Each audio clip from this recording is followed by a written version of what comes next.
The Mystery Box, written by Yvette Palmer, narrated by Nancy Alexander.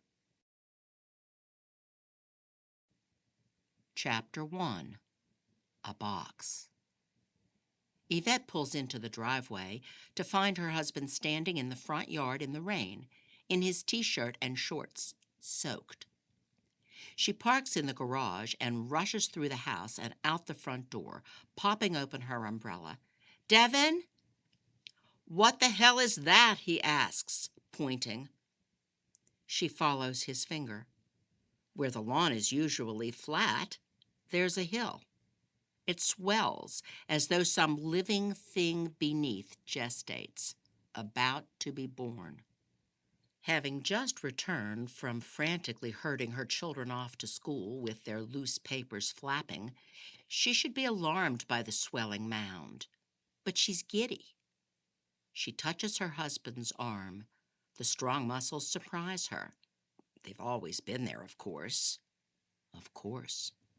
She's wanted to get out of this rut, this monotonous loading and unloading of dishes and laundry and kids and groceries.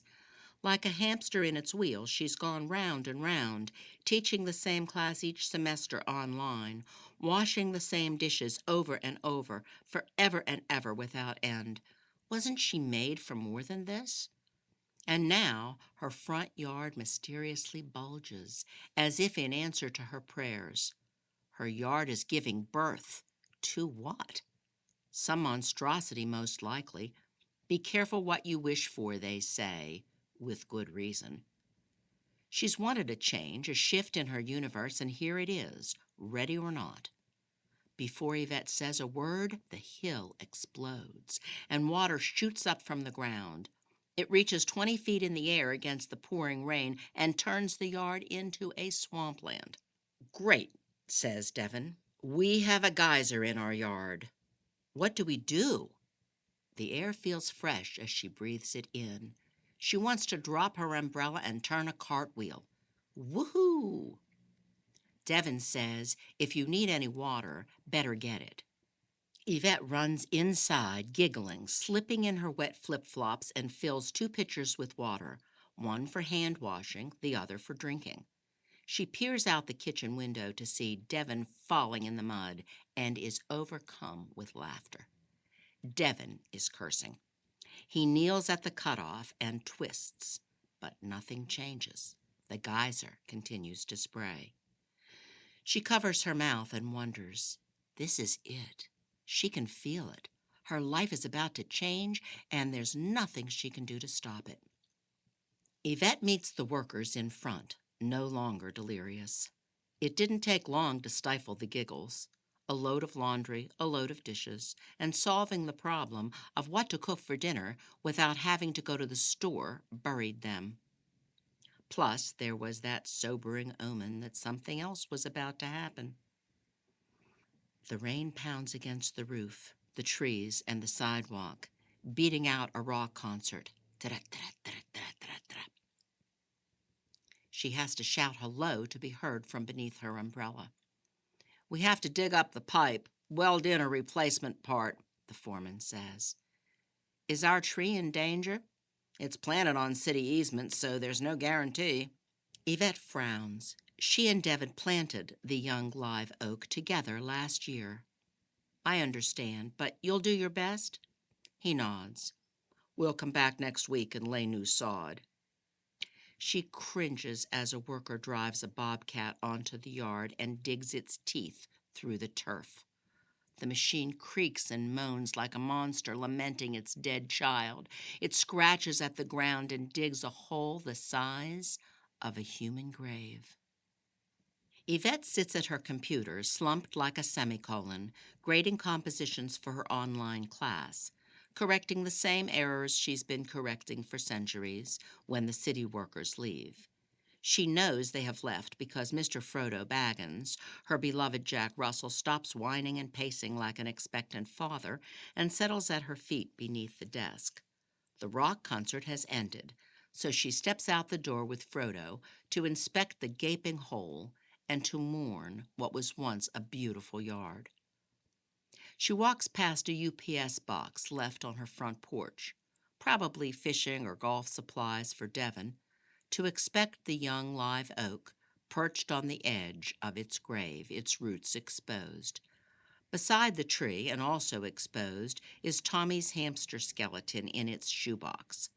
She recalls the way it used to spin in its wheel, round and round, going nowhere. Sizzle, sizzle, sizzle, sizzle. She steps out of her flip-flops into the squishy mud for the lid. She picks up clumps, like a child making mud pies to reinter the tomb so the children won't see it. Then she squats beneath the tree and covers its roots, tucking them in beneath a blanket, hoping, like a new mother, it will thrive. While she washes off at the hose, a neighbor drives up to ask what happened, and Yvette tells the story about the pipe bursting and the sod coming next week, and 10 minutes later returns inside with the UPS box from the porch. She sets it on the counter and studies it. It isn't heavy, about 2 feet wide, a foot deep, and a foot high. She finds her own address on the mailing label, but above it is a name she doesn't recognize. Mona Smith. Her mind searches like a computer database. Mona Smith? Nothing comes up. There's no match. She calls UPS, and the man on the phone says it's been delivered to the correct address. But there's no Mona Smith at this residence. Sorry, ma'am. I'll call the sender and get back with you. The red light on her answering machine blinks like a broken traffic light. Someone must have called while she was out front. She presses the button. What do I have to do to get you to shut up your dog? Make him stomp or I will. Her again. Yvette fights the urge to run to the backyard and scream over the fence. She can't return the call because the caller ID is blocked, and she doesn't know the woman's name to look her up. Good thing, too, because Yvette wants to let her know exactly what she thinks of her. She'll write her a letter, that's what she'll do. She'll say, quit screaming at my kids over the fence and leaving threatening messages on the phone. She'll say, we made Frodo an indoor dog because of you, even though Devon never wanted an indoor dog. She'll ask why she moved into a house surrounded by yard dogs if she hates them so much. Never to her face, Yvette and the kids call her Cruella, and sometimes Witchy Woman. But in her letter, Yvette addresses her as Dear Neighbor. Despite her best efforts to write what's on her mind, Yvette writes her apologies. She will try harder to keep Frodo inside and quiet. Today was more difficult than usual because of the city workers, blah, blah, blah, and grovel, grovel, grovel. Yvette sighs. She has no backbone. No backbone. Her mother would have stood up to Cruella. Her petite frame and hands no indication of the fire she carried around in her belly, able to burst through her mouth in flames at a moment's notice. Yvette remembers her mother making homemade cookies for the whole block of kids that always came to Yvette's to play because her mother was the only one who'd allow it. But Yvette also remembers the sharp tongue and quick temper that kept the neighborhood kids in line and the adults in reverence of her mother's authority. Surrounded by neighborhood kids and her mother's book club and pinochle group, Yvette still felt disconnected from the machine that was her mother. Before Yvette drives the letter around the block, the phone rings, and UPS tells her the sender confirmed the box had been sent to the correct address. She hangs up the phone, bewildered. It is time to open the box. Inside, she finds an infant's dress, a pacifier, and shoes and socks. She wonders if the items were meant for a new mother, and her mind wanders to her own children and their infancies. Matt became a teenager last May, and next October, Casey, her youngest, will be double digits too. It's gone by so fast. She runs a hand through her hair, aware again of the gray roots. Too fast. I'm 45. Soon I'll be an old woman. She blinks back tears as she holds up the yellow dress. What a sweet thing. Some poor mother must be expecting this gift, and here it is at the wrong house. Maybe Gloria or Heidi knows of a Mona Smith in the neighborhood. Rummaging through the styrofoam pills, she finds a card, and on this card is the correct address. It's the street right behind hers. Relieved, Yvette packs the baby items into a gift bag to make them easier to carry, goes to the van, and drives around the block. Maybe she'll get to hold the new baby over tea. She loves holding those sweet, precious little bodies. How she misses the way her own babies would snuggle into the curve of her neck. Mama, mama, they called me. Even Casey. She squints to read the numbers on the mailboxes.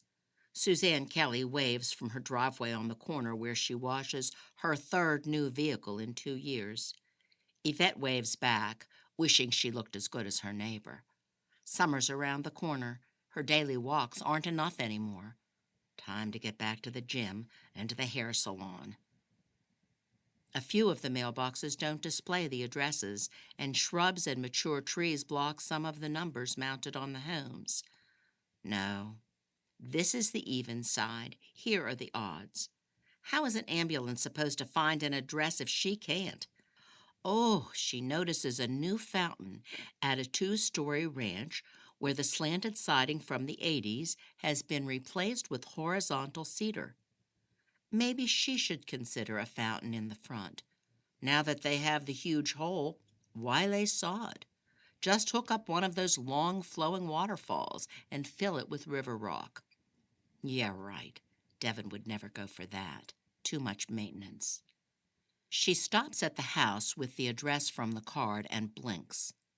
This can't be right. It's the house right behind hers. She points an air conditioning vent at her face as she breaks out in a sweat. The box belongs to Cruella? To the witchy woman? The wicked witch of the West? She drives away, a coward, to practice what she'll say. Mr. Baggins waits for her, tail wagging, at the door from the garage to the laundry room. What am I going to do? She asks him. Why she should feel guilty for having a box that belongs to someone else is beyond her comprehension. It's not like she's stolen it. She called UPS. Maybe she should keep it. Boxes get lost in the mail all the time. Frodo brushes his front paws against her shins as she makes her way into the house. Okay, boy, I know what you want. Just a minute. She finds her iPod from where it's been charging on her bookshelf, gets his leash from the hook, and grabs 3 plastic grocery bags and wads them up in her left fist. Let's go, Frodo Baggins. While they walk around the block, Yvette listens to The Girl with the Dragon Tattoo by Stieg Larsson, which, once she got past the tedious descriptions of the Swedish financial scene, became so compelling that she has put off grading papers until the last minute, as usual. She's near the end, almost there. Listening to audiobooks is a relatively new experience for Yvette.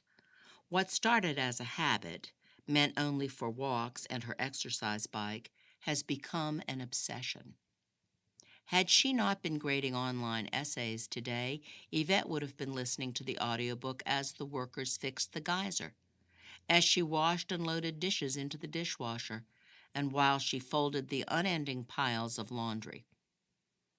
Her switch to audiobooks was meant to elicit more physical activity.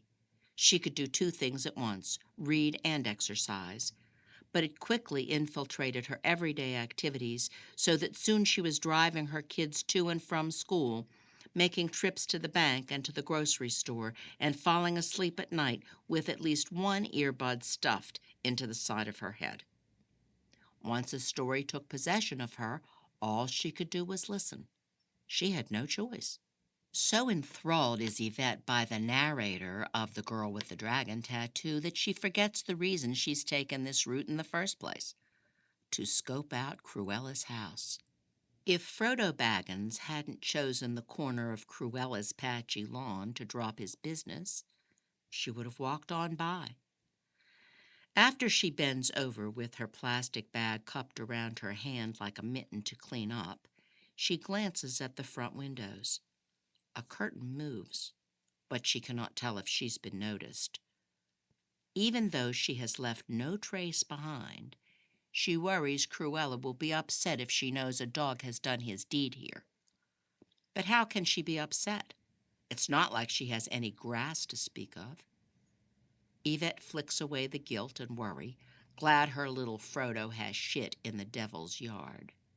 Aw, hell, she should deliver the box, and she will after the kids are home. After picking up the kids from school and feeding them a snack, Yvette steps up to the witchy woman's house and rings the bell, her nerves twitching. A woman opens the grimy front door and pokes her head out. Her red frizzy hair dances in all directions as if it hasn't seen a brush in days. She's shorter than Yvette, even as she slouches on the stoop of her doorstep, and thin, too thin. Her ratty pink robe is secured at the waist, her hands hiding in the front pockets.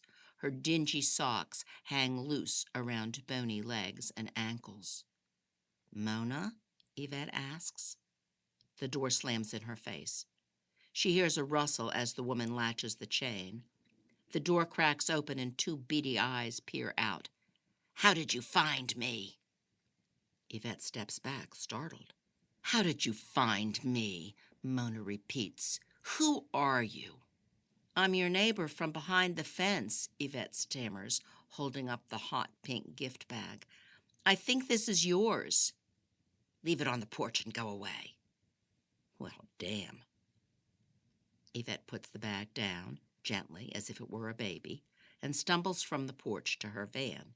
Before she turns the ignition, she sits for a minute to catch her breath. She glances at the crazy woman who is stooped over the bag with a look of utter shock.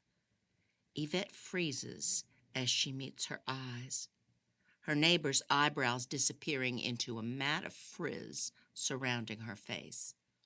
In her dingy socks with her hair flying, she dashes across her front lawn to peer at Yvette through her van window. "Where did you get these?" Yvette doesn't know whether to answer or drive away. "It was you, then," Mona cries. Through the window pane, Yvette calls, "UPS dropped them off. I have no idea what you're talking about." Mona narrows her eyes. "I can bring you the box," Yvette adds, "for proof." "Do that and hurry back." Like hell. Yvette hopes never to see the witch again. She probably practices black magic and kills small dogs for her evil spells. The poor kids haven't been able to play in their own yard with Frodo Baggins since Cruella moved in a year ago. It's the fear she will do something to Mr. Baggins that makes Yvette return with the box. But first, she finds Devon, who's out front adding dirt with a shovel to the base of their tree. "I'm not sure it's going to make it." She tells him what's happened. "Please come with me." Devon holds up his dirty hands. "I'm not getting in the car with all this crap on me." "Please," says Yvette. "She's deranged. We could walk around the block." "It can't be that bad." Devon wipes the palms of his hands against his pockets. "What is it you always tell Casey? You're a strong, independent woman." "Young woman," Yvette corrects. "I say strong, independent, young woman." Young. She runs her fingers through her gray roots. He winks and returns to the dirt. Obviously, Yvette wasn't able to convey the extent of this woman's craziness. She expected her to be grateful, not this. She plays it over in her head as she returns to the house for the box full of styrofoam. Yvette will remind Mona she didn't have to bring the things over. She called UPS. It's not her job to deliver their damn packages. With slow strides, like a mud wrestler, she steps over mounds of dirty laundry in the washroom on her way to the garage, loads the box into the van, and drives around the block. She can always use her cell to call 911 if things get out of hand. Quit being so melodramatic, Yvette. When she pulls up to the curb, Mona isn't waiting for her in the yard. Yvette grabs the box and tiptoes to the door, thinking she'll leave the box and ding-dong ditch her neighbor.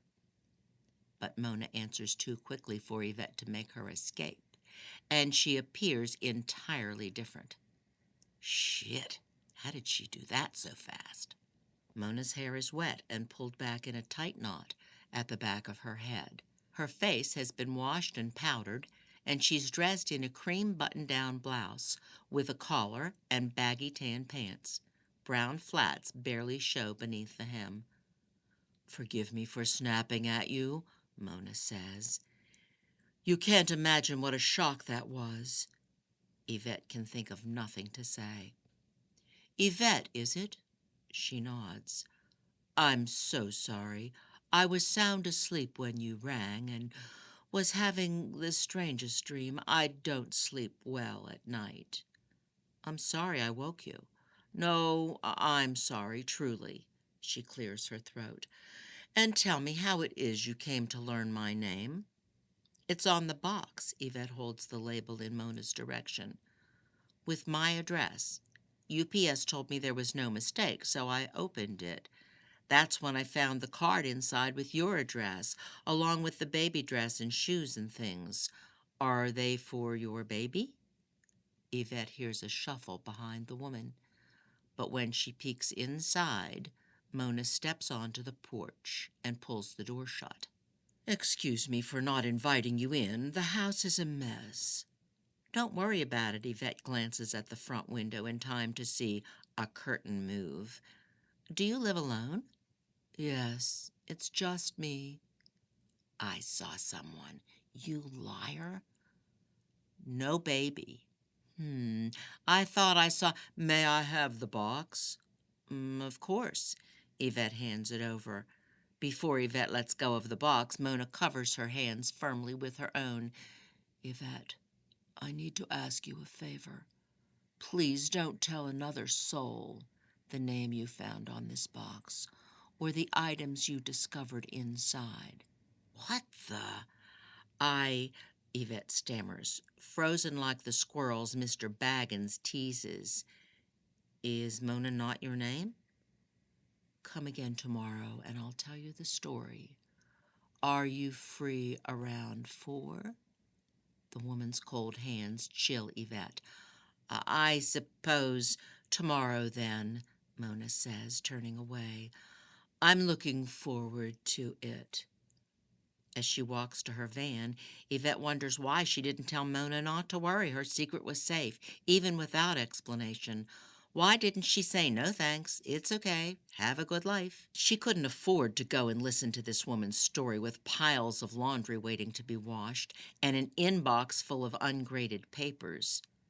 One thing's for sure, she won't be going back. Yvette takes Frodo Baggins with her into the backyard to water her vines while the spaghetti boils. Her vines have a way of calming her nerves and cheering her up. "You're so lovely." She weaves a new branch of Confederate star jasmine around the trellis she has staked near the fence when Mr. Baggins barks in the direction of Mona's house. She peers through the slats of the fence and sees someone staring at her between the slats. She pops back. Shit! Once her nerves settle, she peeks through the slits again and sees the person, who looks nothing like Mona, with cropped dark hair and a baseball cap pulled over dark eyes, rush into the house. "You liar." Hired help to mow the dead grass? A boyfriend? Whoever he or she is has been staring at Yvette. For how long? Casey opens the back door. "Don't we have Girl Scouts tonight?" "Not till after spring break." Yvette walks inside and gives Casey a kiss. "Homework done?" "I told Erica tonight." "Better call her then, sweetie pie. Inside, Frodo." Yvette drains the noodles as Matt comes in, dropped off by a friend. "How was robotics?" Yvette asks. Matt heaps his backpack on the kitchen table. Good, but I need a battery cell, copper wire, and reflector tape for a project due tomorrow. Not again. Why do her kids always wait till the last minute? Doesn't Tommy have a pack meeting tonight? Casey asks. What time is it? Yvette has forgotten the meeting was moved up a week because of spring break. 6 o'clock. Yvette hustles to Tommy's room. Throw on your Cub Scout uniform. We've got to go. Tommy looks up from his video game. I'm starving. Eat a piece of bread and cheese on the way. We're already late. Matt puts his hands on Yvette's shoulders. Mom, this is important. Tell Dad I've got to go. The whole pack's depending on me for the Weeblos report. Tell Dad what? Devin asks from the laundry room where he strips out of his dirty clothes.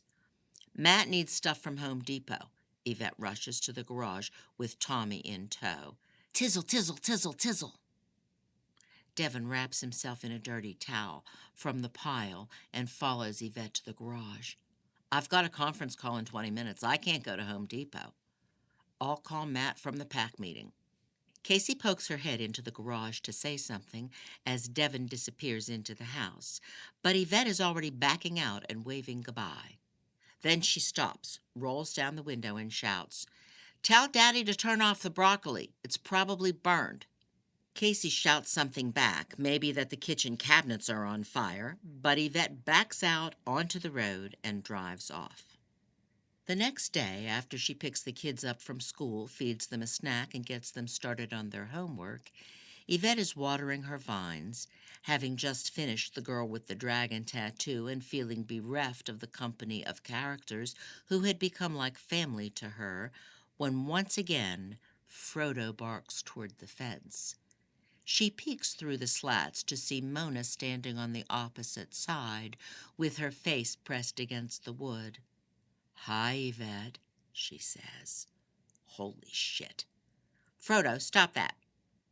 He sure is rambunctious. Inside, Frodo. Yvette opens the back door and closes it behind him. Sorry about that. He's protecting his family. That's right, he doesn't know you. You should bring him over one day. Yvette resists a chuckle. Cruella and Mr. Frodo Baggins in the same house? Maybe so.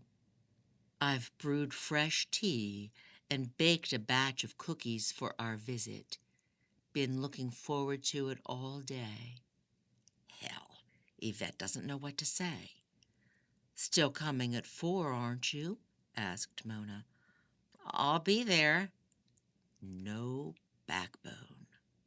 Yvette decides to walk around the block to Mona's.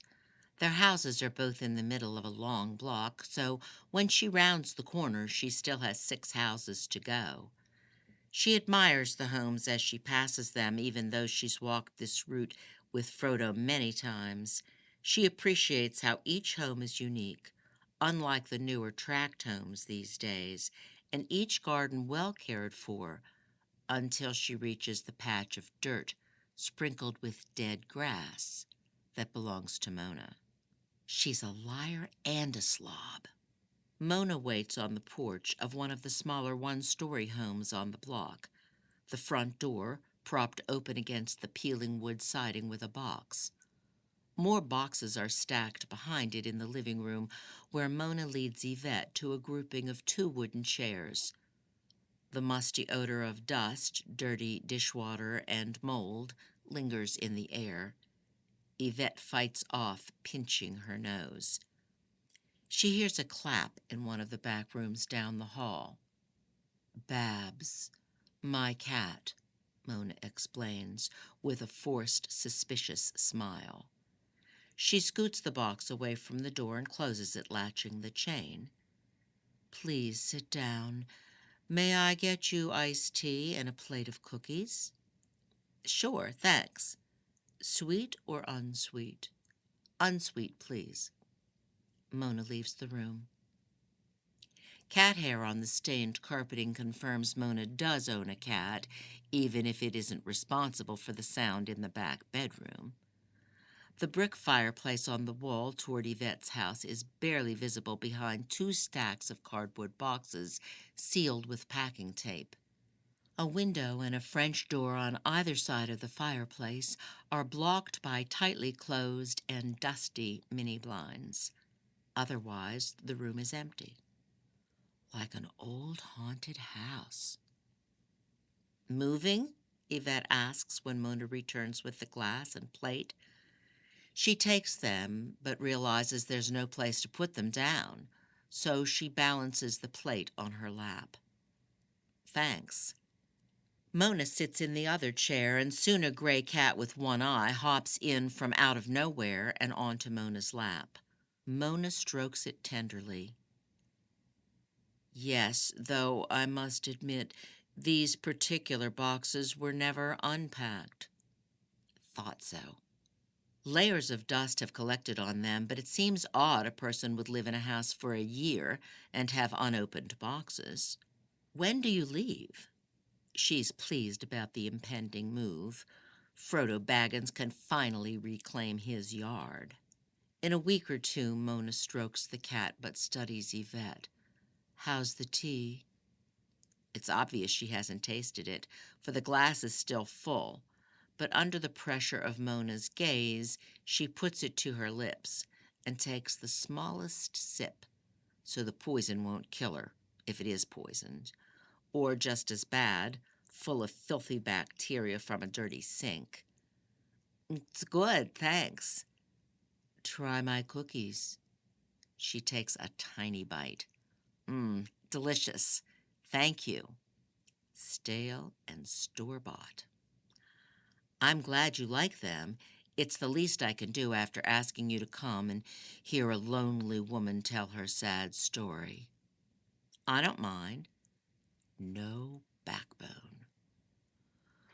But you have to promise not to tell a soul, not even your husband, until the time is right. I promise. I need you to take this seriously, Mona warns. You can't talk about this until after I've gone. Not even then. Thank you, Yvette. This means so much to me. I will forever be in your debt. I'm glad to help. Mona looks down at Babs. I started school late. My parents held me back twice because I was small and sick as a child, so by the time I entered college, I was 20. That doesn't mean I was any more mature than the other students, though. Stupid, stupid girl I was. Most are, you know. You better watch out for your daughter. Casey, isn't it? Yvette wonders how Mona knows her daughter's name. It freaks her out. I hear your children in the yard, Mona explains. You have 3 or 4, don't you? 3. 3. That's what I thought. Well, my story starts in college 10 years ago. Yvette studies Mona's sallow face. The deep lines around her beady eyes and thin mouth make her seem so much older than 30 years. Liar. I know I haven't aged gracefully, but are you really shocked? No, Once you hear my story, you'll understand. My fiancé, Bizanne, and I were at the Christmas ball at the University of Texas at Brownsville, where we were both students, when my life changed. Before Yvette says anything, Mona adds, no, this is not a love story, though that's how it starts. She puts her face in her hands above Babs's back, like she's going to cry, but she doesn't. Oh, if only we could turn back the clock. It's stupid to waste time on regrets, so let me move on. I need to tell you all the details, because only after you've heard them will you be able to understand why I had to do what I did. Chapter 2. The Taliban spy's lover. Bizan and I were dancing, he in a tux, and I in my only formal gown, pale blue chiffon, when I sensed the Taliban spy's lover watching me from the balcony above us, a solo and intimidating dark figure in a black tux, against a backdrop of white ornate walls and marble columns. The Taliban spy's lover was what Bazan called him. Apparently that's what everyone called him. He stood on the balcony above us, gazing down, and his piercing dark eyes unnerved me. He was too far away for me to make out their color, but close enough for me to see they were trained on me. I led Bazan back to our table and begged him to tell me what he knew of the man. "I'll get us drinks first," he said. "Dancing dehydrates me." He gave me his irresistible wink, and before I could stop him, he left our table. I glanced at the man on the balcony. To my astonishment, he saluted me, like an American soldier. I scanned the room to see if the gesture was meant for someone else, but no one turned in his direction. When I glanced back up, he was gone. After Bazan returned with our drinks and took his seat across from me, the Taliban spy's lover appeared out of nowhere beside our table, causing Bazan to spill a drop of his red wine on the white tablecloth. I saw then the man's eyes were hazel, his mouth thin and his jaw square. He was taller than I initially thought and built across the chest. "Excuse me," said the man to Bazan. "I did not mean to startle you, but I could not help admiring your companion and wished to introduce myself." He held his hand out to Bazan. "I am Professor Ahmed Jafar."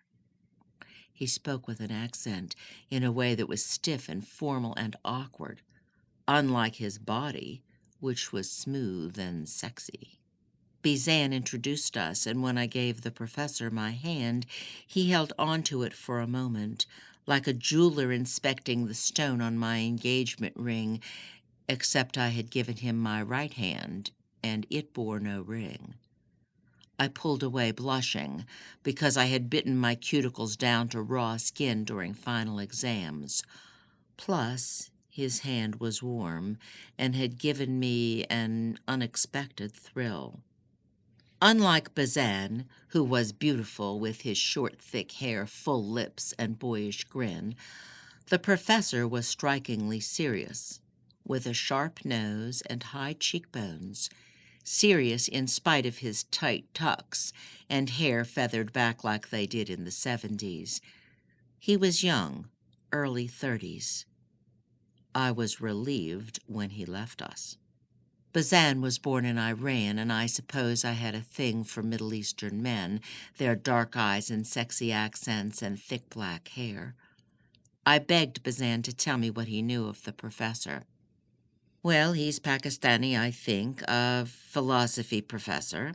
He disappeared last year after 9/11. This is the first I have seen of him in over a year." "He hasn't been teaching?" "No. They say he was dating a student, a woman from Afghanistan, believed to be a Taliban spy." He took a sip of wine. I rolled my eyes, disappointed. The Taliban doesn't use women. The school in Kabul was only recently reopened after the Taliban closed it. They wouldn't have a woman spy. But he disappeared in October, right after 9/11. Everyone says he'd been detained for questioning. The Afghan disappeared at the same time. Her name was Fatima, but that's all anyone knew of her. Hardly enough to accuse someone of being a spy. So you see, just silly rumors. Everyone's suspicious of us these days. I knew by us he meant people from the Middle East. He leaned over and touched his sweet lips to mine. Petulantly, I frowned. Is there nothing else? Forget about him. He kissed me again. He's nothing to us, but thoughts of Professor Jafar haunted me. A few days before the spring semester, the professor found me among the stacks in the campus library. I sat on the third floor facing a window overlooking downtown. Miss Smith? I turned. Oh, you scared me. I didn't hear you. He looked ravishing in his T-shirt and stonewashed jeans, so different from the formal tux and so, well, sexy. It is nice to see you again. I did not expect to find students in the library before term. I like this spot. I hang out here a lot. I haven't seen many professors around. I just returned from a philosophy conference. I came to find an article a colleague recommended. Philosophy? I sat up. I love philosophy. In fact, I wrote a paper last semester on philosophy about the author John Fowles. Have you heard of him? Of course. Well, the scholars say he's an existentialist, but in my paper I argue he's a Darwinist. He doesn't believe in freedom. Then Fowles and I have something in common. He took a step closer, and my breath caught. And you, Miss Smith, what do you believe? I believe in freedom. I consider myself an existentialist. He didn't hide the smirk that crossed his face. I wanted more than ever to prove I was smart, but I could think of nothing else to say. A week later, we saw each other again. The spring classes had started, and to my surprise, he was my philosophy of literature professor. It seemed too strange to be a coincidence, but I couldn't imagine why he would go to such lengths to literally change his teaching schedule to be near me. I could hardly look at him without blushing. On the back of his syllabus was a map to his house. He was throwing a party, and our attendance was required. We were to bring our favorite poem and be prepared to discuss why it appealed to us. He dismissed us early. I rushed from the room. I worried over what I should wear and what poem I should choose. At the time, my real favorite was a short lyric by Robert Frost, but because I didn't think I could explain why I liked it, I decided to pick something more philosophical and logical. I chose Hap by Thomas Hardy. I printed out a copy on my roommate Letty's computer and walked to the party in my favorite cardigan and leggings. Letty had gone ahead of me in her car, not wanting to be late. His house was a block from campus, though it was quite a distance from my dorm, but I liked to walk and needed to clear my head. I was disappointed when a classmate, and not the professor, answered the door. He offered me a glass of ruby wine. The professor stood across the room, talking to a group of girls. I was jealous of them and enamored of him in his clingy turtleneck and faded jeans. Those jeans, the sexy ones he had worn to the library. I found Letty and stuck to her like sweaty sleeves as I sipped the wine. I was on my third glass when he invited us to join him in the living room so he could begin his lecture. "Please, make yourselves comfortable," he called. The brown leather furniture and 4 dining chairs weren't enough for the 20 or so people present, so in a brave and daring moment, I drank down my third glass of wine, left it on the kitchen bar, and slipped past the sofa to sit on the floor near the hearth, directly at his feet. Above the mantel was a portrait of a Muslim woman, the mysterious eyes with nothing but veil around them. She dared me to do what I might never do. For the first time that night, the professor met my eyes, and my cheeks stretched of their own accord into a nervous smile. "Teach me," my eyes must have said, aglow with the freedom from inhibitions because of the wine. "Show me what you know." The professor cleared his throat and asked for a volunteer to share a poem, but the room was silent. This is not a good sign." A girl raised a tentative hand. I'll go. She recited my hearty poem, but as I watched the professor's lips twitch down into a frown, I was relieved I hadn't been the first to volunteer. He didn't like Hardy. I folded my poem over and over until it made a tiny square, which I hid inside my fist. If the professor had trouble soliciting volunteers before, he couldn't expect an easier time now.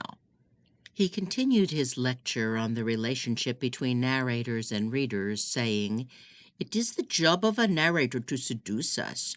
How does the speaker in Hardy's poem use language to draw us in?" I surprised myself by raising my hand. Maybe it's not the language. Maybe it's the rhythm or the form of the poem. The innuendo in my own words became apparent to me only after I uttered them. Rhythm and form, precisely what attracted me to Ahmed Jafar. Interesting. Why don't you share your poem with us, Mona? What in the world could I possibly say? Before my mind caught up with my lips, I recited The Pasture with my eyes closed. The poem invites the listener to join him in the pasture. When I opened my eyes, the professor was smiling at me. An excellent example of how readers are drawn in by speakers. What is it about the words that lures us in? Like fish to the hook, like children to their abductors. How does frost seduce us? I don't know, I blurted out, elated he liked it. It's my favorite, and I don't know why. Another student raised his hand. It's an invitation from the speaker to the listener to join him in his humble work in a pastoral setting.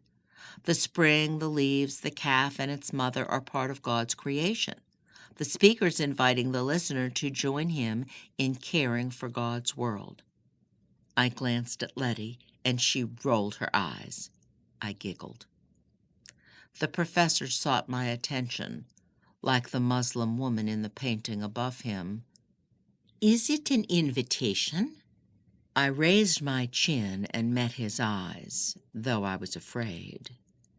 Yes, it is. I think he might have blushed.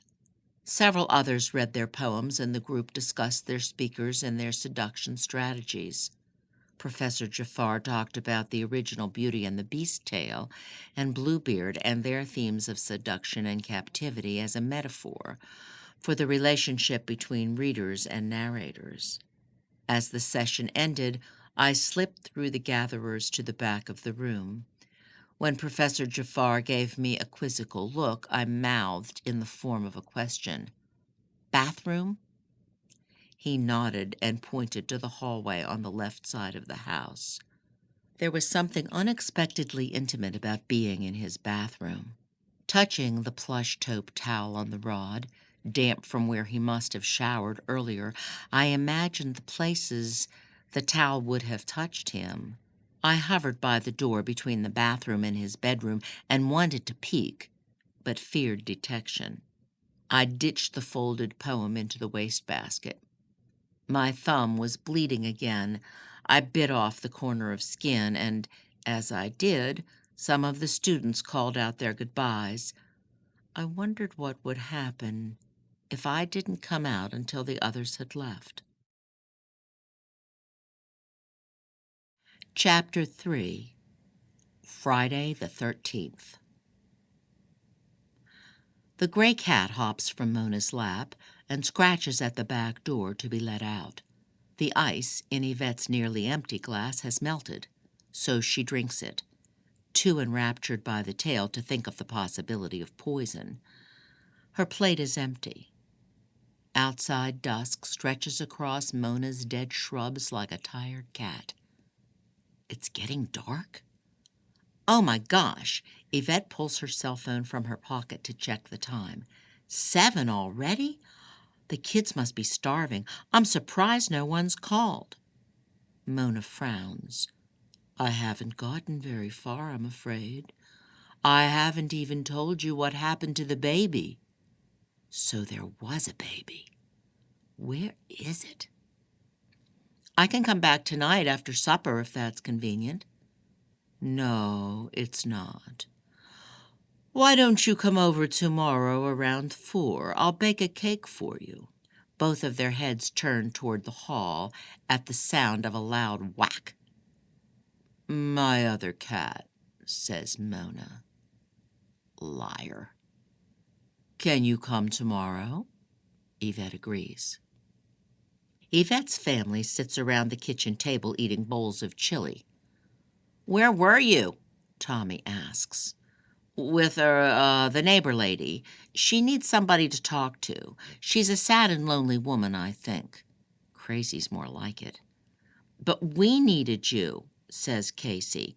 I have a spelling test tomorrow. And I'm doing the announcements in the morning for the entire school, Tommy says. Did you forget I need to practice? My spelling test is more important. Did I mention this is for the entire school? Why didn't you guys call me? Dad said we couldn't, says Matt. And no, I didn't finish my homework. I can't figure out the answer to this last question about ancient China. Dad doesn't know it either. What about Google? She leans over the pot of chili on the stove, inhaling the spices as her mouth waters. Thanks, honey, the chili smells good. Then she adds, I'm sorry, sweetie, show me your words. How did China's geographical landscape affect its culture and social development? Type that into Google. Yvette sits at the table and slurps up a spoonful of chili. Let's hear Tommy's announcements while Casey studies her words. Then I'll give you a test, Casey. Dad already did, Casey says, so never mind. Devin smiles and winks at Yvette. Nothing's coming up on Google, Mom. Good morning, Encino Park faculty, staff, and students. Are the kids' clothes washed? Devin asks. I want them to pack tomorrow so we can leave early in the morning on Saturday. Dad, Tommy objects. Choke Canyon. In her haste to hear Mona's story, she's forgotten about the trip to Choke Canyon they planned for spring break. I'll wash them tomorrow. Don't worry. I'll have us ready by tomorrow night. Matt, get the encyclopedia, volume C through H, bottom shelf, and bring it here. Go ahead, Tommy. I'm listening. Tizzle, tizzle, tizzle, tizzle. She finishes her bowl of chili as Tommy discusses the lost and found items, the upcoming spelling bee, and the menu for tomorrow's lunch.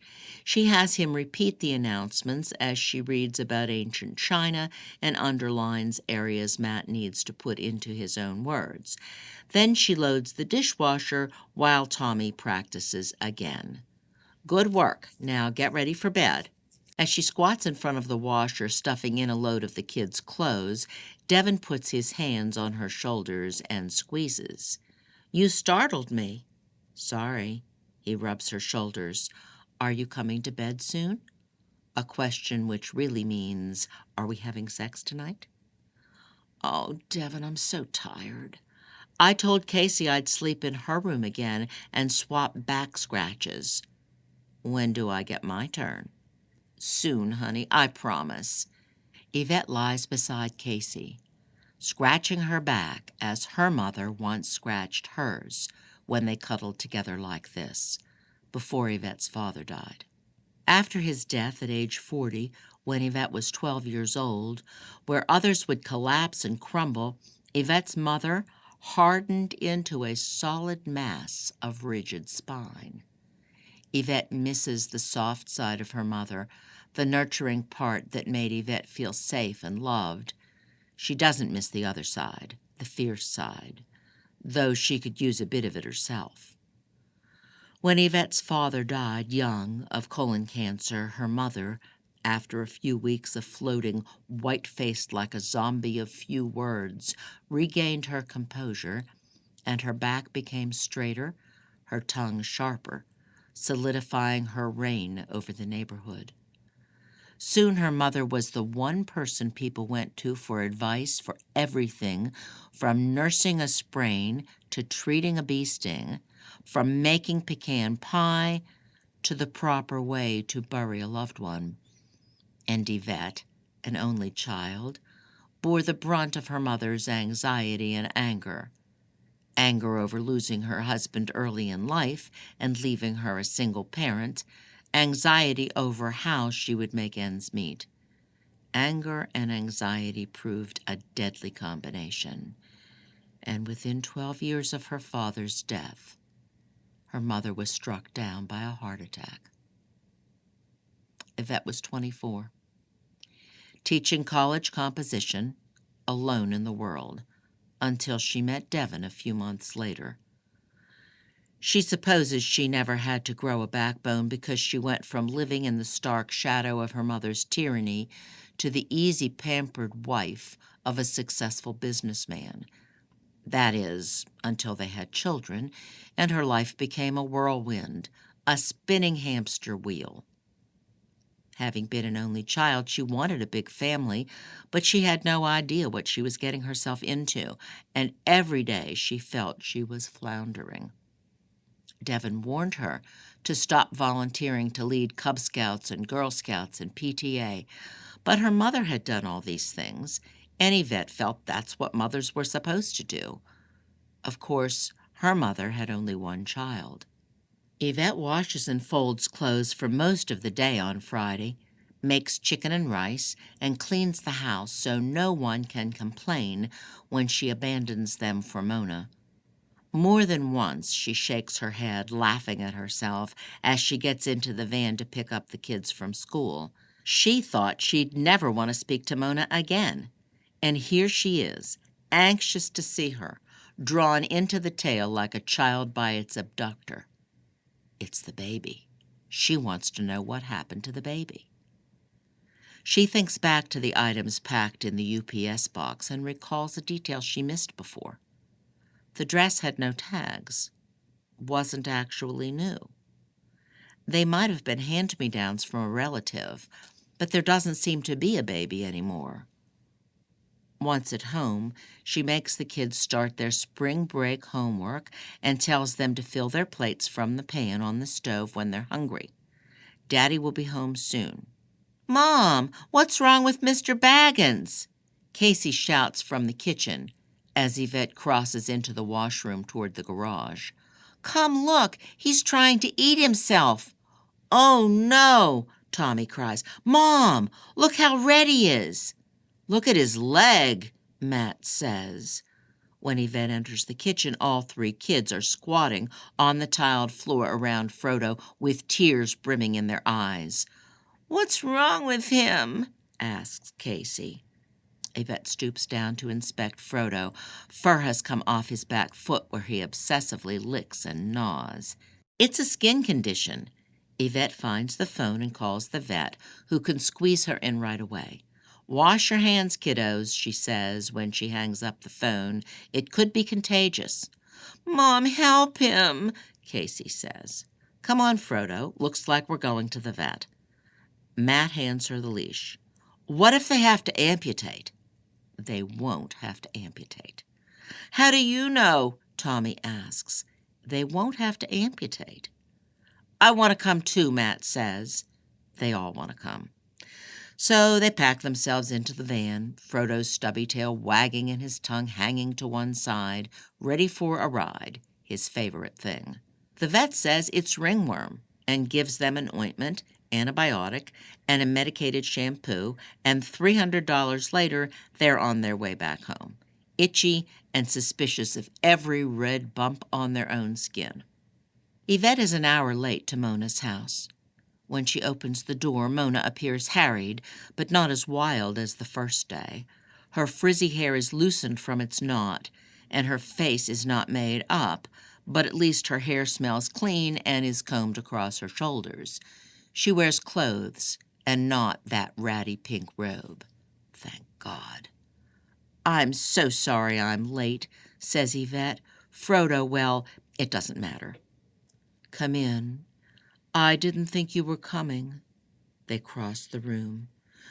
You'll have to excuse me, but I didn't sleep well last night. So many memories, you know. Yvette sits in the same chair as the day before. 2 new boxes have been added to the stacks in front of the fireplace. Iced tea and cake, Mona offers. If it's no trouble. Yvette hears a plop and a creak down the hall, but Mona doesn't explain. Liar. No trouble. I baked a lemon cake for you. Mona pads in her socks to the kitchen. While she's gone, Yvette slips a few paces down the hall, determined to see if it is really cats making those sounds. Do you mind if I use your bathroom? She calls. Like a ghost, Mona appears at her side. Wait. Then she collects herself and says, It's such a mess. I haven't changed the kitty litter. I'd be so embarrassed. Run home and come back when you're ready. No, it's okay. I can wait. Yvette returns to the chair, flabbergasted. No backbone. Mona brings the tea and cake and sits opposite Yvette. The cake does not look homemade.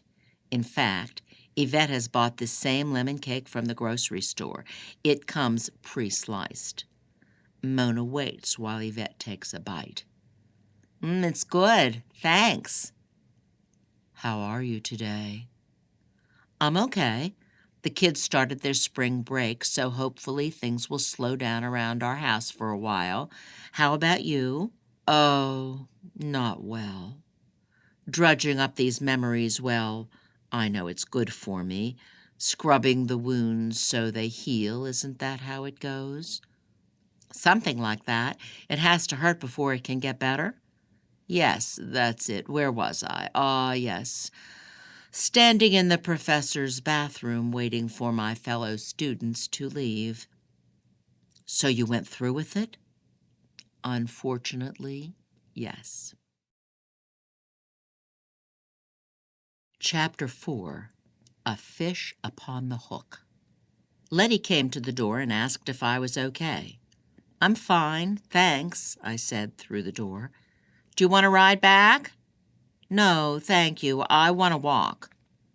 It's cold out. A cold front came in. It's okay. I like the cold. I'm leaving then. Good night. I held my breath, counted slowly to 20, and then, with a new rush of adrenaline, opened the bathroom door and returned to the living room. It was abandoned. I glanced around, confused. Where had the professor gone? I clutched my fuzzy pink keychain, crept to the front door, and put my hand to the cold knob. Are you leaving? He stood in the hall in the shadows, so I couldn't see his face. Hasn't everyone else gone? Yes. Then I suppose I ought to get going, too.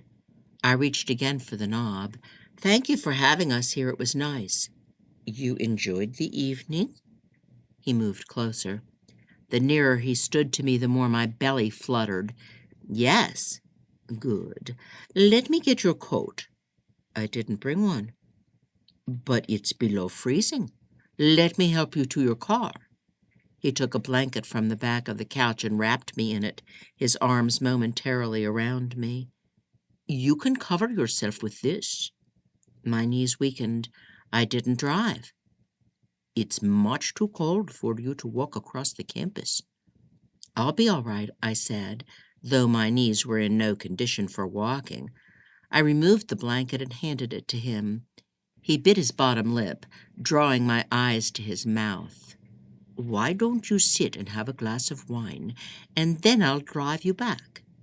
I'd take you now, but I'm exhausted from the lecture. I need to sit and relax a few minutes. Are you sure it wouldn't be too much trouble? I don't mind the walk, or I could call my roommate to come get me. Please, come sit by the fire while I get us each a glass. When he returned from the kitchen, I took the glass of wine and sipped, even though I knew I had already had too much. The professor fed a new log to the fire and sat down on the hearth. I sat on the love seat an arm's length away. He drank his wine. I avoided his gaze and stared past him at the dancing fire. When I got the nerve, I said, "Don't look at me like that." "Like what?" "You looked at me that way at the ball. It makes me nervous. What are you thinking?"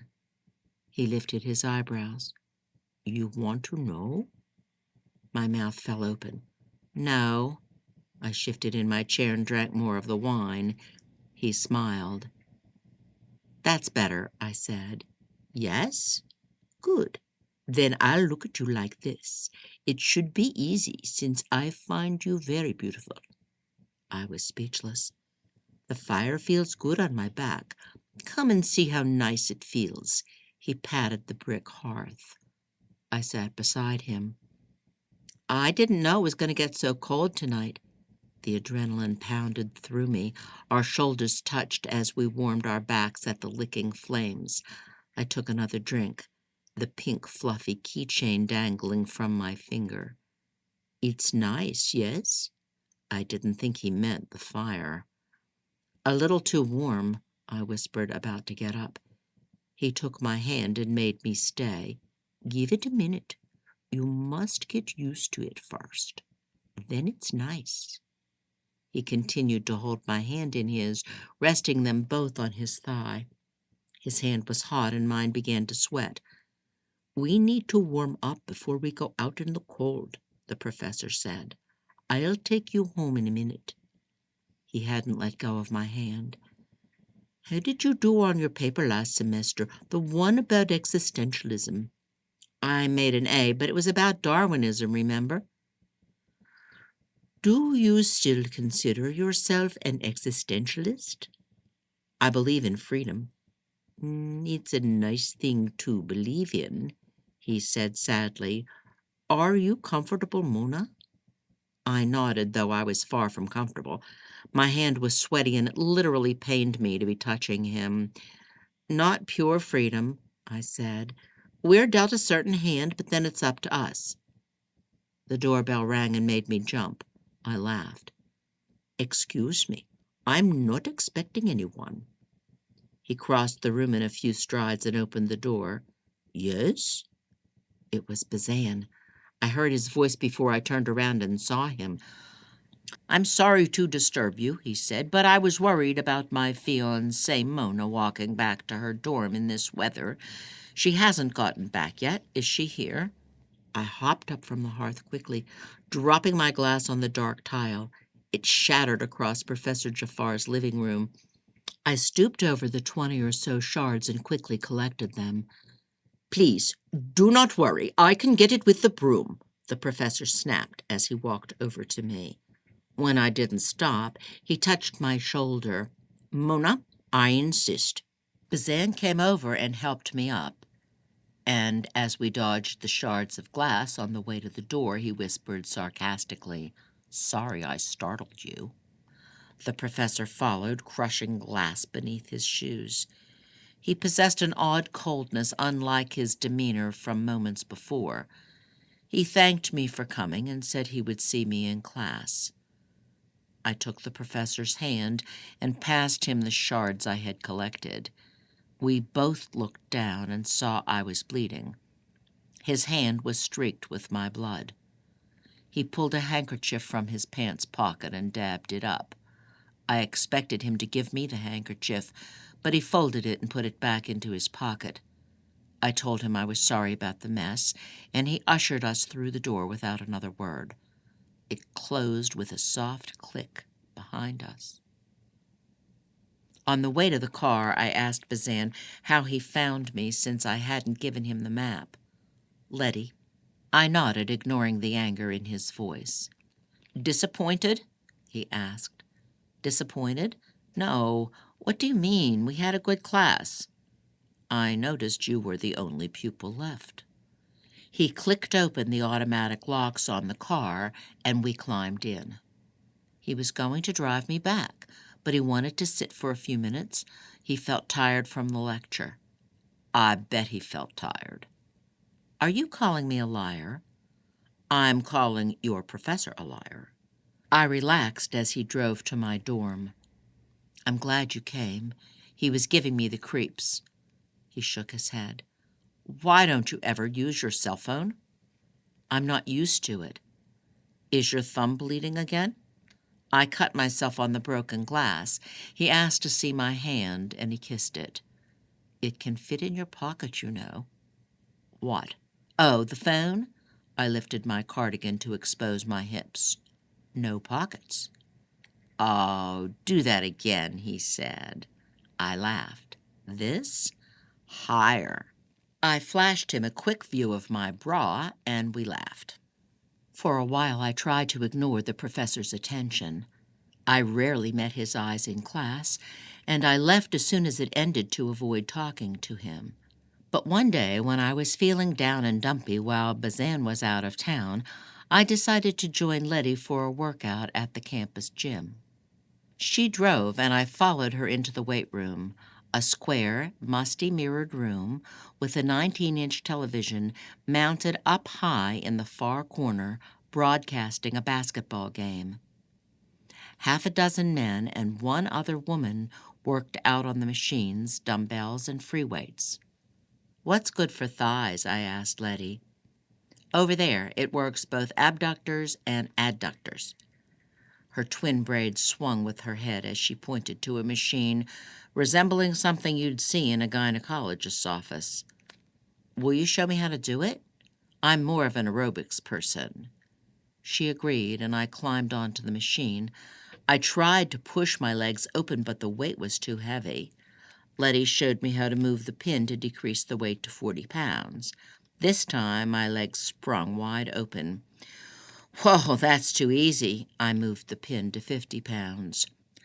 Letty left to lift free weights on the other side of the gym. Then I recognized Professor Jafar staring at me in the mirror across the wide room, so I clamped my legs closed.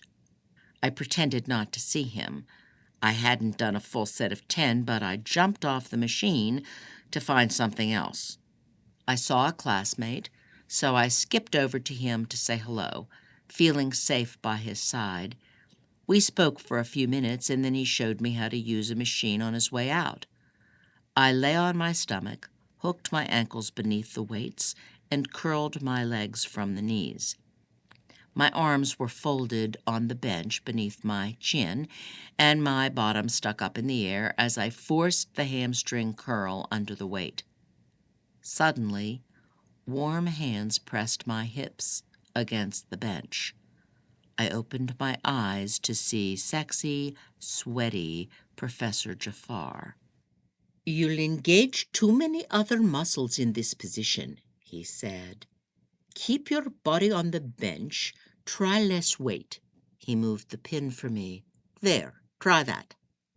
I lifted the weight as he held the small of my back down on the bench, electrifying my spine. "That is the correct form." As fast as he appeared, he left for another machine.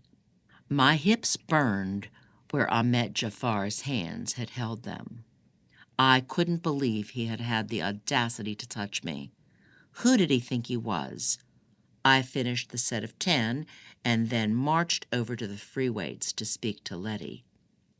"I think I'm going to head back," I told her. "So soon?" "I guess I'm not used to this. Thanks for letting me come along." "Are you okay, Mona?" She let the weights hang limp at her sides. "I'm tired." "What did Professor Jafar say to you?" She narrowed her brown eyes at me. "Nothing." I glanced across the room, but the professor had already disappeared. "I can't believe he touched you like that." "I'll see you back at the dorm." I took my jacket and my fluffy pink keychain, which lay on top of Letty's bag in a corner, and left the gym. Folding my arms across my chest, I bore the wind as I made my way across the campus to my dorm, biting the inside corners of my lips. I kept thinking, how dare he? Yet I felt light in my shoes. Once in my dorm room, I changed from the workout clothes, put a few books in my backpack, and headed for the library on foot. I hadn't been there long when I heard a familiar voice. "Hi, Mona." "Professor Jafar." I tried to sound casual. "What are you doing here?" "I was hoping I'd find you." The corner of his mouth twitched into an enigmatic smile. I shivered at his following me, which seemed hard to believe. Nervous and flattered, I wondered if I had willed him to come. I wanted to spend time with him. "Bazan is out of town with the geology club," I told him, in what I hoped was a steady voice.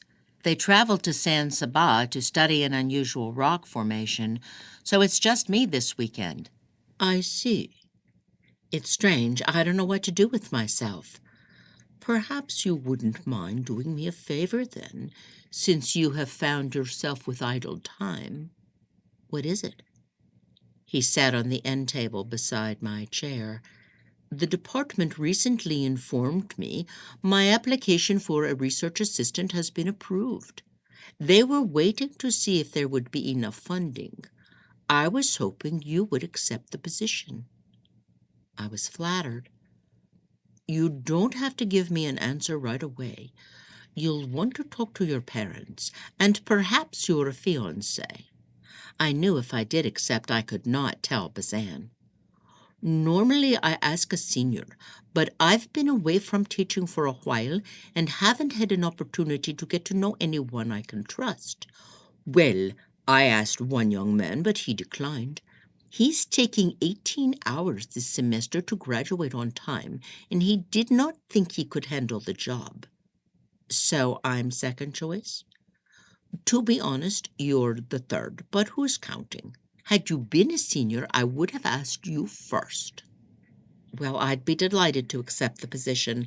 Thank you for offering it." My heart contracted at this bold submersion into a role of duplicity. "Thank you for accepting it. And listen, I want to apologize for my behavior back at the gym. I used to be a personal trainer. I hope I did not make you feel uncomfortable." "It's okay," I said, deciding not to make an issue of it, appalled at myself and simultaneously triumphant.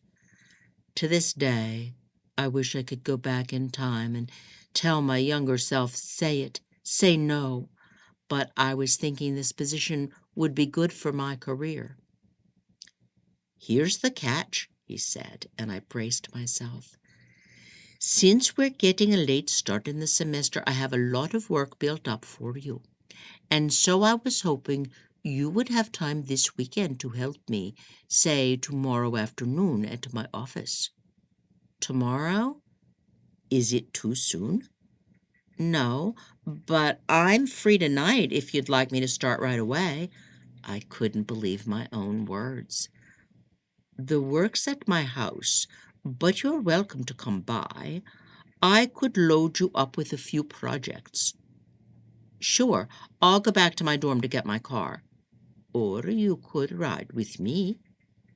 I don't want to trouble you, but I wanted to go with him. I told myself going with him would save time. Accepting the position would help my career. This was a rare opportunity for a sophomore, and I could learn from this man.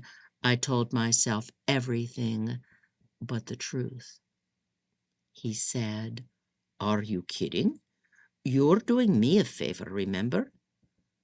"Well, it helps me too. I'm hoping to go to graduate school, and this will look good on my application." "Indeed it will. Come then. My car is outside." I loved the opportunity to ride in his shiny new Corvette. In the car, I asked about Islamic art in his home and whether he was Muslim, but he said no, though his parents had been, and the pieces had come from them. He seemed sad to think of it, so I told him I hadn't meant to intrude. "It is okay," he said in a voice softer than usual. "I am not used to people showing me sympathy, especially these days." The soft bend in his eyebrows made him appear vulnerable. We were quiet in the car and again as we walked into his house, but once in his study I asked, "Why especially these days?" "It's a long story." "I have time." He took 2 books from a shelf and handed them to me. Then he wrote notes on a piece of paper. He clenched his jaw and frowned. "Professor?" He stepped past me and headed to the door. "Come, I won't bore you with my sad stories." "It's okay," I said, not budging. "You won't bore me." But if he heard me, he didn't stop to listen. So I stood up and followed him to the door. "I have here a few journal articles I'd like for you to copy in the library." He kept his eyes on the pile in his arms. "Here's a card for you to use in the Xerox machine. I am giving you 2 journals here in which I have written notes, and I'd like you to compile them into a single document. Keep track of your hours so you can be properly compensated." I'm a good listener, I've been told. Yes, I believe it. I followed him to his car and he took me home. I should have realized his sudden indifference to me was part of his game. It made me eager to please, eager to win his attention again, and after weeks of having me look up and copy articles, he one day unexpectedly gave it. During those weeks, Bazan had no knowledge of my new position. When I needed to do research in the library, I told him I was working on a paper. When I needed to meet Ahmed at his office, I was attending a study group. It had become thrilling to me, this life of duplicity. I still blame the nuns who raised Bazan for the first 14 years of his life for my growing obsession with Ahmed. His parents had been diplomats to the Shah of Iran and fled to France during the Khomeini Revolution. They were followed and killed outside of Notre Dame Cathedral. The sisters heard the shots and found Bazan, a baby, in the arms of a dead woman. They raised him until his uncle tracked him down. Had the nuns not so completely indoctrinated Bazan in the Catholic faith, including the part about staying chaste until marriage, I might not have been tempted. The alluring eyes and smile of my professor and the implicit promises behind them were too irresistible for my aching body to ignore. A week before spring break, Ahmed dropped his bomb. We were in his office, sitting on opposite sides of his desk, leaning over an article I had copied for him. Unlike his home, his office had little in the way of art or decoration. A few books and stacks of papers, nothing personal. He gazed at me for a moment without saying anything. I thought he was going to kiss me, and the air rushed from my body. I didn't know what I would do, but instead he asked, "You know what they call me around here, don't you?" I pretended to be ignorant. "What do you mean, Ahmed?" We were on a first-name basis by then, and it thrilled me every time I had the opportunity to say his name.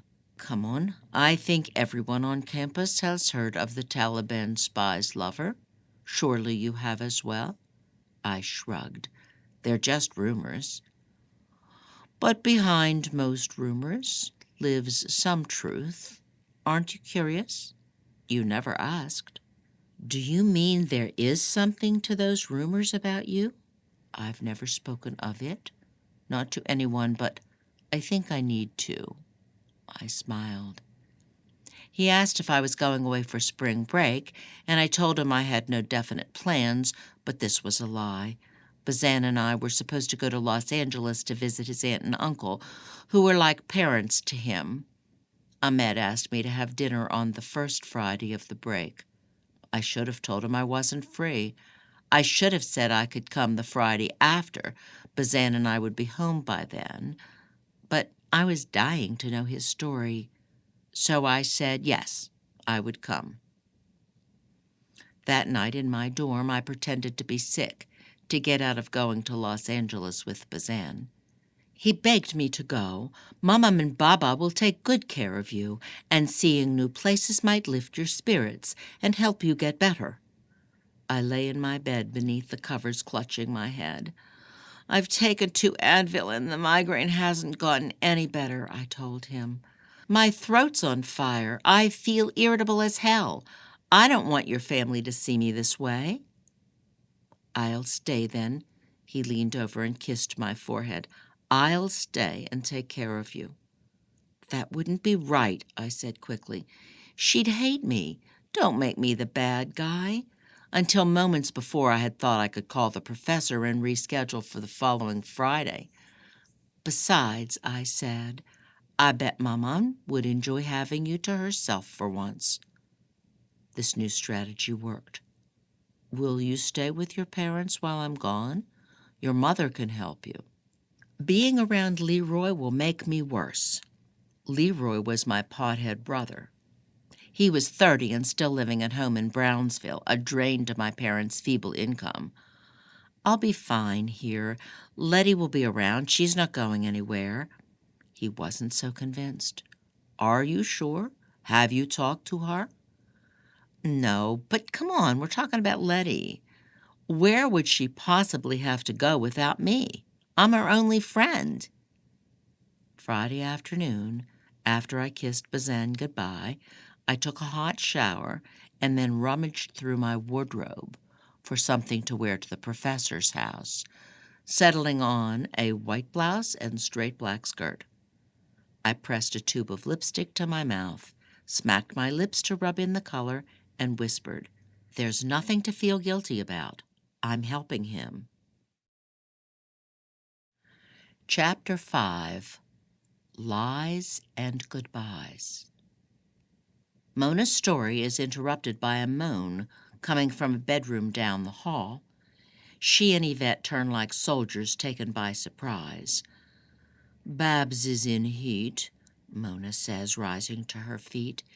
She hurries down the hall and says in the voice of a kindergarten teacher, Stay in here, dear, and no more noise. Then she pads back into the living room, running her skinny fingers through her hair. I put Boots in a room separate from Babs, but don't be surprised if we hear him moaning for her. She's old, and she doesn't want him forcing himself on her. Liar. That moan did not sound like a cat's mating call. It sounded like a person waking from a bad dream. She couldn't tell if the voice was male or female, adult or child, but it was definitely human. Perhaps this is a good place to stop, Mona says. I can't tell you how this helps me. I'll have to do something special for you when I'm done. Oh, no, that's okay. Like I said, I'm glad to help. I want to know what happened to the baby. Can you come back tomorrow at 4? Devin has loaded the supper dishes into the dishwasher and is watching TV in the den when Yvette returns home after 9 o'clock. She tucks in each kid and gives out kisses and hugs before quietly stepping into the den. Mona's story of getting out of her spring break trip with Bazan has given her an idea. Honey, I don't feel well, she says, approaching him from behind and resting one hand on his shoulder. My stomach is queasy. Devin turns around. You mean from dinner? I don't think so. Liar. Yvette sits down beside him on the couch. I think I might be coming down with a bug. I shouldn't sit so close. She scoots a few inches away from him. You might as well, he says. We'll be in close quarters on the drive to Choke Canyon tomorrow. That's the thing, Yvette folds her arms. I don't know if I'm up for it. Maybe y'all should drive up tomorrow without me, and I'll join you in a couple of days. Devin's eyes widen. Is it that bad? Yvette nods, looking anywhere except her husband's eyes. She wishes she can tell him the truth. This woman's story is important to her. Plus, she's gone on many trips with the kids without him. Could she please have a turn to stay behind? Instead, she rubs her stomach. No backbone. She's becoming her father. He was 40 when he died, but by his 30s had withdrawn from social gatherings and kept to his room, reading, watching television, doing crossword puzzles and Sudoku, or sometimes working in the garden. Everything solitary. the opposite of her mother. While her mother was wanted at every social gathering in the neighborhood, she went alone, her father finding it too tiresome to put on a show of interest in other people's lives and preferring his own company. So, whenever Yvette displayed the slightest introverted tendencies, she shared her father's love of books and puzzles and plants. Her mother warned her not to turn out like her father. She needed to embrace opportunities to spend time with her family and friends because life was too short to spend it alone. Yet, Yvette felt alone in spite of her mother's social competence. Surrounded by a dozen Girl Scouts in grammar school, Yvette felt lost in the crowd and the least noticed, as though her troop leader mother were intentionally putting up barriers between them, finding ways to avoid being alone with Yvette. So here Yvette is, passing on an opportunity to share time with her family, not to read alone in her room like her father, not even to listen to an audiobook as she walks Mr. Frodo Baggins, but to discover the secrets of an eccentric character nonetheless, a kind of heroine of her own novel, and to possess the story herself. Mona is a book, and Yvette wishes to stay behind to read it. He frowns. The kids'll flip out. I don't want to get them sick.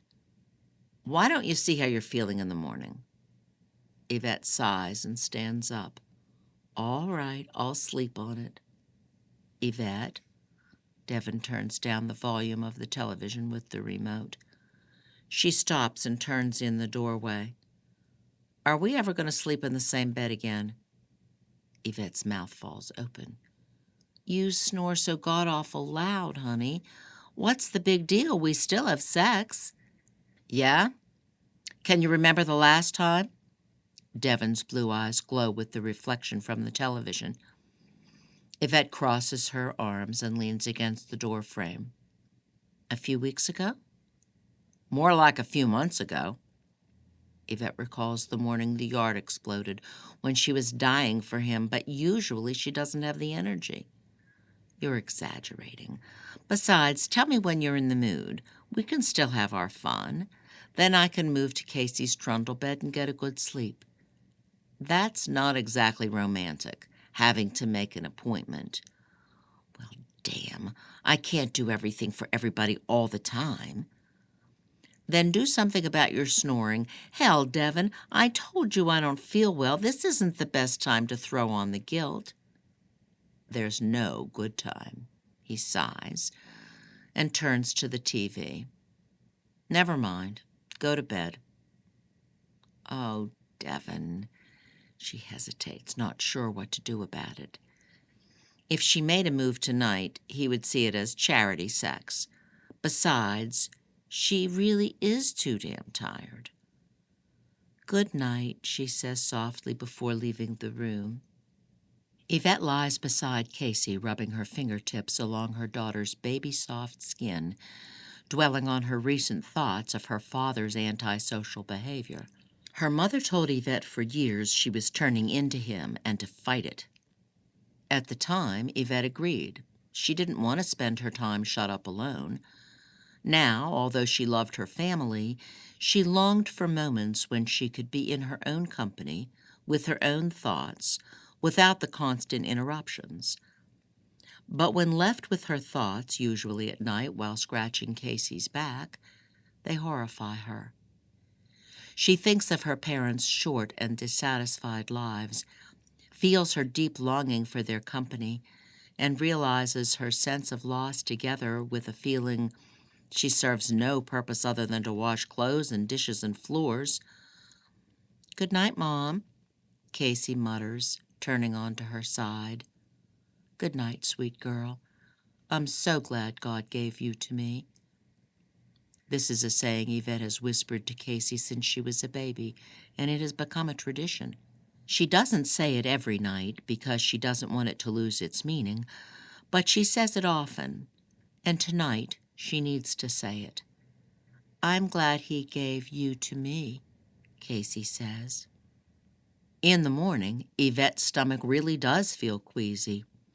She doesn't have to pretend to be sick, but that doesn't make telling the kids any easier. Frodo Baggins is coming with us, Matt insists.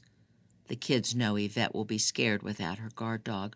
They think this will change her mind. Fine, she says. I won't be up to taking care of him anyway. Liar.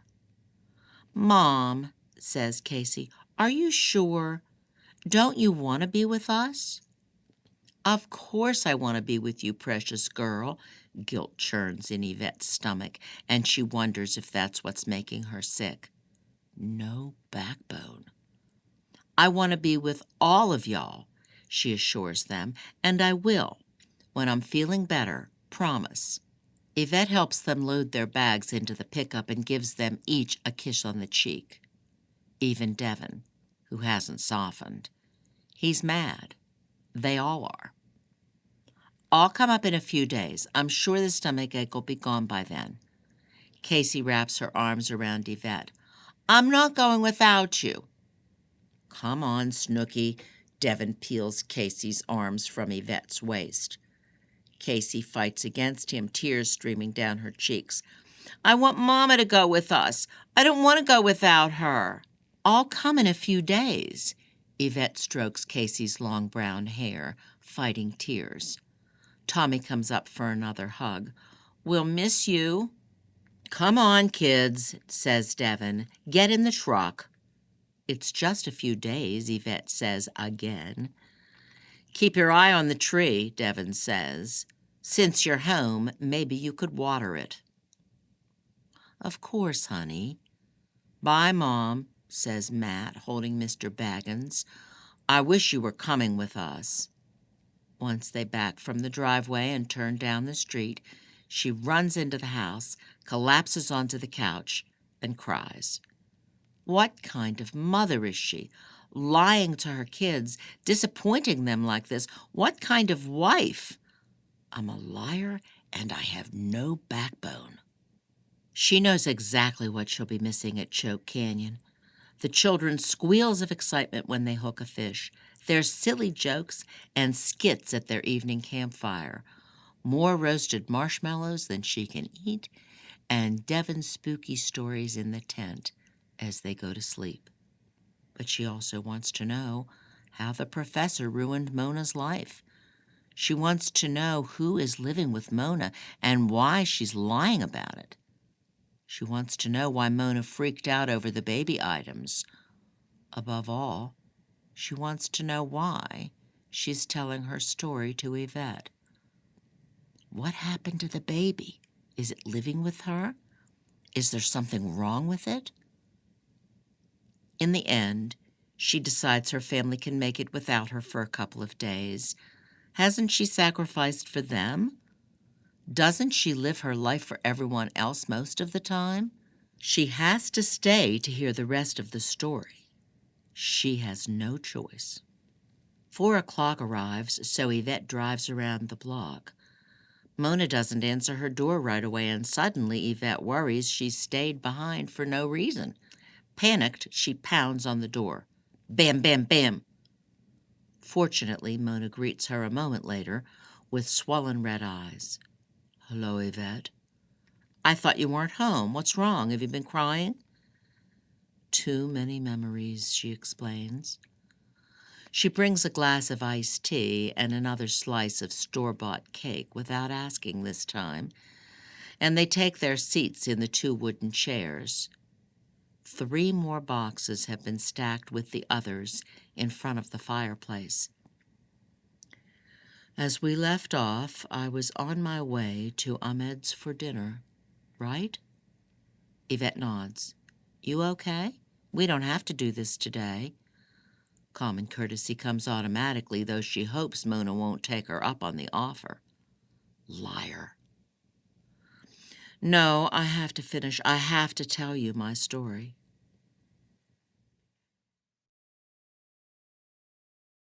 Chapter 6. The Seduction. When I arrived at Ahmed's Friday night, the food had already been laid out on the table. Ahmed said hello, took my leather blazer, and hung it in the front closet. "Come in and have a seat." With black trousers, he wore a snug gray turtleneck. The table glistened and the food looked and smelled tantalizing, like my host. I asked, "Did you cook this?"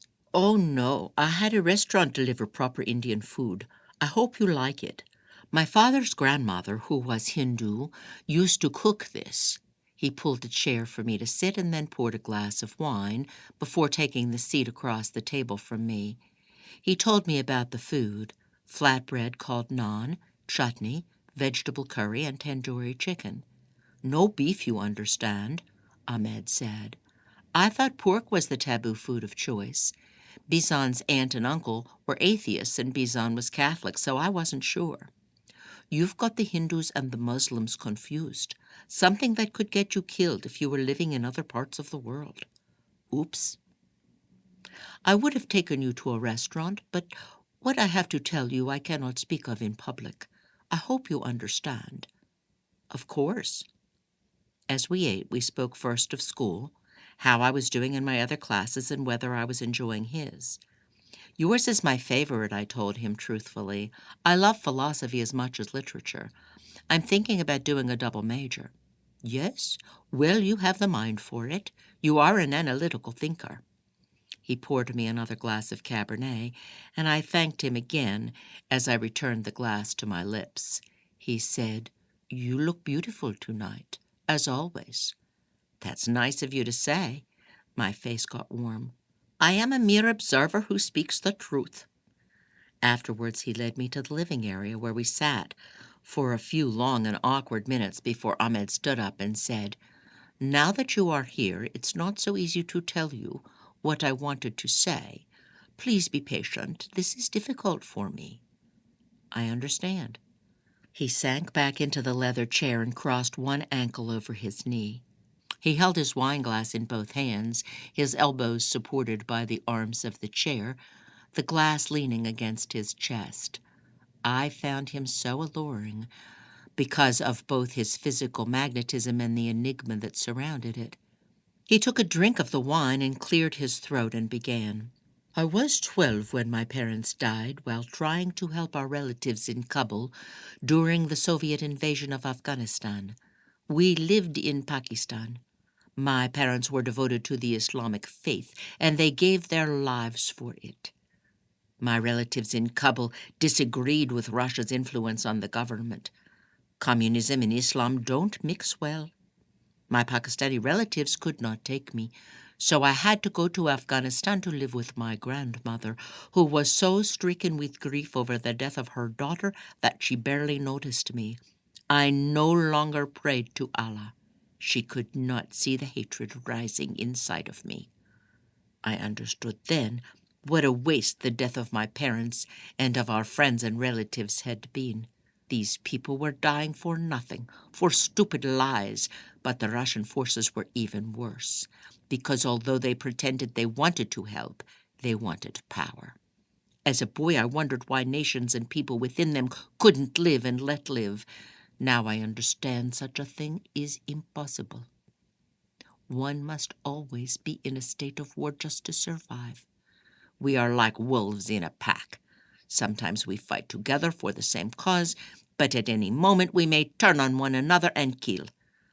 I decided to fight with guerrillas against the Russians, not because I cared for Islam and its cause, but because I wished to avenge the death of my parents and loved ones, and because I had accepted war as a way of life. When I was 18, my grandmother used every bit of money she had scraped together and saved at her own extreme sacrifice to send me to Canada to attend the University of Manitoba, where I learned to speak English and French. I was drawn to philosophy, for I was able to find fraternity among scholars who thought like me. After I took my degree, I came here to the United States for graduate studies. I attended the University of California at Berkeley, and then when I finished my PhD, I accepted a position here. I taught here for 4 years when the Afghani student, Fatima, came into my life. He took another drink of his wine and then quietly stared at the empty fireplace as though in a daze. I asked, "Are you okay?" She reminded me of my mother. She was beautiful, small like a bird, and devoted to her Islamic faith. She wore the required veil and never looked me in the eyes. I wondered how such a woman would find herself educated and at a university. She said her parents had smuggled her out of Afghanistan and wished her to learn nursing so she could return and care for the casualties of war.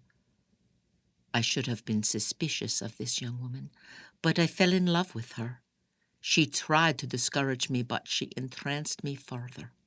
I reminded myself I was engaged to Bazan and should be happy this poor man, who had been through so much, had found happiness at one time. But I found myself wishing I looked more Middle Eastern.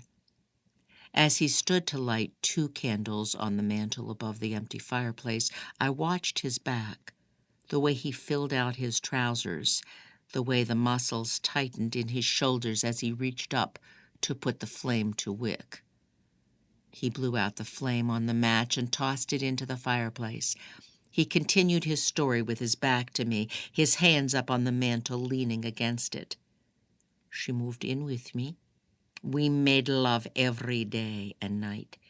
She transformed from this quiet, shy, submissive girl into a carefree and fabulous lover. She was such a mystery to me, so complex. I felt each day as though I were in love with a different woman. I wanted to take care of her, but truly she took care of me. He stood for a moment, clenching his fists as though he might break something. I covered my mouth with my hands as I listened, my eyes drawn to the dancing flames of the 2 candles on the mantel. I was captured once by Soviet soldiers when I was 16. I cannot tell you of the horrors. I barely escaped, but not without having experienced the worst kinds of violations. I caught a glance of his profile, of the clenched jaw and tightly shut eyes. At last, he sat on the brick hearth with his back to the fireplace, his elbows resting on his knees, his back slouched, his eyes cast to the floor. I miss her, even after all she put me through. I hadn't meant to speak when I asked, "Do you still love her?" He looked up at me as though he had forgotten my presence. "I do not know. It is possible." "What happened, Ahmed? What did she do to you?" "She used me. She never loved me. She was spying for the Taliban, and when the FBI came searching for her after 9/11, she fed them me." "You mean she got away?" "I don't know. I was in police custody for nearly 2 months." "Police custody?" "Supposedly I was a material witness, but I was never brought before a grand jury and never charged with a crime. I lied to you when I told you I was on sabbatical. I am writing a book, that part was true, but I was on leave and I nearly lost my position." "How terrible." "But I didn't care. I could only think of her and what she had done to me. It was like being betrayed all over again." "Again?" I was confused. "Who betrayed you before?" He met my eyes and then looked away. "I'm sorry, it's not my place to ask such things." "Yes, it is." He fell to his knees on the floor in front of me and took my hands. "Yes, Mona, I thought I could never feel again. Then I saw you.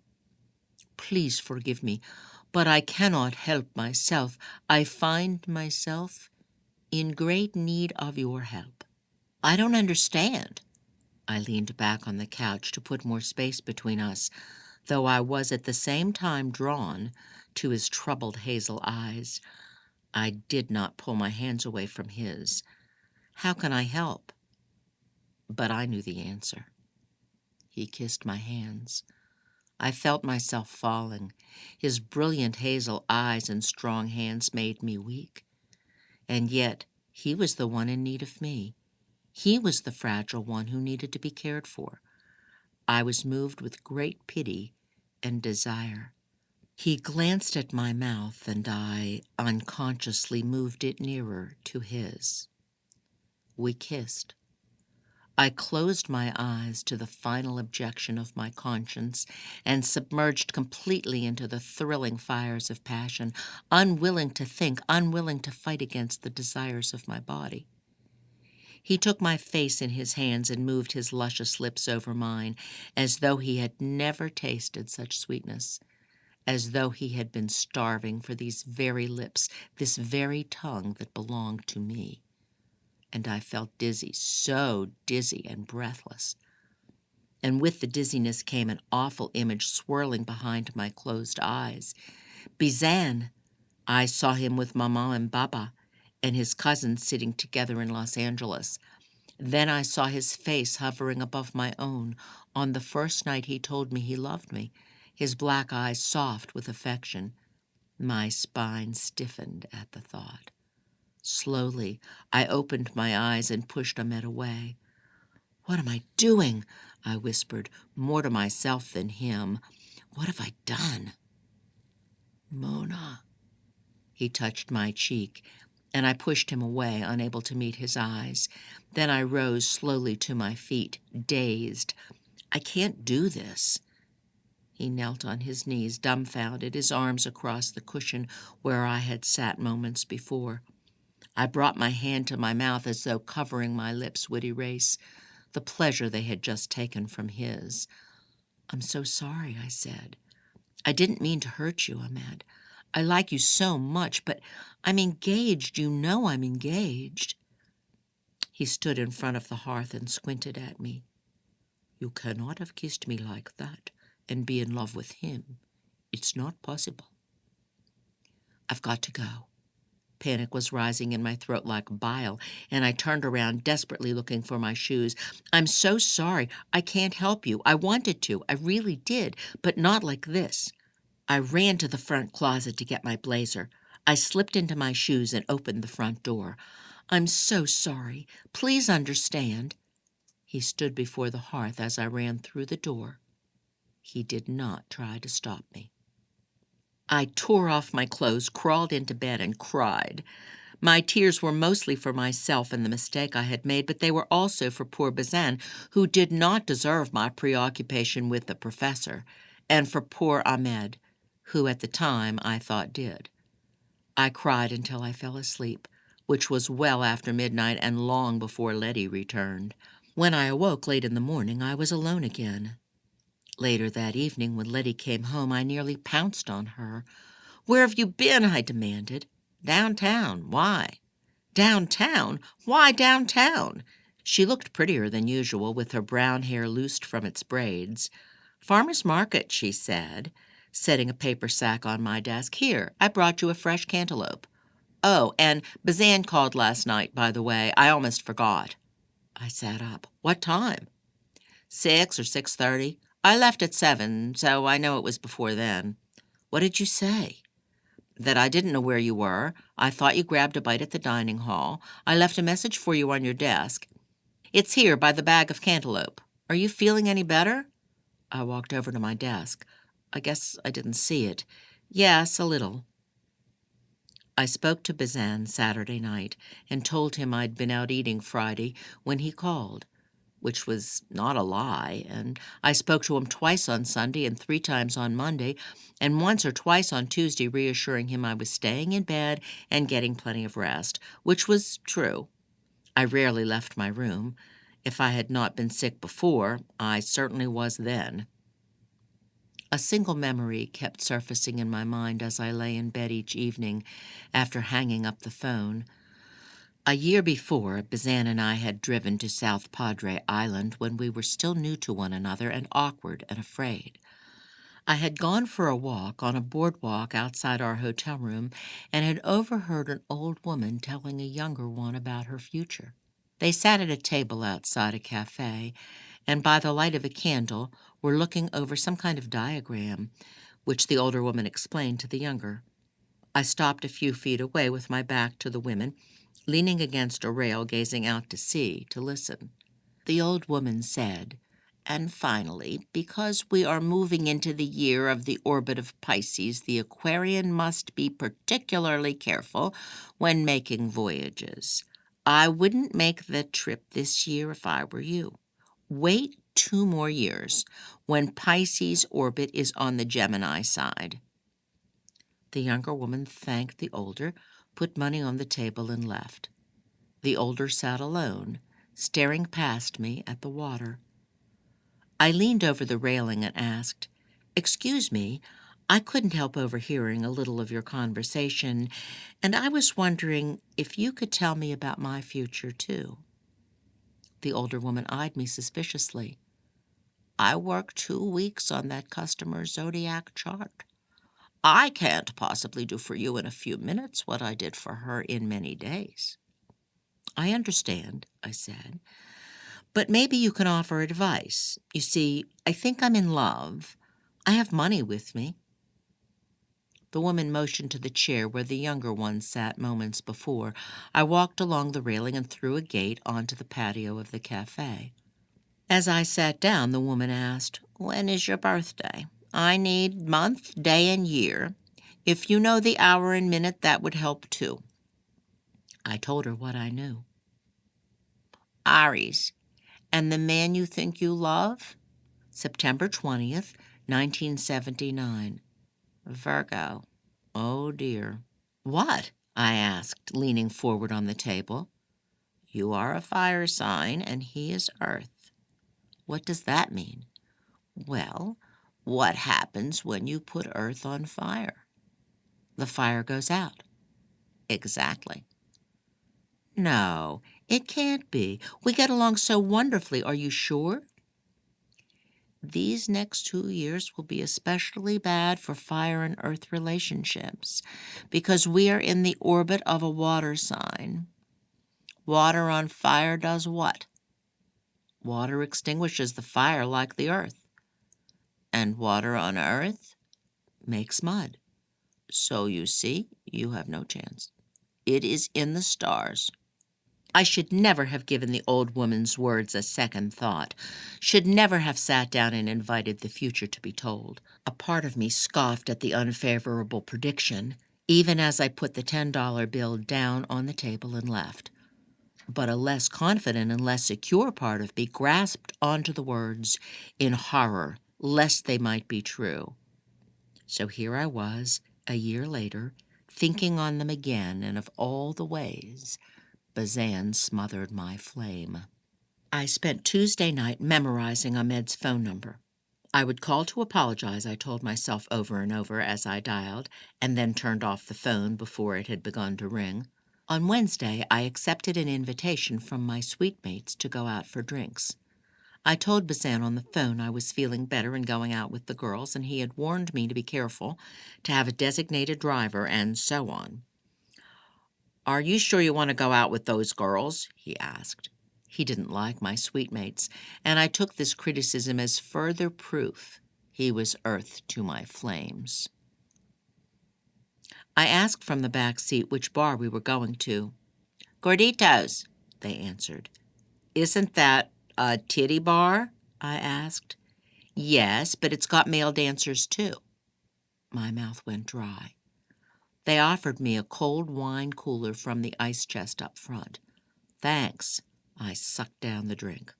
I stared at the maroon carpet to avoid the naked woman on the table we had to pass on our way to the bar. I did what my suitemates did. First, we threw burning shots of tequila down our throats, and then we slurped up Jello shots. We sipped on rum and coke while we searched for a spot near the dancers. But as we weaved through the crowd to get to the other side of the building, I was overcome with the giggles. I had read female apes bend over and show their backsides to males when they're in the mood for love, and male birds of paradise show off their colored wings. As one girl bent over and shook her ass at me, I howled with laughter, because, in a way, she did resemble a thin baboon. My suitemates and I sat at a table on the side of the bar where men danced. As I leaned over to grab a handful of peanuts from a bowl in the middle of our table, I was surprised by the appearance of a dancer right in front of my chair. He gyrated and then turned to show me his ass. I simply could not hold back the laughter. The dancer bumped his bare ass against my thigh. This seemed hilarious, especially as I reflected on the female ape. I fell out of my chair and almost peed in my pants. I shrieked as I lay on my back and begged the dancer to go away. My sweet mates glared at me and then quickly offered dollar bills to the dancer. They left me on the floor and moved to another table. When I found them and apologized, they told me to bug off. I was drunk and at a loss. I got in line at a payphone, cursing myself for forgetting my cell, which was probably dead. When it was my turn to use the phone, I tried to reach Letty, but she wasn't home. I should have asked a bartender for the number to a cab service, but the line of people at the bar was so long and I didn't want to waste more time waiting again to use the payphone. So instead I dialed the number I had recently memorized. A part of me had been searching for an excuse to call him at all week, and now I was too drunk to seriously consider the consequences. When he answered, I nearly hung up, but an impulse and numbed inhibitions spurred me on. "Ahmed? Mona?" He sounded surprised and glad to hear my voice. "I'm sorry to call this late." I had no idea what time it was. "Don't apologize. You did not wake me. I'm drunk and abandoned." "Where are you?" "Gordito's." "I am on my way. Wait for me out front." I climbed into his Corvette. I thanked him for saving me and was disappointed when he asked if he should take me to my dorm. "Or maybe you should drink coffee first." "Yes," I said. I could definitely use coffee. He could have suggested a restaurant, which is what I expected, but instead he took advantage of the situation, as he was typically inclined to do, as he had trained himself to do, and said, "Then it's off to my place, for I have in my cupboard the best coffee you have ever tasted." As we drove, I rambled on, droning as only drunk, naive young women do best. "I can't believe that place. And those people. It's so crazy, so absurd. Gosh, I'm glad to be out of that mess. Whew. Thank you for saving me. I had no one else to call. I could have called a cab, but the line at the bar was so long I couldn't find a phone book. There was this ugly old woman talking on the payphone by the ladies' room forever. I was so relieved when you answered. Everyone else I know was out. Gosh, I'm so tipsy." Before I knew it, we had reached his place. He helped me inside and we went straight to the kitchen. He started the coffee. "Are you hungry?" he asked. "Famished." "Would a sandwich do?" "Just the bread, if you don't mind. Whenever I drink too much, I get this craving for bread." He watched me with amusement as I mashed 2 slices together and ate them, like an eager communicant, moving closer when I licked my lips. I thought he might kiss me. After I finished the bread, he led me to the living room to wait for the coffee. "Make yourself comfortable." Sitting on the couch, I recalled what had taken place the last time I sat in this very spot, and a shiver worked itself down my back. For the first time since I had called him from the bar, I wondered what in the world I had gotten myself into, and what I would possibly do now I was so irreversibly in the middle of it. I could leave. I could walk across the campus and find myself safely home. I could apologize for the inconvenience, thank him for the bread, and go while I still could. None of which I did. Whether the bread had absorbed the alcohol or whether the strangeness of the situation affected a level of sobriety in me, I knew I had to make a choice, and make it quickly. I wondered about the professor's zodiac sign. "When is your birthday?" I asked. "February 15th. Why?" I dared not say, fully aware of how ridiculous I was being. Aquarius. Air. What does air do to fire? It feeds it. Air feeds fire. Of course. Aha! How simple it seemed. Ahmed, I sat forward on the couch. He had gone to get the blanket from the other couch, and as he handed it to me, our eyes locked. I gazed up at him with unambiguous desire and invitation. Full of the most intense passion, I reached my lips to his, and he took my head in his hands and met my lips with his own. I shut my eyes, and in so doing, I shut out reason, justice, and morality. I shut out all memory of Bazan and the pain this choice would inevitably cause him. I shut out all speculation about what this choice would mean for my own future. I shut out all thought of tomorrow. I would think only of today, tonight, this moment, and how wonderful it felt to be in the arms of this sensuous, strong, intelligent, sad man who needed me. He lifted me in his arms and carried me to his bedroom. With his eyes closed and his lips near my ear, he whispered, "Are you on the pill?" I didn't want to interrupt this thrilling moment, this most sensual of moments, so I nodded, not knowing what to say. He ravished me beneath the bed covers, and I cried out in pain. He mistook my cries for pleasure and relentlessly kept at it. I shrieked and screamed and cried, pressed my hands against his chest. From the moment he entered me, I felt nothing but pain. He pulled himself from me and left for the bathroom.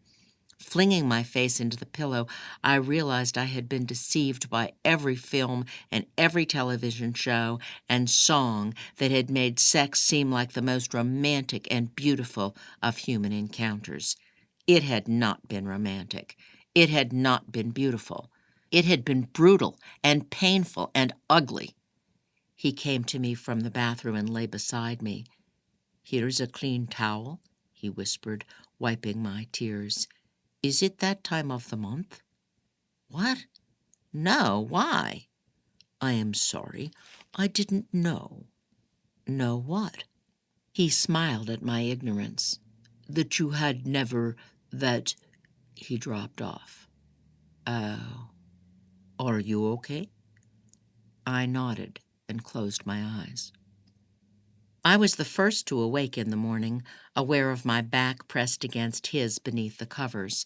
A dull ache filled my temples, and I put my hand to my head and sighed. A more acute pain clenched between my legs. I thought of Bazan and our engagement, and the panic gripped me. I climbed from the covers, found my clothes, and went to the bathroom. As I washed my hands, I could not meet my own eyes in the mirror. I covered my face and sobbed. I could pretend this thing had never happened. I could drop Ahmed's class, quit the research assistant position, and never see him again. I could transfer to another university in another town. Bazan would be graduating in May. He would never have to know what I'd done. This was a mistake, but it need not sabotage my dreams for the future. Yet if we were still to marry, he would discover my secret. Even if I could come up with an excuse for the lack of blood on our wedding night, he was morally stained by what I had done to him. I could not marry Bazan. I no longer deserved him. My hands and knees trembled as I entered the bedroom. Ahmed's back was turned away from me, but I could see his profile nudged against the pillow, and again I was struck by his childlike need for a mother.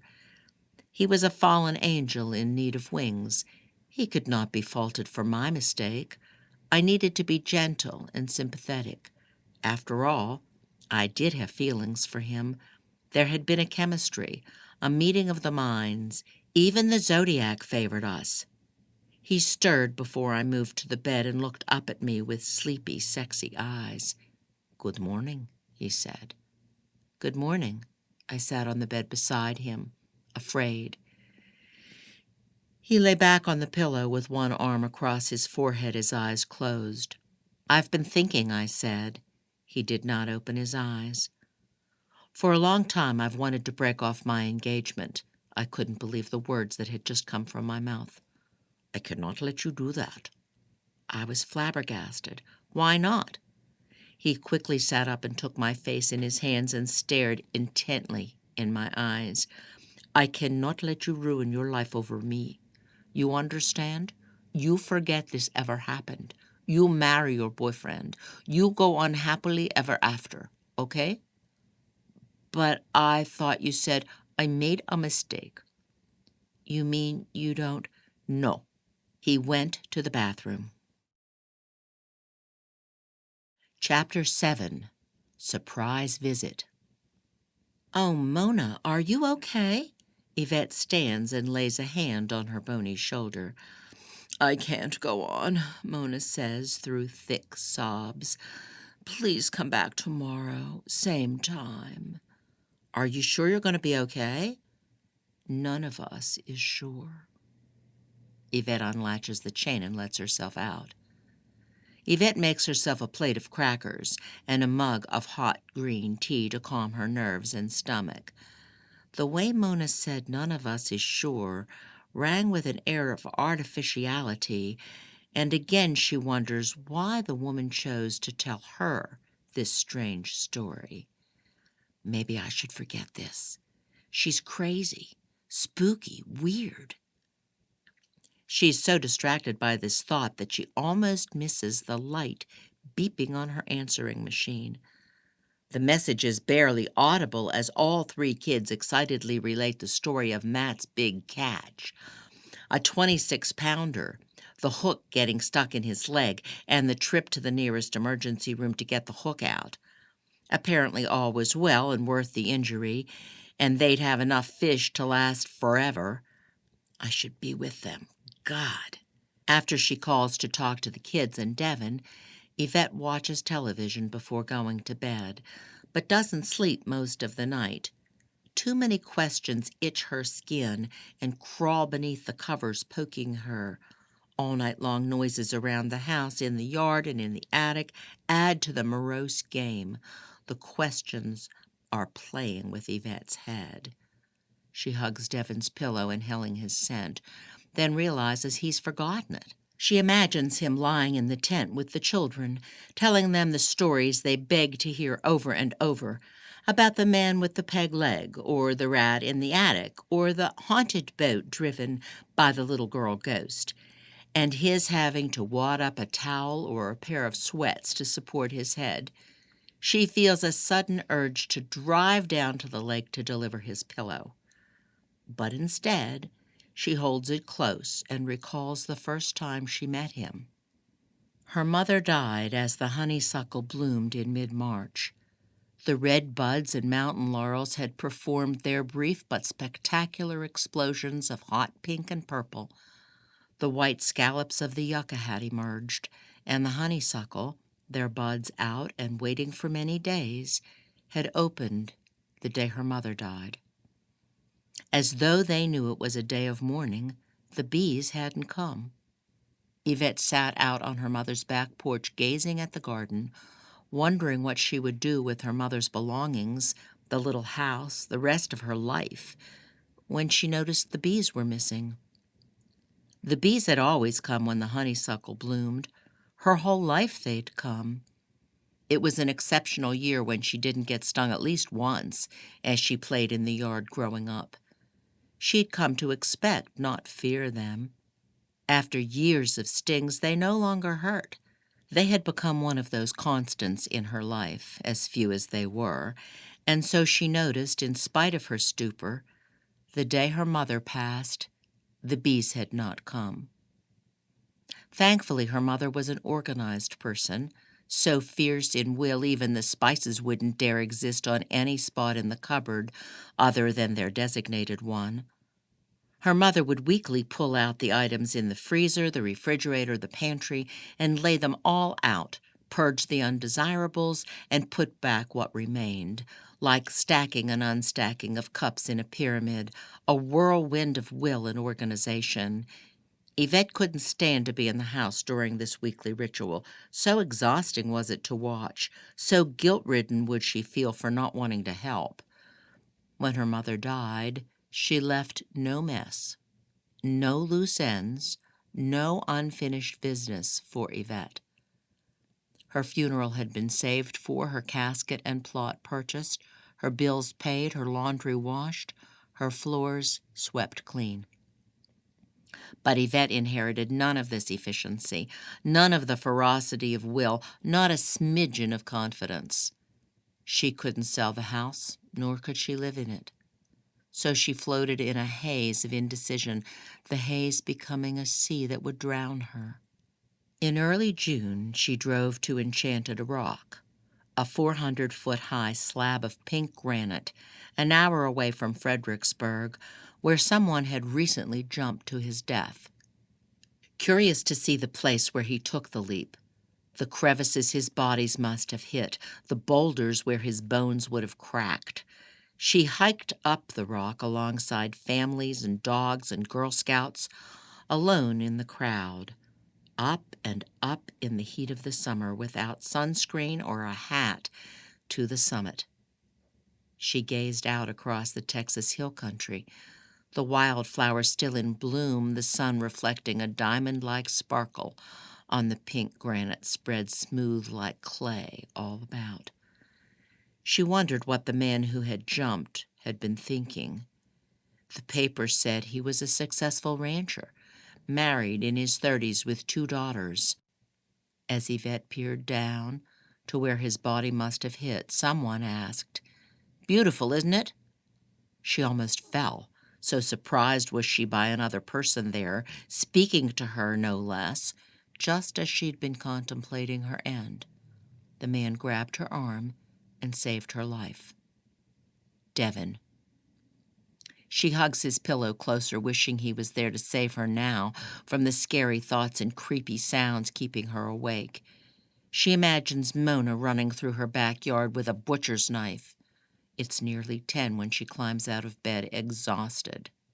Sunday. She puts on the coffee and dresses when the doorbell rings, which is odd because her friend Gloria isn't due to arrive until after lunch. Through the window of the door, Yvette recognizes Mona, beneath a wide-brimmed straw hat and dark sunglasses. "Oh, hello," says Yvette, opening the door. Spooky.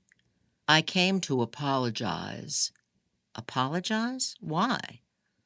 "I don't mean to be rude to you, Yvette. I've become a cold and bitter person, angry at the world, angry at everyone, and I'm sorry I'd take it out on you. I've been too harsh. She's just lonely. Would you like to come inside?" "I don't want to intrude." "You're not intruding. Come on in. Would you like coffee?"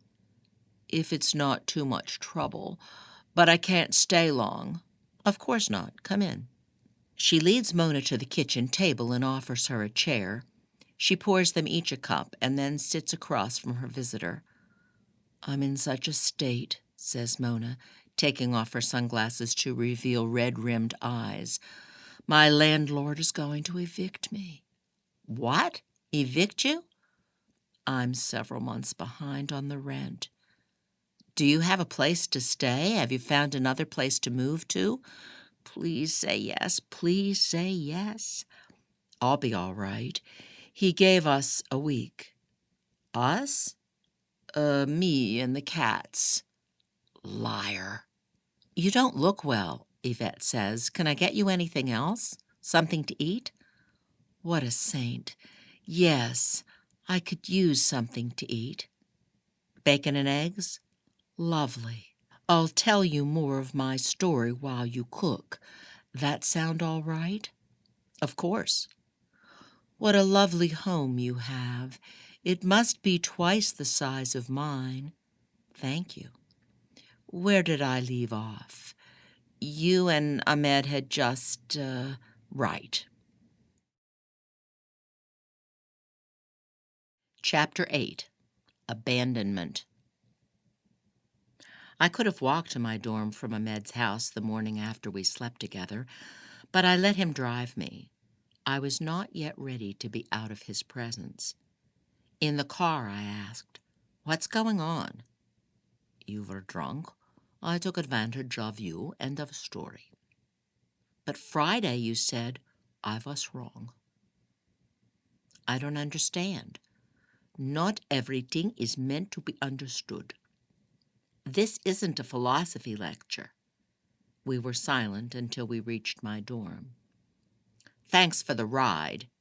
Too hard, I slammed the car door shut and marched away. Where have you been? Letty turned around in her chair from the desk where she'd been working at the computer. They abandoned me at Gordito's. Why in the world did you go there in the first place? And they told me they wouldn't have left you. Yeah, right. And I didn't know where we were going. Slumped down on my bed, the floodgates opened. I couldn't hold up under this interrogation, so how would I face Bazan? Oh, Letty, what am I going to do? Why? What happened? Where were you? I took a deep breath and shuddered before I released my confession. With Professor Jafar. What? Letty looked horrified, both hands at her mouth.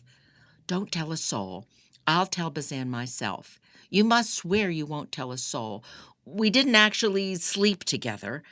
Bazan will die. This will kill him. Keep your voice down. We didn't actually sleep together. It doesn't matter. I felt more alone than ever as I buried my face in my pillow and wept. Letty asked softly, Why did you do it? I couldn't answer. Do you want me to read your cards? Letty was already getting out the tarot cards and flipping them over on her desk. Don't tell me, I said, but I wanted to know. Oh, no. What? The phone rang. Hello, Letty answered. Oh, hi, Bazan. She shot me a look as I jumped from the bed anxiously. Is Mona here? I shook my head, backing away. Yeah, she's right here. Then Letty cupped her hands around the phone. I'm sorry, but I think you have to do this. It's in the cards. I took it. Hi. I felt nauseous and was literally shaking from my head to my toes. Hi, how are you feeling? Worse. You sound like you've been crying. Are you okay? I'm feeling lousy, and I'm sick of it. You didn't have a good night out with the girls? No, I don't even want to talk about it. Come home as soon as you can, okay? I miss you, and I need you. I avoided Letty's eyes. That's good to hear. To tell you the truth, babe, I'm glad you had a miserable time. I was worried all night last night. It's stupid. Never mind, but I'm glad you miss me because I miss you. And I've decided to fly back tonight instead of in the morning. Tonight? I leave around 4 and I'm due to arrive around 7. I have a layover in Dallas. I'll come and get you as soon as I land. I won't even drop off my luggage first. Let's go out to eat and then back to my place. Jose is in Mexico City visiting his girlfriend. Jose was his roommate. They shared an apartment not too far from campus. Sounds good. I'll see you after 7. Sitting across from Bazan at the seafood restaurant, I had no idea what I would do. I started down one path only to change my mind again and again. I'd been clinging to him all night, and I could tell he mistook my swollen eyes and pale face and solemn mood as symptoms of a worn-out girl at the tail end of the flu. How is it, he asked, about the food. Wonderful. Any food was good food, for I had eaten nothing but junk in Bazan's absence except for the Indian meal I had with my professor. Don't you think so? It's okay. I've had better. He was always pickier than I about everything. Tell me more about Maman and Baba and everyone. How was the beach? As I listened to his tale about the fishing, the restaurants, and the family visits, I knew he would be all right without me. He would get on with his life and still find happiness and success. And if I stayed with him, I would be miserable, because I would always know every day of my life I would be betraying him, unless I confessed the truth. But then he would surely despise me forever. Oh, Bazan, I interrupted one of his spring break stories. What is it? He asked. What's the matter? Out of the blue, as Bazan stared at me expectantly, I recalled an uncle I barely knew who was in a hurry to get home to his wife and 5 children when he decided to drive past 2 cars stopped at a railroad crossing, through the barricade and flashing red lights, and then boom, the train hit, and his life was over in a matter of seconds. Some decisions are irrevocable. I said, "I missed you so much." I leaned over the table to kiss him, taking in his smell like fresh peppermint. I loved his smell. "My sweet, sweet Mona." He took my hand, which flinched at his touch, lest he sensed some remnant, some indication of the man who had held it the previous night. Then he put it to his mouth and kissed it. "Look at your thumb." I pulled my hand away. "I've been nervous lately." "I thought you were going to quit." "I don't always know I'm doing it." "It looks ghastly. You might need to put ointment on it. Let me see the other one." "Forget it, okay?" I put my hands beneath the table. After our meal, as we drove to his apartment, my mind reeled as I imagined how things would be if I stayed with Bazan. There had been something between me and Ahmed, a kind of connection I didn't always feel with Bazan. There was also the mystery of Ahmed's troubled past, of his complex personality, of his hopes and dreams. He seemed to need me more than Bazan needed me. I knew all about Bazan. His life, his thoughts, his feelings were an open book to me, and this of late had dulled our relationship. I didn't want to make a mistake by accepting the first proposal offered to me. I glanced at Bazan as he drove onto the exit ramp and recalled our problem with the Zodiac and how critical he was of me when it came to cooking and cleaning and modern art. I decided to recite the pasture as a kind of test. He said, "Yes, I remember. You've told it to me before. It's beautiful." "You think so?" "Absolutely. So much nicer than the others you have recited." "Like the E. Cummings one?" "Which one?" "You know, the one about the balloon man." "Oh, yes, the goat-footed balloon man. That one didn't do much for me." I gave him a hurt look. "Come on, it's okay if we don't like the same things, but a good marriage is based on commonalities." "Oh, brother, just because I don't like one poem, now we don't have commonalities? We have a lot in common. I hate to fish and you love it, but you like the beach. I like to go to operas and plays and musicals, and you can barely tolerate them." "Barely tolerate is the operative phrase. I at least try to tolerate them for you. You separate your laundry, and I throw everything together. We'll do our own laundry. You think homosexuality is sinful, and I don't. If you ever bring home any gay friends, I promise to be nice. What's going on, Mona? Why are you saying these things?" "Oh, I don't know. You're scaring me. Are you having second thoughts?" I couldn't look at him. "No, no, no, of course not. I don't think so. Oh, I don't know." We fell silent. He drove into the parking lot of his apartment and parked the car, and then, like 2 sullen children, we entered his place. Bazan closed the door and took me in his arms. "Don't do this, babe. I love you. I love you with all my heart." I know. I loved him too, but I didn't want to admit it. I was just about to say goodbye. He stepped back from the embrace, his eyes wide. "It's your philosophy professor." I gaped and couldn't speak. "I knew it!" he shouted. He turned away from me, rubbing his fingers through his hair. I followed him. "Bazan, has Letty said something to you?" "Why? Does she know?" "Know what?" "Nothing. She wants you for herself. So she lies to you about me." Ridiculous. I knew it was, but I was desperate. He crossed his arms in front of his chest. "Now tell me what's going on." "Nothing is going on. I'm just getting cold feet. I'm sure it's nothing. I just need time to think." "Why now? All of a sudden?" It's not all of a sudden. I've been questioning things this entire semester. I guess having a little time away from you has made me see things differently. Tell me, Mona, how do you see things? I named everything about him I considered a flaw. He wasn't passionate about anything. He didn't understand true art. He was always critical of me. He smothered my free spirit and rained on my ideas. He wanted to move to Los Angeles or stay in Brownsville, and I wanted to move around, maybe even go to graduate school abroad. I hated the way he gloated over me every time he won a bet. He rarely wanted to kiss me on the lips anymore. And on and on and on. I became cruel and heartless in order to protect myself from exposing the truth, the terrible truth of my betrayal. He stood there, bearing it all. When I had finished, I covered my mouth, shocked by the words that had rushed from my lips. It was finished. I had made my choice, and by the ache in Bazan's eyes, I could see the choice was irrevocable.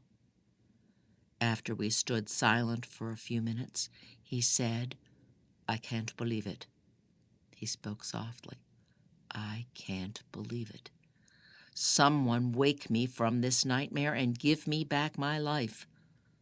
"I'm so sorry." I couldn't believe it either. "I don't want your apology. That's something you say when you've dumped beer on someone's shirt." That was how we met. I had spilled beer on him by accident at a party. He sat on the sofa stunned, tears running down his cheeks. We were both silent. I sat beside him and tried to embrace him, but he seemed not to feel it. He put his face in his hands and wept.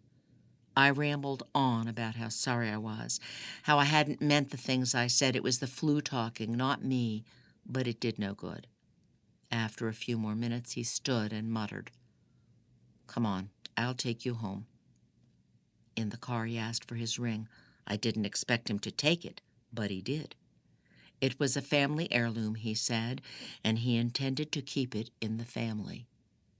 "Can I call you?" I asked. "Why?" "Oh, Bazan, I didn't mean those things I said. I'm so sorry." "You meant them. It was crystal clear you meant them." He pulled into the lot in front of my dorm. "Goodbye." He waited for me to get out of the car and leave. "I'll always love you. Please, Bazan, look at me. You don't deserve me. I'm the one who is wrong for you. Forget all I said tonight. It's me. You've always been so perfect. You would have been miserable with me." He glared at me. "Yes, you're right, Mona. I would have been miserable. Thanks a million for sparing me." He drove away, nearly knocking me onto the pavement. I watched him go as the gloomy night rained down on me. Fortunately, Letty was out. I cried for an hour without stopping. Then I sat up, blew my nose, went to the bathroom, and thought of Ahmed Jafar. A surprisingly pleasant feeling overcame me. It was the feeling of liberty. I was free. I telephoned Ahmed, but thought the lines must have gone down because of the rain, for a recording said the number was no longer a working number.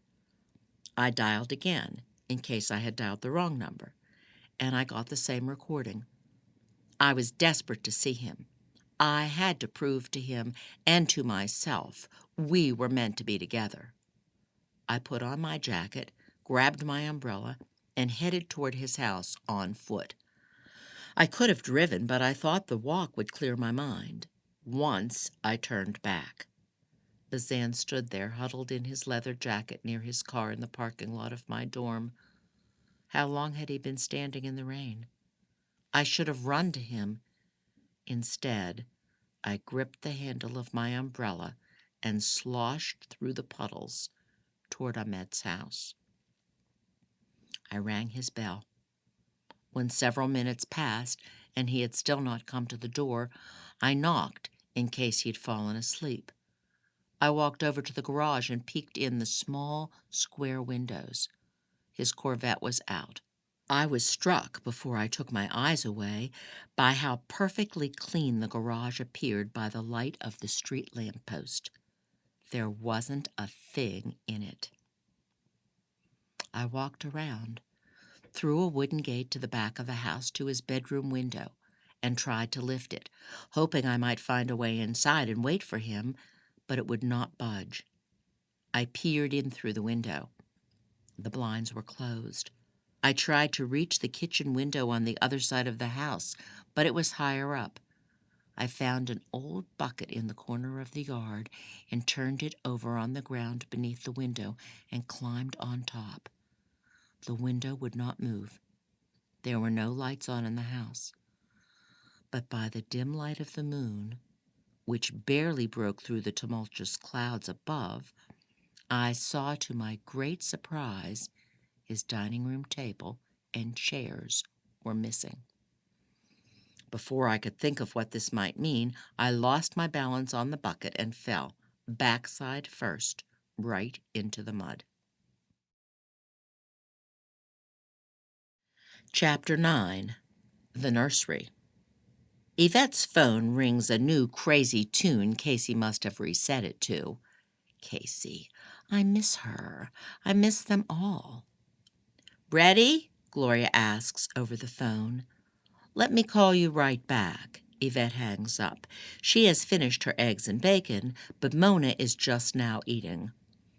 It's delicious, Mona says with food in her mouth. Thank you. So where did Ahmed go? Mona sips her coffee. Should I finish when you come later? You are coming, aren't you? Yes, that would be better. I'm going to the nursery with a friend of mine in a little while. Oh, which one? Yvette tells her. Sounds lovely. I enjoy walking around all those beautiful plants. Yvette wonders if Mona is hinting for an invitation. Mona finishes up her plate and thanks Yvette again. I'll see you at 4. Yvette whistles as she cleans and puts away the breakfast dishes. She looks forward to shopping for plants with Gloria. Every spring they take a dozen trips together, not always to buy, though today she will not leave without 3 pots of annuals for her back patio. These visits to the nursery with Gloria had given continuity to Yvette's life, because it once was a tradition she shared with her father. Her favorite trip occurred one spring when she was 10, 2 short years before cancer would take him and her plant shopping would come to an abrupt halt until her late 30s. Her mother wasn't a gardener. Unlike Yvette's father, who could spend hours outdoors training vines to a trellis, pruning roses, fertilizing the hydrangeas, her mother found no joy in such solitary tasks. Yvette thinks now her mother likely could not tolerate a hobby that undermined her complete control. No matter how much one trained, pruned, and fertilized, one could not dominate nature, but only guide it to become what it willed itself to be. No, her mother preferred to spend her time organizing the inanimate objects of the household and left the living to Yvette's father. When they went on these trips together, sometimes her father bought new pots of flowers, but sometimes they just looked around to learn the names of more plants and to ask questions of the employees, especially Ed, a sweet old man who knew everything about Texas plants. The first time they met him, though, they thought he was dead. They were walking past the hydrangeas toward the vines and trees on the outskirts of the nursery when they found him lying face down in the dirt off the path. His denim jeans and boots were covered in mud, and the green uniform shirt was soaked. His elbows were bent and his hands were pressed against the dirt beside his head. "Oh, my God," her father said. "Is he dead?" Yvette whispered. "I don't know." In a louder voice he said, "Sir? Excuse me, sir?" The man on the ground didn't move. "What do we do?" Yvette whispered. "Let's turn him over," her father said. "Shouldn't we get help?" "You go for help. I'll see if he's breathing. If he has a pulse. I know CPR." Before Yvette ran off, the man on the ground said, Don't move. Yvette stopped, unsure what to do. By now others had noticed and a woman shouted to call 911. What's wrong? Her father asked the man. You'll scare him. Who? The man was staring at the ground. Yvette thought he was senile or delusional. Let me help you up, her father said. I said don't move. You'll scare him. Look at him. I think he's from Nicaragua.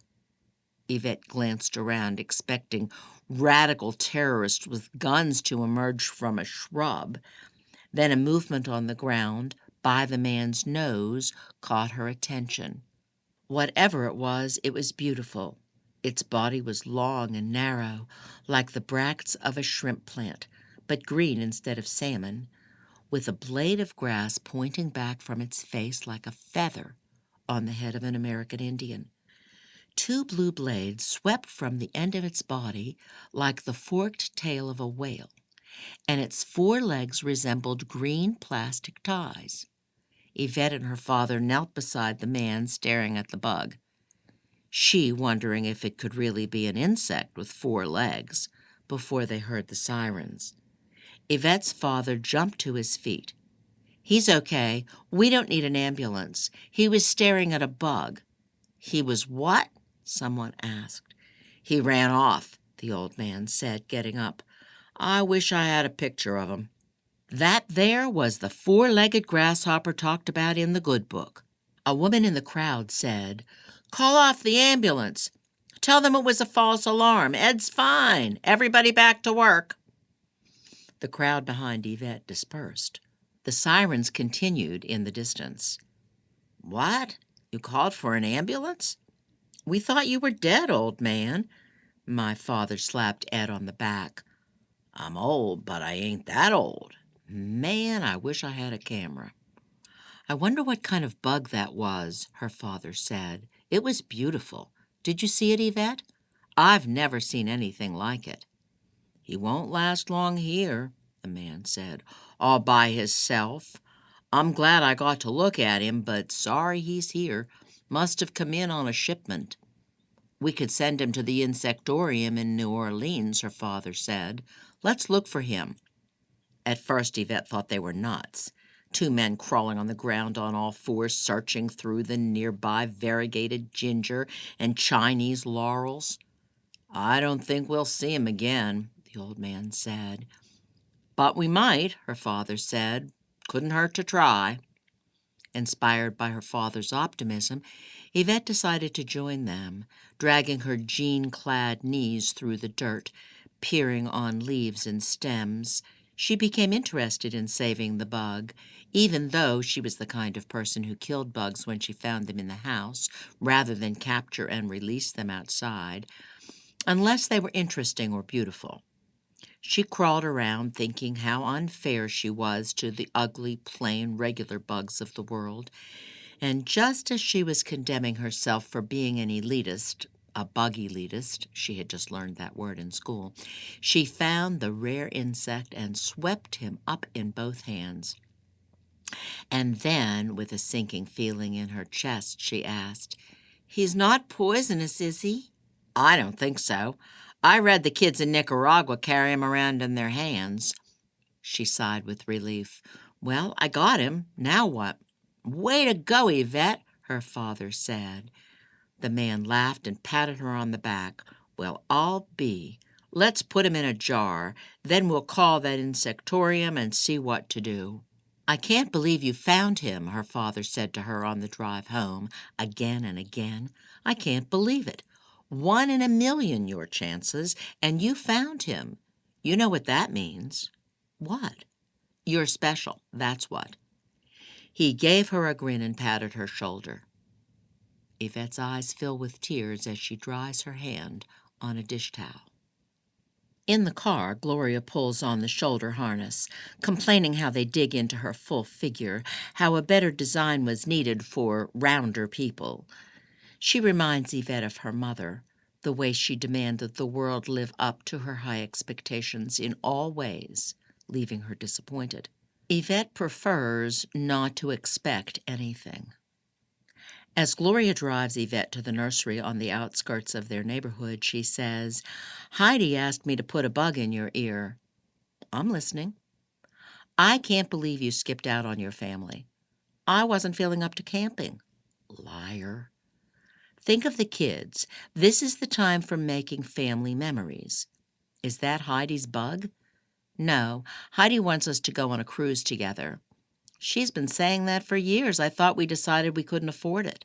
Gloria pulls into the parking lot and finds a space. She found an early booking deal. It would be June next year, but it would be half the regular price. You have to put down a deposit within the next few days, but you have until a year from now to get your deposit back if you change your mind. She had ideas for how we could raise money. Yvette steps from the car. "We could always sell our bodies for sex." "That's what I thought, too. We could advertise ourselves on Craigslist as a threesome." An older couple gives them a funny look, and Yvette and Gloria giggle as they enter the grounds of the nursery. "We could stand on the corner of our street with a sign asking for donations," Yvette says. "I'm sure our neighbors want to support our vacation." So what were Heidi's ideas? She thought we could offer homemade meal delivery service. "I think I would rather sell my body for sex than do all that cooking. I barely cook for my own family." "But your family doesn't pay you. You'd cook for paying customers. Think of the cruise."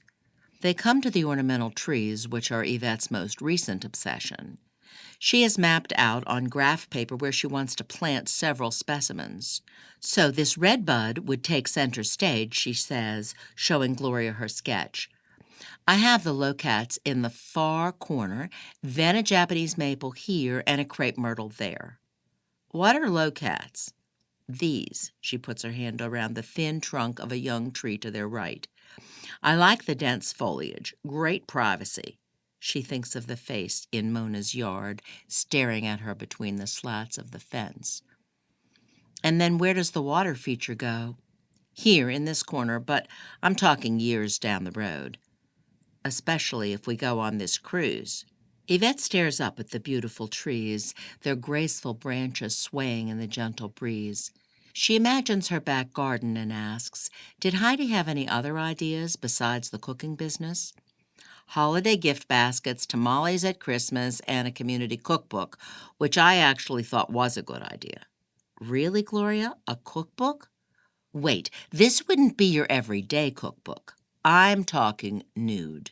Well, not nude, but suggestive. We'd get people in the community who are well known to pose in a cooking situation." They move past the trees. I still think I'd rather sell my body for sex. I'd just have to lay there." "You might not make much money," Gloria teases. An attractive younger man stooped over a plant glances up at Yvette. She gives him a mischievous smile, and he smiles back. When Yvette turns, she almost walks into Mona. She wears the same wide-brimmed hat and sunglasses. Spooky. "Oh, hello. I didn't expect to see you here," says Yvette, and inside her head alarms are sounding. She can't believe Mona has followed her to the nursery. "Yes, well, when you mentioned you were coming, I couldn't stop thinking how lovely it sounded. I'm trying to keep my mind off things, you know. Of course, I should have invited you along, except you're scaring the hell out of me." "Oh, no, I wouldn't want to intrude on your plans with your friend." Liar. "This is Gloria. Gloria, this is the neighbor lady I've been visiting." Mona frowns as though worried Yvette hasn't kept her secret. Yvette quickly adds, "She's the one that makes such delicious cookies and cakes. We chat about the kids and such." "Does neighbor lady have a name?" Gloria asks. "Mary," replies Mona, extending her hand. "Nice to meet you." "Nice to meet you too," Gloria says.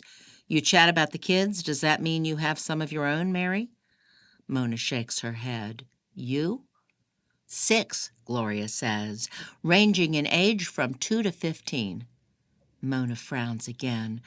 "Well, nice to meet you. I'll see you later, Yvette." Mona turns and disappears behind the mandevilla. Strange, spooky, and strange. What was that all about? Asked Gloria. She didn't seem happy to meet me. I think she might have lost a baby once, but I don't know. You mean a miscarriage or the baby died? I don't know. A chill works its way down Yvette's back as she walks with Gloria through the perennials. After Gloria drops off Yvette from the nursery, Yvette takes her new plants to the backyard and replaces a few of the annuals she has in pots on her patio. She's still shaken from her encounter with Mona and has decided she shouldn't return this afternoon as she promised. As much as she wants to hear the end of the woman's story, she's too unsettled by Mona's intrusions into her life.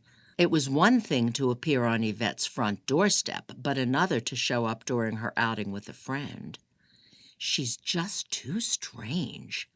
"Hi, Yvette," comes the familiar voice through the slats of the fence. "Find anything at the nursery?" "Oh, those are lovely." Yvette doesn't turn to the fence, not wanting to see the spooky image of Mona's pale face pressed against the wood. "Thanks. Do you think you can come a little early today? 2:00? Oh, hell. About that, I'm afraid I'm worn out from the shopping. Maybe we should shoot for tomorrow instead." Liar. "What?" Mona's voice is an octave higher and 10 decibels louder. "Are you serious? You can't be. I'm nearly finished. You must come. You can rest here while I talk."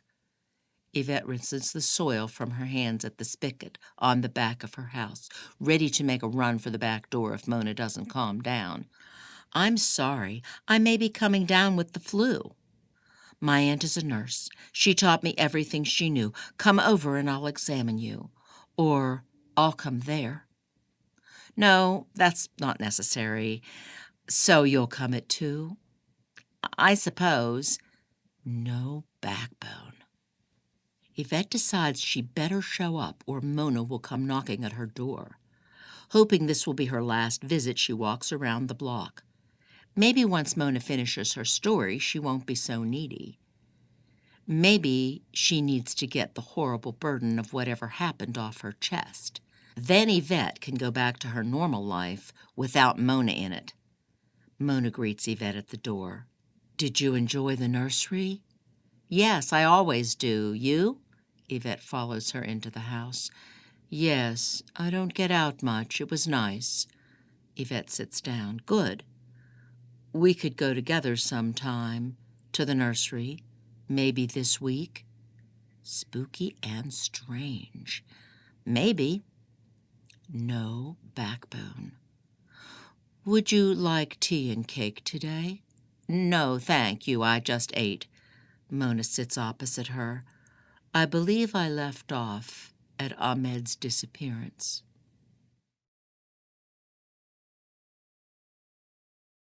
Chapter 10. The Book in the Box. I tried in vain all weekend to reach Ahmed by telephone. On Sunday I drove once more to his house, but found no evidence he was there. I half hoped Bazan would call, but he didn't. I couldn't wait for Ahmed's class so I could ask him where he'd been, but was shocked to learn another professor would be taking over the course. The class was told the previous teacher had emergency family matters to attend to in Afghanistan and would not be returning to the university. I left early, rushing over to the philosophy department, hoping to learn more about Ahmed's whereabouts. "Is there a telephone number or an address where he can be reached?" I asked the secretary. "I'm sorry. I don't have any information on this professor. You might check back with me in a week or so. He'll let us know once he's settled again." As the days passed, I became more and more determined to find Ahmed, but I sometimes felt helpless. And it was during these times that I considered calling Bazan and begging for his forgiveness. Twice I picked up the phone to dial his number, but knew he must despise me, and there was nothing I could do. I had to find Ahmed. I had given up everything for him. During the following week, I made several trips to Ahmed's house, peering inside windows, unable to believe he could have moved completely out in the short time that had passed. At last, I had the idea to check out his office on campus for clues. I told the secretary I was his research assistant and needed to get my things out of his office. She looked at me suspiciously. Research assistant? Professor Jafar didn't have a research assistant, to my knowledge. The blood rushed from my face. But he paid me to do work for him. He said I was in the employment of the university. That's odd. I could tell the woman didn't believe me, but she said, "Well, his office is empty." Please? Since no one new has been assigned to it, I guess there's no harm in letting you take a peek. The secretary took a set of keys from the side drawer of her desk and led me down the hall to what had once been Ahmed's office. My heart raced as the woman unlocked and opened the office door. "See? Empty." I walked past the secretary and pulled open the top drawer of the clean desk. Nothing. Not even a rubber band or a paperclip. I inspected the empty shelves. Just a bunch of dust. I was about to turn and leave when I caught sight of a cardboard box beneath the desk. "Here it is. See? He put it under the desk and forgot to return it to me." I pulled the box from beneath the desk. It was not too heavy. "Thank you for letting me get inside to get my stuff." The secretary first narrowed her eyes, and then, probably because she didn't want to bother with challenging me, she shrugged and followed me back up the hall. I gave her one last backward glance and then headed down the adjoining hall in the opposite direction with the cardboard box in my arms. Inside was a manuscript written in another language. Even though I couldn't understand the words, I knew I had found Ahmed's book, at least a copy of it. As I sat on my bed in the dorm looking over the manuscript, the lock on the door turned and Letty and her friend Jan entered.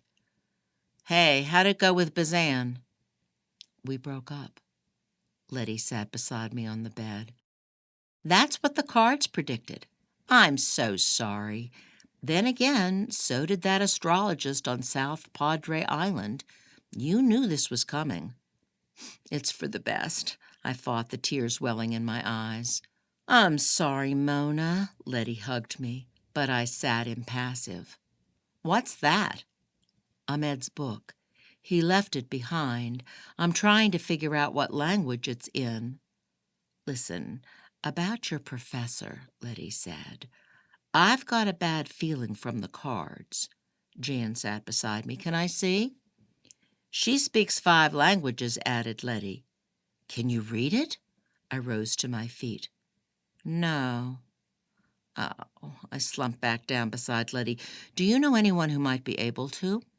Jan said she had a history professor who was from Pakistan who might be able to help. So the next day, which was my birthday, I turned 22, and Bazan didn't call, didn't send a card, nothing. Jan, Letty, and I walked across campus to the history department to see Jan's professor. He sat behind his desk and welcomed us into his office, which smelled of salami and pickles. He had a friendly, round face. "I love visitors," he said. "Come in. Find a place to sit down. Move the stack of books from the chair to the floor. Yes, right over there. That's fine. Now, what can I do for you?" Jan said, "I've brought a friend who needs a book translated." "Not entirely translated. I just want an idea of the book." "I think it's written in Pashto," said Jan. "Can you read it?" "Let me see." I handed him the first page from a pile of loose sheets in the cardboard box. The professor moved his lips and muttered the sounds of a language I had never heard before. "What does it say?" "It appears to be a philosophical discussion about free will or the lack of it. The author is introducing a series of experiments he says disproves the notion that we are free. He cites modern studies of the impact of genetics on human behavior. Thank you, Professor. I would be happy to read it for you and tell you what I can. I don't want to be any trouble for you, I said. I know you must be a busy man. True. But I happen to find this interesting, and I haven't read anything in Pashto for quite a while. The experience will sharpen my skills. I didn't want to leave the entire book with this man I did not know. It was the only thing I had left of Ahmed. On the other hand, this professor might be able to reveal, through reading the book, what had led to Ahmed's disappearance. Well, okay. It's very sentimental to me, though. I wouldn't mind leaving it for a few days, but can I come for it next week? It was settled. I offered to pay, but he refused. As I walked across campus with Letty and Jan, I had a strange feeling. Chapter 11. New Suspicions. The hair rises on the back of Yvette's neck. She knows someone is standing behind her, as sure as she knows Mona is sitting beside her. She hears a shuffle and the slam of a door and turns to the hall as the one-eyed cat leaps onto Mona's lap. Yvette scans the empty hallway and listens for the person she knows was standing there, but the house is as silent as a graveyard. Shit, this is too spooky and strange. Bab's tail does that to the doors sometimes, Mona says stiffly. It scares her to death, doesn't it, girl? She kisses the top of the cat's head. Liar. I thought I heard someone, said Yvette, her heart beating fast. There's no one here but us and the cats. Yvette doesn't force the issue, but she does come up with an idea. I might have a friend interested in renting this place. I can take a look around and see if it will suit her. Not today. She pushes Babs from her lap and rises from her chair. I need to check on my other cat. I'll be right back. Her bony frame in the ratty robe sweeps across the floor like a ghost. The cat follows her into one of the back rooms. Determined to find a clue about the person Yvette knows is living there, she hurries to the first door off the hallway. It's the bathroom. She closes the door and locks it, heart pounding against her ribs. Ta-ta-ta-ta-ta-ta-ta. Although she finds a box of kitty litter beneath the pedestal sink, she also discovers men's deodorant and cologne behind the mirrored door of the medicine cabinet, along with 3 bottles of pills. But before she can read the labels, Mona inserts a key into the knob. Shit. Almost done. Yvette flushes the toilet. She closes the medicine cabinet and turns on the faucet beneath it to wash her hands. The door flies open. Oh, it's you, says Mona. I'm sorry. I thought Boots had accidentally locked himself in again.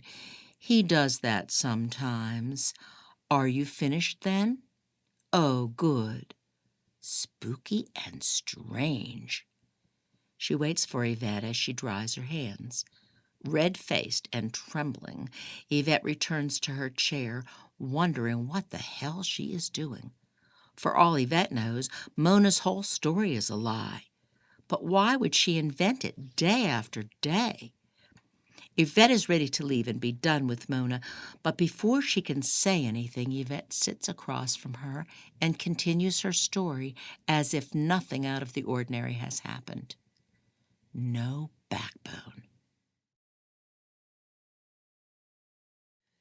Chapter 12. A New Turn. After I dropped off Ahmed's manuscript with Professor Hussein, I spent the weekend with my parents.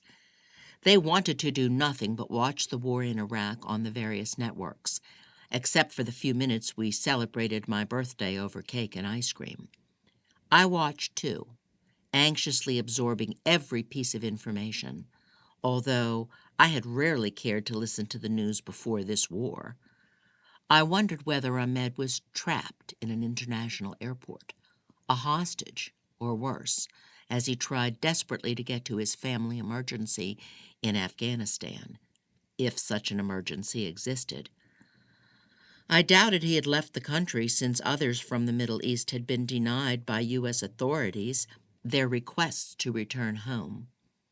I sometimes felt him watching me, and often waited on the third floor in the library for the meeting I knew must come. I was convinced he had sacrificed his love for me because he thought I would be better off with Bazan. I didn't tell my family about the breakup. I told them Bazan was out of town again with the geology club, and they had no reason to doubt it. But late Saturday night, when I took a break from the war to go outside by the back shed where Leroy smoked his pot, I blurted the news to him.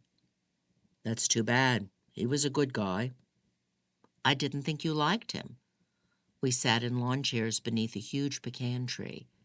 Leroy propped up his feet on the homemade barbecue pit he helped my father make years ago. I could barely see the smoke he exhaled in the dusk, but the smell was more conspicuous. He said, "No, I liked Bazan. We didn't see things the same way, but I liked him." "How do you see things?" He paused to exhale. "Why do you care?" "I'm curious." As I waited for his reply, I recalled one Christmas when I was 4 and he was 14. Our parents had just married. He's my half-brother from my mother's side. I had crawled beneath the Christmas tree to look at the name on the biggest present. Leroy had tried to get as far back as me, on his belly like a salamander, and he said, "It spells Babichka, which means grandma in Czech." But he bumped the tree on his way out, and it would have fallen had my father not happened by and saved it.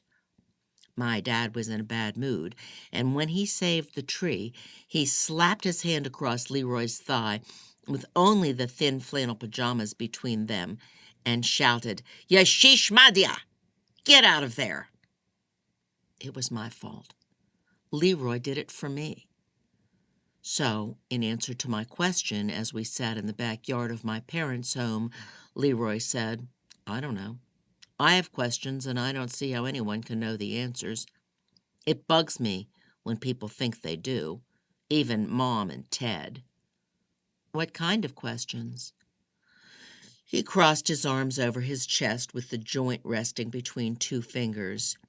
"Well, for one thing, if I were the supreme being of the universe, I'd dole out my goodies equally. What kind of God would give more to some and less to others?" "Sometimes less is more." He rolled his eyes. "And I wouldn't require my creations to worship me. If they want to thank me, fine. But if they forget all about me, that would be okay too. What kind of egomaniac creates other beings primarily so they will love and worship him?" I knew it would do no good to argue with him. "Why'd you come out here?" I shrugged. He held the joint out to me, but I said, "No thanks." "Ever tried this stuff?" "No." "Why don't you? Come on, it'll make you feel better." "Some other time." We sat quietly for a while watching the stars come out. "Leroy?" "Yeah?" I wanted to tell him I missed being close to him. I felt frightened and alone, and I needed him to be a big brother to me. I thought about the time beneath the Christmas tree. I had cried at the injustice, and he had patted my back and said it hadn't hurt and not to worry, and it hadn't been my fault. I picked at my sore and bleeding thumbs, and instead of telling him the things I wanted to say, I muttered, "I'm going in. The mosquitoes are biting." I skipped classes Monday, Tuesday, and Wednesday of the following week to watch the war on my sweet mate's television. I hadn't dressed. I wore a long T-shirt and underwear and socks. The rings of old mascara from earlier in the week added to the dark circles beneath my eyes due to the lack of sleep over a new fear. Watching with the rest of the nation the triumphant toppling of an icon of one of the cruelest dictators in world history by a mass of celebrant Iraqis, I wept, not for the Americans who had risked their lives for this glorious moment, nor for the Iraqis who for the first time had a taste of liberty. For myself. I rushed to the commode where I was sick for the second time that morning and for the third consecutive day. On Holy Thursday, when I was supposed to be at my parents' house, I sat alone on the third floor of the library at my special window, gazing out at the night and the lights of downtown Brownsville. I felt so far off course at that moment and so alone, out in the middle of nowhere in a dreadful storm. Ironically, the complete works of Shakespeare lay across my legs, open to the first page of The Tempest. But in real life, no Prospero had used magic to rage the sea against me. It had been my own doing. When I least expected it, Ahmed was there. He had come for me as I knew he would. At the soft whisper of my name, I turned and recognized him in spite of the beard and mustache, in spite of the brown baseball cap pulled down across his brow, in spite of the baggy shirt and jeans. I stood and leaped at him and wrapped my arms around him. I whispered at his ear, "You've come back. I'm so glad. I knew you would. I knew it. Why did you leave? Where did you go?" "Let's go." "Where?" "To my place." "But it's empty. What happened?" "To another place. I'll explain on the way." I left the Tempest on the chair as he took my hand and led me out of the building. "You got a new car?" I asked, with disappointment, when he opened the passenger side and helped me into the maroon Buick Regal, which was not brand new, but in nice condition. I missed his shiny red Corvette. He nodded, closed the door, and quickly made his way around the car to the driver's side. He started the engine and drove away from the university toward the central part of town. Giddy with excitement and nervousness, I knew I was foolish for going with him. I knew I took a terrible chance, but I was so relieved he had come for me. "Tell me what's going on. It smells like cigarette smoke in here." "I had to go to Afghanistan. My grandmother died." "Oh, no." "I did not know how soon I would come back with the war going on, so I took everything with me. I am sorry I didn't call or write to you. I've been going through a difficult time. She raised me from 12 years old after my parents were killed. She was like a mother to me. I still cannot believe it." "I'm so sorry." I touched his shoulder. Happy now, reason had apparently re-entered my life. I should have been sad for him, but instead I smiled. My world made sense again. "You wouldn't believe how many times I drove to your house, peering in the windows, hoping I'd see some sign of you. You vanished just like that." I snapped my fingers, "right into thin air." I glanced over at his dark face, so strange with the beard. "I broke off my engagement." He met my eyes briefly and turned back to the road. His silence made me angry. Maybe he didn't love me after all. Maybe he hadn't come back for me. Maybe— Ugh! I clenched my jaw. I couldn't stand his silence. Bazan and I were too different. I would have broken it off even if I had never met you. You were the catalyst. I didn't break up because I expected— I didn't think— what I mean is, I don't know how I feel, and I wouldn't be surprised if you didn't either. I put my hand on my belly as my eyes welled with tears. I gazed at the moon. For the millionth time, I wished I hadn't left Bazan. I wished I were in his arms right then, feeling safe and secure and sure about my future. I missed his smell. If only I could turn back the clock. Ahmed hadn't come back to marry me. He had come for— Why had he come back? I bit a thick piece of skin from the least sore of my thumbs. "Why have you come for me, Ahmed? Where are you taking me?" "I will explain everything when we get to the motel." "Why can't you tell me now?" "I need to stay focused on the road. We are almost there. Be patient with me." He glanced over at me. "I'm glad to see you." "Really?" He nodded. Alarm overcame me when he pulled into the parking lot of a third-rate motel and stopped at the end of a string of rooms, on the darkest corner, away from the streetlight and the traffic. The perfect place, I thought, for a secret crime.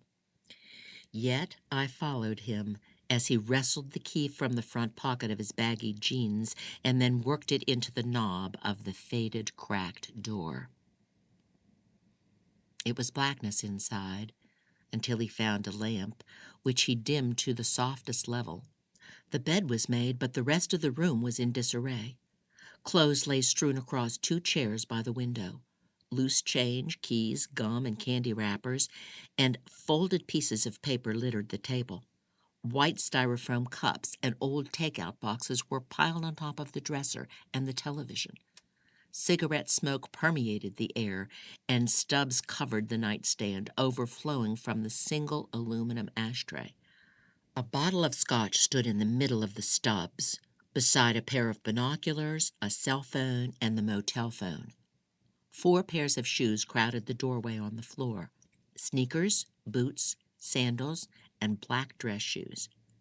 In the closet hung several sets of clothes: jeans and polo shirts and button-downs, but also 3 suits, a tux, and a winter coat. 2 duffel bags, unzipped and half full, bulged from the closet floor. On the double bed lay a laptop, a digital camera, and a folded newspaper.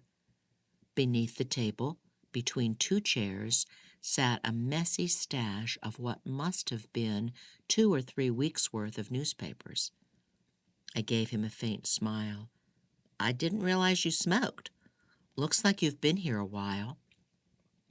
"I apologize for the mess. It is difficult to go from living in a large house to a small room.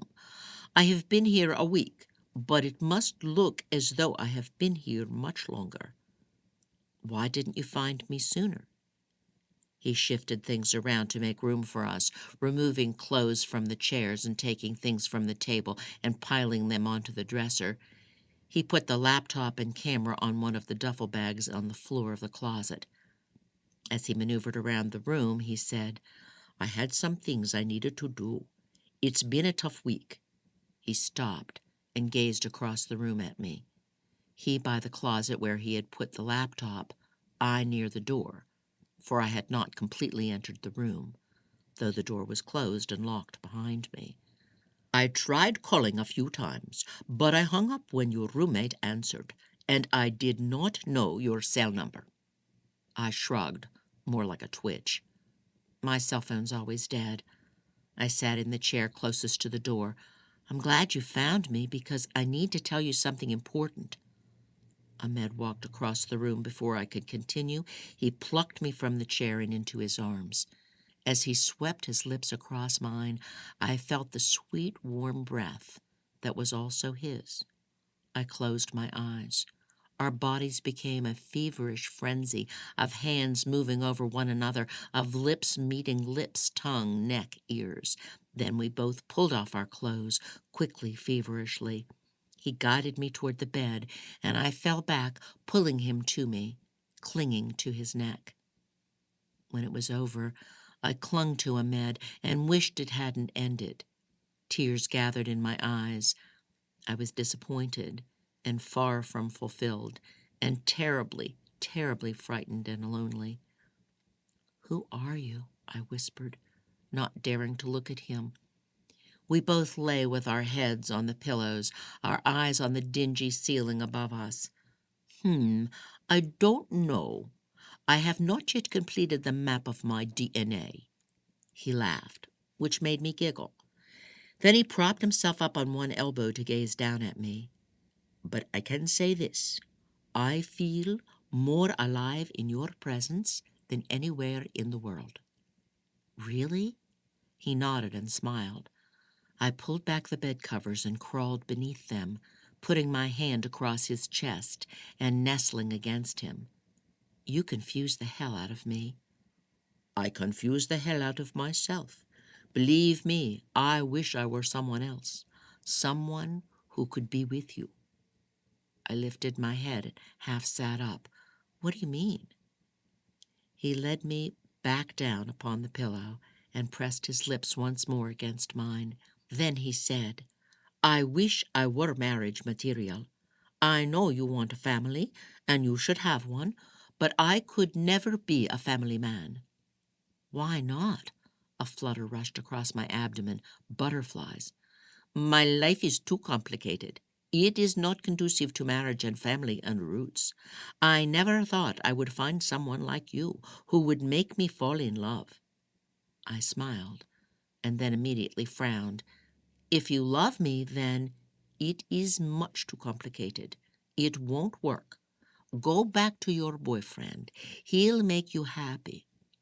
Bitterness crept into his voice as he lay back on the pillow and put an arm across his brow. But I don't love him. I love you. Can't it be enough, my loving you? I did not have to admit that, you know. I knew you were lying before.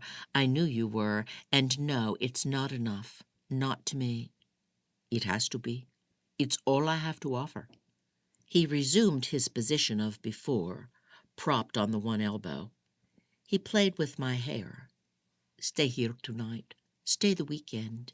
Let's have the time of our lives. But it has to end there.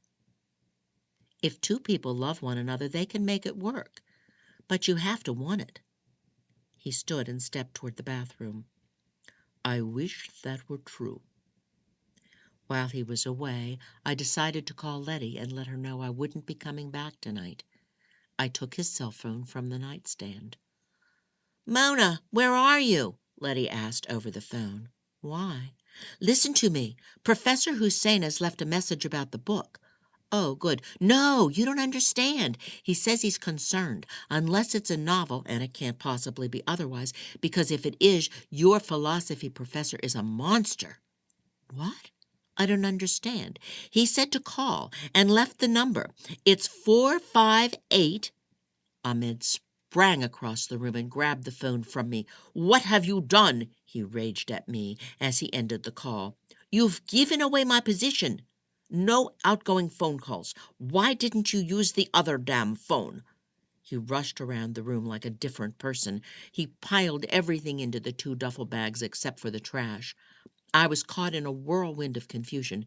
Bewildered, stunned, and afraid, I sat motionless on the bed while Ahmed flew like a madman around the room gathering things. When his personal belongings were packed, he spoke again, urgently. That hard copy of my book, Mona. Where is it? It is not in your dorm. What? You've been in my dorm? Where is it? I have no time. I gave it to a professor in the history department. What? He raved around the room like a caged animal. He swept his hand across the cups and boxes on the dresser and knocked them across the floor. So distracted. It is your fault. I couldn't read it. He's Pakistani. I just wanted to find you, Ahmed, that's all. Don't you have it saved on a computer? What is his name? His name, Mona, I have no time. Hussein, Professor Hussein, get the rest. He dashed from the room with the 2 duffel bags and returned as I pulled on my shorts. I barely had my feet in my sandals when he yanked me out the door and shoved me into the car. It had been 5 minutes past 9 when I telephoned Letty, and now it was 1:15.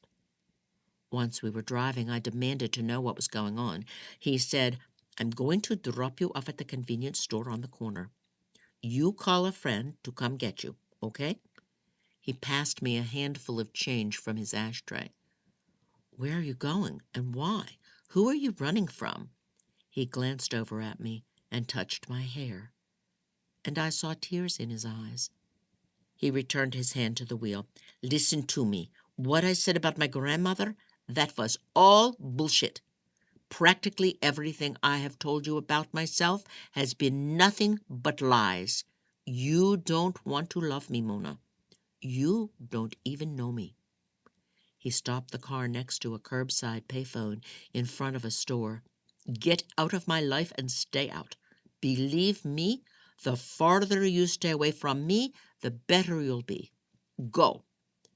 "But Ahmed, that's not even my real name. Go." He got out, ran around to my side, pulled me out of the car and into the night. Then he avoided my eyes and ignored my shouts as he quickly got back in and sped away. I sank next to the payphone under the streetlight onto the curb. Chapter 13. More Excuses. "That must have been so scary," Yvette says when Mona stops talking. "I was terrified." "Did you ever find out who he really was?" "Yes, though I wish I hadn't." Mona strokes Babs, who curls in her lap. Then she says, "I want to thank you again for listening to me like this. Do you know I haven't been outside this house in months? Unless it's been absolutely necessary to buy groceries and such. Going to your house, to the nursery, these are big changes for me, and I owe that to you. Why do you stay cooped up in here?" "I'm terrified." "Even now?" "I have a horrible headache. Can we continue tomorrow?" "Is he living with her?" "Of course." "I don't think so." That night, lying in bed, Yvette imagines Ahmed behind her house plotting to strike. Mona could be in cahoots with her old professor, luring Yvette into their twisted lives in the same way Mona was lured. Yvette can't decide whether Mona does so willingly or if Ahmed has her under his control.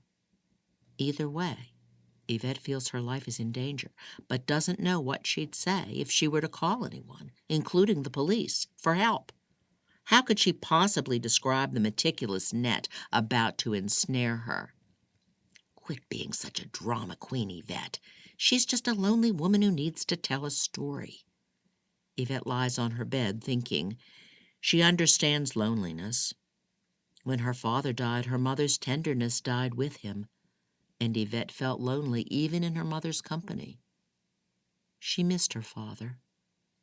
One summer when she was 9, her father took her to Port Aransas. They pulled the boat behind his old yellow Chevy pickup and docked it near the jetties on the channel side. Huge barges left the harbor by way of that channel, and Yvette felt small in comparison, wondering where they were going and what it would be like to go with them. Her father said the redfish were biting in a place he knew, so he drove the boat out to the edge of the channel and they cast out their lines, using dead shrimp for bait. She had already learned how to bait her own hook and cast her own line, but she wasn't the best at setting the hook. She'd get so excited at the slightest tug on the other end, she'd reel like crazy, and almost always the fish would break loose. Over and over her dad would tell her to jerk the rod back to set the hook. But the excitement would always take over, and before she knew it, she was reeling in an empty line. But that day, she jerked her rod, and it stayed arched toward the water. She had to use all her strength to reel. "Daddy, it's a big one! Oh, my goodness! Oh, my goodness!" She lodged the end of the rod against her bright orange life jacket and reeled. For a moment they thought the hook was hung on the bottom of the ocean because the rod was so bent, but the line moved around and around, which meant a fish. "Keep reeling, Yvette. Get him close to the boat. I've got the net." "Daddy, he's so heavy.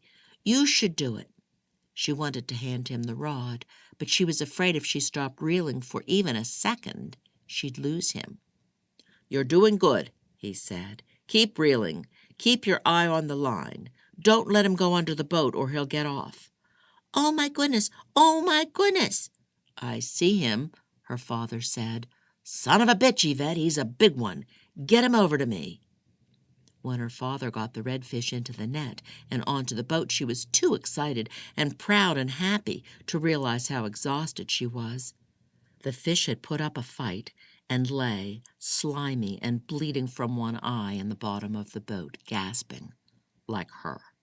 "I bet he's 9 or 10 pounds," her father said as he worked the hook from the fish's mouth. "He's a big 'un. Good eatin', too. Nice work, Yvette." They were both so enthralled by the fish that neither of them noticed how close they had drifted toward the ship channel. A huge wave crawled toward their tiny boat and lifted Yvette high into the air, directly above her father, and then she was tumbling and tumbling, floundering, shocked by the cold, blinded by the dark salt water, and struck by the hard force of the metal boat. The blow knocked her out for a few minutes, after which she found herself floating on her back, being dragged through the water by her hair. In the distance, their little boat was capsized and nearly sunk. The huge ships moved swiftly through the channel. A seagull flew overhead. The sun poked out from behind a cloud. Her throat and lungs were on fire. "Daddy! Daddy!" No answer. Next, she was slammed against something hard and lifted up out of the water. Her father was dragging her up onto the jetties and coughing and hacking up water. They were surrounded by people and assaulted with questions of concern. Yvette lay on the jetties with the stale taste of blood in her mouth. Her father panted as he leaned over her. The sun was behind his head. Back at their motel room, she slept for a long time. When she awoke, she remembered everything that had happened. She sat up and turned to her father. He wept, with his face in his hands as he sat on the edge of the bed. "That was too damn close," he said, with his head down. "I'm such a stupid shit. I should have known not to get us so close to those ships." Her mouth went dry. "I'm sorry, Daddy. I didn't mean to ruin your boat." She got up from the bed and crept over to him, waiting. Finally, he gazed up at her, his eyes red. "No, Yvette, I don't care about the boat, and I'm the one who's sorry." She'd never seen her father like this, weeping and apologetic. She licked her lips and asked, "Where's my fish?" Now she wishes she could go back in time and throw her arms around his thick neck and tell him everything was going to be all right.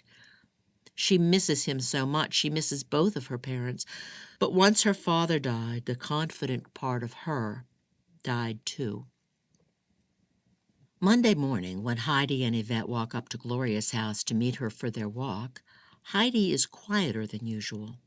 The tallest and most athletic of the three, her usual prance is absent from her step. "Everything okay?" Yvette asks her as they reach Gloria's house. "Yeah, fine," she says, but not convincingly. Gloria joins them, pushing her toddler in the stroller. Yvette asks, "Are you sure everything's okay, Heidi? You seem down." "I just need to get the fuck out of Dodge. So, did Gloria talk to you about the money ideas for the cruise?" "I like the nudie cookbook. We could call it Afternoon Delights." "Or Cooking in the Raw," Gloria says. "Fresh meat and other dishes," Yvette offers. "Let's not get carried away," says Heidi. "I was also thinking we could go to estate sales, buy things on the cheap and sell them for profit on eBay or Craigslist." "Not a bad idea," Gloria says. "I read an article about people who do that for a living." "I'll have to think about it," says Yvette. "But it does seem like a lot of work for a short cruise." "Too much work. I'm exhausted." Heidi says, "We'll be dead soon. The cruise can't wait forever." They walk on past Yvette's house toward the main road. Gloria shares her frustrations with the new assistant principal at the elementary school, and Heidi talks about her girls' track meet. As they reach the corner of her block, Yvette is shocked to see Mona in her hat and sunglasses. This is getting too strange. "Hello, Mary," Gloria says. "Out for a walk?" "Just a little sun," answers Mona. "I need to get outdoors more." "Care to join us?" Yvette asks. "Please say no. Please say no." "I don't want to intrude." "It's okay," Heidi says, patting Mona's back. and Yvette is afraid her fragile frame will fall over. I'm Heidi. Come on, you're walking with us. Mona has trouble keeping up with their usual pace, so Yvette and her friends slow down. How far do you usually go? Mona asks, already breathing hard. We go all the way up to the main road, around those 4 blocks and back, Gloria says. We're nearly done. We finish at my house down the street. So this is your youngest? Mona points to the stroller. Jacob, he's 2. Very cute. He takes after his mother. Why, thank you. So, are you a native of San Antonio? Asks Heidi. I grew up in Brownsville. So, what brought you here? Heidi asks. Oh, I guess I needed a change. She stops at the end of the block. You okay? Yvette searches Mona's face. It's pale in the sunlight. She's strange, but I do feel sorry for her. Maybe she's sick. You ladies go on without me, she replies. My house is around this corner. Are you sure? We can slow down, Yvette offers. I can be such a bitch. She looks like she's about to pass out. Thanks anyway. Thanks for letting me tag along. Anytime. Absolutely. I'll see you later, right, Yvette? Mona says. You want me to help you home? No, thanks. I just need a moment to catch my breath. Then I'll see you at 4 o'clock. No backbone. Yvette and her friends continue toward Gloria's house, Yvette occasionally glancing back at Mona until she's no longer visible behind the line of oaks. She's strange, Heidi says. I feel sorry for her, says Gloria. She seems so lonely. Why are you going to her house at 4? Heidi asks. Gloria's right. She's lonely. Don't get sucked in, Heidi says. I mean, it's nice of you to help her, but don't let her get too dependent on you. Exactly how do you do that? Space out your time with her. Yvette is late to Mona's house, and she can tell Mona was worried she might not show. Yvette hadn't decided herself whether she would show until the last second. So sure had she become that Ahmed was there, a spider on the edge of its web. She considered making an excuse to cancel, but the last time she tried, Mona threatened to come to her house instead, and that would be all I need, her popping up at my house all the time. Oh, good, says Mona, opening the door. I almost called. By the way, I haven't heard your dog in a while.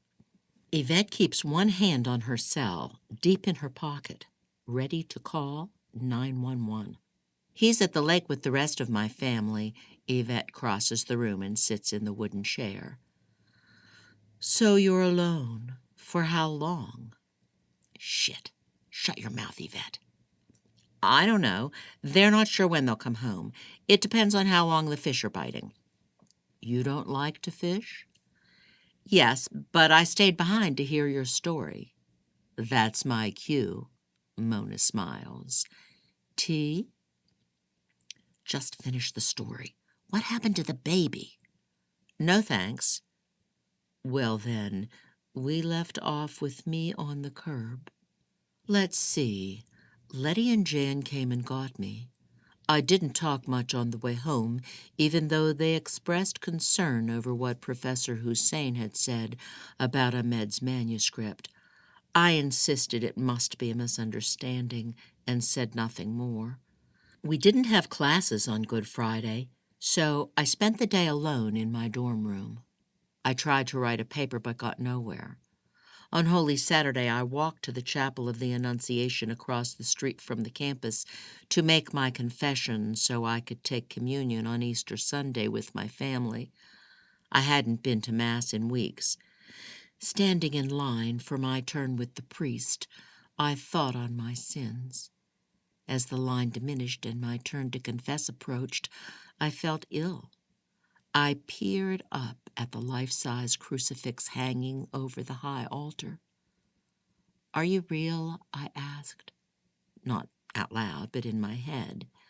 I glanced over to the back of the chapel at the Pieta, the statue of the Blessed Mother holding the body of her dead son. Without realizing it, I whispered, "Mother Mary, are you there?" While the others in line turned and stared at me, I ran out of the chapel as though someone had shouted, "Fire!" I ran across the campus and out to the football field. I ran around the track, running the race of my life, until I was too exhausted to continue. Easter Sunday, my parents begged me to come home, but I refused. Instead, in the dark of night, at the drugstore on the other side of town, I purchased an over-the-counter pregnancy test and took it back to my dorm. I knew I could not ask for a break from God. I had no right to ask.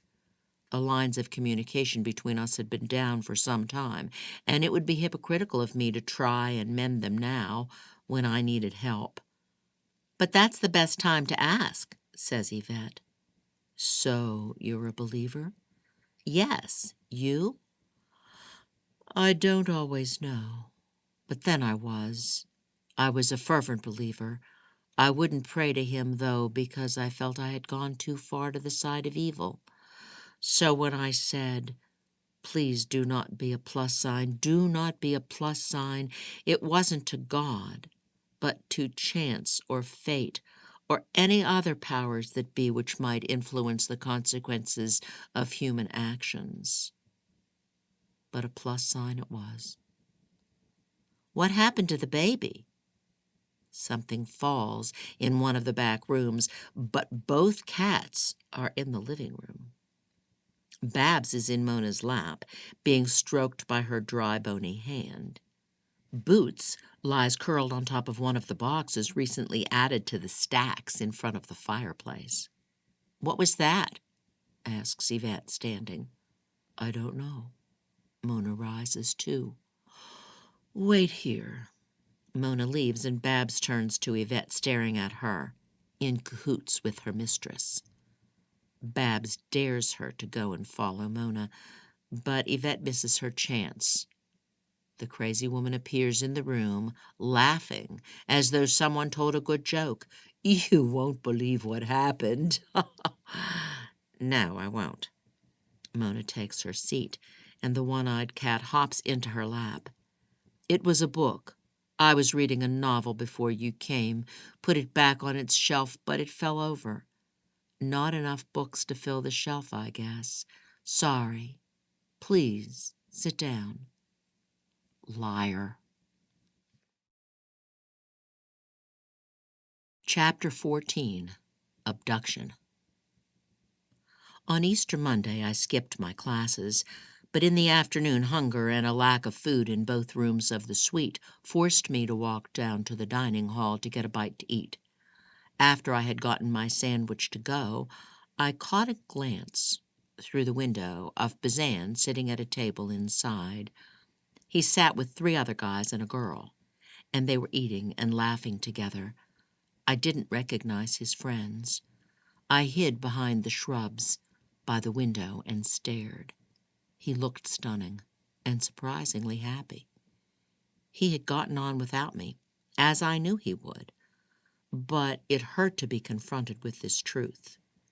Gazing at Bazan for a moment longer, streaming tears, a new thought came to me, and I turned and walked briskly away. I would erase my mistakes and start over. I headed to my dorm room and quickly, without thinking, looked up the number of the nearest abortion clinic, dialed, and made an appointment for the following week. Around 4 o'clock, as Professor Hussein had not returned any of the messages Jan and I had left on his answering machine on Saturday, I tried phoning his office again. "Who is this?" asked the nasally voice of an older woman. "I'm a student." "Haven't you been watching the news, hun? Professor Hussein and his family were killed this weekend in a car accident." "Excuse me? What did you say?" "I'm so sorry to be the one to break it to you, hun. I know he was loved by all his students. What happened? I don't understand. He and his family were on their way out of town on Saturday when they collided in a freak accident with two other vehicles, explained the woman. There were no survivors. None? How many were killed? It's all over this morning's paper. Perhaps it would help if you read it. I'm sorry, but I have to get this other line. Professor Hussein's classes were canceled today, but we will have subs tomorrow, and counseling for his students is the top priority in our careers and counseling office. Goodbye. Had it not been for my full bladder, I might well have fallen asleep in the pleasant waiting room of the abortion clinic. I tapped on the window over the counter. A lady slid the window open. Yes? I need to use the restroom. So I was wondering if you could want me to go in a cup. Can I do it now? Sure. She handed me a sterile collection cup. Go through this door on your right and take your first left. I put your name on the label already, so simply leave the sample on the vanity for us. We'll take care of it from there. I returned for my purse when another woman entered the waiting room. The woman, like me, had come alone. I turned and went through the door. I took a right but saw no door on my left. I wandered down the corridor confused. Finding the first door on the left, I turned the knob. It was not locked. A nurse pulled me away as I heard a woman scream, "Stop! I don't want to go through with it." You weren't allowed in there, the nurse said. Are you lost? Yes, I'm looking for the restroom. Follow me. The nurse walked quickly while I tried to keep up, and she opened the restroom door. I thanked her and stepped inside. Later, in the examining room, I asked the same nurse, "Do you think I'm doing the right thing?" "I'm so sorry you heard that. Do you think you're doing the right thing?" I couldn't breathe. "I don't know, but I'm not ready to be a mother." "You'll feel better when it's over." "I will?" "Everyone does. Society makes you feel guilty, but this is your right, your body, okay?" "Okay." "Everything from the waist down comes off. Cover with this and wait for the doctor, okay?" "Okay." "You okay?" "Yes." When the doctor entered, he introduced himself as he foraged around the room, opening and closing cabinets. He asked in a cavalier tone, without looking at me, if I was sure I wanted an abortion. He mumbled as though he were unaccustomed to talking. "I don't know." He stopped. He reached up into the top cabinet, stretching his arm and nearly missing, for he was short, and then, having successfully snatched the plastic-wrapped hose or nozzle, he muttered, "Aha! Got it!" Then he walked out of the room briefly, and then re-entered again, without looking at me. He took a clipboard from the vanity, snatched a pen from the pocket of his white coat, and then asked, "Where were we?" I pulled the paper cover more closely around me and mumbled, "You asked if I was sure, and I said I didn't know." "Well, most girls have second thoughts. It's natural. But overall, do you think this is what you want?" His small mouth and large spectacled eyes resembled an insect. His hands worked busily at the clipboard, like a fly cleaning itself. I shrugged, but he, not having seen, continued to fill out the form on his clipboard. He asked, as though he had forgotten his original question, if someone was going to drive me home after the procedure. I said, "No, no way. No one knows I'm here. This is confidential, right?" This so startled the doctor that he stopped writing and stared at me. "No? Well, you won't be able to drive yourself, and we don't have a recovery room available. Can you call someone to pick you up? That's what most girls do." "No? No one? Then we better reschedule. When you can have someone drive you. When you've finished dressing, go see the front desk. Molly or Matilda, Monica will help you reschedule your appointment." Without giving me an opportunity to reply, the doctor fled the office and left me alone. I dressed and ran the hell out of there. The doctor had seemed like a character from a futuristic dystopian novel. I had come to the wrong place. I wanted badly to see my own doctor, but was too embarrassed. When I got to my car, I found a note stuffed beneath one of the windshield wipers. It said, "I know what you have done." Glancing around the parking lot, I saw no sign of someone driving off or running away. Probably anti-abortionists trying to scare me. Or could it have been him? That evening, Letty and Jan returned to the dorm to find me in bed with swollen eyes. I was past tears and said I wasn't feeling well. Letty sat at the chair by her computer, and Jan plopped on Letty's bed across from me. Jan said, "Something's not right about Professor Hussein's death. It can't be a coincidence he and his family are dead after reading Professor Jafar's book, especially after the strange phone call. He called Professor Jafar a monster." "You should call the police, Mona," insisted Letty. "No way. I'm too scared to get involved. And don't you guys dare. We have no proof there's a connection." "I'm with Letty. I think you should call the police. If you don't, I will." Jan hugged her knees to her chest. "Poor Professor Hussein and his family. If I hadn't recommended him to translate that stupid book, they might still be alive. Please, guys, I'm begging you, don't do anything yet. Let's think about this, okay?" I had to cry and go down on my knees and make myself sick to get them to agree not to call the police. I promised I would go when I was ready, and so the two at last agreed. My professors were surprised to see me in class, and two of them told me I wouldn't pass if I didn't get my papers turned in. They asked if anything was wrong. What could I say? My philosophy professor got me pregnant and then killed the history professor and his family? It sounded preposterous, and I had no proof. In the evening, I walked to the library, determined to start on the first two British literature papers. I dared not go to my usual spot on the third floor. Instead, I found the books I needed and carried them downstairs to the main study area of the library. I sat alone at a long table facing the main entrance, like one condemned and awaiting her sentence, half expecting Ahmed to come up from behind me and convince me to go away with him again.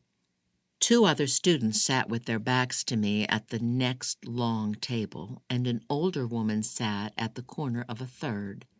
Yet I felt alone. I tried to focus on my research, but found myself continually checking behind me and screening those entering the building.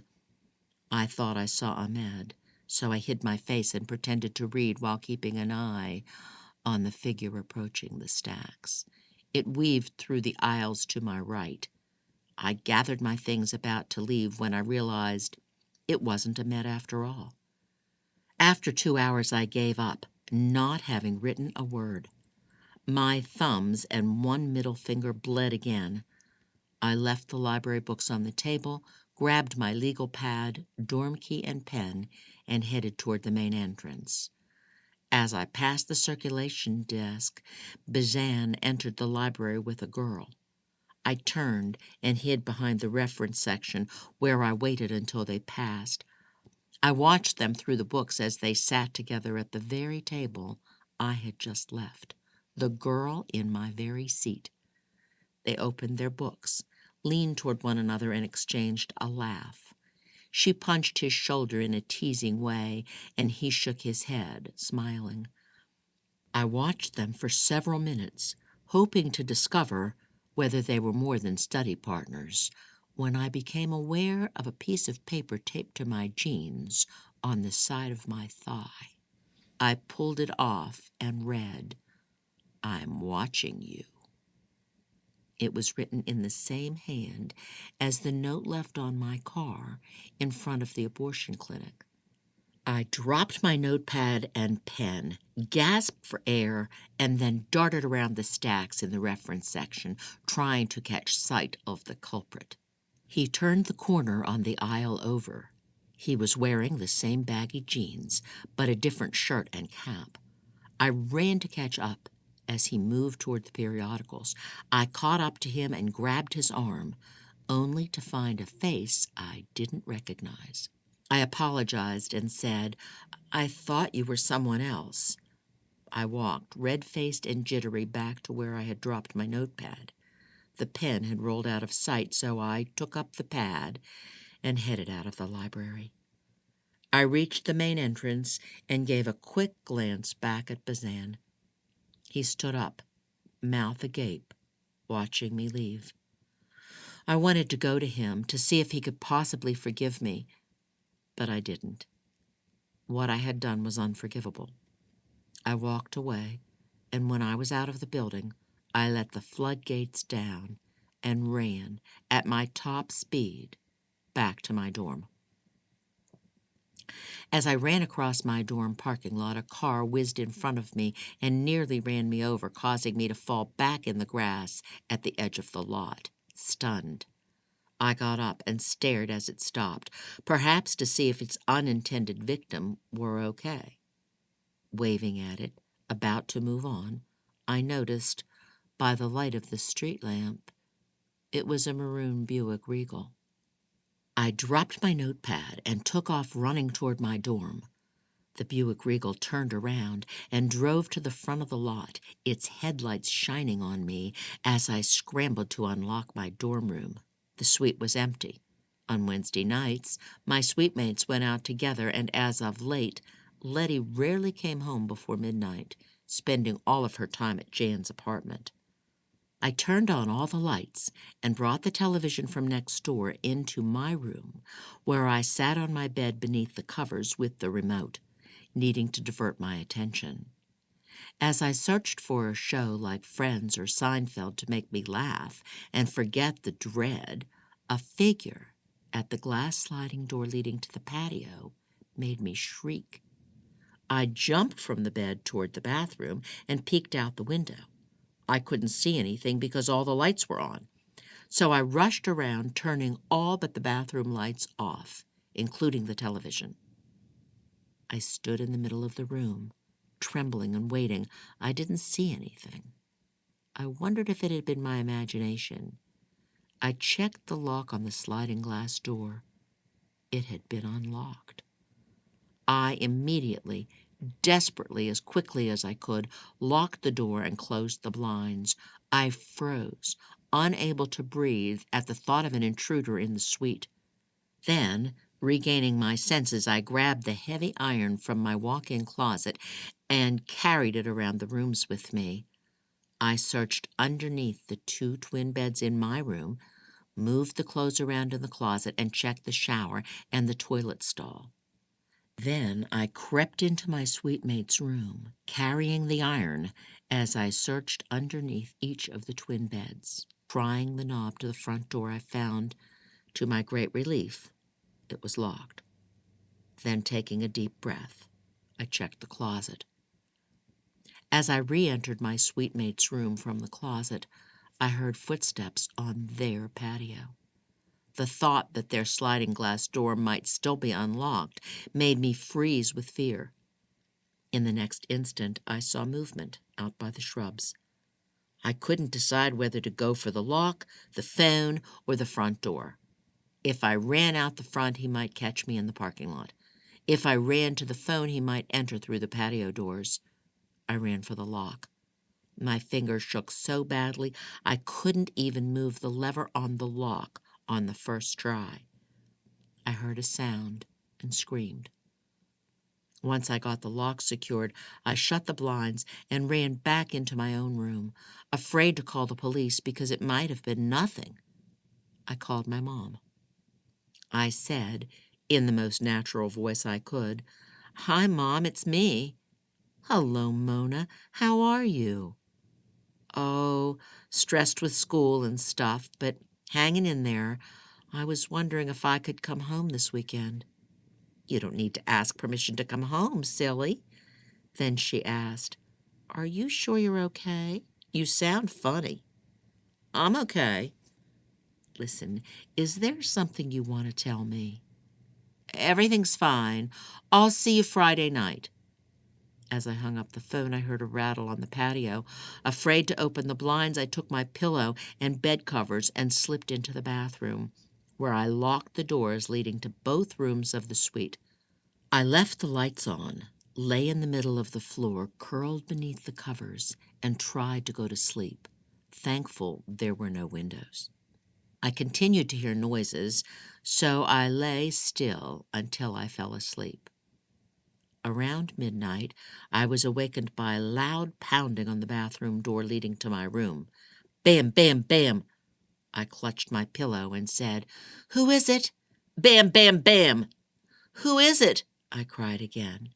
It's Letty. Who do you think it is? Let me in. I'm about to pee in my pants, for heaven's sakes. I let her in. She hurried into the stall and closed the door. What in the world were you doing? Sleeping in here? I heard noises on the patio. I was scared. I'm so glad you're home. Why didn't you call the police? Why don't we call them now?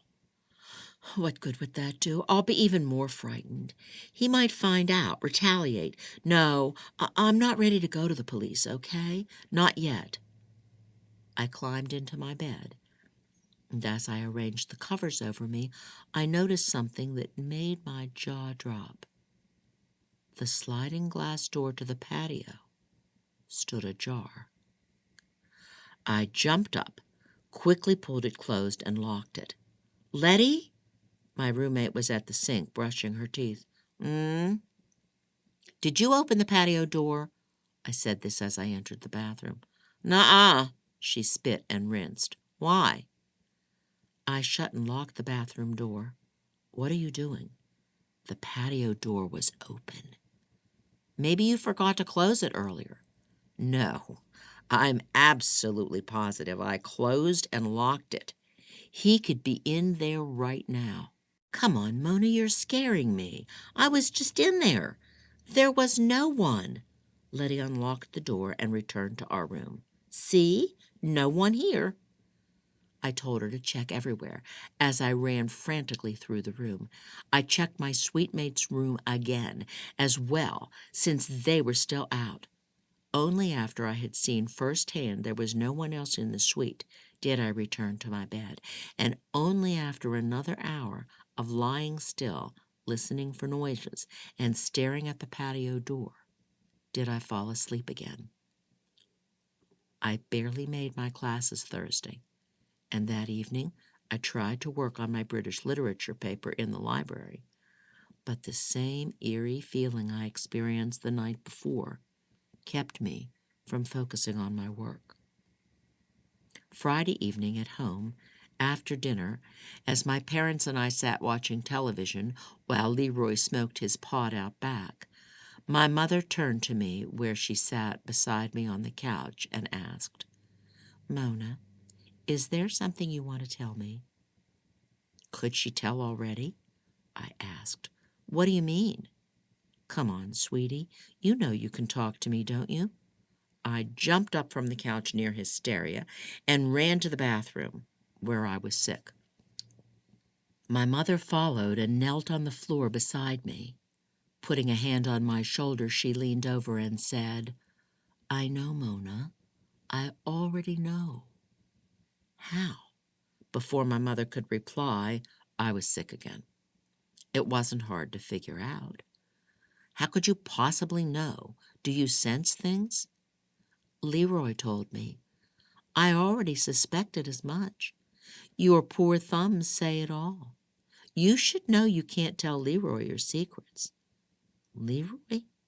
I quickly ran through my last conversation with him in my head. Had I told him? Had I even known then?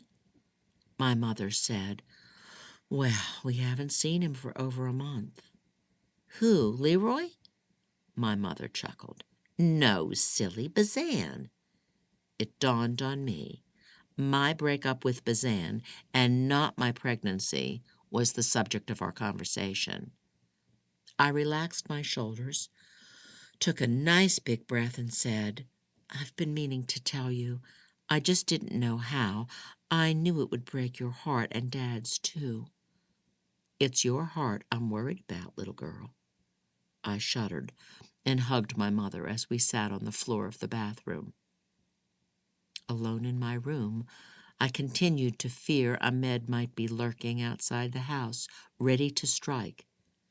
When Leroy came inside and shuffled off to his room, I followed and stood outside his door for a few minutes before I worked up the nerve to knock. "Yeah." "Can I come in?" "It's open." He wore plaid boxers and a white cotton T-shirt and stood pulling the covers back on his bed. "I can't sleep."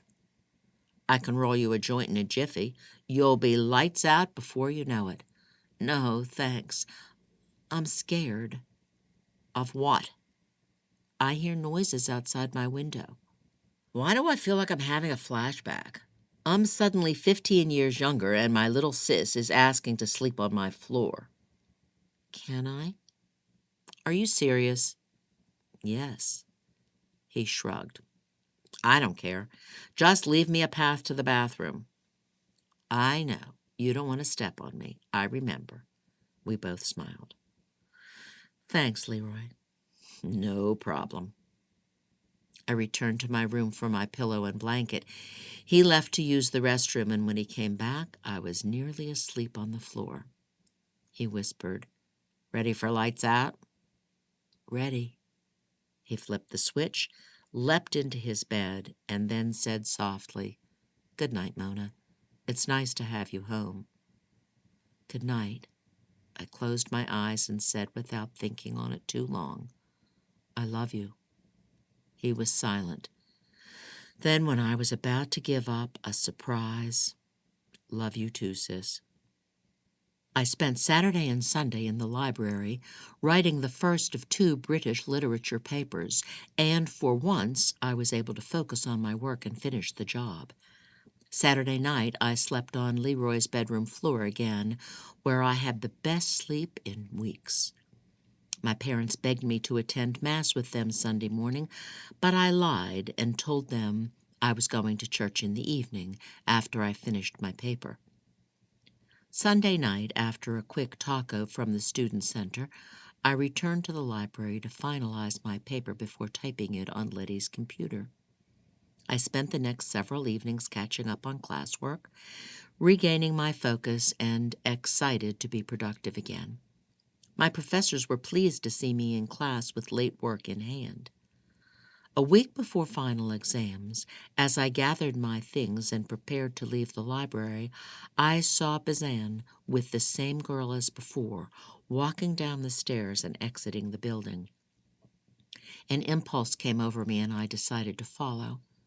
I kept my distance as they strolled across the parking lot and climbed into Bazan's car. Because I had come straight to the library from the drugstore, I happened to have my car parked in the same lot, so I followed them. They drove to an off-campus apartment complex, not too far from where Bazan lived. I watched them get out of the car and enter a downstairs apartment, unable to believe he would go inside with her at this late hour. Curious to see how late he would stay, I parked a few doors down. I could see the girl go to the kitchen window, but beyond this, nothing. She had to be a study partner. Surely he wasn't dating anyone so soon after our breakup. Yet I had slept with a man twice and was carrying his child. I was such a hypocrite, such a self-centered jerk. Growing more and more anxious as time passed, I wondered how I could have messed things up so terribly. It was May and hot and muggy, so I rolled down my window to let in the breeze. It wasn't one of those electric ones. I had to crank it down by hand. Before I knew what was happening, a medicinal cloth covered my mouth, and I was pulled out of my car. I kicked and hit and tried to bite the hand holding the cloth, tried to scream my muffled cry, but I gradually lost consciousness and fell limp in the arms of my captor. When I awoke, I was sitting in a maroon Buick Regal, driving down a highway in the early dawn, next to the man I knew as Ahmed Jafar. Chapter 15. Roommates. "Oh, my God," says Yvette. "How did you get away?" "It was horrible. Tell me." "It's so late. Can we continue tomorrow? I feel too weak to go on." "Are you serious?" "Of course. No backbone." As Yvette reaches her van, she gazes back at Mona's house, wondering again why the strange woman has decided to share her story with her. She's lonely, no doubt, and likely half mad, but Yvette senses there's another purpose that drives Mona each day. Why is she telling me? She heats a chicken pot pie from the freezer and turns on the television to the Home and Garden Network, hoping to distract herself with shows about backyard makeovers and kitchen remodels. But as each episode ends, she realizes she's missed the entire transformation. Her mind is still possessed by Mona's peculiar tale. Is the story true? Why would she make it up? And if it is true, why must she tell it to me? Yvette lies in bed wishing for sleep, still possessed by Mona's narrative. She may not understand why Mona is telling it to her, but she knows why she's listening. She's possessed and has no choice. After her early morning walk with Gloria and Heidi, Yvette calls Devin. "Hey, Yvette, are you on your way?" "No, honey, I'm not." "I knew it. I knew you weren't coming." How could he know? "I told you I wasn't feeling well." Liar. "You had already decided you weren't coming. The kids are going to be disappointed." "Devin, listen, I'm coming. I just don't know when. There's a lot going on." No backbone. "Yeah, well, that's good. Lots going on here, too, and you're missing it. Did you know Casey can cast her rod all by herself? She baited her hook, but you didn't see it." "Hell, Devin, you've missed tons of firsts. Quit making me feel bad. If you'll recall, you couldn't make it the day we got Casey. I had to get her all by myself, and you won't let me forget. Because you forced my hand. You have no clue how much I do for our kids.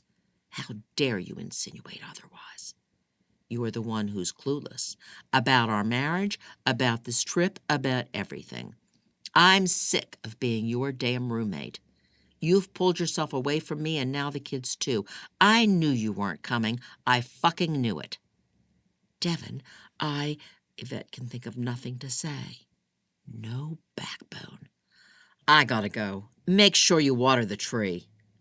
Yvette gets up from the chair, tears raining down her cheeks like the falls at Big Ben, and runs to the front yard where the gaping grave waits for sod. Roommates? Is that what he thinks they've become? She waters the tree with the hose and looks warily at its drooping branches, more willow than oak. She and Devin hoped, in spite of its weepy appearance, the tree would live. Devin pissed at the city workers, even though the tree had been planted on the easement. Now they give it extra care. Devin had been watering it, but Yvette had been too busy. If it dies, it will be her fault. All my fault. How can it be so easy to screw up? She turns off the water and returns inside, her face dripping. She lingers in each of her children's bedrooms, missing her family. She makes Matt's bed and picks up a few dirty clothes from his floor, noticing they're stretched and worn and in need of replacement. He's as tall as she and still growing. She steps on a Lego part and picks it up. It's Darth Maul's lightsaber. She puts it up on his dresser, next to the Lego Star Wars characters and the Lego Death Star. General Grievous glares at her, as though he knows she has let her family down. We were going to watch the entire saga together before spring break's over. On her way to Tommy's room, the baby pictures hanging on the wall in the hall give her pause. More tears build up in her eyes. What a sweet family she has, and she isn't with them. As Devon said, she's missing important moments, having stayed behind. She enters Tommy's room and smiles at his collection of rubber ducks, a werewolf duck, a Frankenstein duck, a mummy duck, and a regular duck. He's her collector. A jar of bottle caps, a mug of different shaped erasers, a bowl of tiny plastic ninjas, and a few soda cans turned into funny characters crowd his desk. She bought the desk so he would have a place to draw, but it's always piled with his collections. My little hoarder. Further down in Casey's room, she's pleased her daughter straightened up before leaving. Her desk is organized, and except for the pile of stuffed animals left on the bed, everything is in its place. As she's about to leave, her eyes rest on a family photo on the dresser. Her skin's not much darker than mine, though Tommy has the really fair skin from the Palmer side. Matt's got my olive complexion. She slumps onto the bed and the pile of stuffed animals. She pulls up her legs and lies on Casey's bed, smelling her. She hugs the bunny and the bear and the... What in the hell is this thing, a platypus? Yvette has taken her family for granted lately, yet she almost died delivering Tommy. He was in intensive care for several days because he was taken prematurely. If things hadn't worked out just right, they wouldn't have their sweet Casey. I had to pick her up all by myself, but I'm so grateful to have her. She thought it would be months, even years, so when they got the call from the adoption agency, she was unprepared. Devon was out of town on a business trip.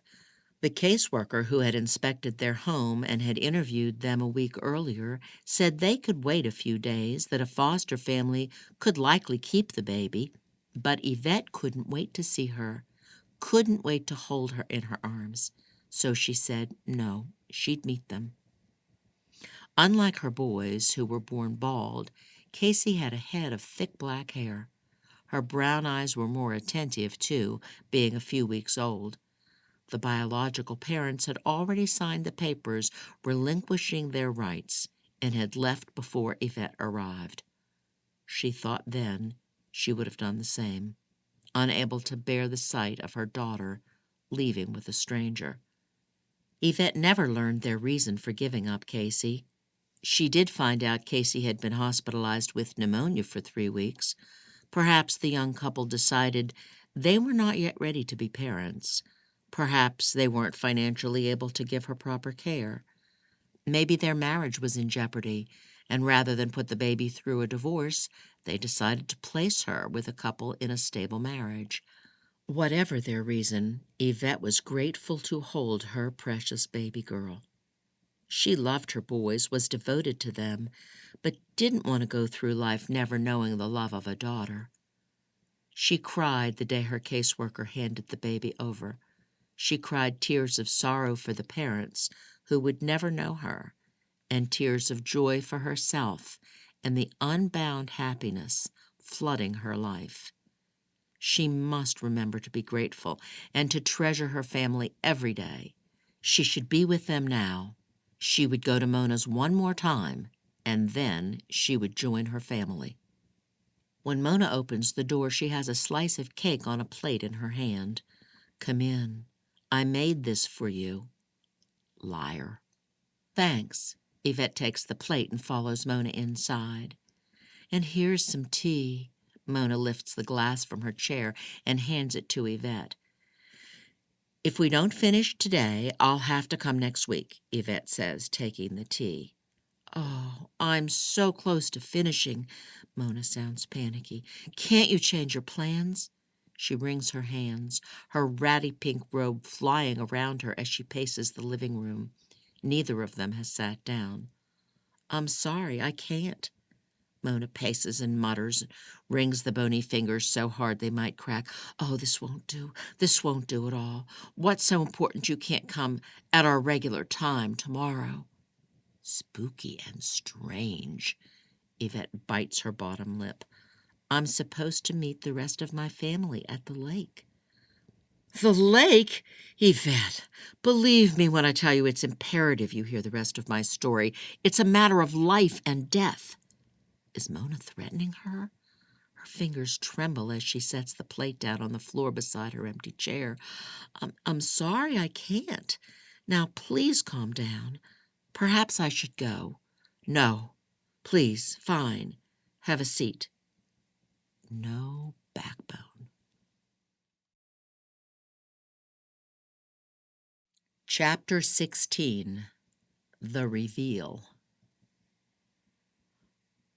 Once I could speak, I asked, "What are you doing? Where are you taking me?" He fixed his eyes on the road ahead. "I'm saving my child from a murderess."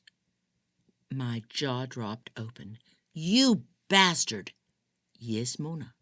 I am wretched and forever doomed, like 90% of the world's population." "How are you so sure it's yours?" "Do not play games with me. You may have deceived your young boyfriend, but it won't fly with me. I was going to spare you, you know, even when I learned you were carrying my child. But once I saw you set out to destroy my seed, I had no choice." His voice softened. "I never meant to bring a child into this world. I dreamed of it when I was a boy. But since becoming a man, I haven't wanted to force another life into the horrors of existence. Life is too painful and too cruel, and better left unlived. People who intentionally propagate are themselves cruel. But now I've become selfish. I want to live on through this unforeseen progeny of mine, to pass on my studies, which are to be my legacy. And so I will show you everything, because everything he or she learns must come from you." I wasn't going to go through with the abortion. "I cannot take that chance. I will keep you with me until I see the child safely born." "And then you'll let us go?" "Yes, after I have shown you my work." I thought of opening the door and jumping out, but we were going too fast, and I was afraid another car would hit me. I had learned never to get into the car with an abductor, because once you did, you were dead. I had always planned to scream if someone tried to take me, to scream and kick and fight like mad, but I hadn't had the chance. The scenarios in my head had never included chloroform. "You're going to kill me, aren't you? You're going to kill me!" With agitation, as a parent might speak to a bothersome child, he said, "I might kill you if you do not stop screaming." I could not steady my breaths. I was hyperventilating. Then I had this calming realization. He will not kill me as long as I'm carrying his child. I closed my eyes, and even though the lines of communication had been down for some time, I prayed silently. "Please get me out of this, God. I will try harder to be good. Please get me out of this, and I will be your servant, your instrument, your whatever you want. I will be open to your will, and I will obey your rules. Please, please, please get me out of this."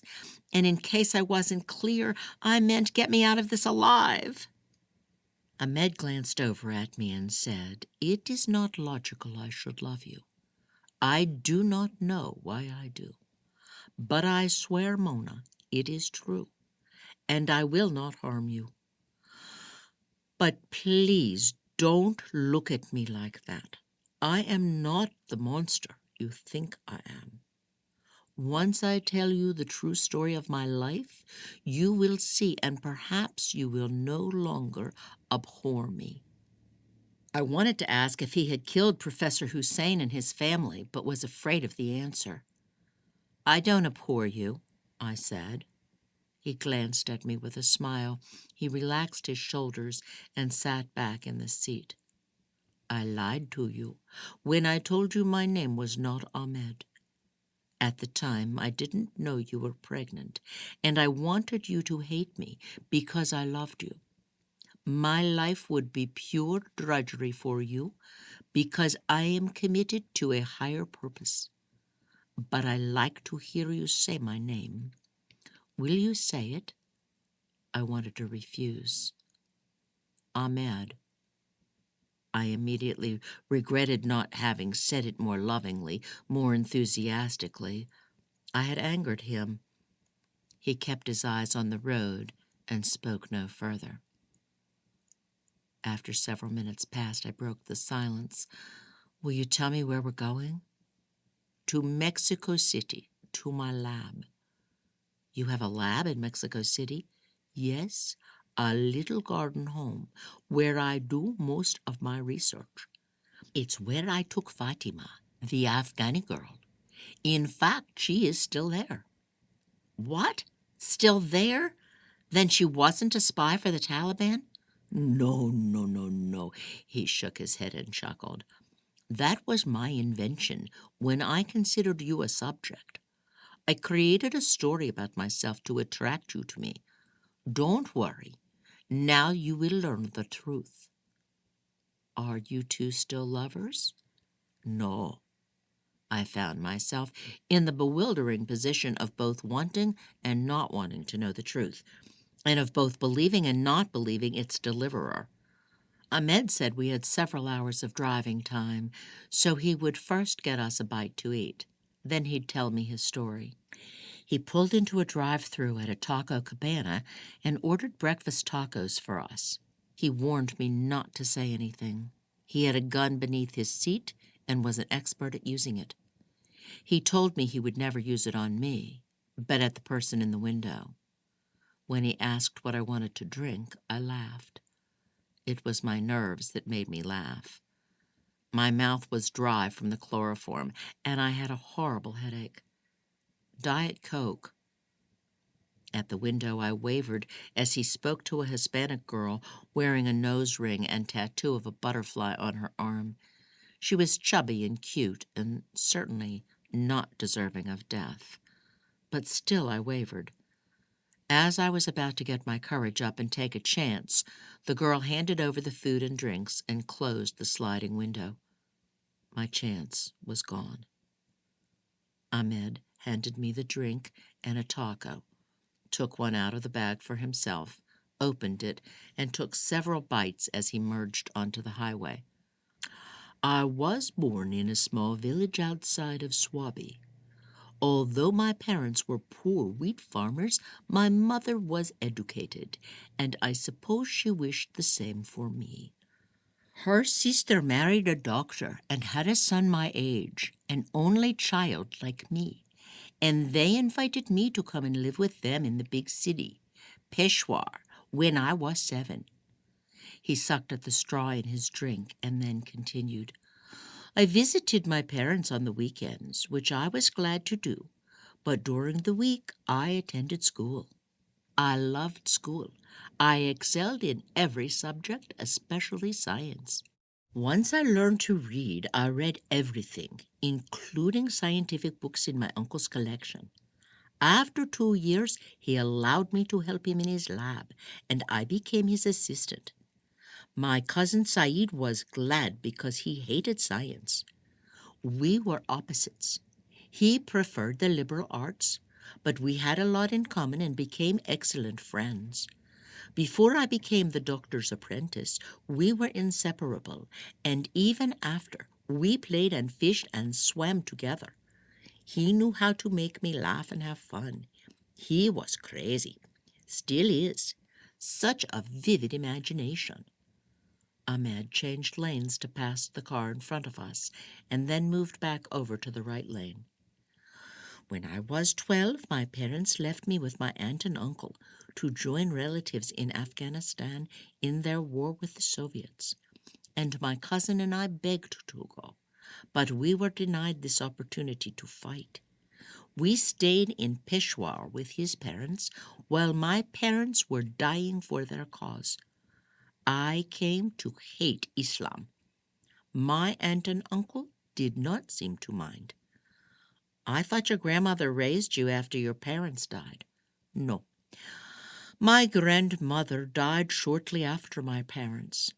Hand me another taco. I took one from the bag between us and gave it to him. Why did you have to lie to me? Why couldn't you tell me the truth? I must maintain distance between myself and my subjects, so I lie to them. Otherwise, I could not continue with my research. He drank more from the straw. I couldn't finish my taco. Instead, I chewed on my middle finger as Ahmed continued. When I was 18, my uncle registered me with the university in Peshawar to study medicine. But I continued to live with him and serve as his apprentice until my second year, when I secured an internship with one of my professors and could no longer work with my uncle. The professor paid me to live on campus so I could be more available to assist him. He introduced me to my real love, genetics. We performed many beautiful experiments on rats and guinea pigs and other small creatures. We published 3 articles together. My aunt and uncle were proud. Meanwhile, Saeed continued to live with them, also studying at the university. He pursued his degree in political science. As I became more and more successful in the lab, I became less and less attached to people. Saeed and I rarely had time for one another, and since I lived on campus, I hardly ever saw my aunt and uncle. I liked it this way, though, because it allowed me to dedicate my entire being to my studies. For I had become fixed on this notion that I would one day obliterate disease from humanity through my studies of genetics. Wait a minute. So you didn't fight against the Soviets when you were a young teen? I told you before. All I said to you then were lies. They were part of the seduction. I believed you. You lie often enough, you get good at it. Did you go to college in Canada and do graduate studies at Berkeley? I started at the university in Peshawar, and then when things went sour there, I transferred to Mexico City. I fell in love with philosophy. I found other scholars who believed as I believe. Most of my recent publications have been in the field of philosophy, but my book will be my great contribution to science, to humanity. What do you mean went sour? Let's just say my research ethics and those of my teachers were different. He changed lanes again to pass another car. What kind of research did you do? He ate the last of the taco. Genetics. Like I said, I started with the goal of ridding humanity of diseases passed through DNA. We studied inherited traits of mice and monkeys, which after a while seemed a waste of time. Human DNA was and is my concern. I became interested in whether one could inherit a predisposition towards suicide. This interested me because my parents were suicide bombers during the Soviet-Afghani conflict. I studied genetic samples of suicide victims. The university didn't like it. How is what you're doing any different from forensic medicine? Ahmed gave me a sideways glance. The only way I could gather data was to steal it. How did you do that? I had to watch the papers and other media for stories of people who take their own lives. I had to search in the obituaries to find the funeral times and locations. Then I had to wait and dig them up in the night when no one was around. You dug up dead bodies? My mouth gaped. It wasn't easy. It took a great deal of my time, but I knew it was for a good cause, so I continued. I gathered valuable information I am using in my current studies. I always put the bodies back immediately. without leaving the cemetery. But one time I didn't, and I got caught. I was expelled. I could not get accepted anywhere else after that.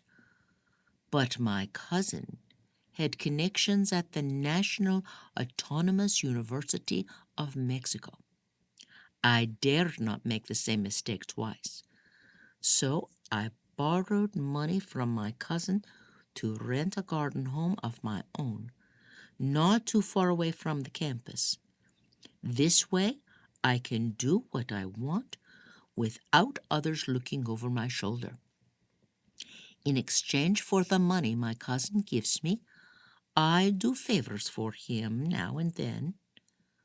What kind of favors? Drug-related? He laughed. I wish. No, Taliban. He's the fourth in command. He never finished his degree in political science. He got too caught up in Islamic fundamentalism. My obligation to Saeed is the reason I had to leave so quickly after that first night we spent together. It's why I can't make outgoing calls on the cell you used at the motel. I have another cell for outgoing calls. I stared at him with astonishment. You work for the Taliban? Not on a regular basis. I do not believe in their cause or share their ideology. I do it for the money and out of loyalty to my cousin, who has been my one friend. I feel it is my duty to repay him for what he and his family have done for me. I stared at him for several minutes, studying his face, his profile, as if I were seeing him for the first time.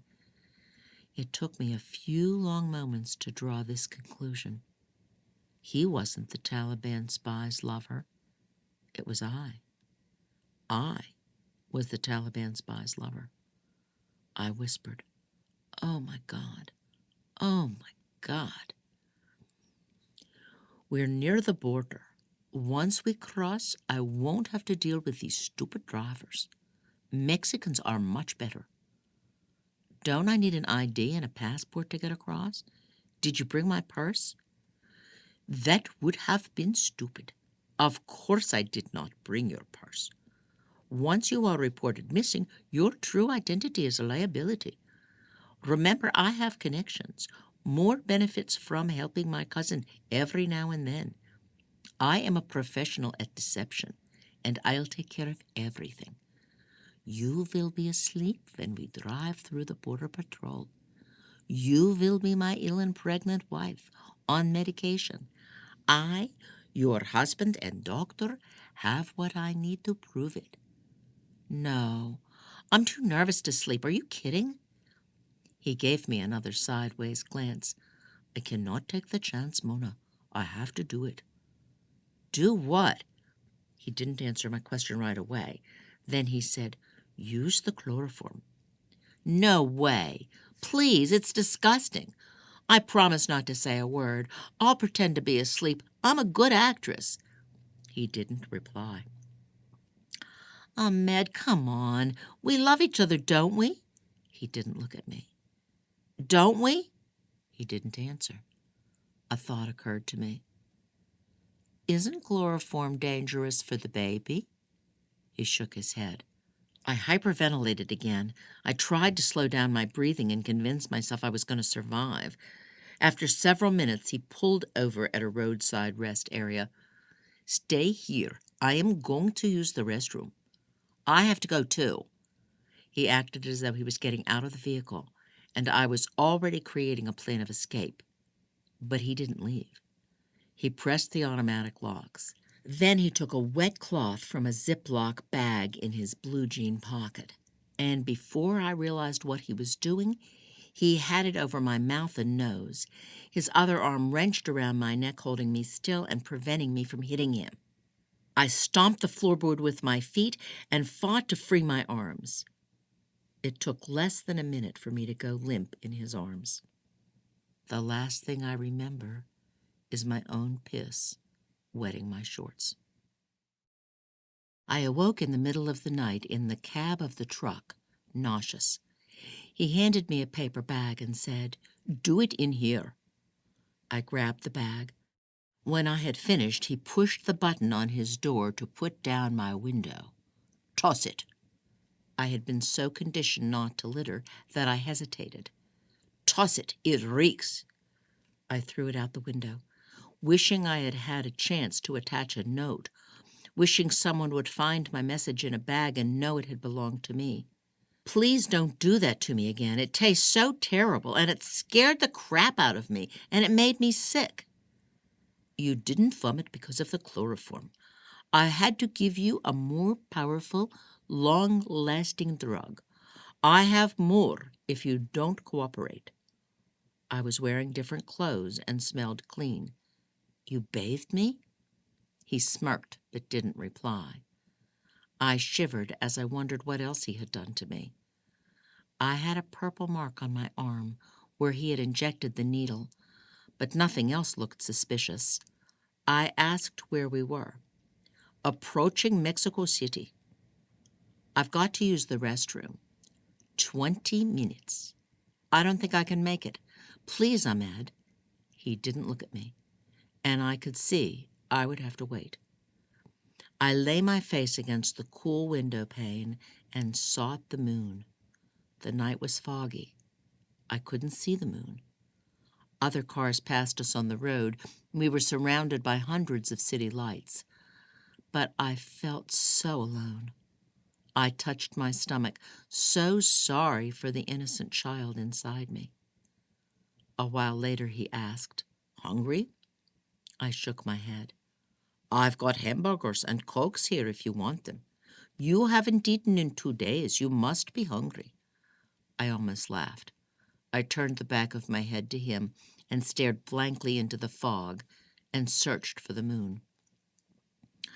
"I want you to understand the importance of my work, and so I need to give you some background before you see my lab.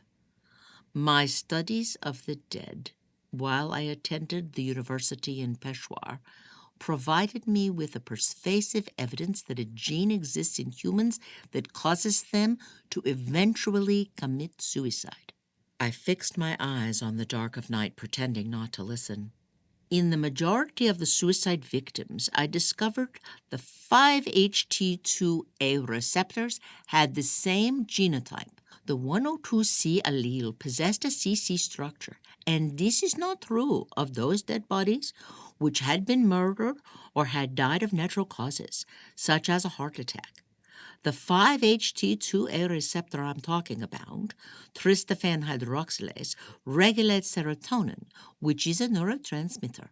Over the years, I have obtained subjects, determined their 5-HT2A genotypes, and conducted experiments using drugs which both increase and decrease levels of serotonin."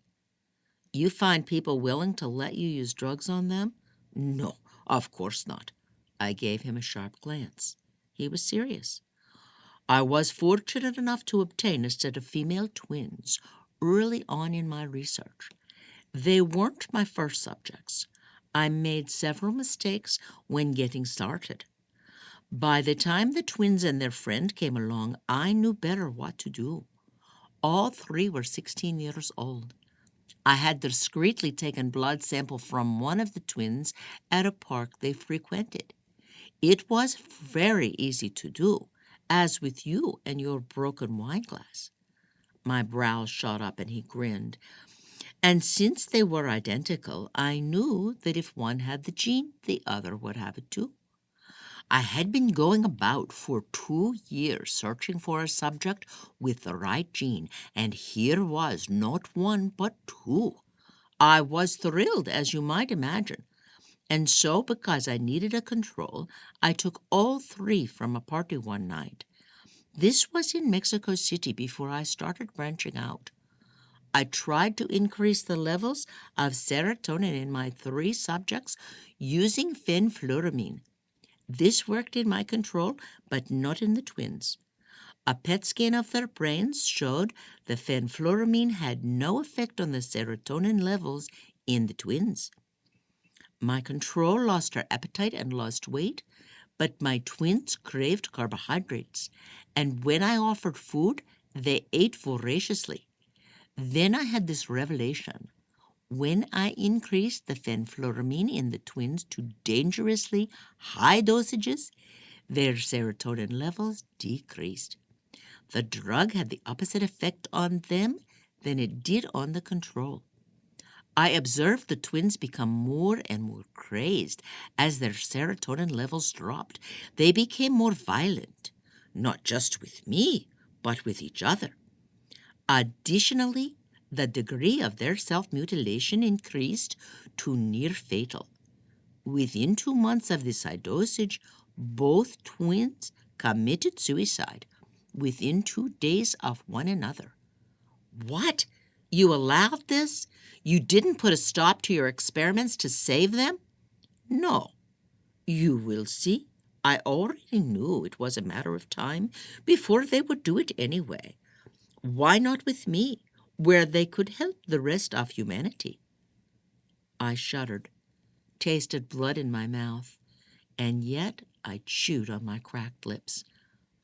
I decided to reduce the levels of serotonin in my control, but I could not get her levels to drop as low as that of the twins. I exposed her to greater stress through threats, violence, rape, sleep deprivation, starvation, but nothing I did provoked her to commit suicide, despite the severe melancholy she had sunk into after the death of her friends. She later died of starvation. I felt a flutter in my abdomen. I rolled down the window and vomited. Shit! It's all over the damned car. He hit the steering wheel with his hand. I told him I couldn't help it. He grabbed several lunch sacks from the glove compartment and put them on the seat beside me. Use these next time. I took one, but it was too late. I didn't need it anymore. Jesus Christ, Mona, it's all over the fucking car. He sighed, and then after a moment, he continued. Anyway, this is important, so try to listen. He had said those very words in class a couple of months ago. It felt strange comparing then and now. I spent several more years trying to reduce the levels of serotonin in my subjects by various means, but none of the experiments successfully ended in suicide until I fell upon a group of drugs which together will block the reuptake of the neurotransmitter. All this time I thought the low levels of serotonin had caused the suicidal acts, but I had been wrong. I soon discovered it wasn't serotonin levels which caused suicide, but its faulty reuptake. The 5-HT2A receptor with the 102cc allele failed to work effectively to utilize the serotonin. It worked instead like a hole in the bottom of a boat. So when I used this new drug combination to block the reuptake of serotonin in control subjects, they began to display suicidal tendencies. 2 of the 5 completed the suicide, and I felt I had made an important breakthrough. What happened to the other 3? They each died of natural causes. One of them died from a heart attack, and the other 2 from starvation. I bit such a large piece of skin from my middle finger that it smarted and brought more tears to my eyes. Your habits of self-mutilation are what initially attracted me to you after your beauty. What? You bite your lips and phalanges. Have you ever bitten a toe? My mouth fell open. While searching for subjects with the suicide gene to see if a group of drugs regulating the reuptake of serotonin might prevent a person already suicidal from following through, I found Fatima. I was hoping to make you a subject as well. Your moderate forms of self-mutilation were a clue you might possess the gene. Oh my God! Oh my God! Relax, Mona. I fell in love with you. You carry my child. I wouldn't use you now. You have to teach our child about my important work. Perhaps he or she will continue it. Maybe by then the horrors of my project will be less important than the results. The ends will have justified the means. I can't believe this. I wanted to scream. He was crazy, mad, insane, but I was afraid of the consequences. I have made wonderful progress with Fatima. She has minimal food and water, little human interaction, no hope to speak of. I administer pain treatments regularly, yet I continue to inject her with the drug combination, and so far she has not committed suicide. Oh, God. But be forewarned, you do carry the suicide gene. I tested your blood from the broken wine glass. You, like I, in the absence of a cure, are irrevocably doomed. I wanted my mother and father and brother. I longed to be safe at my parents' house, eating a Sunday noon meal after Mass, watching the television and making wedding plans. I doubted I would ever see Bazan or my family again. If Ahmed did not kill me once his child was born, he would certainly keep me his prisoner, for he had divulged too much information to ever set me free. At last he pulled into the cracked driveway of a dilapidated two-story garden home in front of the biggest pothole on the street of potholes. The small, leaning houses crammed together on the south side of downtown, north of the university. The tiny yard was covered with rocks and cactus and 2 overgrown weeds. By remote he opened the garage door, which served as a giant mouth that would gobble us up. It creaked and groaned and seemed to suck us in, its paint peeled, cracked, and less white than dingy gray. The white stucco exterior appeared in slightly better condition, but the red Spanish style roof tiles appeared worn. I doubted they offered much protection from the rain. When we entered the house from the garage, my stomach lurched. The front door had been nailed shut with sheets of plywood, as had the one window beside it. The living room was being used as a storage room. There were bookcases filled with books, vases, platters, pots, figurines, and folk art. On top of the bookcases and end tables and coffee tables stood cardboard boxes, an empty bird cage, a chandelier, a television, the white elephants and lamps I had seen at his house in Brownsville, 2 stuffed animals, taxidermy style, a wild hog, and a giant snake. Mounds of newspaper, videos, CDs, and heaps of handwritten papers. As we worked our way through the maze of stacked possessions toward the kitchen, past the sofas from his old place crammed in front of the stone fireplace on the farthest wall, past the oil paintings above the mantel, stacked in front of each other without design, I met the surreal eyes of the Muslim woman veiled in geometric design, the eyes that had watched me without warning fall in love with their monstrous owner. I trembled as Ahmed took my hand and led me to the back rooms. First came a kitchen and an eating area.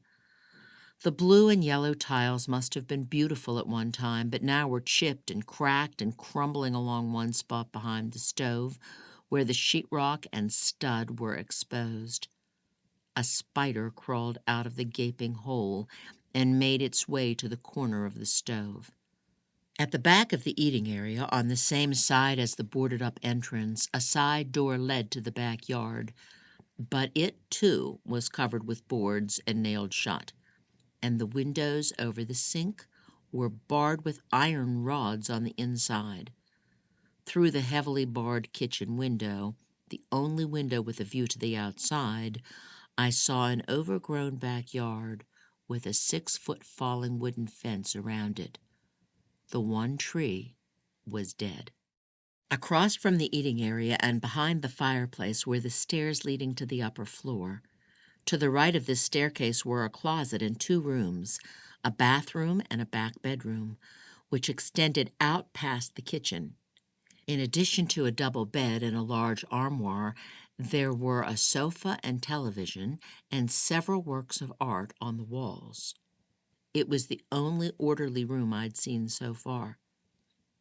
"This is where I live," he said, waving his hand at the back room. "My lab is upstairs." I shuddered at the prospect of a tour. "It's awfully quiet up there." He lifted his face toward the ceiling. "Last time I came home she was calling for me. I don't hear her now." I peered up at the ceiling, too, as though it might offer insight into the state of his other prisoner, my fellow victim. "Shall we go up?" he asked. I backed away from him. "I'm scared." "Then wait here." When he reached the top of the stairs, I ran through the narrow path in the living room to the garage to make my escape, but I could not open the door leading to the outside. I searched frantically for a button, tried pulling it up with all my strength, but the door wouldn't budge. I thought of driving the car through the door. I climbed in the driver's side, but the keys were gone, and the garage door remote control was nowhere to be found. Finding a syringe filled with liquid lying in a leather bag on the floorboard, I snatched it up and put it in the pocket of Ahmed's shorts, which I had been wearing since I wakened from my drug-induced sleep. Then, full of desperation, I bore all my weight on the horn of the car. It bleated like a lamb before the slaughter. He was there before I saw him pulling me from the car and back into the house. When we were in the back bedroom, panting, he said, "I thought you said you loved me." "Yes, but I'm also frightened of you." He gave me a hurt look. "Come on. I told you I would not harm you. I brought you here to show you my important discoveries. The people in this neighborhood know little of me, but one day they will be surprised to learn a great man lived among them. For while the nature of my work forces me to live in the shadows, one day when I'm long gone, and maybe when our child is full grown, the world will be bustling with the knowledge on their tongues and lips that I, Ahmed Jafar, provided knowledge which will dramatically change the future of the human species. I might even find the cure in time to save your life, or the life of our child." He took my hand. "Come upstairs and let me introduce you to Fatima." "She's alive?" "Yes, though very weak. My experiment so far has been a success." Unbelievably, he chuckled. "She is always so glad to see me, like a dog. She used to leap up from the bed and run to the bars of her chamber and thrust her arms toward me, begging for me. She likes it when I bring gifts. Sometimes I bring her crayons and paper, books and cheap toys.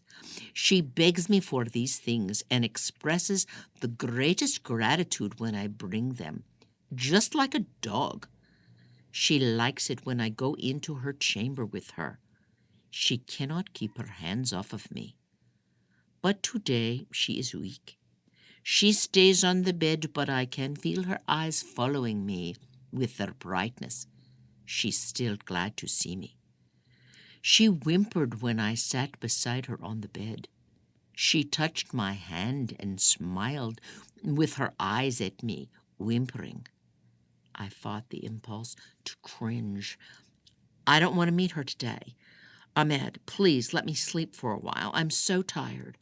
I'm afraid once I go up, I'll never be able to sleep again. And right now, I need to use the bathroom." He opened the door for me, and I entered the room. I found the light and slammed the door shut, locking both doors. I knew it would do me no good to lock myself away in the room, though there were locks on both doors, the one leading to the bedroom and the other leading to the hallway. I would surely starve as others of his victims had in the lab above. The bathroom had no windows leading to the outside. No escape at all. I found a roll of toilet paper in the cabinet beneath the sink, and I hid the syringe in it and placed it in the back of the other rolls. I hoped to find another hiding place for it later. When I came out, he had pulled back the covers on the double bed. He had a look on his face that said he wanted me, a look that weeks ago had sent ripples of pleasure through my body. I could not imagine going on like this indefinitely. The tears of utter exhaustion flowed from my eyes. He came to me and wiped the tears away with his thumbs as he held my head with the rest of his fingers. He did this gently, lovingly, and I could see he did love me, if such a monster could. He caressed my cheeks, moved his fingers through my hair, and all the while I stood, trembling and sobbing, and unable to believe this is how it was going to be. Chapter 17. The Ghost in the Window. The vibration of Yvette's cell phone in her pocket pulls her from Mona's story. "It's Devin, my husband," she says. "Excuse me a moment." "Hey," Yvette says softly into the phone. "I'm at Mona's. Can I call you back?" "Who's Mona?" Yvette meets her neighbor's glare. "You told him my name?" In the phone, Yvette says, "A friend. She's a friend." "Geez, don't everybody freak out at once." "Call me tonight. We're heading out on the boat, and we don't get reception out there." "Everything okay?" Yvette asks. "Nothing different. The kids wanted to chat. Call us tonight." He hangs up. When Yvette looks up, Mona is leaning over one of the stacks of boxes, glaring at her. Spooky. Spooky and strange. "He doesn't know who you are. I call you the neighbor lady." "I know what you call me." The blood rushes to her face. "So, how did you escape? How did you get away from Ahmed?" Mona walks across the room with her back to Yvette. "I'll tell you what happened, but I have to tell you in the order the events occurred so you will understand why I did what I did. That's the whole reason I brought you here, Yvette. I needed to explain myself so you would understand in the end." "What do you mean you brought me here? I delivered a package, remember?" Mona faces her. "Oh, yes. You'll have to excuse my nerves. I can never relax." Too strange. Did she set me up? "But you're safe now, right?" "No. I've been running all my life. I'm so tired of running." She steps back to her chair and sits down. The one-eyed cat hops in her lap. Taking her seat, Yvette says, "You mean he's still after you? All these years you've been running from him?" She initially suspected Mona was in a witness protection program, but not for the first time. She fears the strange scientist might be looking for her. What if the person she saw through the slats in her backyard was Ahmed Jafar, stalking her? Another chill worked itself down her back all the way to her toes, like the cold breath of someone standing behind her. Is he here, living with her? He's a ghost, and so am I, but after I tell you my story, I can finally rest in peace." "I'm listening," Yvette says, on the edge of her seat, ready to run. "I'm too worn out to go on today. Come back tomorrow." Yvette bites her lip. "I'll come tomorrow, but then I really must join my family." No backbone. In the evening, Yvette calls Devin, and after hearing from each of the kids their stories of the fish that got away, of alligator and bobcat sightings, of Frodo Baggins jumping from the boat to fetch a frisbee, and other tales that made her wish she went with them, Devin comes back on the phone. "Hold on. I want to get out of this tent. I need to ask you a question, and I want the truth." "Devin, what's wrong?" "Tell me the truth, Yvette. Are you having an affair? Tell me straight out. I can't stand it anymore." If it weren't for Devin's shaky voice, Yvette would laugh. How in the world could I possibly have time for an affair? She wishes she could show Devon her calendar, and how just about every day of every month was loaded with kid activities, doctor and dentist appointments, Cub Scouts and Girl Scouts, and robotics, and the list went on. Sweetheart, I can't believe you're asking me this. Oh, honey, no, I love you. How can you even think such a thing? If I were going to muster up the energy to have sex, it would certainly be with my own husband. He doesn't answer. Devon, are you there? I'm here. I had no idea you've been thinking this way. Roommates? How long have you been upset? You don't know what it's like, Yvette, wanting you and not being wanted back. Oh, my God, Devon! Listen to me, honey. I'm coming up. I'll get in the van right now. No, that's okay. Don't come tonight. I don't want you on the road this late. Maybe tomorrow.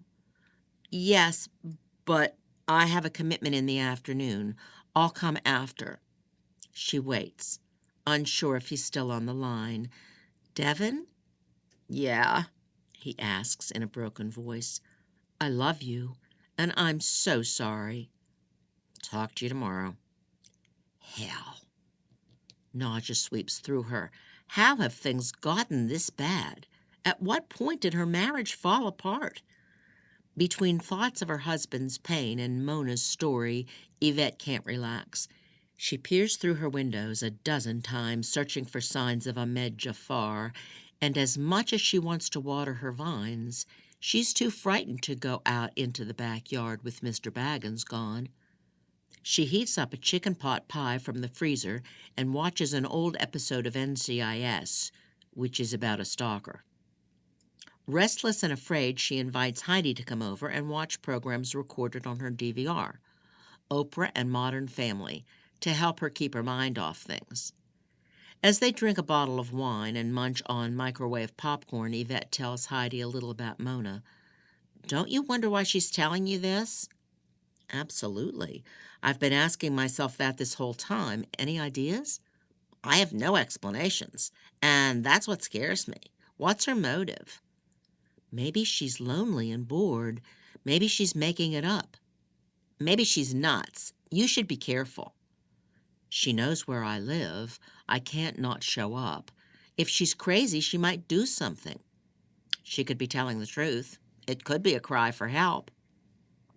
Heidi tells Yvette she's thinking about leaving her husband Bill. She says she loves him and has forgiven him for his affair. She has hurt him back with her affairs and is no longer interested in sleeping with other men, but she feels like he doesn't love her anymore, and it hurts her to be around a man who doesn't want her. Have you talked to him about these feelings? Asks Yvette. No, I'm too scared. He might be hurting too. Don't leave him expecting him to beg you to stay. Talk to him and find out what he really wants. Easy to say. I know.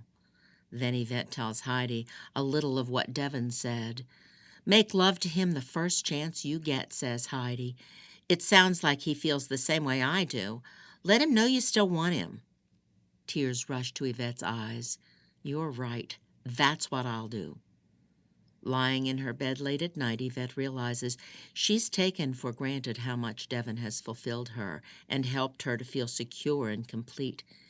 He came along at the end of a bad relationship with a guy who cheated on her and within months of her mother's death.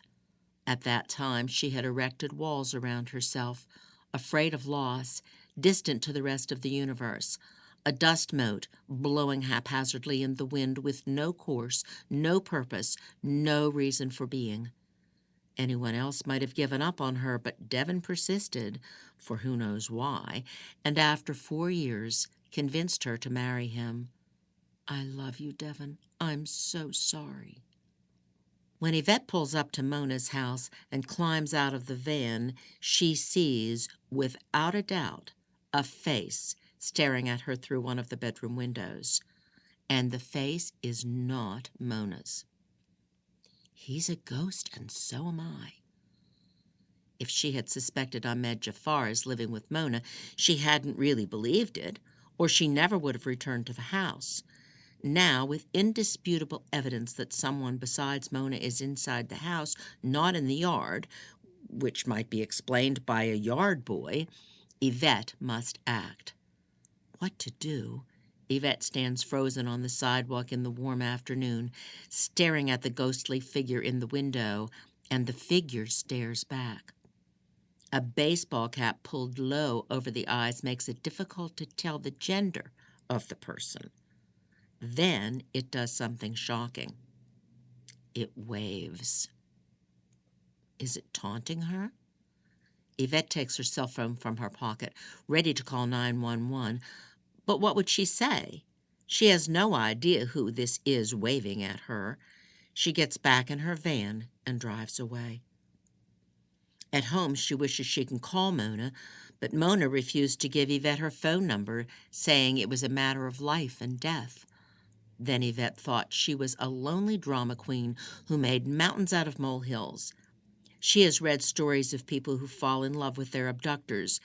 There is even a syndrome, she Googles it, the Stockholm Syndrome. This is what she reads from the Mental Health Matters website.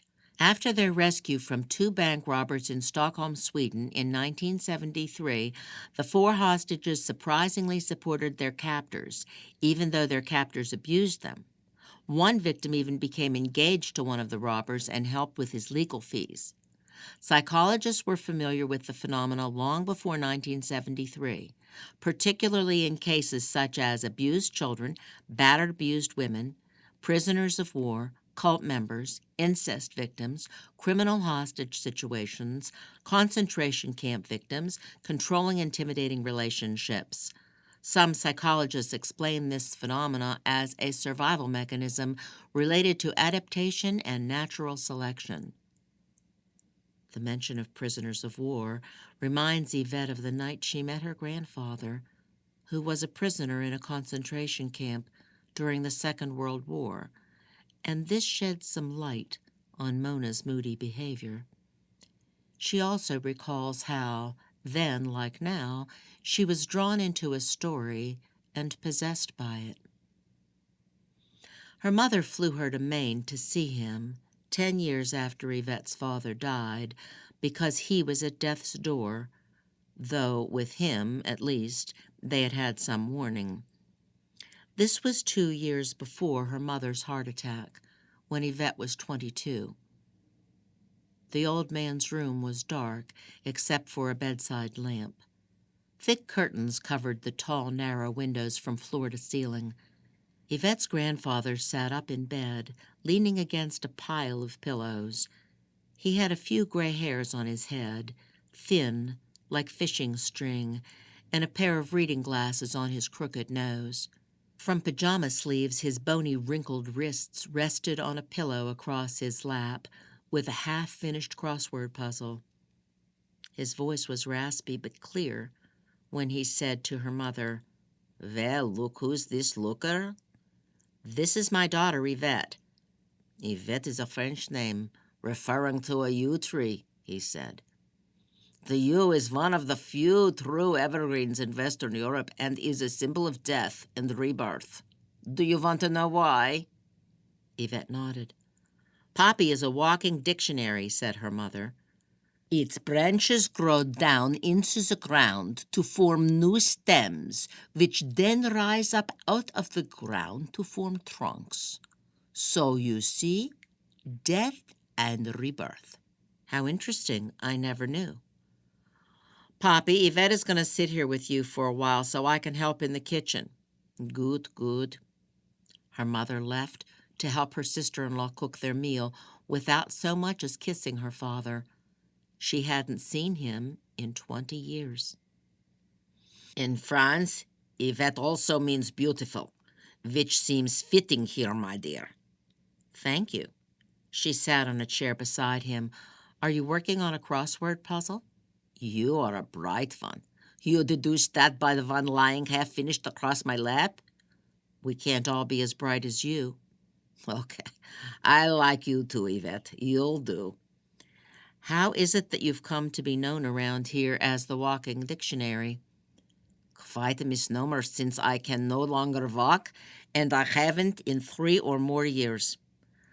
The name must be an old one, then, Yvette teased. Even the word dictionary in regard to me is a misnomer, because my knowledge base is not of all words in one language, but of many words in many languages. Though I happen to be familiar with a series of French names, mostly female, because of my former, more prurient interests. Knowledge is knowledge, right? But you must have another motive in learning many words in many languages other than prurient interests. Yes, clever of you to deduce that. My native language is German. And after escaping a Jewish ghetto in a small German town, I eventually found myself in the U.S. Army training camp at Camp Ritchie for counterintelligence. In addition to English and German, I picked up French because of a brief stay I had in Paris. I also knew a bit of Russian because of a grandmother who spoke nothing else. And so, the Army sharpened my language skills by depositing me behind enemy lines, where I had to converse with my native-speaking peoples in a way that appeared natural or die. So your knowledge of words saved your life, and it continues to, even today, in the admittedly less stressful form of crossword puzzles. He doesn't know he's dying. So now we've come full circle. Unless you wish to hear more about my life in between, then yes. With little encouragement from Yvette, Ludwig Weishaupt began his tale of his experiences as a German Jew turned American soldier during World War II. I was born near Bremen in 1937. A German soldier for the Third Reich announced on his loudspeaker, all Jewish men age 18 and older must come out onto the square. I had just turned 18 and was frightened to go. So I hid in the attic, thinking it would be better to die in my home than out on the street. But my father and 2 brothers went. The Jewish men were made to lie face down on the cobblestones to hear the news from Hitler. Each household must send 1 Jewish man to work in the labor camps for the German army. To frighten us, the soldiers shot every 10th man lying on the cobblestone. One of my brothers died that day. We weren't allowed to bury his body. My other brother was taken to the labor camp, and we never heard from him again. My parents had relatives in California, and they had been writing back and forth to these relatives to get them to sponsor me in the United States. In 1938, after much paperwork, disappointments, and near-death experiences, my visa was finally received from our relatives in the mail. My aunt and uncle treated me like a slave. I felt grateful and resentful at the same time.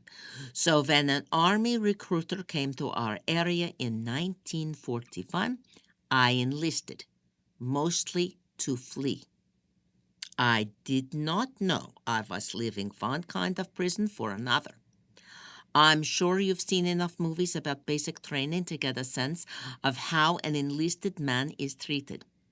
First, your superiors break you down and humiliate you. Then, like a dog, they train you to be loyal to your pack. You grow to love your alpha leader and to feel you would do anything for him.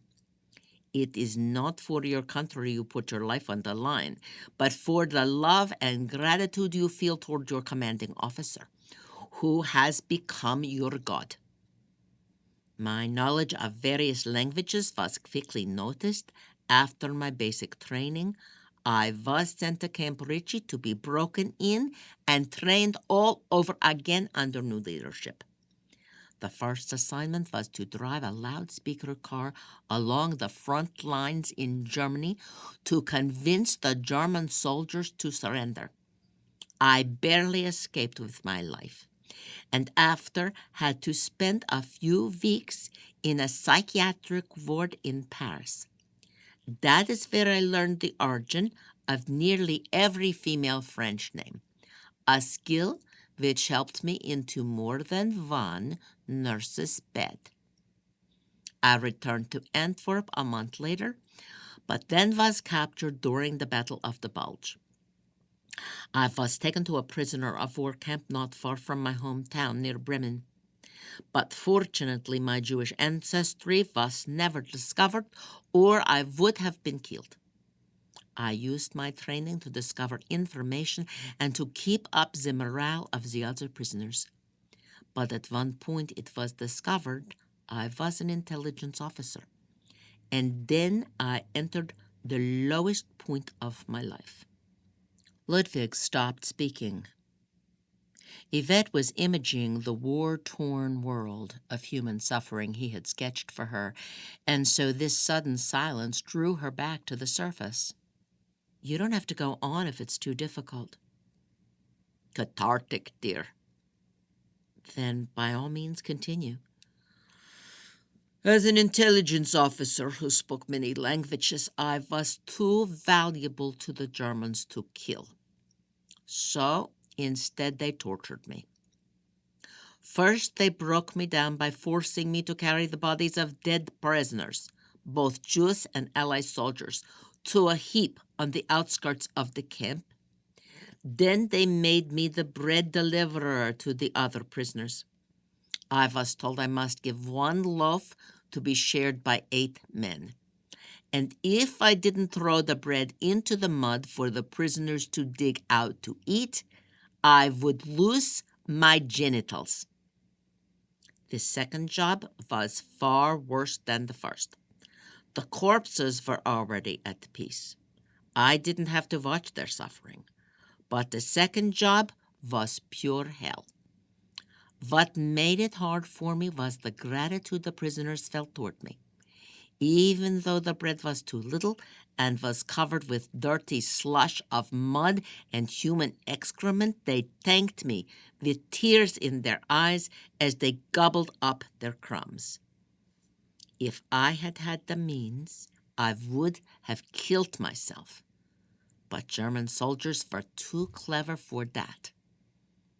Before we were liberated in the spring of 1945, a new German commanding officer took over the camp.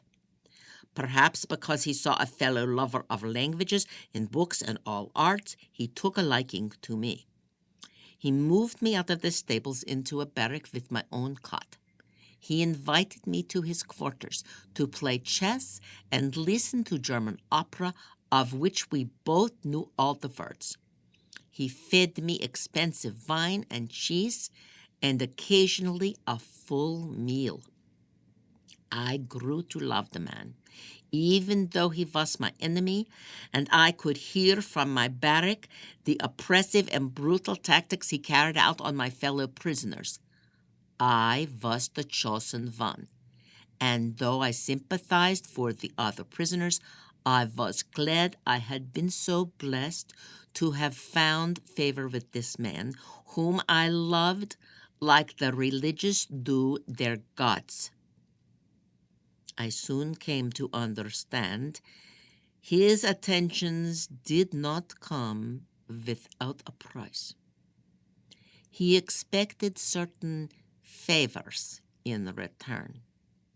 At first, the favors were simple enough: playing chess, working jigsaw puzzles, reciting his favorite poems in multiple languages. But he wanted more from me. And I, not wanting to lose my special privileges, gave him what he wanted, until he grew tired of me and put me back in the stables with everyone else. One day before he put me back with the others, he gave me a pistol. He told me we needed to cut our overhead.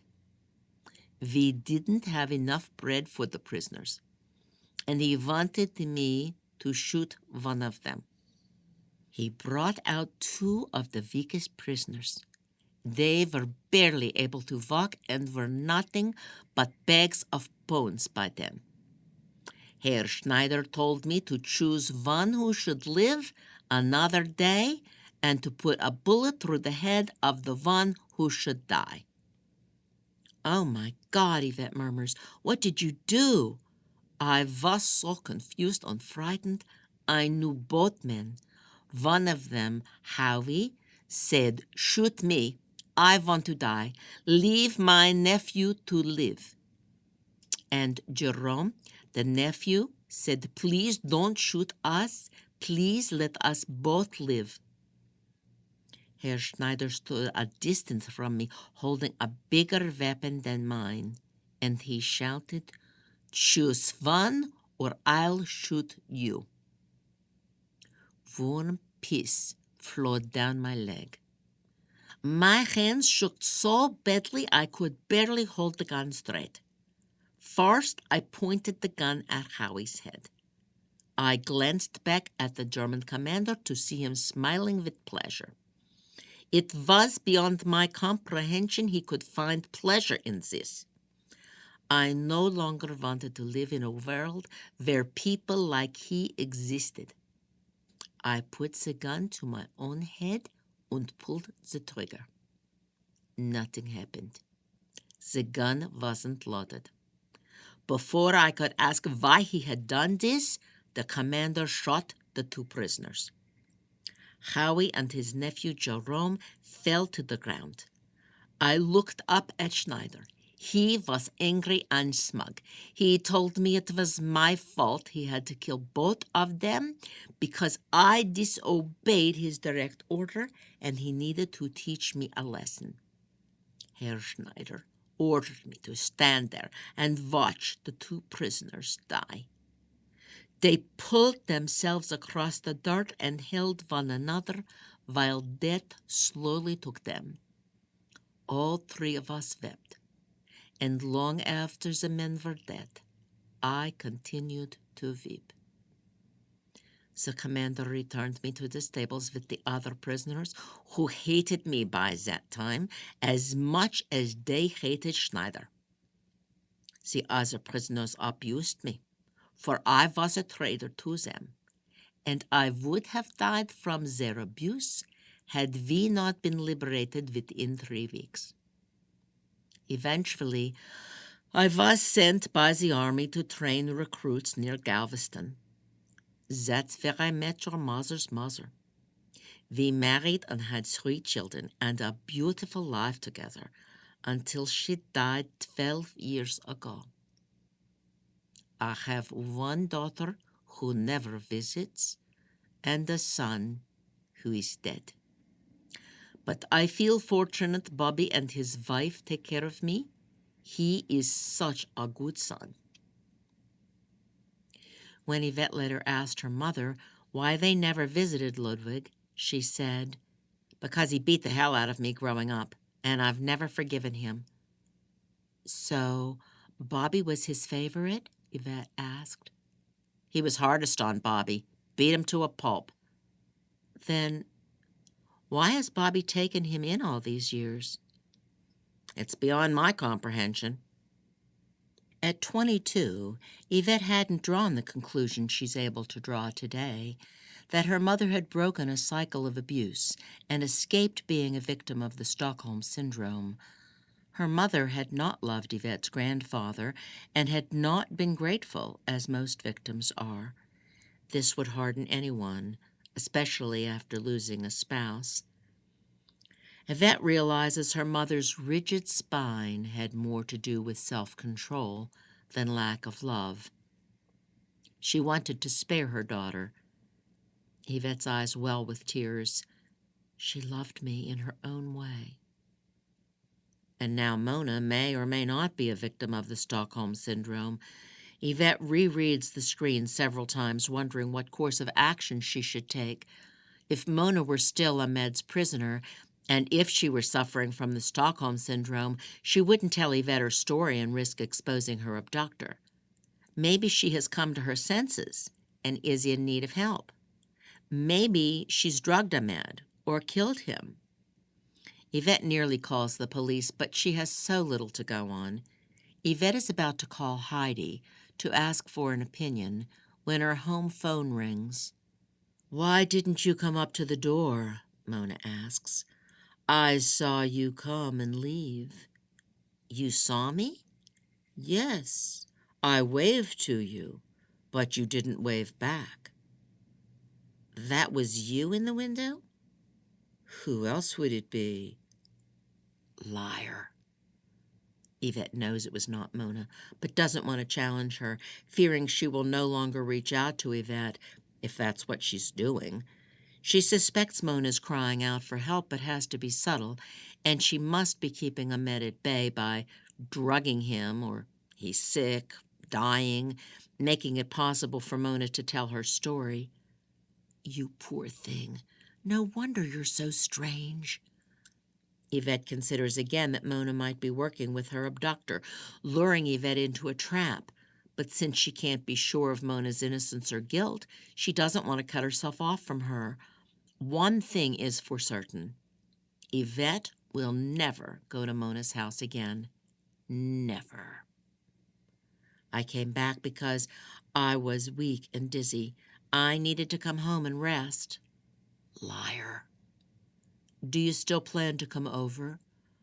"Oh, I don't think so. Not today." She needs time to figure out what to do. "What? This can't be. Yvette, I'm so close to finishing. What will I do? I guess I could come to your house again. Should I come right now?" "No, I might be contagious." "If you are, then I've already been exposed. What would it matter?" "Oh, my house is a wreck." "Do you think I care?" If Mona is still a victim, the distance will help her toward recovery. On the other hand, if Ahmed is living with her, and if he isn't drugged or sick or dying, he might follow her here.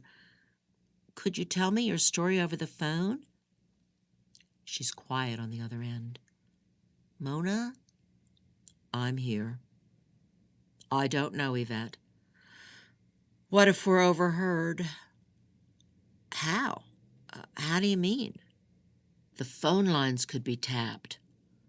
Poor paranoid woman. "By whom?" "I don't know." "I don't think so, Mona. Besides, if someone tapped your phone lines, they would also have your house bugged." "I don't think so, though." "I don't know." It's the only way I can hear the end. I don't know how long it will be before I'm well. With the doors and windows locked, cell phone close by in case she needs to call 911, and Devon's pistol in a drawer beside her chair, Yvette listens to Mona's voice drone over the phone like a dying bird. Chapter 18. The Lab.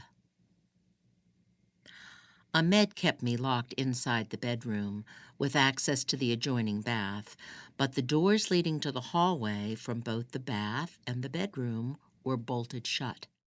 The one window over the sofa on the back wall was boarded on the outside, and 6 iron bars were screwed in across the front on the inside. He brought me 3 meals a day, which he left me to eat alone, but most nights he came and slept with me. The first time he brought me food, the morning after our arrival at his secret lab, I refused to eat. "Do it for the baby," he said. "I can't. I'm too upset. I feel nauseous. I want my mom and dad." "You'll see them soon enough.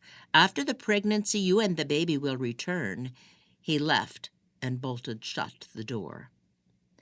The next time he entered the room, I said, "Ahmed, don't you realize what you're doing is wrong? Don't you understand you can't just kidnap people and do what you want with them, no matter how good your intentions may be? I know you have grand ideas about solving genetic problems and stuff, but you can't do it this way. Don't you see? You can't destroy life in your hopes of saving it down the road. Isn't that what you were planning to do? Abort our child to save your own future dream? Besides, the people I choose to use in my research are the vilest, most worthless of the species. Fatima was a slut and a cheat. The twins were sluts and were stupid. I have known dogs smarter than those silly girls. What about me? I misread you. That's why you are no longer a subject. But initially you thought my voice fell off. Human beings are human beings. See how nicely she contradicts herself? He let the plate of food drop heavily upon the coffee table. It nearly broke. Then he stormed out, slammed the door, and bolted it behind him. I had not left the bed except to use the bathroom and to drink a few sips of water when, 2 days later, Ahmed came into the room, picked up the plate of food, still full and sitting on the coffee table where he had left it, and threw it across the room. The plate shattered into fragments and food dripped down the walls. I told you to eat. Don't you care about your own baby growing inside of you? Selfish bitch. Eat, I tell you, or I will force it down your throat. Let me go and I'll eat, I said weakly. I told you, I will let you go after the baby is born, when I'm sure you won't terminate the pregnancy. Both me and the baby? Yes. I knew he was lying, but I was desperate to believe. Promise me. I promise. Really and truly? I sat up in the bed, dizzy, because Ahmed, you know I wouldn't do anything like tell the police, don't you? You're the father of my baby. I want you in our lives. Blood is thicker than anything. You're as much my family now as my mother and father and brother. We should get married as soon as possible, before the baby comes. I loved him once, so it was possible he might believe I could love him again. To make my speech sound more convincing, I added, and I'm so impressed with your work, even though it was hard for me to understand and appreciate it before. I was shocked. You must understand. But now I realize the good it will do in the end.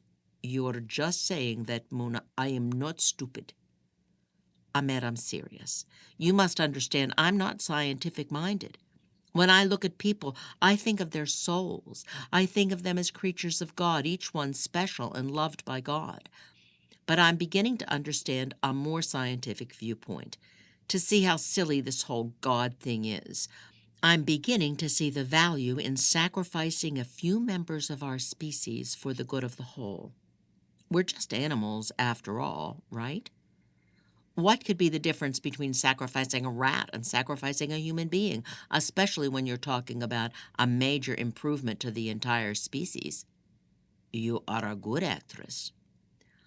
It's just taken me a while to understand and appreciate your way of thinking. You are so much smarter than I am, and how can you blame me for being frightened? If the tables were turned and I was the scientist, well, don't you see, you'd be frightened too, without any power over your own life. Do not be frightened. I've told you I love you and I won't harm you or the baby. Don't you believe me? I was trying to. It's hard when you tricked me before about fighting in Afghanistan against the Soviets. I told you things were different then. I did not love you then. He moved closer to me. You still love me now? He sat down on the bed. Yes. He kissed me tenderly and then looked at me as though he were waiting for my reaction. Please, Ahmed, kiss me again. I'm so frightened. I need reassurance. I pretended to enjoy it, and I half believed in my own lies. Say you love me, I pleaded. I love you and our baby. After he had finished with me, he asked, Will you eat? I nodded, burying my face in the pillow. What is the matter now? I thought we understood one another. We do, really, Ahmed. I'm just so relieved. I was frightened before. I'm crying tears of relief. A few weeks later, I asked Ahmed if he could get me something to do. I had watched every English movie in his collection. What about an art set? I need something to do with my time. He fell for it. And so after he brought me the set, and while he was away from the room, I created a distress note. But as soon as I dropped it in the commode, the paper, unprotected, disintegrated. So a few days later, I asked him for a box of Ziploc bags. "You always give me so much food, but then I get hungry later, before you've come back, and the food tastes stale. If I could have a few plastic baggies, the food would stay fresh longer." The next day he left and returned with the Ziploc bags. "Thank you," I said nonchalantly. "Put them on the coffee table. I'm almost done with this masterpiece." "What is it?" "A picture of my family. My mother and father and brother and me. See the bump? I'm pregnant with our baby." "But I am not in it." "That's because I'm not finished with it yet." When he left, I took the note I'd been drying beneath the bed, with my name, the date, and Mexico City garden home north of the university, folded it carefully with the word "help" visible on the outside of the fold, tucked it into one of the plastic bags, and hurried to the commode, where I flushed it down.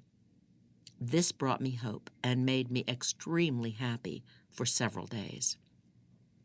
I asked him for other things, like books. "I need to distract myself. I need to do something to pass the time until you set me free."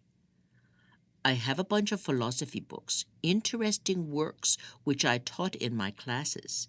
"You're interested in existentialism, but have you read Nietzsche or Schopenhauer?" I shook my head. "That's fine, I guess, but what I'd really love is a novel. I want to read literary classics, so I won't get too far behind in my studies. Pick me up a few at a bookstore, will you? Some Dickens or perhaps Dostoevsky." "I'll see what I can do." "One other thing, it's stuffy and hot in here. Aren't you going to let me get out for fresh air and sunshine for a few minutes? You can put a tape over my mouth or whatever. I promise I won't scream, but I need to see and smell the outdoors." "I'll think about it." Not a week later, he returned with Dostoevsky's Crime and Punishment. He had a smile on his face. He knew it would please me. "Oh, Ahmed," I got up from the sofa. "Thank you. Have you read it?" "No." "Well, I'll tell you about it when I'm finished." I was delighted by the thickness of the book. A few days later, I screamed at Ahmed as soon as he walked in the door, "Do you ever think it was their religion that made them do it?" "What?" he asked. "Your suicide-bombing parents," I shouted. "It wasn't their DNA, it was their ideology." He slapped my face. "Never speak to me like that." The next morning I found spots of blood on my underwear. I cried out to Ahmed from the bathroom with such a wail, he rushed downstairs directly to me. "What is it?" He stood in the bathroom door, panting. I stepped from the panties, his long shirt hanging down to my knees, and showed him the blood. The look of anguish on his face equaled mine.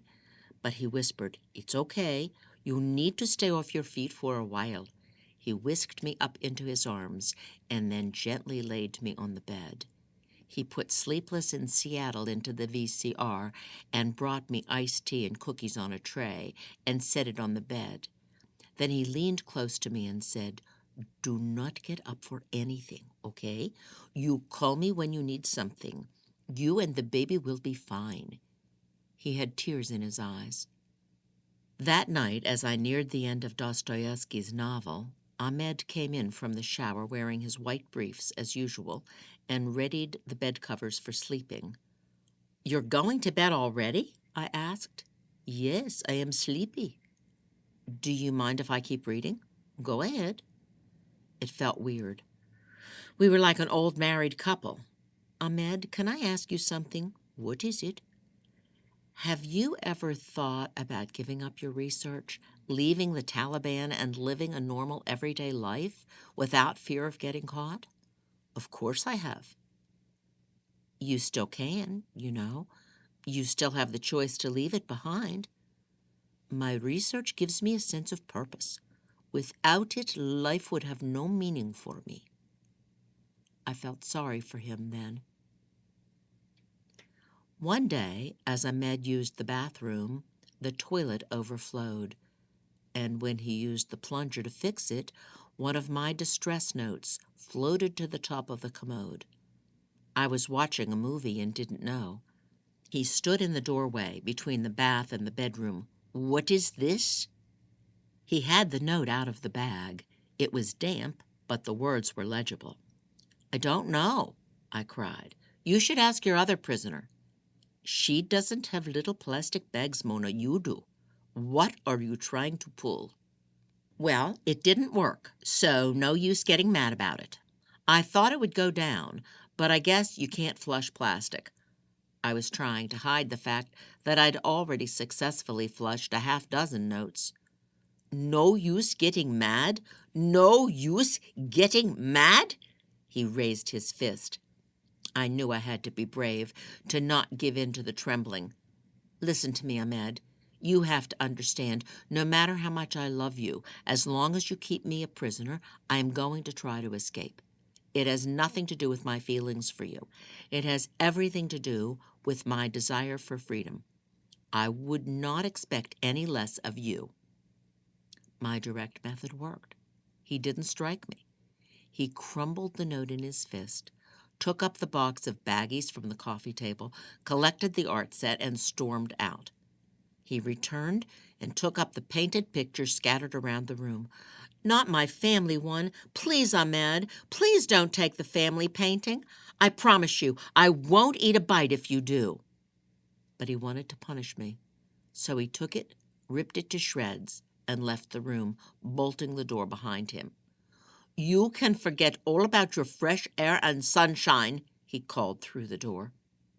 That evening he didn't return, and in a moment of despair, I took up the 21-inch television, ripped it from the VCR, though it was as heavy as 3 bowling balls and nearly put me into labor, and hurled it with all my strength against the barred window. The glass in the window cracked, as did the glass in the screen of the television, and fell across the sofa and tile. But the boards and the bars didn't budge. I cried out, in case I might be heard. I cried out frantically. Then I heard the woman upstairs crying out too, repeating my words in the same tone. She was my echo. As I yelled, "Help me! Is anyone there? Help me! Help us!" It was like yelling into a canyon. Then the automatic garage door opened. I panicked and ran into the bathroom and locked myself inside. I could still hear Fatima's shrill cries, my echo. "He won't kill me," I reminded myself, trying to keep from shaking. "He won't kill me until after the baby comes." I thought of the syringe, which I had moved weeks before beneath my mattress on the side of my bed, which I had come close to using many nights while he slept beside me. But I was always too afraid. I wasn't sure what the syringe contained, though I hoped it was the same drug he had used on me during that awful drive down. I believed it was the same drug because when he had found it missing the day he brought me to his Mexican lab, he questioned me about it. "Please, God," I whispered in the bathroom, "don't let him kill me." When he entered the bedroom, he called out to me in a voice, enraged. He beat on the bathroom door, cursing me, demanding I come out. But I crept into the tub, curled into a ball, and waited, fighting hard not to hyperventilate. "Fine, have it your way," he said, after several minutes, and then things were quiet. When I awoke a few hours later, I could hear Ahmed cleaning the mess. The next morning he said, more gently through the door, "Come out and eat. I promise I won't hurt you. You should know I would not do anything that might harm the baby." My legs were cramping, and I was hungry. I knew I had to come out, and the longer I waited, the weaker I would be. I had to come out. Appealing to him through the door, I said, Ahmed, I'm sorry. I'm sorry about the mess. I'm sorry about the television. I just want to be free. Do you understand? If you'll let me go, I promise I won't abort the baby.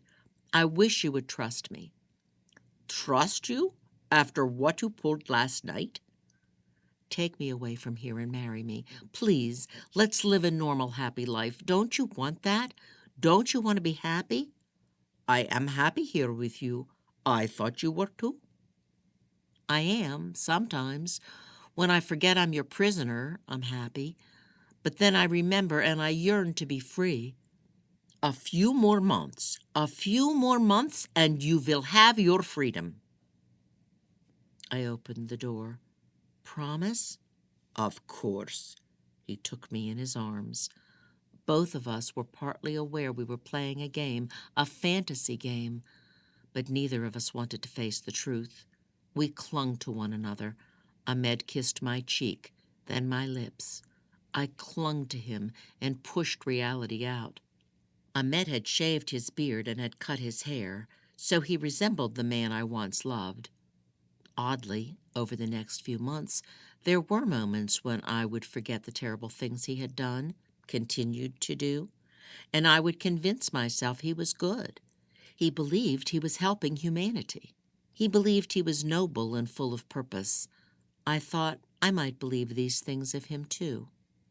There were times when he made love to me, I pretended everything was okay, and I felt something like happiness. Sometimes he brought me gifts like another television. It was a 19-inch and didn't give as clear a picture as the previous, but still, it was better than nothing.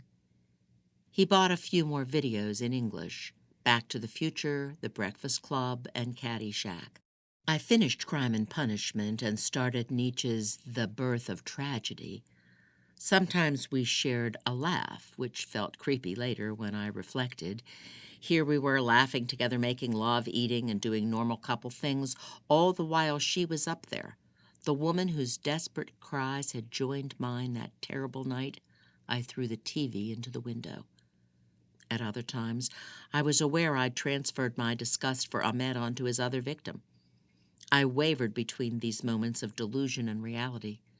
Sometimes I sighed and rolled my eyes when I heard the woman crying for him. Once I muttered, "Damn bitch." I came to hate her, for the Afghani spoiled the romantic dream. But then I would have a moment of recognition and feel ashamed of myself and sorry for Fatima.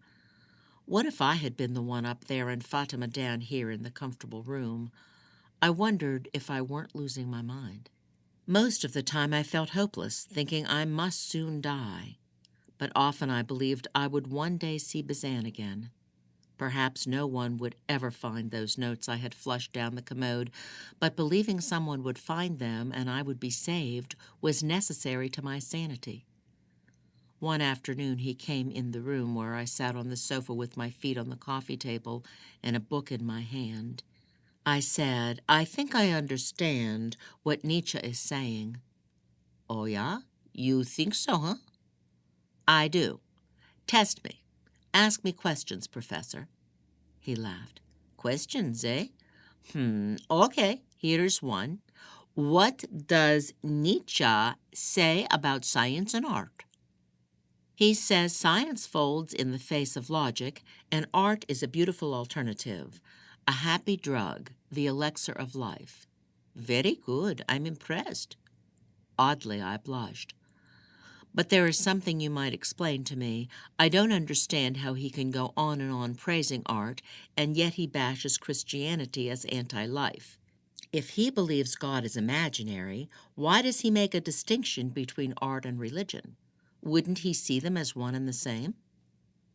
"He says the creation of another world and afterlife makes real life meaningless. Christianity condemns the passions and requires suffering and self-sacrifice. That's what Nietzsche objected to. Art doesn't require the same kind of contempt for the here and now. It revels in it." "But that's not true." I took my feet from the coffee table and sat upright. "Art doesn't celebrate the here and now. Are you kidding? Do you think I read Dostoevsky's big fat novel so I could revel in the here and now? If there is no God, art and religion are exactly alike. The difference is once you finish the novel, it's over. Once the curtains close on stage, the drama ends. But God you have with you always. And I do feel him, even now. While I'm acknowledging he might not be real, I still feel him. He's my imaginary friend. I looked at Ahmed, my other imaginary friend, and burst into tears. Ahmed sat down on the bed and said, "I take it you're not impressed with this fella Nietzsche." After keeping me captive for 6 months, Ahmed did something surprising. He let me roam the house freely. At first, he did this when he was home, but after a week or more, he stopped locking me in the bedroom before he left. Once, when he was gone, I completed an assessment of the downstairs. The door to the garage remained locked. I could not get through. I pulled at the boards on the front and side door and window, but they wouldn't budge. I needed a hammer to remove the nails. I studied the bars on the other windows. No escape through them. I searched the entire downstairs for keys, money, a phone, anything. Ahmed had no land phone line, no computer, nothing which I could use to call for help. I kept an eye out for his cell phones. I explored the closet by the second day to see, since it backed up to an exterior wall, if I could gradually break and dig my way through. Back in the furthest corner, beneath the bottom steps of the stairwell, was a hole in the foundation about 2 feet long and 10 inches wide and 4 feet deep. Inside this hole, which had been covered with a piece of plywood, were human bones. It was time to go upstairs. I crept up the stairs, filled with terror, and hoping to God Fatima was still alive. The sink and toilet stood in the middle of a large steel cage precisely above the facilities downstairs. There were no walls, except for one exterior wall the cage backed up against. 6 of the studs where the interior walls once stood remained. The entire floor was one open space, except for the bars in the middle. On the outside of the cage was a writing desk beneath a window, which, to my astonishment, was not barred. When I inspected it more closely, though, I found it was locked down with a deadbolt which required a key. To the side of the desk was a long table to the right, with a microscope, test tubes, knives, and other lab equipment. Inside the cage, the woman was drawing on the wall above her bed. She was sallow, her face a skeleton, her arms mere bones. She wore a full brown skirt to her ankles and a brown scarf over her head, her long straggly hair falling down her back to her hips. Her blouse might have once been white, but was now dingy and nearly as brown as the skirt. A girl in her 20s appeared an old woman. Squatting on the bed facing the wall up near the wooden headboard, she held a crayon in her hand, which brought my attention to the wall. Fatima had created a mosaic on the wall of her cell as high as she could reach. She had used a crayon and lead and ink. Faces peered out from everywhere, all different, some big, others as small as the palm of her hand. There must have been hundreds of these faces. I wondered who these people were. Then the woman, who seemed more an old decrepit monkey, the way she crouched on the bed facing the wall, spoke. "What took you so long?" she said in a raspy voice. "What?" The woman scratched at the wall with her red crayon, then turned to face me. She crawled like a monkey to the edge of her bed. "I said, what took you so long?" "I don't understand." The monkey-like Fatima climbed from the bed and walked, which was obviously very difficult for her weak frame, over to the bars of her cell. "Come closer." I took a step toward the bars, but kept my distance. "I have something to tell you," she said. "Something important." I moved closer to the bars. The woman reeked of urine and sweat and bad breath. "I'm glad you're okay. I'm so glad you're alive. I want to help you." I grabbed the door of the bars and tried to pull it open. I turned around, scanning the upstairs for a key to the padlock. Fatima sighed. He keeps the key in his pocket at all times. Come closer. It's a secret. I stepped closer. The crouching woman reached her thin hands through the bars and grasped me by the throat. Ah! I grabbed the bony fingers of the prisoner and pried them from my neck, choking and coughing as I took several steps back. What are you doing? Are you crazy? What did you do that for? The woman spit at me. Come in here with me. You'll see. I used my skirt to clean the spit from my arm. You don't understand. I want to help you. He has me locked downstairs. I know what you've been up to. I hear you down there. The Afghani grabbed the bars in her hands, leaned her body and head back, and laughed a rueful cry. Ha ha ha ha!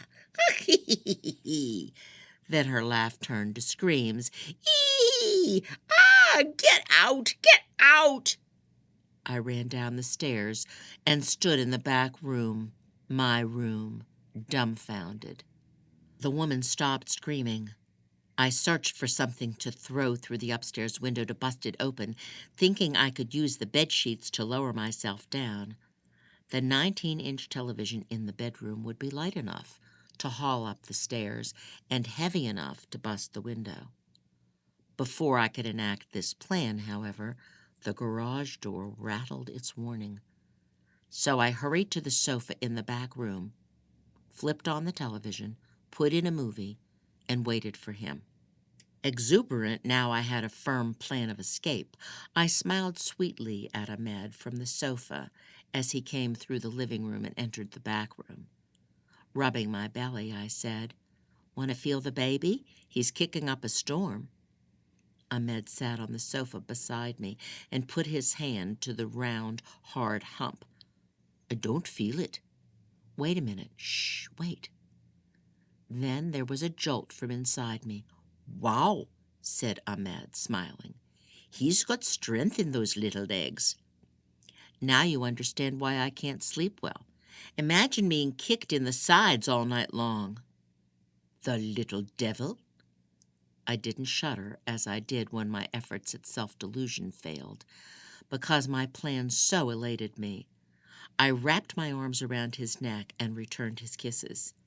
He said, I've brought you presents. What? What did you bring? Tell me you brought chocolate. Let it be chocolate. He left the room and re-entered with 2 big bags, which he sat on the floor. He bent over and pulled out a box of chocolates. Oh, Ahmed, I absolutely love you. I jumped from the couch and embraced him.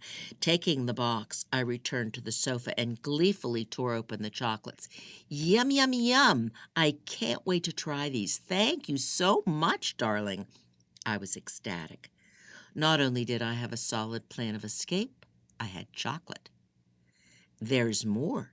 He lifted 2 cotton maternity dresses from one of the bags. Yay! Clothes that fit. Now I can stop wearing your raggedy shorts. I immediately tore off his old clothes and slipped one of the dresses over my head. It was white and soft and comfortable enough to sleep in. I turned around and modeled for him. What do you think? Very nice. Why, thank you. I only bought 2, but you could wear each one a few days before washing. I also bought more underwear since you complained about the others. Thanks. I had hoped I could send out clues to the world by getting him to buy things for me like I read once in a novel. I sat on the sofa in front of the movie and ate the chocolate while I thought about my new plan. I thought I might wait another day or 2. I didn't know. I might not be free, but as long as I forgot about the woman upstairs, I was comfortable. I spent my time watching movies, reading novels, flipping through fashion magazines. I rarely cooked, and Ahmed never asked me to clean. I made our bed occasionally, cleaned the bathroom, and that was it. More importantly, I was frightened of what might happen to me if I did not succeed. What terrible punishment would I be made to endure? Perhaps I would wait a few more days or weeks before making my escape. But then Ahmed told me he was planning to take Fatima off her meds to see if she would commit suicide. He said he'd found another subject with the suicide gene, and he wanted to try his experiment on her. When, Ahmed? When will you bring the new subject? Perhaps as early as tomorrow. That meant Ahmed would no longer try to keep Fatima alive. I couldn't let that happen. I better go up and check on her. I bought her a few things, too. What did you bring for her? I could hardly believe I was jealous of her still. He said, more crayons and pencils and a couple of bananas. She loves bananas because her teeth and gums are in such poor condition. He left the room. I put my hands to my cheeks. It had to be tonight. Fatima would die otherwise. I went to the bathroom, then climbed into bed. He had returned to the bedroom. What are you doing? I'm tired. Growing your child is difficult work. I turned to face the wall, my back to him. The television continued to play a movie. He turned off the television and the light and left the room, and I tried to go to sleep, wanting to get my rest before the big moment, what would be my last attempt to escape, whatever the result. My thoughts returned to the woman above me. Could I live with myself if I didn't intervene? As I lay in silence, I recalled the many evenings Ahmed had made me listen to his perverted scientific studies. He spoke passionately, gesticulating and frequently pacing the floor as he described in great detail the chemistry he believed took place inside the brains of his subjects. 3 or more hours had passed before he came downstairs and climbed in bed beside me. He didn't make the demands of me he made most nights. I lay there, relieved, my hand on the syringe beneath the mattress, waiting. Chapter 19. Escape. When Ahmed's breathing became regular, I took a deep breath, reminding myself I could do this, and turned in the bed to face him. He lay on his stomach, his face sweetly nestled against the pillow. If he had made demands on me, he had also brought me pleasure and often made me feel loved.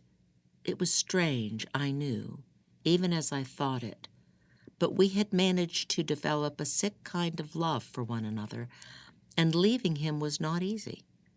A sob formed in my throat as I found his arm, counted to 3, and then jabbed the needle and thrust down the syringe. He bolted up on all fours like a bobcat. What the hell? He reached across the bed and tried to grab me. I dashed to the bathroom and shut and locked both doors before he could disentangle himself from the bed covers. I turned on the light and waited. I could only hope the drug would knock him out. What are you up to? What have you done, you little bitch? You little bitch, what a liar! What a good actress you've been, telling me you love me, and all the while you've been plotting against me. He jiggled the doorknob and poked against the hole to press open the lock. I grabbed the lock with my fingers and fought to hold it in place. My hands were shaking so terribly I could barely grasp it. Then he gave up on the knob and returned with a hammer, which he must have stored in the locked garage. He beat at the door, slow, hard, terrible blows. He would knock a hole in the door in no time, and there was nothing I could do to prevent it. He struck the door to the hallway, so I stood near the other door, the one to the bedroom, and waited. 5, 6, 7 blows, and the door was cracking open. He put his eyes up to the crack he had made and stared at me. I screamed. Then he stumbled back. The drug began to take effect. I waited to be sure. I crept up to the door to listen, trying to peer at him through the crack. There he was, his face inches from mine. Before I could respond, he hit his fist through the crack and grabbed my shoulder. You bitch, he cried again. But he slurred his speech and his grasp on my shoulder weakened. Sucking in too much air too quickly, I broke free from his hand, and my abdomen felt like one huge contraction. I clutched it and then bowed over and fell down into the tub. I lay there, regaining control over my breathing. I could not have this baby now. This was much too soon. I still had a month to go. I had to escape with Fatima tonight. It was our only hope for survival. I pulled myself up and walked to the door and listened. I heard nothing but his heavy breathing. Through the crack, I saw him sprawled on the floor. I hoped he wasn't faking it. I decided it was now or never. I considered searching for the car keys and the remote to the garage door, but as I had never succeeded in finding them before tonight, I did not think it wise to waste valuable time. I found the key to Fatima's cell in his coat pocket. I'd seen him put it there before. Then I pulled the sheets from the bed and tied the flat and the fitted ones together, over and over, so the knots were secure. Ahmed's body lay slumped in the hallway by the entrance of the bedroom and bath. I bent over, grabbed him beneath the armpits, and dragged him near the bed. He was heavy, and I could only move him an inch at a time. Once I had his hands near the foot of the bed, I took the lamp from the nightstand and used the cord to tie his hands to the bedpost on the bottom near the floor. I tied 4 loops tightly around the wrists, then made several knots to the post. I ran to the kitchen, deciding to use the cord to the toaster to make another binding to buy myself more time. I knew once he awakened he would hunt me down. The binding didn't look like much. I was wasting my time. It dawned on me I should kill him. So I ran to the kitchen for a knife. I stood over him for several minutes, trying to pick a place to stab him. I decided on the chest. Raising the knife, I took in air and held my breath, but I could not bring down the knife. It was too much, taking a human life. Instead, I kissed his cheek.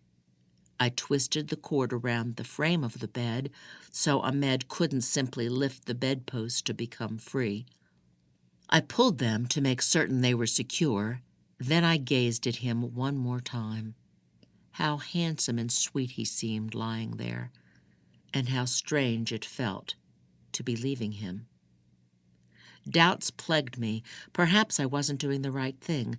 No, I wanted my parents, my brother, Bazan. Full of determination, I took the sheets and the 19-inch television upstairs. Fatima peered at me through the bars of her gate with hope in her eyes, as though aware of what I was doing. "I'm getting us out of here." I used the key to open her cell. Fatima burst into tears. Time was of the essence, and I needed her to compose herself, but she stood, slumped in her cage, bawling. Quickly, I hurled the television through the window. I half expected an alarm to go off, but there was nothing but the crash of the glass and the thud of the television hitting the ground below. I fastened the sheet to the leg of the desk near the window. "Come on, Fatima. It's now or never." Still sobbing uncontrollably, the monkey-like woman climbed out, holding the rope of the sheets. When she landed safely on the ground, amid the broken bits of television, I followed. Halfway down, my abdomen contracted again, and I nearly lost my strength. But I held on, clutching the sheets with both hands, leaning against the exterior stucco wall. Quickly, I slid down the sheets to the ground below, where the glass from the window lay scattered across the yard of weeds and tall grass, in the dark of night, beneath the one dead tree. I cradled my belly with both hands as the contraction grew intense. For a few minutes the pain wrapped itself around me, then relaxed, let me go, and I could once again stand upright. I ran to the side of the house looking for a gate. To my dismay, the gate was locked. Fatima and I pulled at it. When it didn't budge, we ran to the other side of the house. No gate. We were trapped in the backyard. One side of the fence warped and hung, and as I wrestled with the pickets, the weathered wood scratched my hands, arms, and legs. My back and abdomen ached. I cried from frustration and pain, but also with determination. I would not let this stupid fence defeat me. I had come so far. I gripped the wood, briefly startled by an insect wrapped in white spider silk. Another fellow victim. I grunted and pulled at the wood. Fatima understood what I was doing, and together we pulled a picket free. But as I lifted it in the air, I lost my balance and fell back in the grass. Fatima helped me climb back to my feet, and we pulled at the next picket. Our hands and arms bled where the boards and rusty nails scraped. We had to pull 4 of the boards down in order to fit through. And then we ran, so happy and anxious and excited, like dogs, to the back door of the neighbor's house and pounded on the door. "Help us!" I cried, when the sleepy, shocked faces at the window peered out at me. "Ayúdame!" I knew a few Spanish words and wasn't sure if I pronounced them correctly. "Por favor, ayúdame!" Fatima, my little echo, cried out too. A woman's voice came through the crack of the door. The door remained chained. "No tengo teléfono, señora." Then the door slammed closed, and other faces at the window disappeared. Luckily, the gate to their fence was not locked, so we entered the street and hurried to the next house. Guessing it was approaching midnight, I agreed if foreigners were to knock at my door bleeding and in a state of panic, I too would think twice about inviting trouble into my home. But I had to try again. I had a vague idea where I was and in what direction I needed to go to find the police. We would only get so far on foot. We stole to the front door of the next house. This particular house appeared more neglected than the others, so I hesitated. I could see by the light of the moon and a dim lamp several yards away on the corner. The house across the street had a few potted plants in front, and the driveway was swept clean, unlike this other house, which did not have grass growing in the yard. Struck by indecision, I bit at the inside of my mouth, and at last walked up to the door of the more neglected house. An old man, perhaps 70 years old, opened the door and bared his toothless grin. He had short white hair growing in a semicircle around the bald spot on the top of his head, and dark brown skin and even darker eyes, which were bloodshot, and he stood slightly bowed, small and thin. He said something I couldn't understand. I smelled the alcohol and mistrusted the gummy grin. "Teléfono, por favor?" "No teléfono, pero mira." He pointed to the corner, about 6 houses away, where the dim lamp illuminated the pocked street. "No comprendo." "What do you say?" Fatima squeaked. The man crept out from the door and onto the porch beside us. He shuffled his feet and put a grubby hand on my shoulder. "El teléfono." He pointed with the other hand to the street corner. I understood now. He was telling me there was a payphone on the corner. I said, "I don't have any money, señor. No pesos. I need help. Ayúdame. We need the police. Do you have a car? Can you take us to the police?" "No tengo el carro." He shuffled back into the house behind the door. "Please wait," I cried. "Por favor, señor." Fatima joined me. "Please help." He said something back to us, then reappeared behind the door. He held out coins for me to take. "Por el teléfono." "Oh, thank you, gracias. But, señor, where are we? What do I tell the police?" "No comprendo." Then he shuffled out the door, closed it, put one grubby hand on my shoulder and another on Fatima's, and together we hobbled down the driveway and into the street. "Vámonos," he said gently. The old man limped, took a few small steps, leaned his weight on us, and grunting. This was clearly difficult for the old man. I helped him along as best as I could. When we came to the phone, I put the coins into the slot, then took up the phone and spoke into it. I glanced back on Ahmed's house. Mortal fear pulsed through me at the thought of his finding me again. The old man hung up the phone. "Are the police coming?" I asked. "Si." "Gracias, senor, gracias." I then took the phone and pressed 0, hoping to call my parents collect, but the operator spoke no English. I recited the number of my parents in Spanish over and over, but she kept saying words I couldn't understand. I handed the phone to the old man, saying, "Ayúdame." He took the phone, listened, and then hung up. "No, I needed to call my parents." He shrugged and said, "No comprendo." Then he put his hands on our shoulders, and we lumbered back toward his house, back in the direction of my captor. He opened the door to his home and beckoned us inside.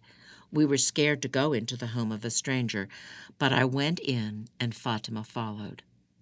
The brown tiles on the floor were cracked and chipped and had tattered rugs scattered across them. The furniture in the living room appeared equally worn.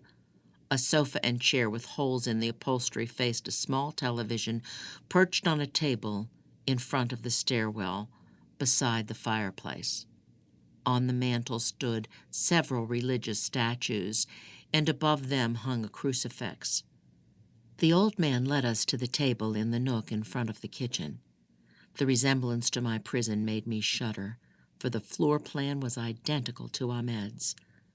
We sat at the wooden table. There were 4 chairs. I wondered if he lived alone. He pointed to the bowl of fruit between us and offered us some. The apples and bananas and oranges looked ripe and good, but I was too afraid, too nervous to eat. But Fatima took a banana and ate it quickly, like a starving dog. She ate a second, leaving the peelings on the table. My abdomen tightened again, and I bent over and gripped it with my hands.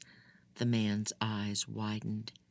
I held onto my belly with my jaw clenched. Then, when the pain released me, I sighed. "I'm okay." He stood, dragged his feet to the kitchen, and returned with mugs of hot coffee. "Gracias." Against my better judgment, I drank a few sips. He sat again across from me and gave me his gummy grin. Smiling back, I wished I could communicate, for my mind had wandered off in all kinds of terrible directions. I wished I had been able to talk with the telephone operator. I now feared the police might think I was responsible for Fatima's abduction. What if they thought I was her captor? How could I defend myself in a language I did not know?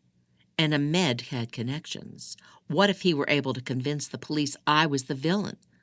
I heard horror stories about Americans who were held in Mexican prisons despite their innocence. Panic overwhelmed me as I broke into a nervous sweat. I decided we should leave before the police arrived. So I stood, saying, "Gracias, senor, and adios." "Fatima, we have to go." I took her hand and pulled her through the front door. The old man called out to me in Spanish, but I took Fatima's hand and ran down the street and around the corner. Hearing his shouts, I followed the next block of houses, running in a state of frenzy. Then another contraction gripped my abdomen, and I had to stop. Bowed over, clenching my jaw. Fatima glared at me. "It's coming?" "I hope not." A car turned toward us, so we ducked behind scraggy shrubs. A police car passed. The contraction ceased, and then we continued blindly down the dark street. We ran up another block and came upon a plaza full of activity. A well-lit bodega poured music onto the plaza, and people dressed in Halloween costumes were going in and out. A group of young people, about my age, sat together smoking on benches in front of the bodega. The men, covered in white powder, wearing skeleton costumes, and the women dressed as witches, laughed and spoke loudly among themselves, apparently drunk. I was afraid to go to them. I thought they were laughing at us. So I led Fatima past, further down the crowded plaza. At last I saw a church, and I hurried to it. We found the old wooden cathedral doors locked. I pulled at them in frustration. We crept around to the side of the church looking for a rectory. We faced a narrow passageway between the church and the courthouse.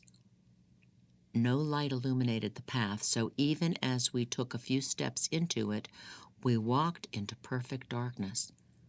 Clutching my belly, I blindly moved forward with Fatima's hand in mine, staying close to the stone wall.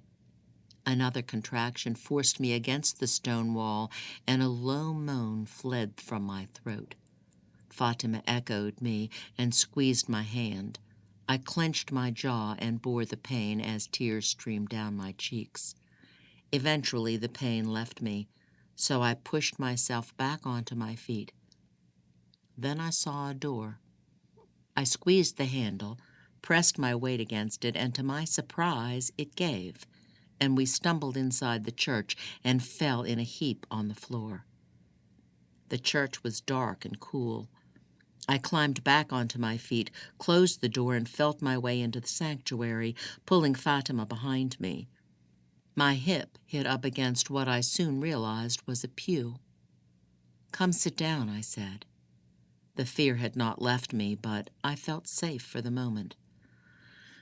After another hour of weeping and praying in the dark church, I stretched out, exhausted, on the hard, narrow wooden pew. Fatima copied me, keeping her face near mine. I wouldn't let go of her hand, afraid she would run away. I knew she knew we had escaped. I wasn't sure if she was glad to be free, but I did know she was incapable of taking care of herself. So our lives were in my hands alone. Chapter 20. Fatima. "What happened to Fatima?" Yvette asks Mona. "She lives here with me. I'm sorry I lied, but I was afraid you wouldn't stay to hear my story if you saw her. Most people are frightened by her appearance and her strange behavior. She never recovered." "What? She lives with you? Can I meet her?" So that explained the sounds Yvette has heard in Mona's house, the face behind the fence and in the window. They belong to Fatima. Yvette is awash with relief. "Of course, you can come over now if you'd like. I'm leaving for the lake, remember?" "I thought you weren't feeling well. You're still going?" "I don't want to disappoint my family." Yvette winds a strand of hair around her finger, thinking. "Come by on your way. Fatima would love to meet you after all these days of hiding." Yvette considers Mona's invitation. On the one hand, she's something like a reader with the rare opportunity to meet a character in a fantastic story. Fatima in her house? Fatima, the monkey-like woman who was held in a cage for so many months? Yvette's curiosity overwhelms her. She wants to meet Fatima. On the other hand, Mona could be lying and luring her into a trap. Yvette has this fleeting thought, which resists becoming a revelation. Mona's not a victim of the Stockholm Syndrome. It is she, Yvette. And here she goes, possessed, walking into Mona's trap. "Does anyone else live there?" Yvette asks. "No. The cats, of course." "What happened to Ahmed?" There's silence on the other end of the phone. "Mona, are you still there?"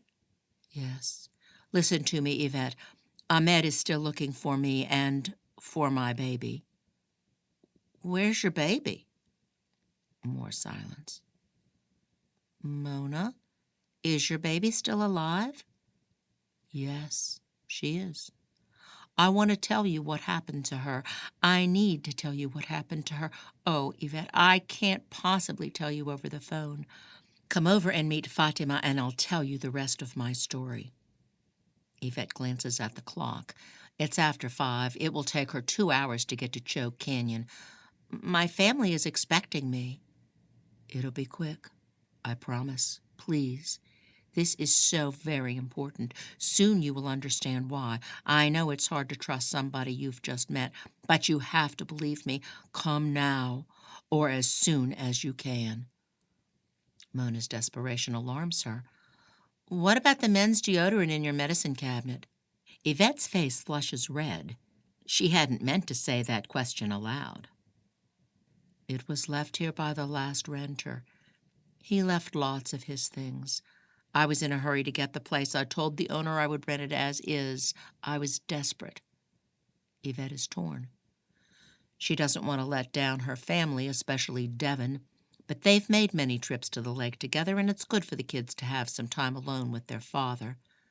Yvette has gone without Devon on numerous Cub Scout and Girl Scout trips. Missing out on this one spring break vacation isn't such a big deal.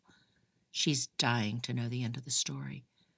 But Devon thinks she doesn't care about their marriage. If she doesn't go to the lake, it could break his heart. Yet Mona sounds so desperate. What if it's a trap? No backbone. She has 911 on speed dial. She'll take Devon's gun. She can do this. "Okay, Mona, let me call my husband and I'll be over in a minute." She has no choice. Devon isn't happy to hear Yvette isn't coming, but he also doesn't seem surprised. She promises she'll make it up to him, to all of them, and says she isn't feeling up to it. Full of self-loathing and armed with the gun and the cell phone, she climbs into her van and drives to Mona's. "You're a liar and you have no backbone." Yvette is surprised to see suitcases leaning up against the stack of boxes in Mona's living room.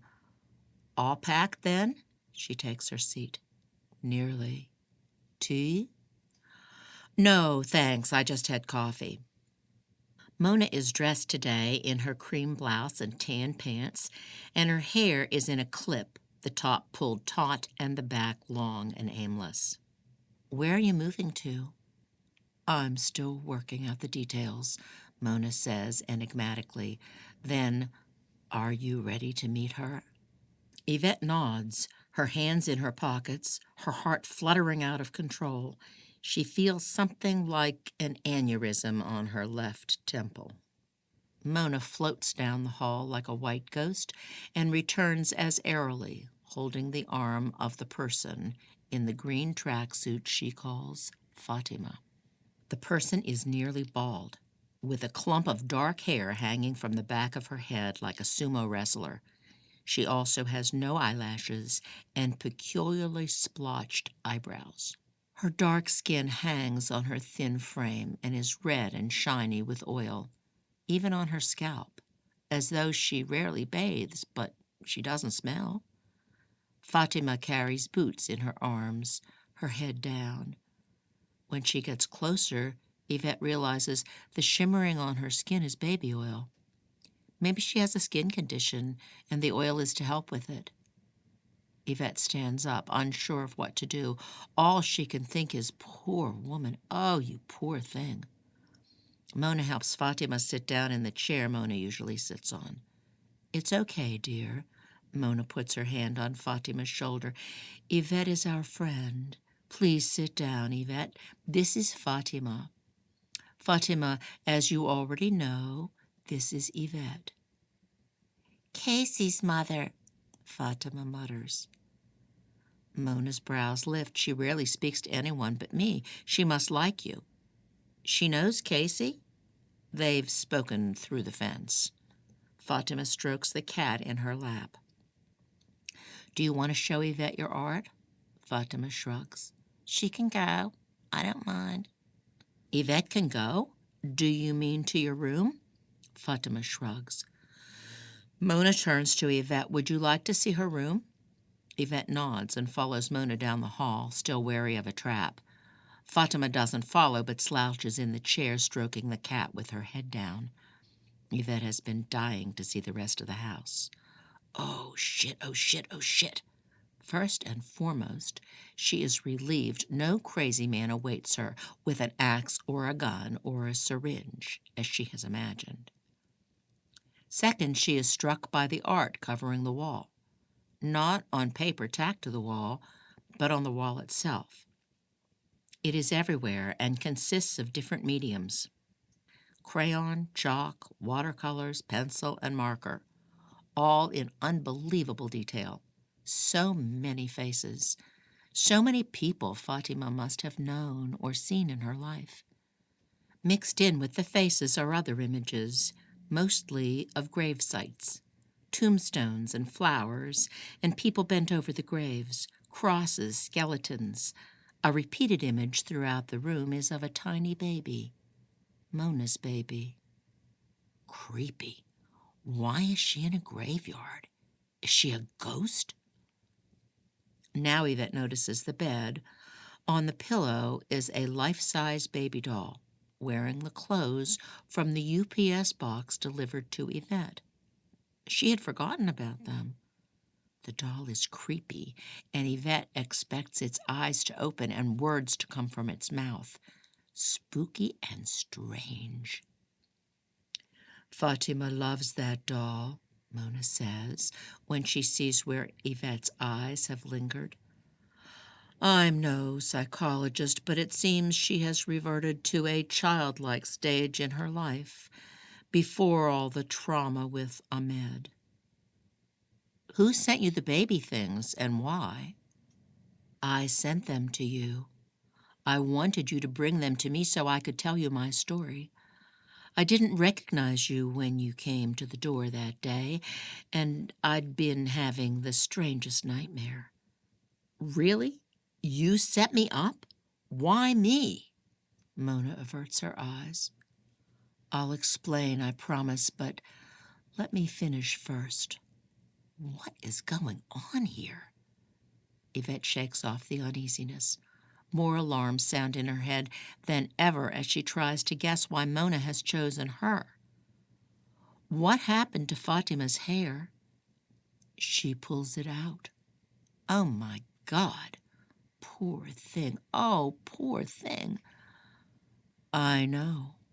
I've had to be careful not to leave scissors and knives lying around or she'd cut it off, but I can't stop her from plucking it.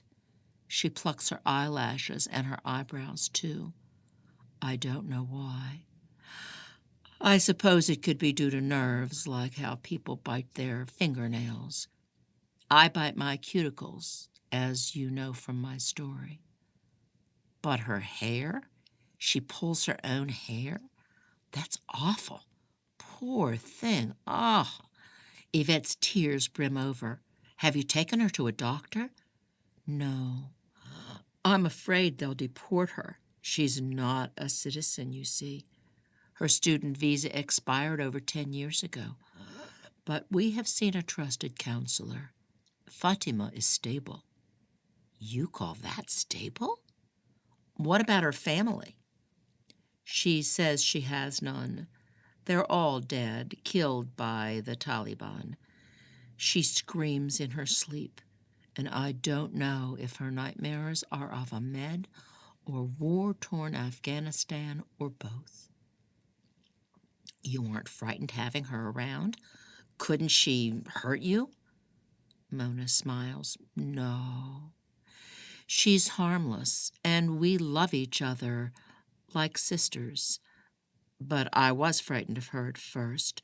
Before I knew her, I didn't know what to expect. I can imagine. Spooky and strange. Let's go back and sit down, and I'll finish my story. Yvette follows Mona's airy figure down the hall and back to where Fatima slouches in the chair.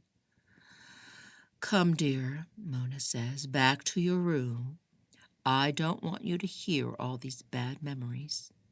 Fatima gets up and, without looking at Yvette, carries Boots to her room. Then, stopping in her doorway, she turns. I draw dead people. I don't want them to be forgotten. Some are Ahmed's other victims. I saw many he hurt and killed before Mona came. Some are people in Afghanistan killed in the war. Some are girls murdered by the Taliban for wanting an education. or their families murdered for wanting their daughters to have an education. And some of the faces are of me, of all the different women I had hoped to be. One day, but not to be. This is me, Fatima. She plucks a strand of hair from her head and stuffs it into her mouth. Then she walks into her room and closes the door behind her. She eats her hair? Yvette's eyes brim over once again.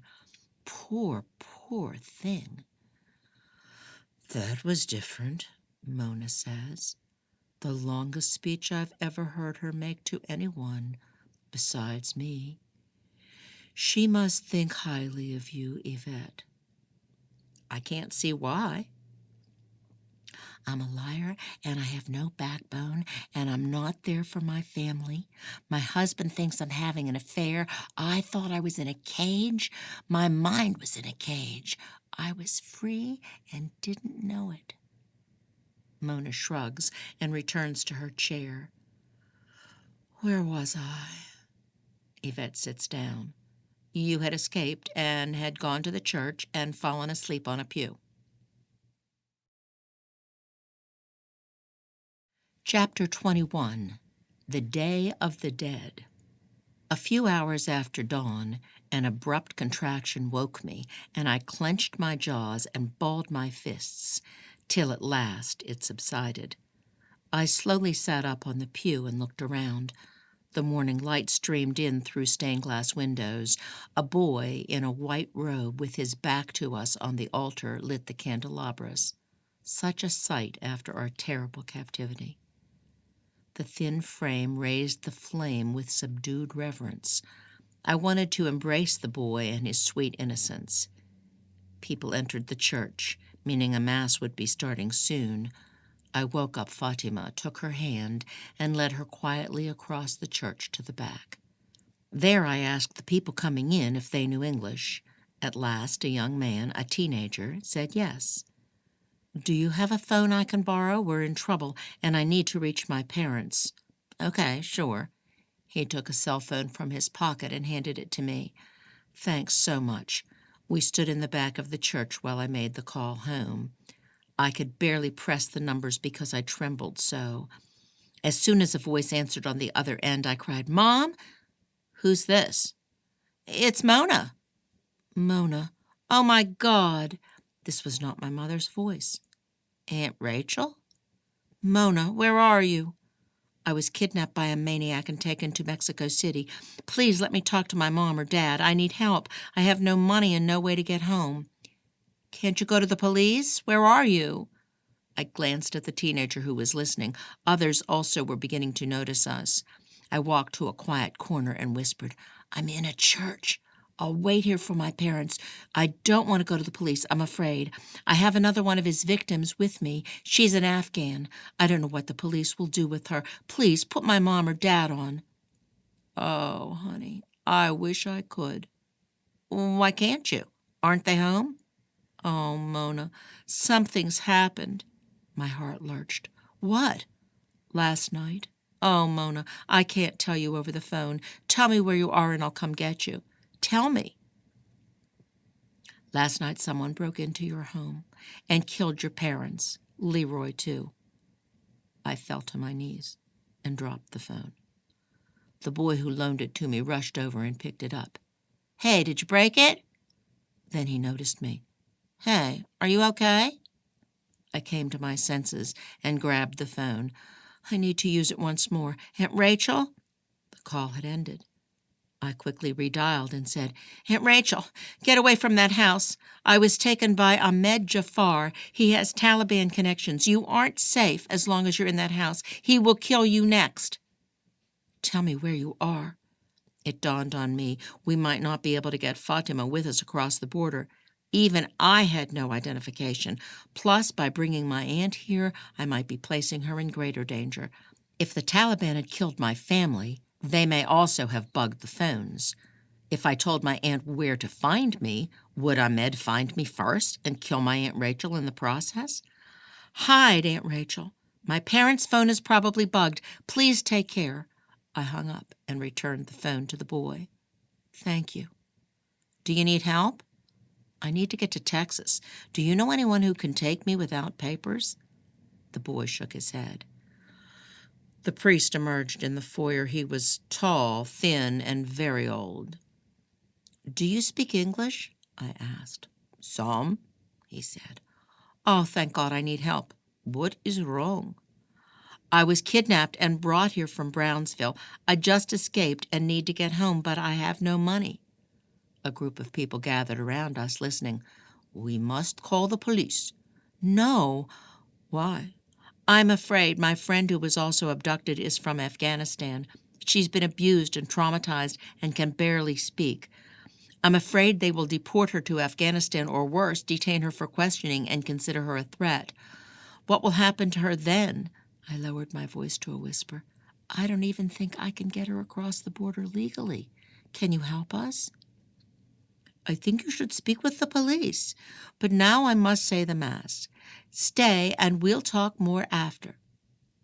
He fell into line behind the usher boys, carrying the crucified Jesus.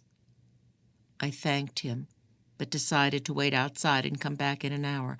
I was angry with God over the murder of my family and wanted to have nothing to do with him. Outside, in the bright day, people wearing costumes gathered in the plaza for the festival of the Day of the Dead. Some of the costumes were colorful and beautiful, in every shade from turquoise to bright pink, with elaborate ribbons and feathers and shiny sequins. 2 little girls wore white angel wings made of real feathers. A grown man wore a flamingo neck and head as a hat. Others were of the horror variety, store-bought masks of werewolves and skeletons and zombies. One person looked as though he had a hatchet stuck in his head. Fatima in her dirty, tattered skirt and I in my blood-stained maternity dress fit in well with this group. Other costumes were simple: Batman, Spider-Man, and witches. As we crossed the plaza, I stepped on a Mardi Gras mask with gold feathers. I picked it up. It was beautiful.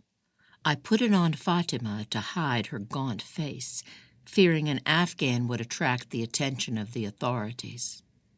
She pulled it off to study it. Keep it on. It's safer that way. I took it from her hands and put it back on. Can't see? She said. I'll lead you. I took Fatima's hand and led her through the crowd of the plaza.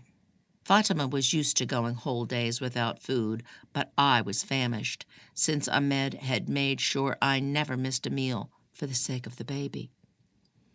I watched the festival around us and salivated at the sight of roasted corn and turkey legs the costumed wearers carried from the marketplace. I saw a garbage can and inside found a half-eaten cob. I ate some of it and offered the rest to Fatima. She ate too. Up ahead, near the tables, barrels and wagons of the market, I saw the back of a man who resembled Ahmed. I stopped, frozen. I didn't wait for him to turn around. I took Fatima's hand and dragged her to the other side of the plaza behind the church and into the cemetery. People in costume gathered among the graves. We walked past them to a place lined with the copse of trees to hide until the Mass was over. I sat with my back against the thick trunk of a tree and broke into sobs. Fatima lay beside me on the ground, her face free of the mask in the soft dirt. I cried for my parents and brother, whom I missed so much, and for Fatima, whom I should have helped sooner. And Fatima surprised me by stroking my hair. When at last I saw people leaving the church, we returned to the priest. The priest told me he knew a man who might be able to help us get across, but he warned us it would be very dangerous. I smiled. Coyotes and the border patrol were a welcome danger compared to Ahmed and the Taliban. He said to come to confessional on Tuesday, and he would tell us what to do. What's today? Sunday. Where will I go until then? I have no money.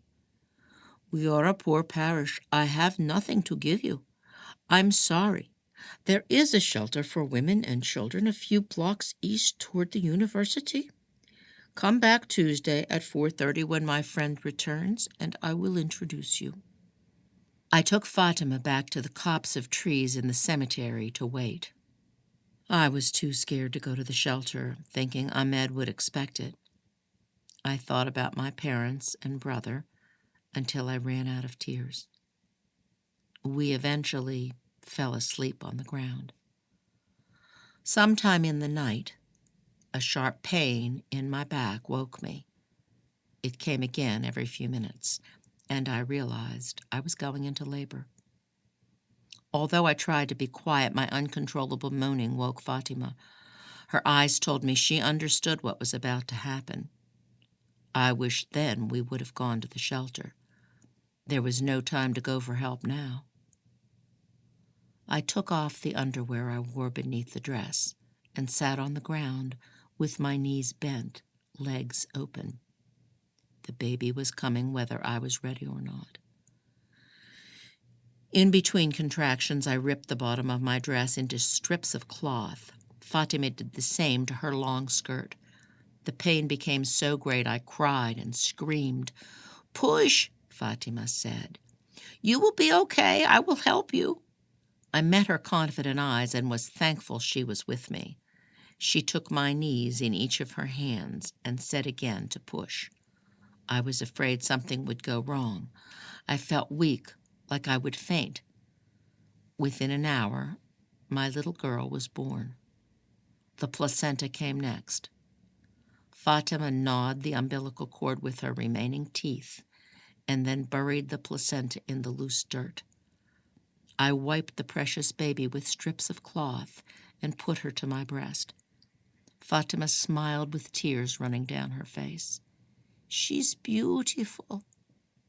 "She is beautiful," I whispered, weeping tears of happiness and gloom, for my parents and brother would never gaze on the sweet bundle in my arms. Fatima embraced me and the baby and then wiped my forehead with one of the strips of cloth.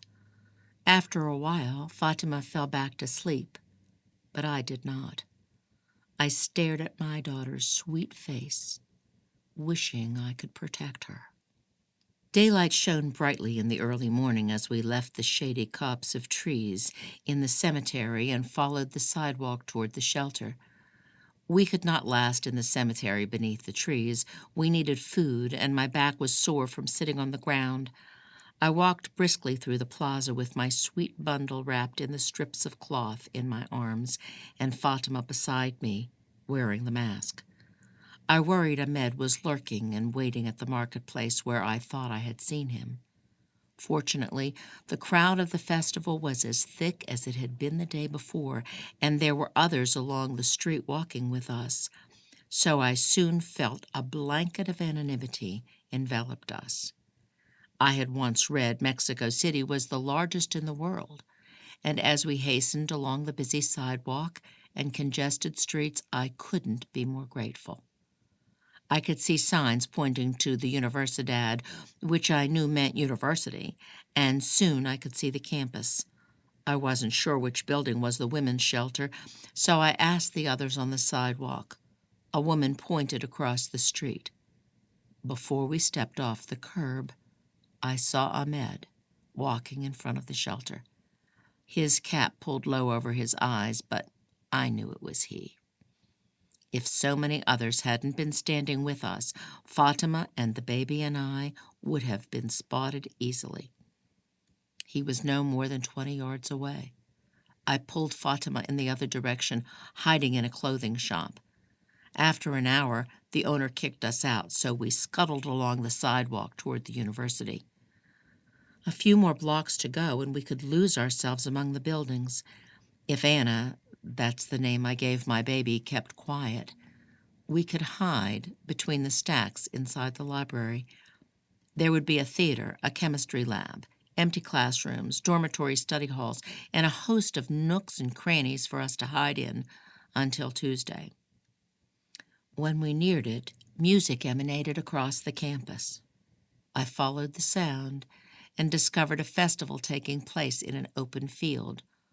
Large cardboard dolls resembling skeletons, colorful paper flowers, and booths with folk art, food, and drinks lined the perimeter of the field. Clowns and dancers and jugglers amused people walking by the booths.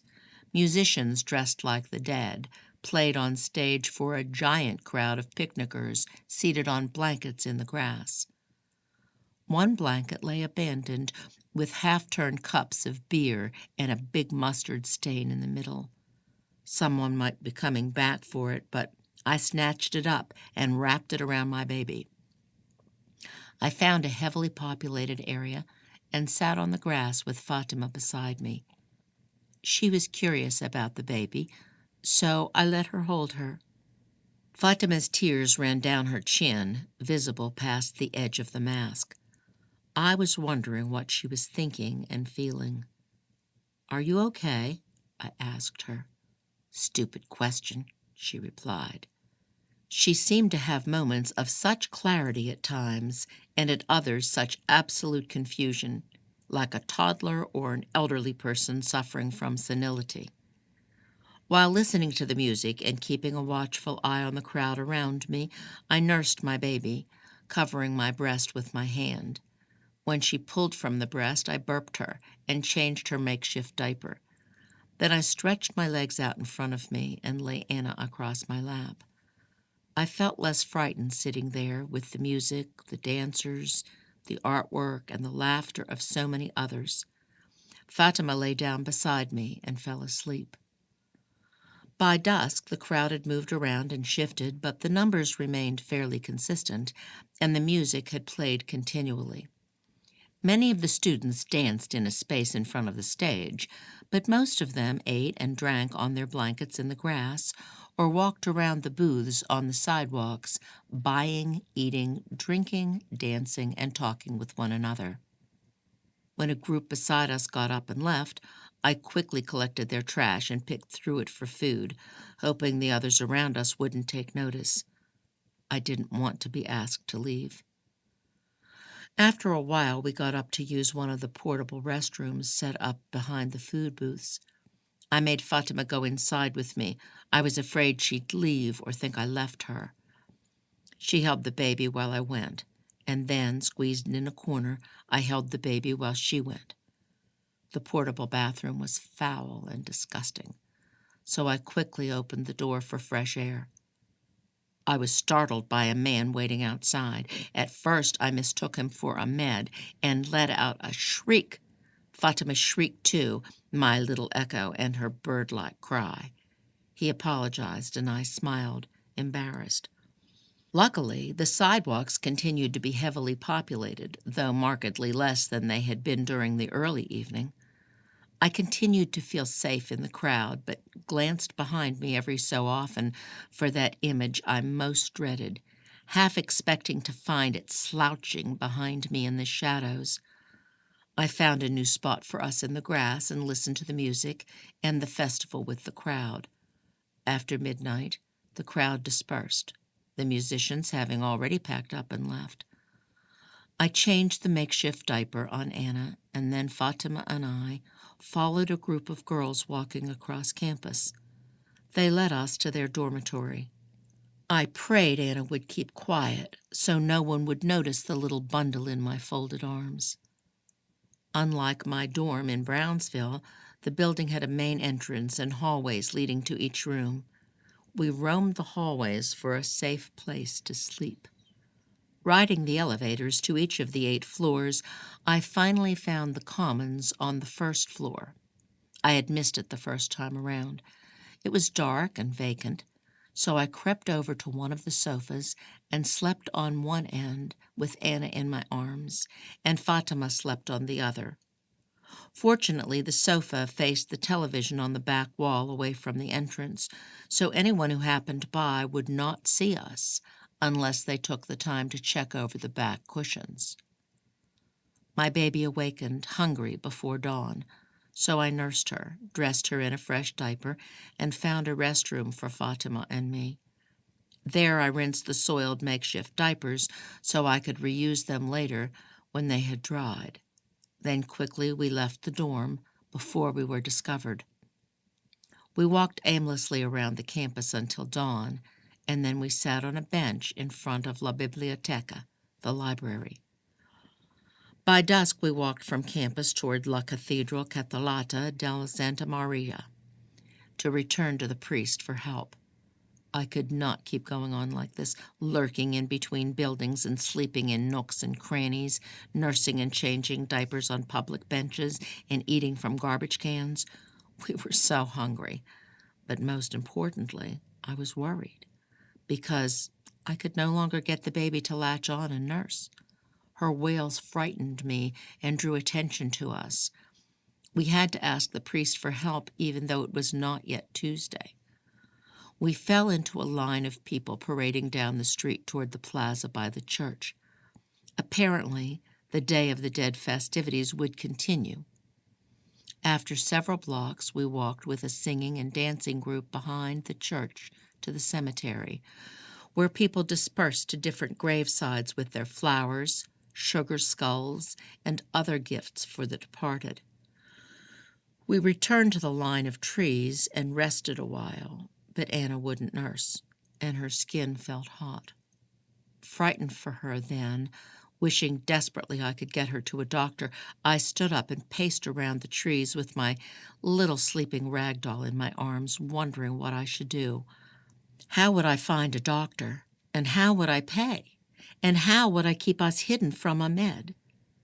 A few yards away, I saw a young couple approach a site which was still fresh, the mound the size of a baby. Even from where I stood behind them, I could read the tombstone. Marina Elena Cardenas, 10/2/2003 to 10/25/2003.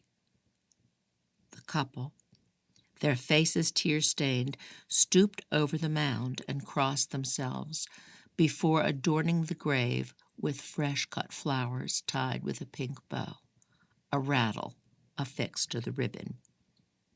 The man kissed the woman's forehead, whispered in her ear, and she nodded. The woman took 2 fistfuls of dirt from the little mound and moaned through her tears. The man's tears fell more heavily as he tried to comfort her. I clutched my baby in my arms.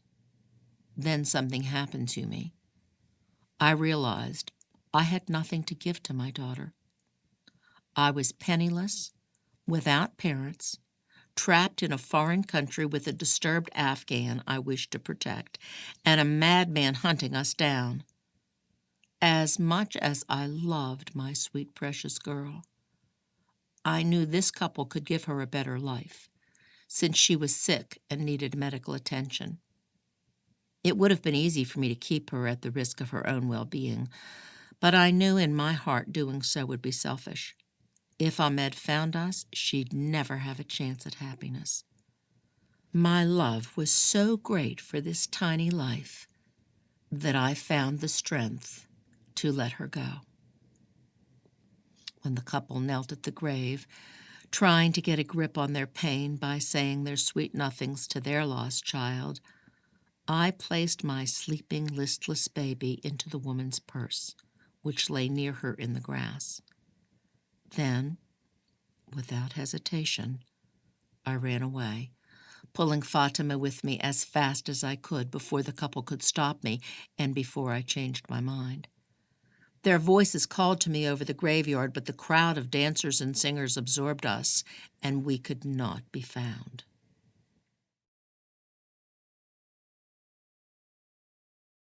Chapter 22, Choke Canyon. So you never saw her again? Yvette asks Mona. Mona turns her face away as the sobs wash over her. I'm so sorry.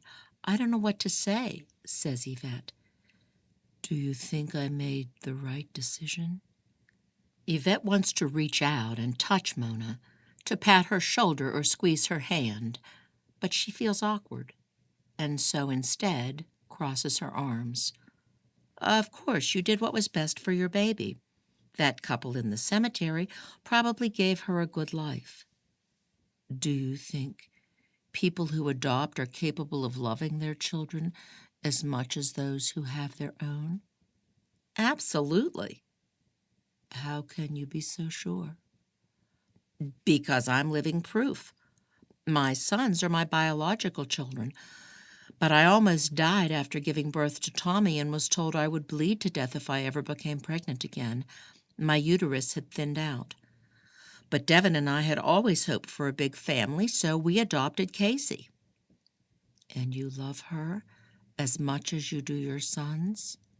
Absolutely. She's my sweet, precious girl. My only girl. I love her so much. And I bet the couple at the gravesite couldn't be more grateful for your baby. I bet they loved her with all their hearts. But they didn't. Mona crosses the room to the window behind the stacked boxes and luggage. How can you know that? You can't imagine how hard it is to give up a child. Yvette could no longer see Mona's face, which is turned to the window. There couldn't be much to see in the backyard other than dead shrubs and dirt. I think I can imagine. I don't know if I could have been as selfless as you were. Fatima and I went into hiding once we got back to Texas. My aunt helped us. About 5 years ago, my aunt offered to help me search for Anna by hiring a private detective. The hair on Yvette's neck stands on end. Slowly, she climbs to her feet, then goes stiff like a statue. And what did you learn? It took the detective a couple of years to track her down. What happened to her? The man and woman in the graveyard that day 10 years ago were American, even though both were originally from Mexico. I can only guess that they were too emotionally distraught over their recent loss to keep Anna. Yvette's heart thumps loudly in her ears. She's dizzy, about to faint. She takes a wobbly step toward Mona, the stacked boxes between them. So, what did they do? They took her first to a doctor, and then to an adoption agency in San Antonio. Yvette's mouth drops open. She rushes a hand to cover it. Do you mean St. Jude's? It's the only one here. Yes. Yvette can't speak, and both are silent for a long moment. Finally, Yvette asks, why did you choose to tell all of this to me, Mona? Don't say it. Please don't say it. Lie to me. Mona turns from the window and meets Yvette's eyes with her own. I think you know why. Yvette stumbles from the house to the van. Her hands tremble as she fights to unlock and climb inside. She hits her head on the top of the van but can barely feel it as she struggles to fit the key into the ignition. Mona leaps across her front yard, waving her arms like a madwoman. Wait, Yvette, wait, stop! Yvette speeds away from the house, away from the street, away from the neighborhood, away from the city. She drives directly toward Choke Canyon. She needs to warn her family. Casey. For 2 hours she drives like a moth to light, half blind, scared, trembling like no other time in her life. She hadn't seen this coming, the emergence of Casey's biological mother, if that's who Mona is, into her life. It could all be lies. Please be lies. But what would Mona have to gain by lying? Maybe she's crazy. Maybe she wants attention. Maybe she needs drama in her life to make her feel alive. Yvette does not want to accept the possibility that Mona is telling the truth, and a madman is hunting Casey. It's dark when Yvette pulls into the state park. her head and throat aching from the constant flow of tears, her shoulders and neck sore from tightly gripping the wheel. She wipes her face with a tissue and stares at herself in the rearview mirror. She looks ill, with dark circles beneath her eyes and pale skin. Her mouth drops open as she realizes she has the mad look of Mona. Spooky and strange. She pulls herself together and checks in at the main office, gets the number of Devon's campsite, then drives through the dark, winding roads, illuminated by street lamps and the bright lanterns from other campers. When she reaches the right spot, she sees Matt standing on a pile of rocks with a bandana around his head and a stick jutting toward the sky like the Statue of Liberty. Yvette bursts into tears. Casey lifts her head from the collection of shells, squinting against the bright light of the lantern hanging on a post near the picnic table, and hollers, "Mom!" Her skin is dark from the sun, darker than usual, and her hair is a matted mess. Tommy beats her to the van. "Why'd you come? Why are you here? Are you staying with us tonight? Dad said you weren't coming. Are you okay? Why are you crying?" "I'm so glad to see you guys. I missed you." Mr. Frodo Baggins wiggles his little tubular body in excitement and tries to pull away from the spot where he's staked and leashed beside the tent.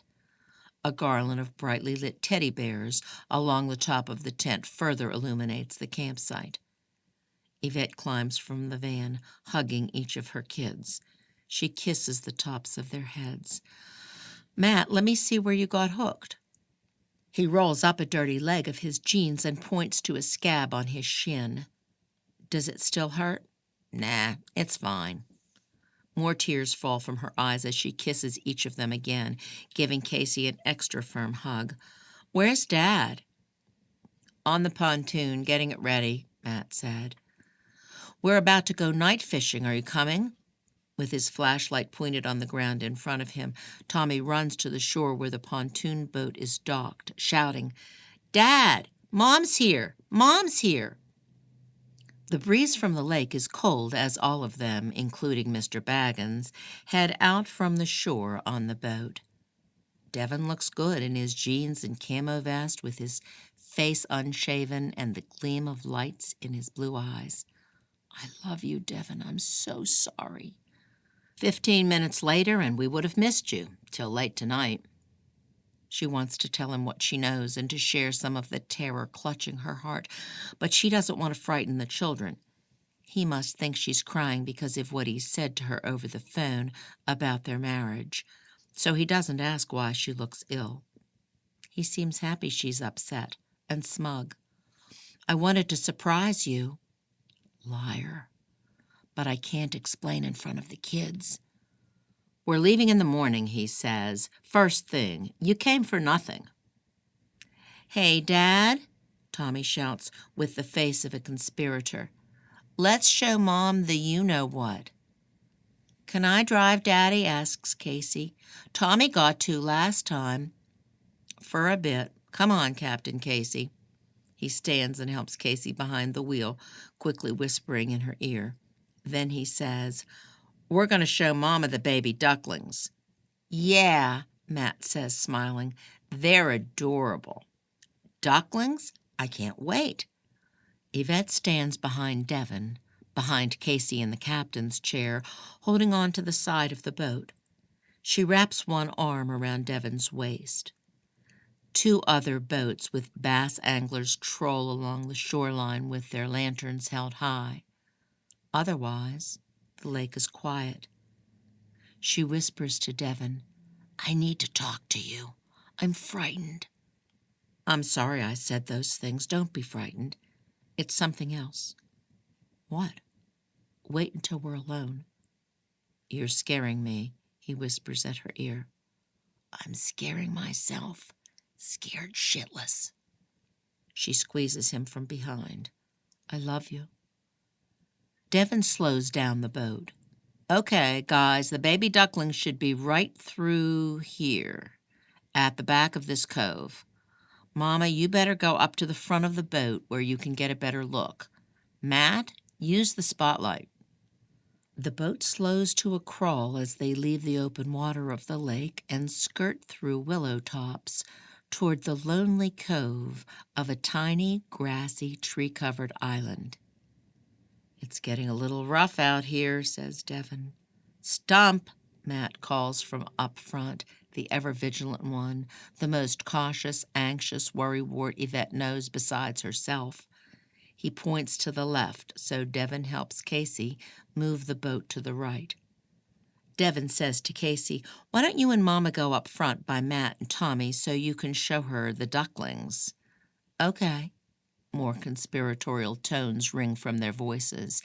Standing in their fluffy, cumbersome life jackets, her 3 children joyfully point their fingers in the direction of a log. "See them?" asks Tommy. "Where?" Yvette scours the log and shoreline illuminated by the spotlight. "Oh my God!" Matt exclaims. "Right there in front of your eyes." Yvette moves closer to the front of the boat, holding on to a bolted chair to keep her balance against the waves. "I don't see anything." A loud splash and the flash of an alligator make her scream and jump back. "Shit, I can't take this right now." Laughter all around. "Be strong for the kids, Yvette."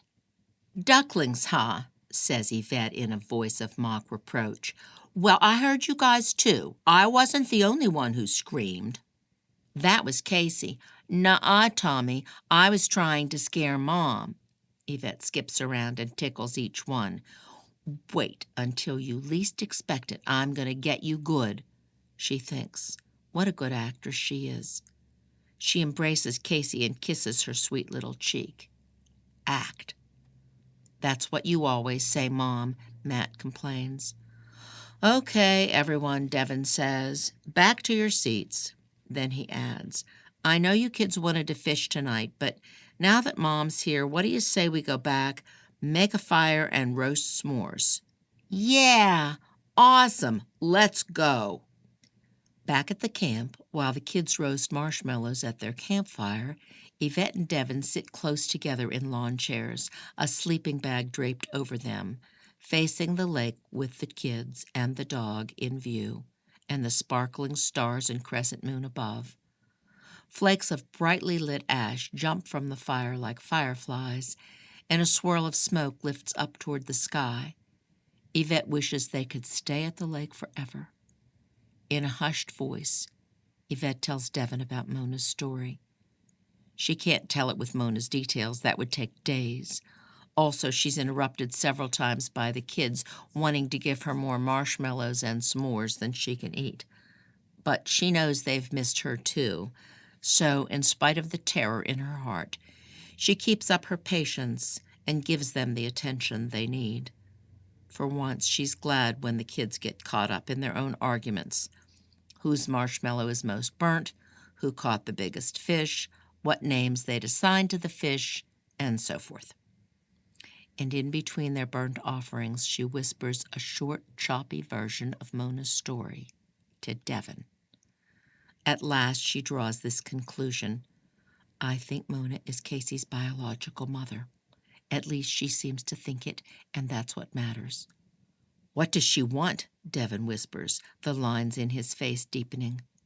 He looks like an old man. "Do you think she wants Casey?" "I don't know. Oh, Devon, what are we going to do?" "Call the police. As soon as we get back tomorrow, we're going to call the police and tell them everything." At one point, Casey asks, "Are y'all talking about Cruella?" Yvette makes light of it. "Just about our neighbors in general, sweetie." "Liar." "That's called gossip," Matt chimes in, holding up another burnt marshmallow proudly. "That lady's weird," Tommy says. "No, she's not," Casey says. "She's nice, Tommy. You even said so. Not to Frodo Baggins, but to us." Devon leans forward. "Why do you say she's weird, Tommy?" "Every time Casey and I try to play in the backyard, she wants to talk to us." "What?" Yvette's back stiffens. "You never told me that. What does she say?" "She calls us darlings," Casey giggles. imitating Mona's voice. "Listen, my darlings." Oh, God, please say it's not so. She talks to them? "Casey, come and sit on Mama's lap and tell me what she says." Yvette pats her thighs and then helps Casey up onto her lap. She says, "Listen, my darlings, I'm here if you ever need anything." And she says to never get in a car with a stranger, even if they got a gun, says Tommy. Sounds like good advice, Devin says. But it's constant, Tommy says. I don't even like to play back there anymore. I like her friend, Casey says. She looks funny, but she's nice. She lets me pet the cats. Cruella says she has special needs, like Santiago. You know him. Pet the cats? Devin raises his voice. You've been in their yard? When the ball or frisbee goes over, Tommy says. Oh, God have mercy. Don't ever do that again, Devin says. You're the one who told us we should always get our toys, Matt says. Remember the time the football landed in Mrs. Turner's yard? You were mad we didn't go get it. I was wrong. From now on, tell Mama or me, and we'll go do it. In the tent, Yvette can't sleep. She worries if getting the police involved will end in Fatima's deportation. Even though she doesn't trust Mona, she feels sorry for her and for Fatima and doesn't want to make their lives more miserable. What does Mona want? Was it to warn her Ahmed was searching for her? Was it to take Casey? Was it all a strange, sick game? But mostly, as she lies on the hard sleeping bag, with Casey's warm body snuggled against her, her head resting on Devin's solid arm, she worries if Mona may wittingly or not lead Ahmed Jafar to them and to Casey. For this last reason, she will call the police. Yvette is awakened by a rustle outside her tent.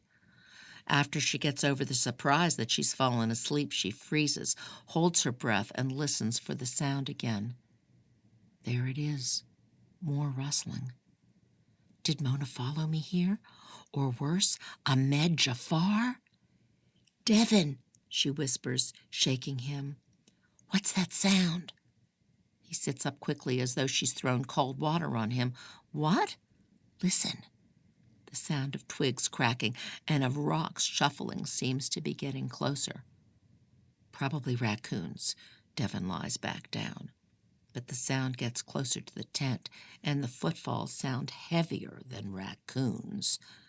They sound like the steps of a man. Like Ahmed Jafar. Devin sits back up. Yvette pulls out his gun and hands it to him with a shaky hand. He gives her a surprised look, but takes the gun. Neither speaks or moves as a hand reaches for the zipper and opens the tent. Devin's finger is on the trigger.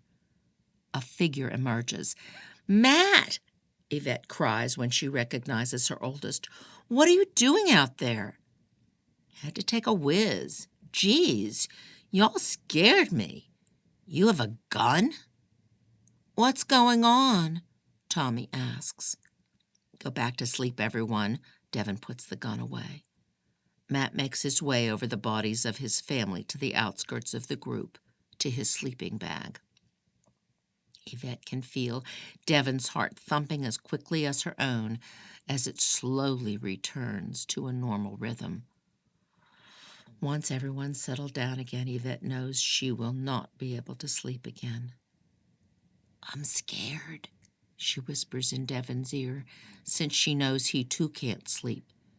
Devin holds her more tightly in his big, strong arms as she melts into him, limp as a fish that has just fought the battle of its life and lost.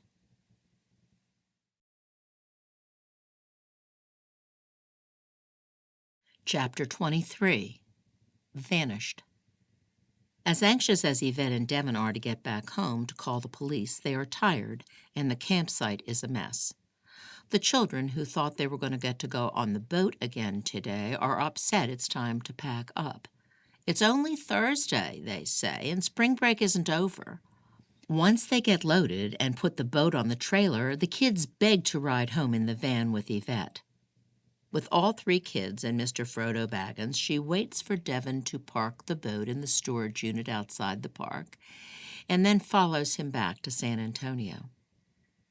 The wheels turn round and round like my mind. Jesus! Several times, Yvette glances in her rearview mirror, worried someone could be following her. When the kids speak to her, she has to say, "Huh?" every time. "Earth to Mom," Matt teases.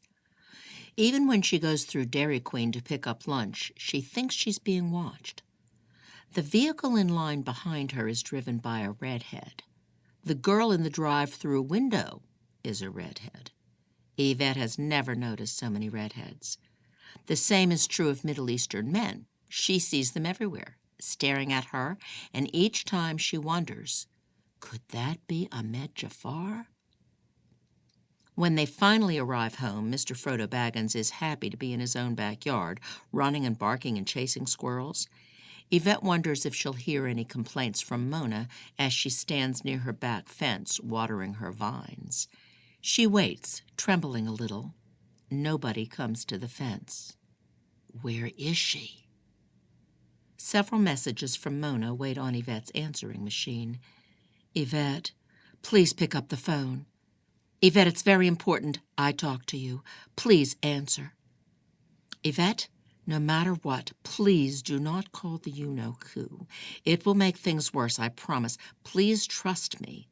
I'm relocating, and as soon as I can, I'll contact you." What? Relocating? Without telling Devon, Yvette drives over to Mona's house while Devon and the kids unload the camping gear. This is stupid, but I don't care. She knows she's being stupid. It could be a trap. But she picks through the front hedge and peeks into a window to the living room. The house is empty. The stacks of boxes are gone. The suitcase is gone. The 2 wooden chairs gone. Mona and Fatima have vanished. When the police officers arrive, it's after 9 o'clock at night, and fortunately, all 3 kids are in their beds. One of the officers, a rugged, fit man about Devon's age, sits with them at their kitchen table taking notes. He keeps rubbing his nose and scratching the top of his head, and Yvette thinks she will wipe down the table when he leaves. The other officer, a young Hispanic woman, walks around the house making sure the windows and doors are secure. Yvette feels embarrassed that the kids have left their bags and camping gear lying around the house, but at least the sink is clean of dishes and the bathrooms don't smell. After telling the officers what she can recall about Mona, Yvette plays the messages on her answering machine. "Definitely a threat," the male officer says, "which is what we need to open an official investigation. Otherwise, sounds like no laws have been broken. You invited her into your home. No forced entry. You went of your own volition onto her premises. No abduction. But the phone message is a definite threat.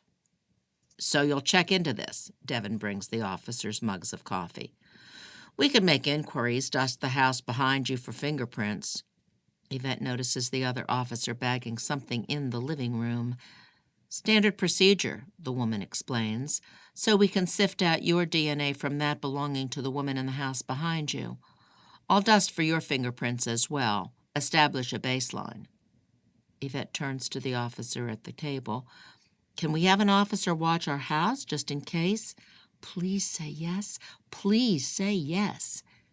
"Can't justify putting an officer on watch at this time. There's no evidence this Ahmed Jafar is even looking for you."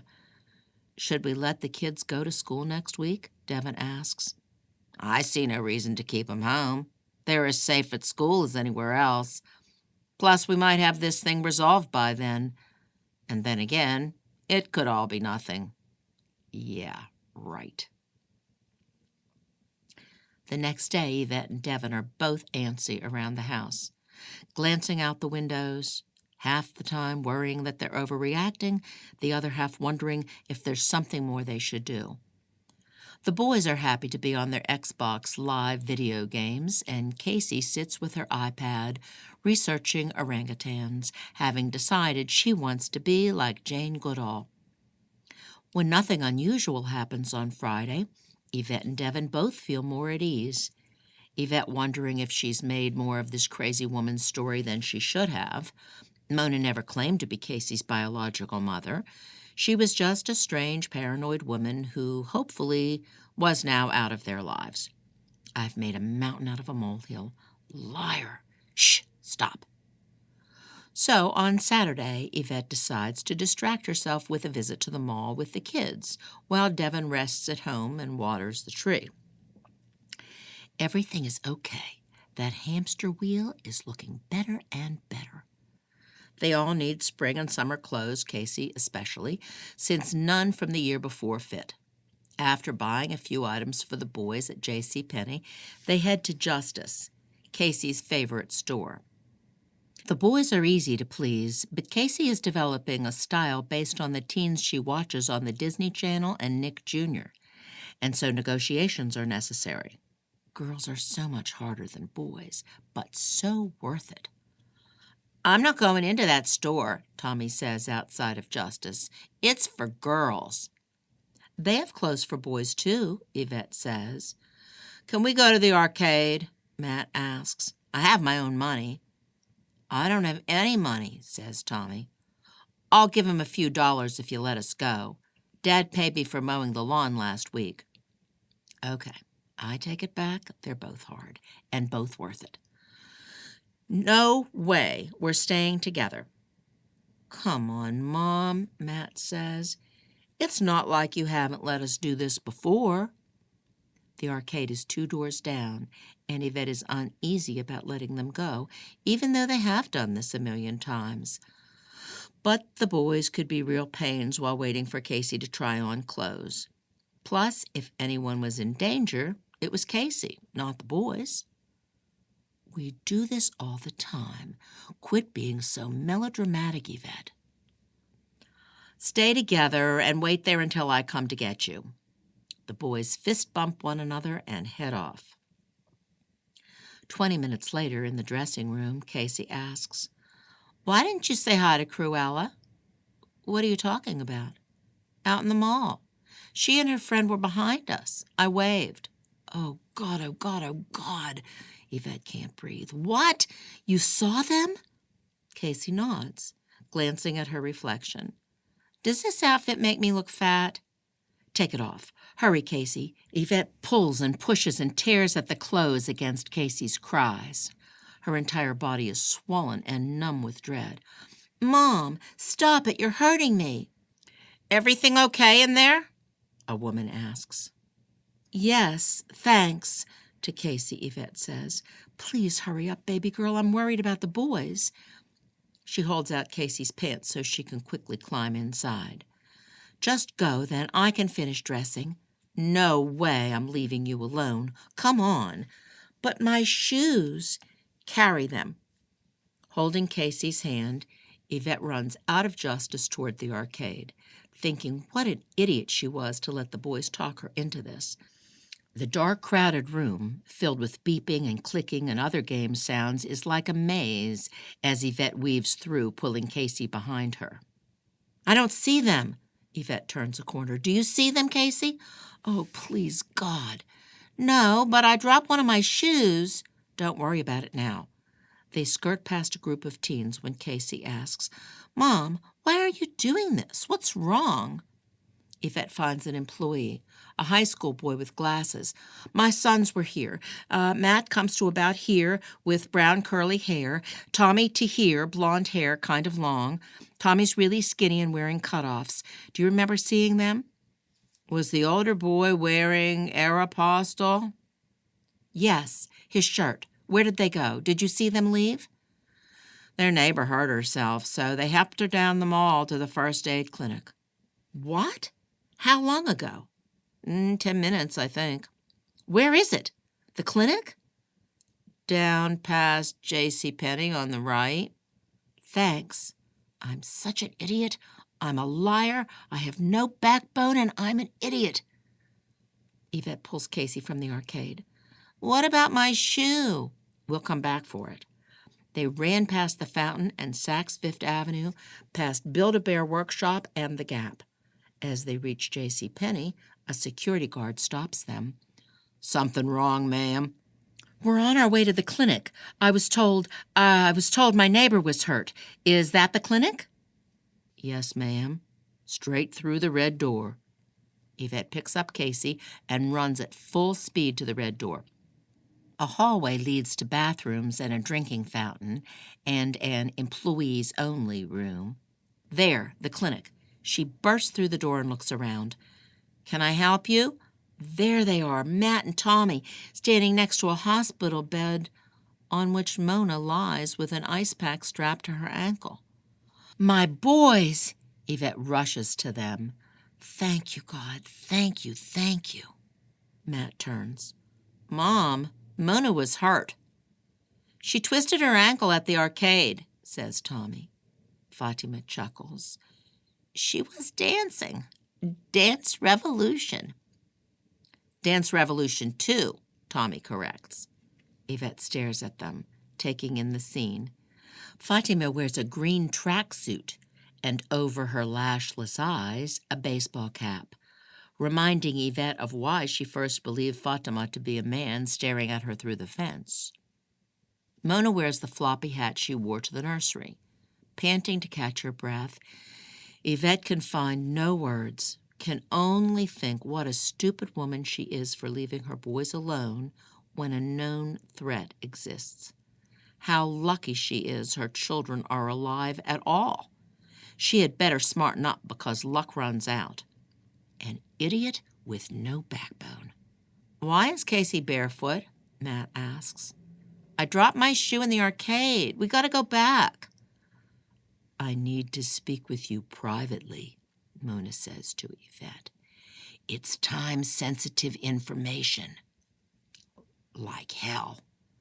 I don't want to see you anymore, Mona. I'm sorry. The children become quiet, averting their eyes with embarrassment. It's a matter of life and death, she says. Please, I just need a moment of your time. Put it in a letter. Yvette collects her children and leaves the clinic despite Casey's objections over leaving her lost shoe. That night, a loud clatter sounds throughout the house. Yvette holds her breath and listens. What was that? Devin turns over in the bed. Shh, listen, Yvette says. Devin ignores her and climbs from the covers and picks up his pistol. Yvette follows him through the living room. They check through windows in the front and back. The clatter comes again. Frodo Baggins runs barking from Tommy's room to the back door. Devin rushes outside, Yvette following. Is it Ahmed Jafar? Please protect us, oh God. The night is cloudy, muggy and windless, but enough of a moon to make it possible to see a figure cross the yard. Who's there? Devin demands. Yvette switches on the floodlight, illuminating the yard. Don't shoot! It's Mona. What the hell are you doing back here? Devin shouts. Frodo barks like mad, so Yvette picks him up. It's okay, boy. It's a long story. I'm sorry I woke you. You better start talking or I'm calling the cops. Devin, we haven't met. I'm Mona. I know who the hell you are. Doesn't explain why you're sneaking around in my backyard. We had to leave the cats, Mona says. I had no place to take them. I was just looking for them, but can't get into the house. Thought I'd climb your fence to get to the back. The side gate's locked. Never mind. I'll leave. The kids wait near the door, huddled together. Casey is crying. Why does Daddy have a gun? Mona pulls a crumpled sheet of paper from her jacket pocket and stuffs it into Yvette's hand. I did as you asked. I put it in writing. Good night. Chapter 24. Warnings. Dear Yvette, burn this as soon as you're finished reading it. A few years ago, the private detective hired by my aunt to find Anna got a big break in the case. Armed with nothing more than the name Mariana Elena Cardenas from the gravesite the day I left my sick baby in the woman's purse, he at last found an adoption agency in San Antonio with records a baby Cardenas was put up for adoption the year that Anna was born. Apparently, the young couple used their daughter Mariana Elena's identity to bring Anna across the border. Maybe they planned to keep her and later changed their minds. Maybe they thought she would find a better home in the U.S. than in Mexico. But whatever the reason, they gave Anna Mariana's identity, got her medical care in the U.S., and then signed over their parental rights to the adoption agency. Because you opted for an open adoption, the biological parents could at any time open the records. Mr. Brody, my detective, tracked down the Cardenas couple and got them to revisit the adoption agency as the biological parents and obtained copies of Casey's file. It wasn't hard, knowing what he knew, to get their cooperation. For over 2 years, I have been keeping an eye on you and looking for a way to tell you my story. I had to explain everything so I could tell you the most important part of all, but you left before I could say it. I've been trying to get your attention and you shun me. That's the thanks I get for trying to help you. So I've written it down here as you asked. Most states in the United States and some states in Mexico have a database known as the Missing Children's Database. Mr. Brody discovered Ahmed has registered his DNA in every state with this database. If Casey's DNA is ever run through any of them, there will be a match with Ahmed's, and he will be alerted as to her whereabouts. This is why it is so important you not involve the police. They will unknowingly lead Ahmed directly to you. As her biological father, he has rights. I have spent time researching this. Because the Cardenas claim to Casey was fraudulent, and although neither you nor the adoption agency did anything outside the law, Ahmed has a legal claim to Casey. He has been adept at keeping a low profile and has never been arrested or charged with a crime, so he has no criminal record, and therefore the court may find no reason to keep his child from being reunited with him. You can read about cases where children raised for years in an adoptive family have been forced by the court to be returned to biological fathers who never relinquished their parental rights. I'm sorry I haven't been a nicer neighbor to you, Yvette. As grateful as I am for the good life you've given Casey, I suppose I'm jealous. It couldn't be me. The jealousy and resentment are hard to contain, but believe me when I say this is my sole purpose for telling you my story. I do not want Casey in the hands of that monster. Burn this letter as soon as possible. I will contact you when I can. Yvette collapses on a chair. Devin gets the kids back to bed, then he and Yvette read the letter again. Can this really happen? Yvette says through the thick sobs lodged in her throat. Is this possible? She can't stop her fingers from shaking. This can't be happening. Devin helps Yvette onto the sofa and sits beside her, taking her trembling hands in his. Listen to me, baby.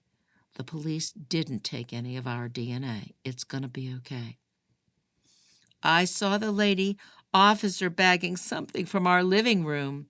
The sobs break free from her throat, and she can barely speak.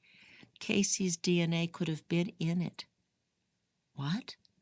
I asked the officer about it, and she said it was standard procedure, so they could differentiate between our DNA and that of other people, something about a baseline. Devin puts his face in his hands. Oh, God! They won't necessarily run it through the database, though, will they? Oh, God. Devin, we can't let this happen. We've got to do something. Yvette crosses the room, crumpling the letter in her fist. Dear God. Let's run away, Yvette says suddenly. What? Let's load up the kids and run away. Where would we go? I don't know. Back to the lake? Yvette, that's crazy. We can't run away. Let's go to bed and think about this tomorrow. I won't be able to sleep. Let's try. It's after midnight. Yvette tosses and turns and stiffens at every noise the house makes as it shifts and shudders in the wind. Devin reaches across the bed and strokes her hair. Everything will be okay. We have each other. Yvette scoots across the bed closer to him, and he puts his arms around her. She hasn't been in his arms like this for a long time, and she's forgotten how good it feels, how secure it feels. Devin is her home. Wherever he is, that's where home is to her. You are my home, sweet home. She loves him so much and doesn't want to imagine life without him, because if she ever lost him, that feeling of being all alone in the world would return. All alone, with no backbone, a hamster in a wheel. She needs Devin. Oh, honey. He reaches his lips to hers, holding her like he'll never let go. She's never been more grateful for the sweet feel of his body as she traces the line of muscles along his back.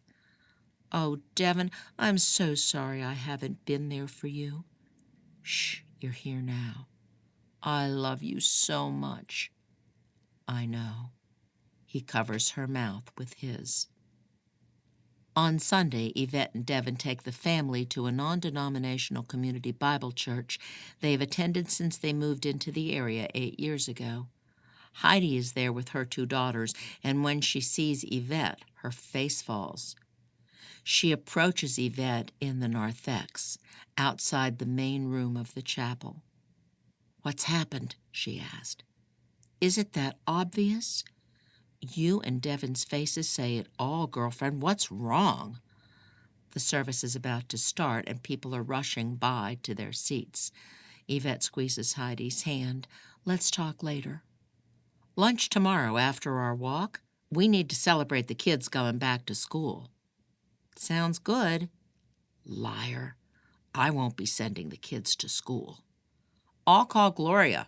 Heidi and her girls leave to find their seats. After church, Devin and Yvette take the kids to eat at their favorite restaurant, a Chinese buffet that has something for everyone. While they don't discuss Mona's letter in front of the children, they both make comments about wanting to take a family vacation soon to get away. So they spend the afternoon discussing what places they'd most like to see. It feels nice to Yvette, laughing and dreaming with her family, and for a little while, things seem almost normal again. Better than normal. I appreciate this life. What an idiot I've been. Back at home, the kids return to their electronic entertainment, and Yvette and Devin sit in the family room, wondering if they should call and check on the status of the investigation. Yvette does not want to send the kids to school in the morning. I don't want them out of my sight. We can't put our lives on hold, Devin said. We have to go on. I don't know. We don't even know if she really is who she says she is. Why would she tell us such a story if it weren't true? Maybe she wants money. Maybe she's a con artist, and she got evicted before she could finish her con. By bedtime, they still haven't agreed on what they will do, but Yvette sets her alarm and will wait and decide in the morning. Devin says he has to go to the office. This can't be happening. Yvette cuddles a while with each of her children, though Matt tells her he doesn't like to be mothered and pulls away from her hugs and kisses, saying he's too old. "You're never too old to be my little boy," she says, not for the first time, as she tickles his sides. Tommy, at age 11, still likes her hugs, so she lies beside him for a while, twirling his hair, while listening to him tell about his video game. Now it's Casey's turn. Yvette can't hold back her tears as she lies beside her daughter beneath the covers, arms around her little body. "What's wrong, Mom? Are you crying?" "I'm just so happy. I'm so glad God gave you to me. Of all the people in the world He could have chosen, I'm so thankful it was me." "Me too." Yvette hasn't even realized she's fallen asleep when the phone rings. The clock reads 2 after midnight. She picks up the phone. The caller ID is simply reading, "Unknown caller." The voice on the other end belongs to Mona. "Listen to me, Yvette. My private detective, Mr. Brody, has reason to believe the authorities plan to take Casey from her school this week. They matched her DNA to Ahmed's in the missing children's database." "Take Casey? Oh, my God!" "Listen to me. We must leave tonight. Bring whatever cash you have on hand and nothing more. You are likely being watched, so do not leave by way of your front door or garage. Do not take your vehicles. As inconspicuously as possible, climb the fence to my old rent house. I should be there in 10 minutes to pick you up." What is she saying? Yvette feels numb and slow, like an idiot on morphine. She can't think. I can't think. What is she saying? This can't be happening. What are we going to do? Oh, my God. "What is it?" Devin asks. Mona rasps into the phone. "Hide."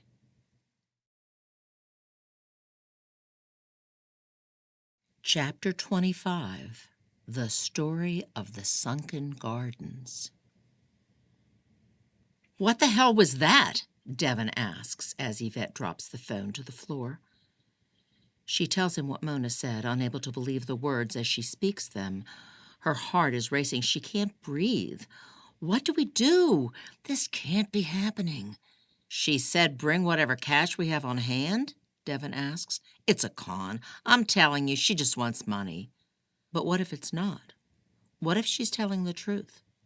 Devin storms from the bedroom to the front windows and peers out. Yvette follows. A dark sedan is parked across the street in front of their neighbor's house.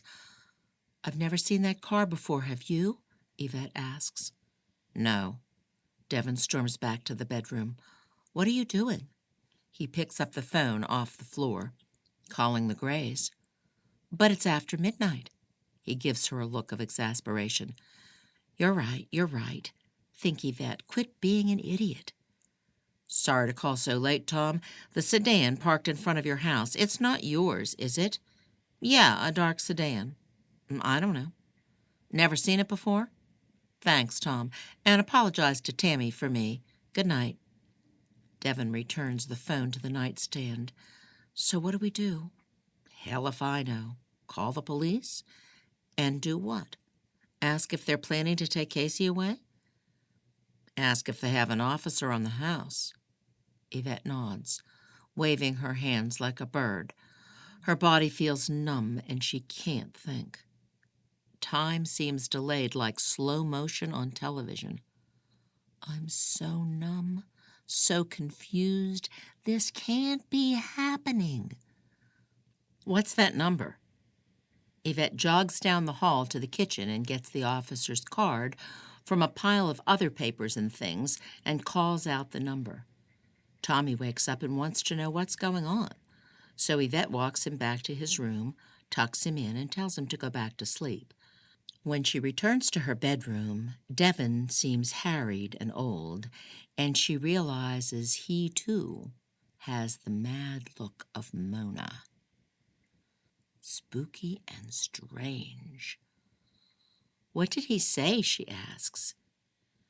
"There's been a new development in the case, so they put a watch on us, but he couldn't talk about it over the phone."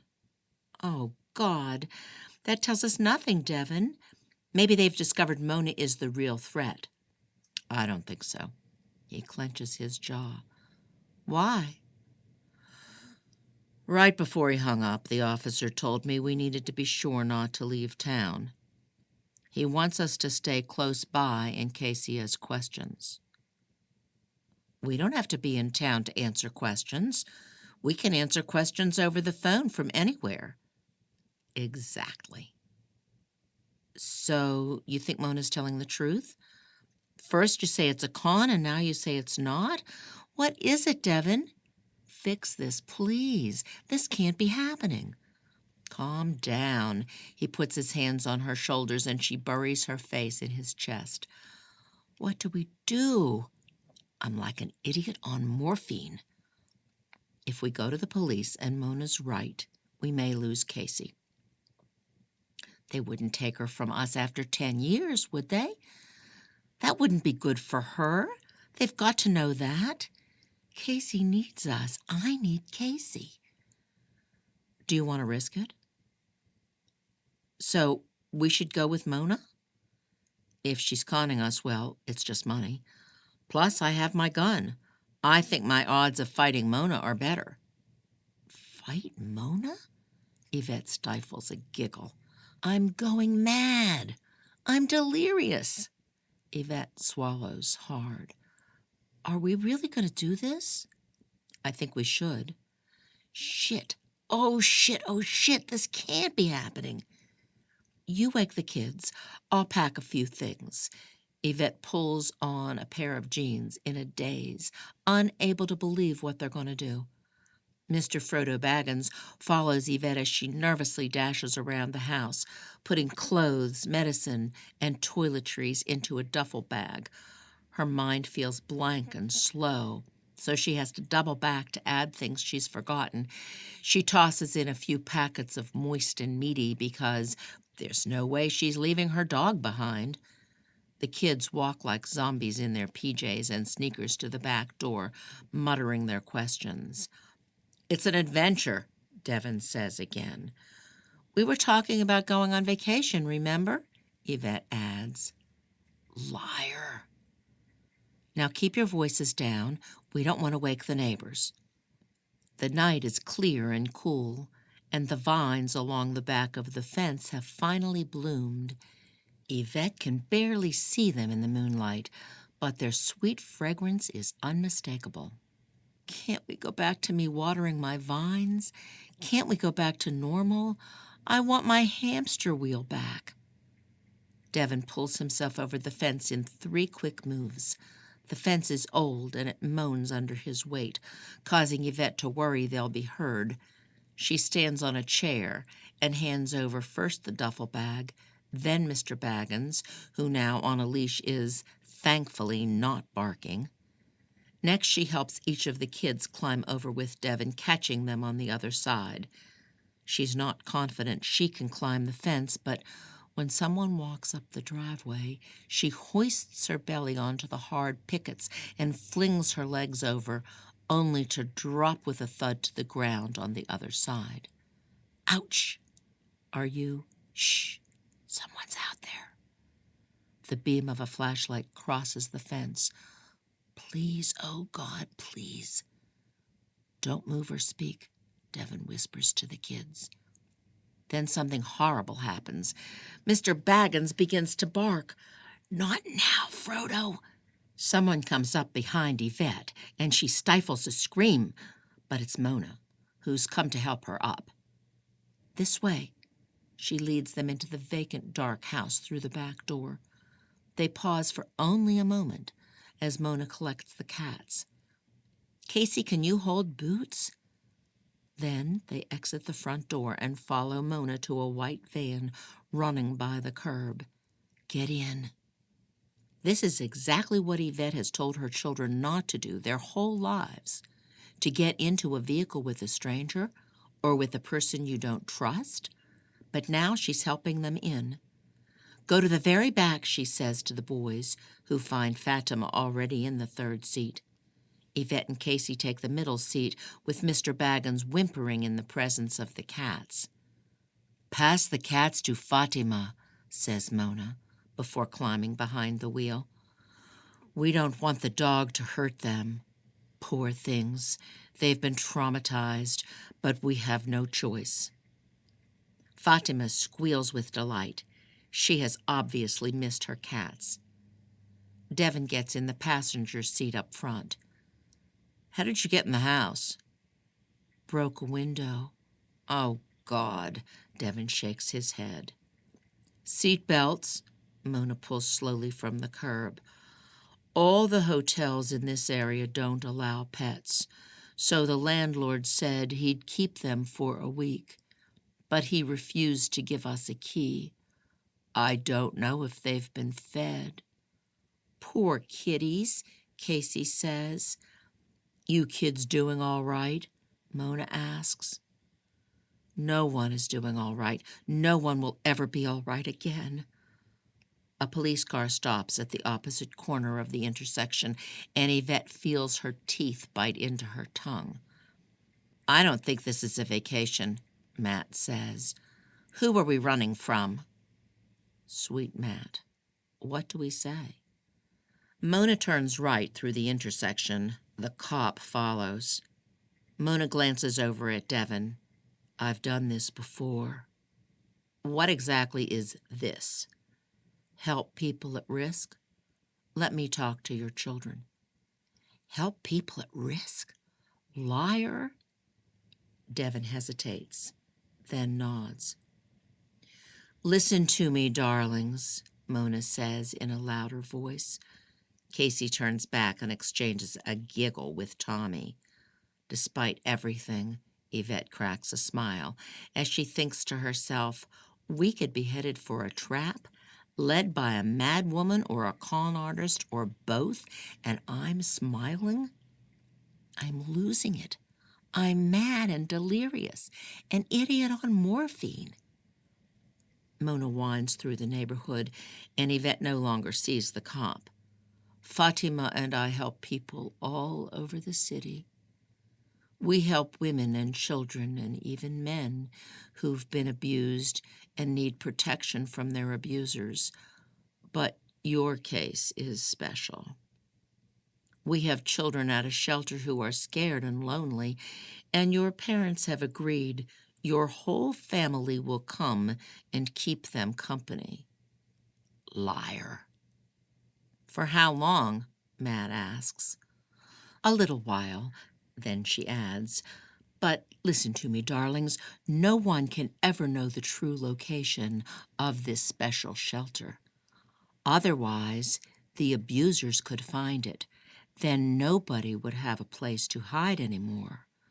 So to keep it safe and to keep the people hiding there safe, the only way you could come to help is to sneak off in the middle of the night when no one else could see where you were going. Oh, Casey says, like everything makes sense to her. I get it. I'm so glad she's a good liar. Cool, Tommy adds. So are we almost there? Mona is just now turning out of their neighborhood. Not yet, darlings. We can't go there directly. We have to go to another location first. And since the drive will take a while, I want to tell you the story of the sunken gardens. Yvette reaches up and squeezes Devin's shoulder as if to ask, Are you still sure about this? And as if in answer, he squeezes her hand back, probably to say, No, but this is the best we can do. Back in 1840, Mona says, German masons quarried limestone blocks from the area by the zoo, now known as the Japanese tea gardens. We've been there, Tommy says. Have you? Did you like it? It was okay, Tommy says. I liked it, Casey says. It's a beautiful place, a normal place. Take me back to normal. This can't be happening. Matt leans over the middle seat. They have rare specimens you can't find in many places of the world. Right, darling, but back then it was just an empty hole. Then in the 1880s, the cement company used it to make their cement. At the turn of the century, this wonderful man named George Washington Brackenridge donated 200 acres of land to the city, and as you know, it, along with other land he later donated, became Brackenridge Park. That's where the zoo is, and the train, Casey says, petting Frodo Baggins. The gibbons are my favorite, though I wish we had orangutans. I want to go to Africa to study them. The warthog is my favorite, Tommy says. Matt leans over the middle seat again. I like the anteater. Have you seen how big it is? Moon emerges onto Highway 281 South. Oh, darlings, I'm so glad you love the zoo because we're going to a place near there. But not tonight. Now listen, darlings. In 1915, after the cement people left, another wonderful man by the name of Ray Lampert, the city parks commissioner, developed his concept of a sunken garden, and 4 years later, he invited a Japanese-American couple by the name of Jingu to come and live in the gardens and help care for them.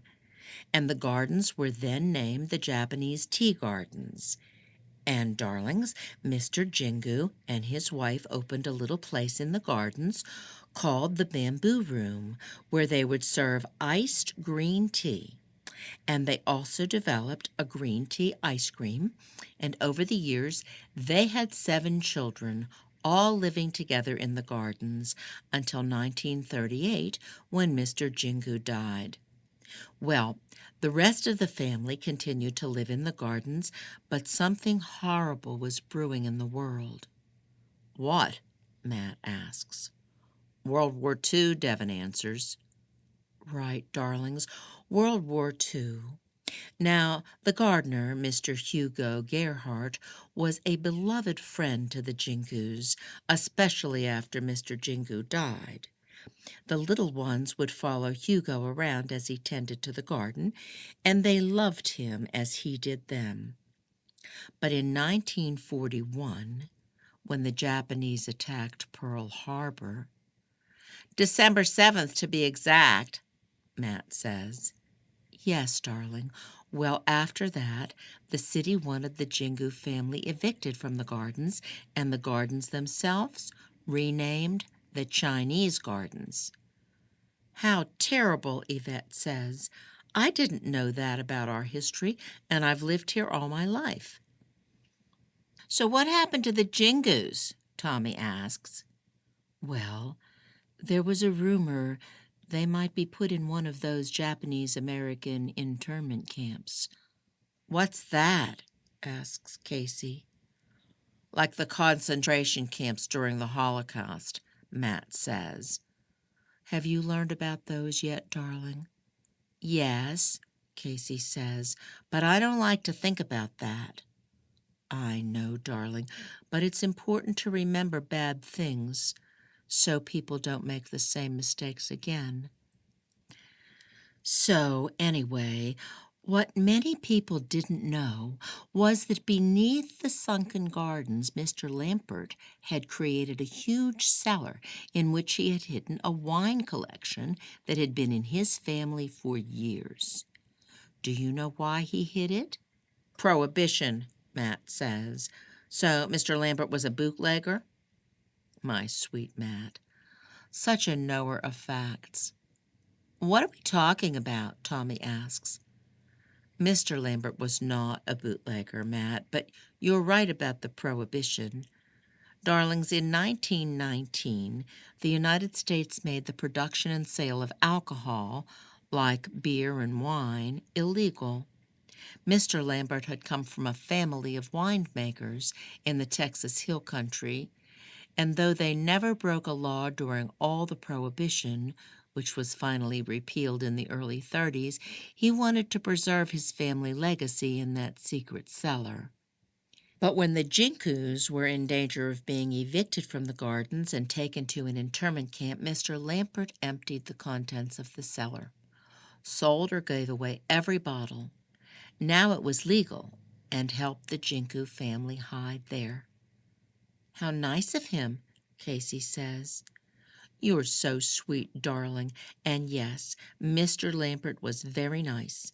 His cellar was enormous, and soon Mr. Lampert and Hugo helped the other Japanese Americans and even German Americans who feared the same thing could happen to them hide in the cellar for many months. And that, my darlings, was the birthplace of the sunken shelter, the secret place you are coming to spend time. "Cool," Matt says. Mona pointed to her window. "We're passing Breckenridge Park now. Such a beautiful place. A normal place. Take me back to normal." "And Mr. Baggins gets to go too?" Casey asks. Mona pauses. "If he must." "So where are we going tonight?" Tommy asks. "To see the clown artist." "The what?" Devin asks. "The what?" "The clown artist, also known as the Czech widow, Bernie Mokry. Most people call her Bernie the clown." "We're going to a clown's house?" Casey asks. "To her store, darling." Mona exits onto I-35 South. When she's not busy doing clown things, she operates a general store next to her home in a small town southeast of San Antonio called Atkins. At the back of her store is a hall she rents out for wedding receptions, dances, birthday parties, and all manner of events. And sometimes she performs at them too. Tonight we're going to sleep in that hall, and in the morning she'll teach us all how to be clowns. Would you like that, darlings? "Sure." "Yeah, sounds great." Take me back to normal. This does not sound normal. Yvette is bewildered, anxious to learn why they are visiting a clown, if indeed they really are. The entire drive feels outside of time and space, like the world has frozen and Yvette is observing from outside of her own body. She can't comprehend that they are running off with Mona in the middle of the night. This can't be happening. I feel like an idiot on morphine. When Mona finishes her story, the van becomes quiet. Soon the children lean back in their seats and close their eyes. Even Frodo Baggins, curled in Casey's lap, begins to snore. Although Yvette feels like a physical mess, more exhausted than she has ever been, she cannot relax. She can only pray Mona is doing what she says she is doing. Please, God, protect us. Up front, as they drive down a long stretch of Farm Road 1346, Devin asks Mona a question in a soft voice Yvette can barely overhear. "We can't hide forever. What's the plan?" "Ahmed has two ways to get what he wants. He can steal it, or he can go through the legal system. We hide out to make it impossible for him to succeed at the first, forcing him into the courts. But we wait until Mr. Brody has enough evidence to prove Ahmed's connection with the Taliban. If we can get Ahmed indicted, we don't have to worry about him getting legal custody." To Yvette, it sounds like everything has to work out just so, which seems impossible. They have no way of knowing what Ahmed will do, if he is indeed after them. This is all so crazy, strange, and spooky. They pass tall silos and oil rigs and long stretches of fields and pull onto a gravelly drive. The sign reads, "Mokry's General Store and Grain." They pass the facade of the building and park around back near the hall. A short, round woman in a house coat and flip-flops steps from the back porch to meet them. As soon as they open the van door, Frodo Baggins jumps out, wagging his tail, and he runs, dragging his leash straight up to the round woman and licks her. "I'm Bernie," the woman says. "Please come inside out of this wind." They follow Bernie into the hall, where 7 cots have been set up, each with a pillow and blanket. Like the 7 dwarfs. They're lined up in a row on the wooden floor in front of a stage. Across from the stage is a bar, and along each side of the hall are rows of tables and chairs. "I know you're tired," Bernie says, "so why don't you go on to sleep and we'll talk in the morning. The bathrooms are over past those tables. I'll have a yummy breakfast ready for you around 9.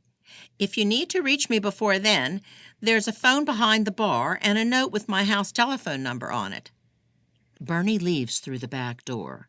Yvette and Devon take cots on either side of the 3 children, leaving the last 2 cots on the end for Mona and Fatima. As Yvette crawls beneath the blanket, she wishes she could tie her children to her so she could be awakened if anyone were to take them. She looks tenderly at Frodo Baggins, curled at the foot of Casey's bed, and has never counted on him more than now to protect her family. Chapter 26. 7 clowns in, 7 clowns out. When Yvette awakes, in the sunlight streaming through the quiet hall, she finds she's alone. Where is everybody? The 6 other cots are empty. Even Mr. Baggins is gone. She jumps up and looks around. The bathrooms are empty too. Shit, this can't be happening. Please, God. She runs out the back, across the gravelly drive, past the van, which thankfully is where they left it, and over to the house next door, 20 yards away. She's relieved as soon as she approaches the side door window to see her family on the other side, seated around the kitchen table. Mona and Fatima aren't there, but Mr. Baggins is, begging for scraps at Matt's knees. Tears brim her eyes, and she pauses a moment to catch her breath and calm her heart before entering. Thank you, thank you, thank you, God. The kids greet her, full of excitement, shouting over one another the plan for the day. They will learn how to be clowns. "Not just any old clowns," explains Tommy. "We're going to learn how to juggle." "And balance a bottle on our head," Casey says. "And pantomime." Matt gets up and walks around the table pretending to be trapped in a box. Mr. Baggins follows, breaking the illusion. "A great start, Matt," Bernie says from behind the kitchen bar, fleshy arms flattening at her sides. She totters on 2 bird-like legs across the linoleum. "Pancakes, Yvette?" "Sure, thanks so much." She sits on an empty chair beside Devon and fills her plate from a stack on the table. "I have no taste buds. I am so numb, an idiot on morphine." "Sleep okay?" he asks. "Evidently. I didn't hear y'all get up." She puts another forkful of pancakes into her mouth. "Good," he says. "You needed the rest." "I'm not sure I ever slept. Or maybe I'm dreaming. A nightmare. This can't be happening." After the breakfast dishes are put away, Bernie takes the children back over to the hall to teach them clown skills, while Mona returns from another room and sits at the table with Yvette and Devon to discuss an update. She has spoken with Mr. Brody. The entire San Antonio police force has already been notified of their disappearance last night, and their photos are in circulation. "We're fugitives on the run. This is crazy, strange, and spooky." Additionally, Ahmed Jafar has booked a flight from Mexico City to San Antonio and is due to arrive today. Mona warns Devon and Yvette to turn off their cell phones and not to contact a single person. They can't risk giving away their position to the police, to Ahmed, or to the Taliban, whose help Ahmed may have solicited by now. Good guys and bad guys are following us, including the Taliban. Crazy. Yvette can't help but fear Mona is the true threat, their abductor. This could all be a trap. As I mentioned before, the only way in and out of the sunken shelter is through the theater, which is right next to the Japanese tea gardens. There's a concert there this evening, and before the headliner performance, we will do a short show. A secret chamber off the amphitheater will lead us to the shelter. As we go in, 7 other clowns will come out and leave the way we came, so no one wonders where we disappeared to. It also allows families ready to be relocated an easy way out. We always time the entrance and exits this way. Eventually, UPS boxes are sent to the family's loved ones, and inside is the new location. Yvette clears her throat. That's why you sent the box to me? Exactly. The stacks of boxes in the living room of my rent house were filled with contact information for families we recently moved from the shelter, as well as books I was collecting from garage sales for our library. Please, let her be telling the truth. Let her be a good guy. Devin leans back in his chair. What happens if Mr. Brody can't find enough evidence to indict Ahmed? Fatima and I will testify against him. Yvette's mouth drops open. But that means, wouldn't the Taliban come after you? Devin asks. That's why we hope to avoid it. Mona stares directly at Yvette. But I will do whatever it takes to keep him away from Casey. She loves Casey, too. She won't hurt us, will she? She doesn't want to hurt Casey.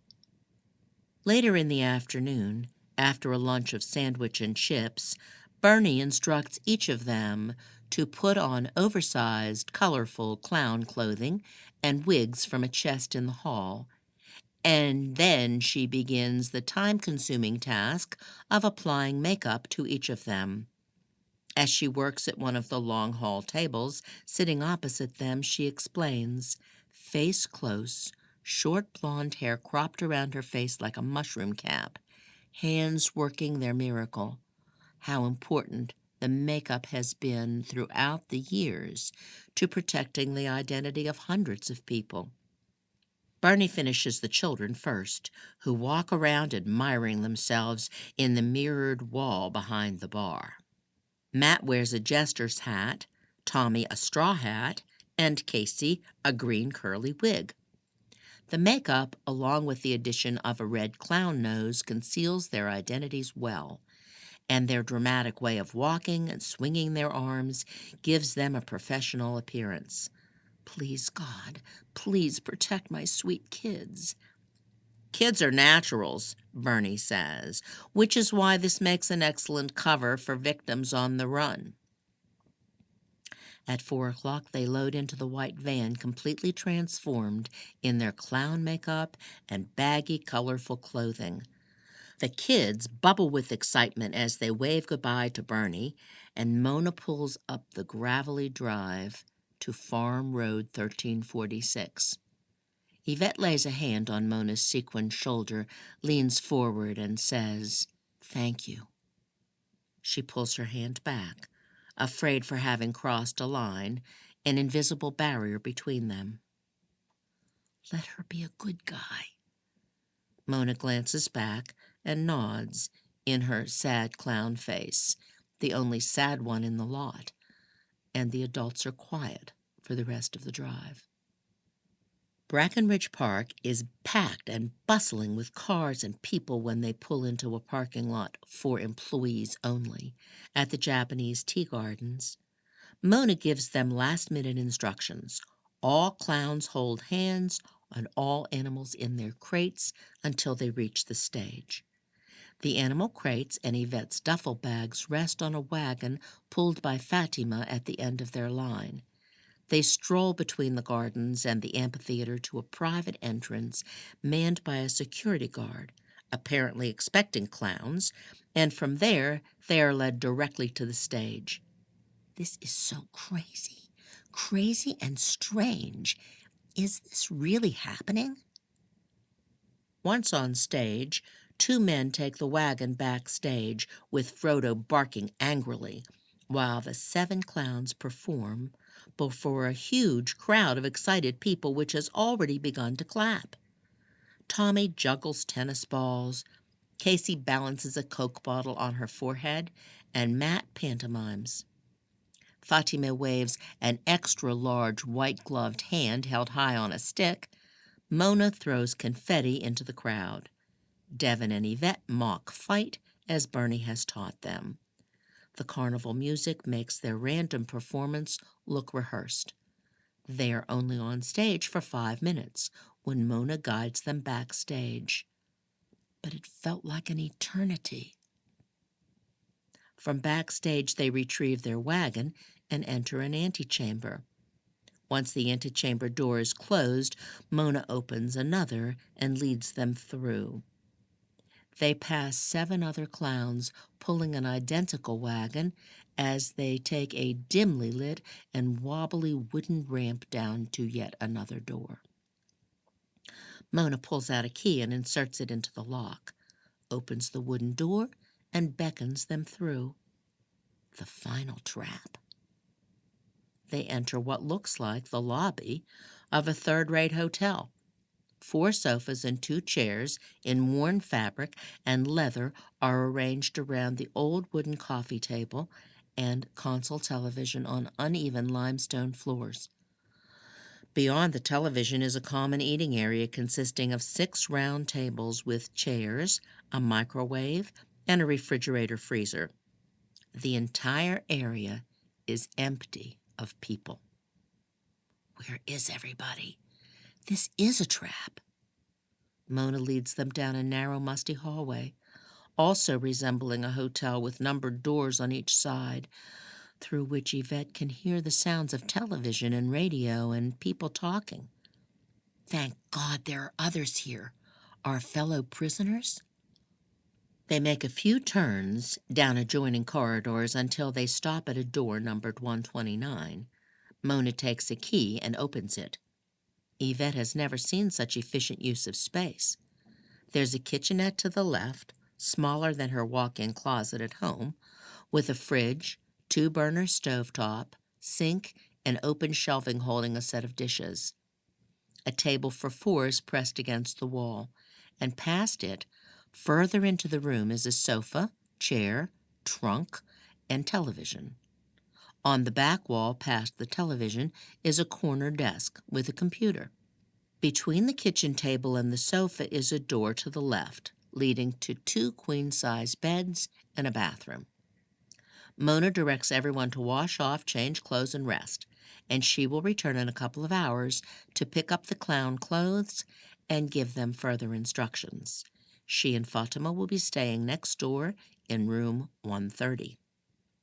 So strange and crazy and spooky. Since the children are not eager to get out of costume, Yvette takes a shower while Devin washes off in the bathroom sink. This is really something, Devin says over the sound of the running water. Not what I expected. I think I trust Mona, but I still worry we're doing the wrong thing, running away like this. Devin wipes his face with a towel. Please let her be a good guy. Fearing the children may hear, Yvette pokes her head from the shower curtain with her index finger against her lips. She turns off the water and whispers, I know what you mean. He doesn't have a criminal record, and now we may. She finds a towel on the rack over the commode and dries off. Unless we're her prisoners, it's all so strange. I feel grateful to her, but suspicious at the same time, like the Stockholm Syndrome. Spooky and strange. I feel like Mona felt in her story. It's creepy how many similarities there are. Devon piles the costume on the floor in the corner of the bathroom. We've gone this far. I think at this point we have to trust her. They change into their clothes and then force the kids one by one to wash off and change too. Yvette is glad the children have no clue of the danger they're in. They hop around the room like it's the best vacation of their lives. But Yvette also knows, soon, she and Devon must tell them the truth, whatever that might be. No backbone. Chapter 27. The Shelter. Yvette and her family adjust to life in the shelter, and although it seems easy for the kids, being away from family and friends and work is weighing on the adults. What did Devon's parents think? Have they heard about us on the news in Houston? And poor Heidi and Gloria must be beside themselves with worry. The kids make friends and spend time in the exercise room, the library, the arcade, and the commons. They sometimes have friends in their room to watch television or play board games or fold origami. One little boy named Stevie has 2 circular scars on his face, one on each cheek, obviously created by the end of a cigarette. He has similar scars on his arms and legs, but he has been all smiles over the week he's been around Yvette's family. His older sister, Deja, has hung around too, and even though she has a full figure and is pregnant, you can tell the 13-year-old just wants to be a little girl as she helps organize their games of hide-and-go-seek and tag with some of the others. Poor babies. Yvette and Devon have had a few meetings with Mona about what happens next. Each time she comes to their door, Yvette and Devon practically leap to her, dying for information. Yvette recalls the way Mona eagerly awaited Ahmed's return while living in his prison.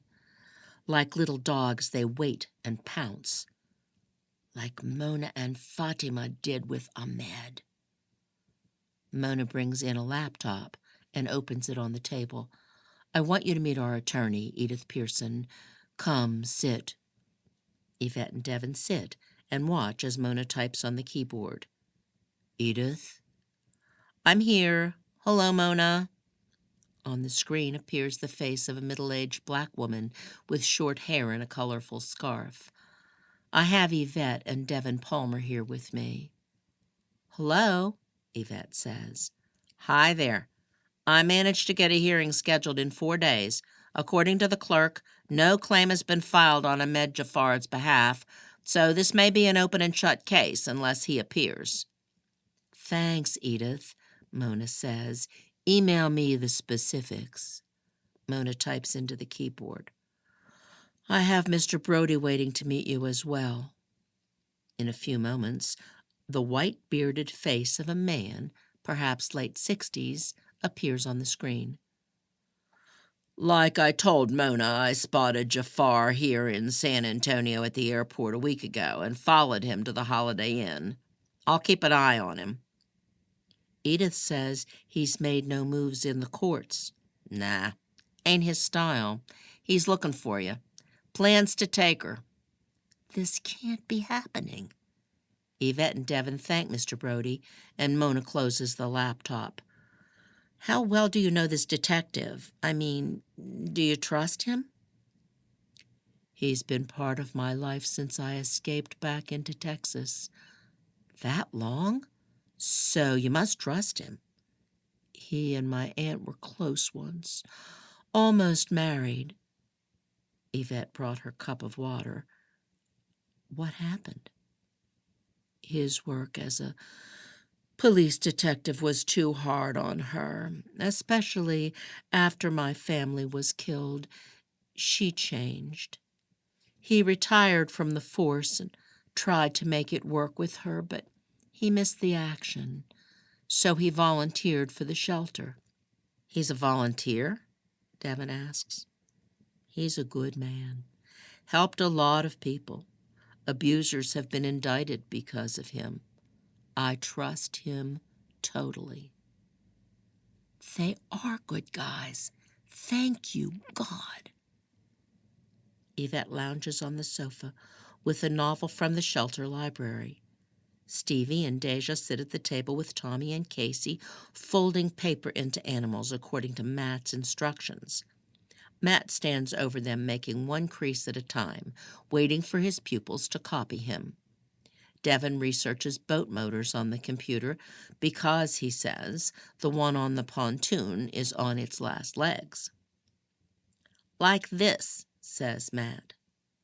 "What are we making again?" Stevie asks. "A rabbit." "Oh, yeah. Deja had a pet rabbit once. Snowball. Don't talk about it, Stevie." "Why not?" Casey asks. "Our dad killed it." Stevie wads up his partly made rabbit in his fist. "I messed up. Can I start over?" Casey gives him another slip of paper. "Why did he kill it?" "He's mean," says Stevie. "He gave me these scars." "He's only mean when he's drunk," Deja adds. "He can be nice, too." "He's always mean." "No, he's not." "Mama says he's possessed by the devil." "So it's the devil's fault, not his. He can't help it." Yvette looks up from her book to see Stevie crush his paper between his hands. "I messed up again. Can I have another paper?" "Papa loves us," Deja insists. "That's why he made you pregnant." Deja stands and shouts. "Shut up! Just shut up! He wouldn't be in jail if you hadn't told on him." Yvette and Devin cross the room to the children, Yvette putting a hand on Deja's shoulder. "It's okay, sweetie, sit down." "Want some water?" Devin asks. "I was trying to help you." Stevie jumps from his seat, too, and throws his new paper onto the floor. "He's not supposed to do that to you." "Everything was fine," Deja says, clenching her fists and stomping a foot. "If you hadn't told, we'd all be together at home. Even Mama said." Stevie runs from the room. Yvette's children look at her, their eyes asking what they should do. But she takes Deja into her arms and says, "You have to go after Stevie and tell him that you love him. This is not his fault, sweet girl. He did the right thing. You have to tell him." Deja pulls away from Yvette and rushes from the room without a word. It's late in the afternoon, and Yvette is alone in her room, sitting at the table, which is covered with little paper origami animals. Even Frodo Baggins is off on some adventure, no doubt. She worries what their family and friends are thinking and wishes she could contact them and let them know she and her family are okay. As anxious as she is to get out and call them, she is not looking forward to leaving her children behind. No control. So helpless. Worse than a hamster in a wheel. She picks up one of the swans and twirls it between her fingers.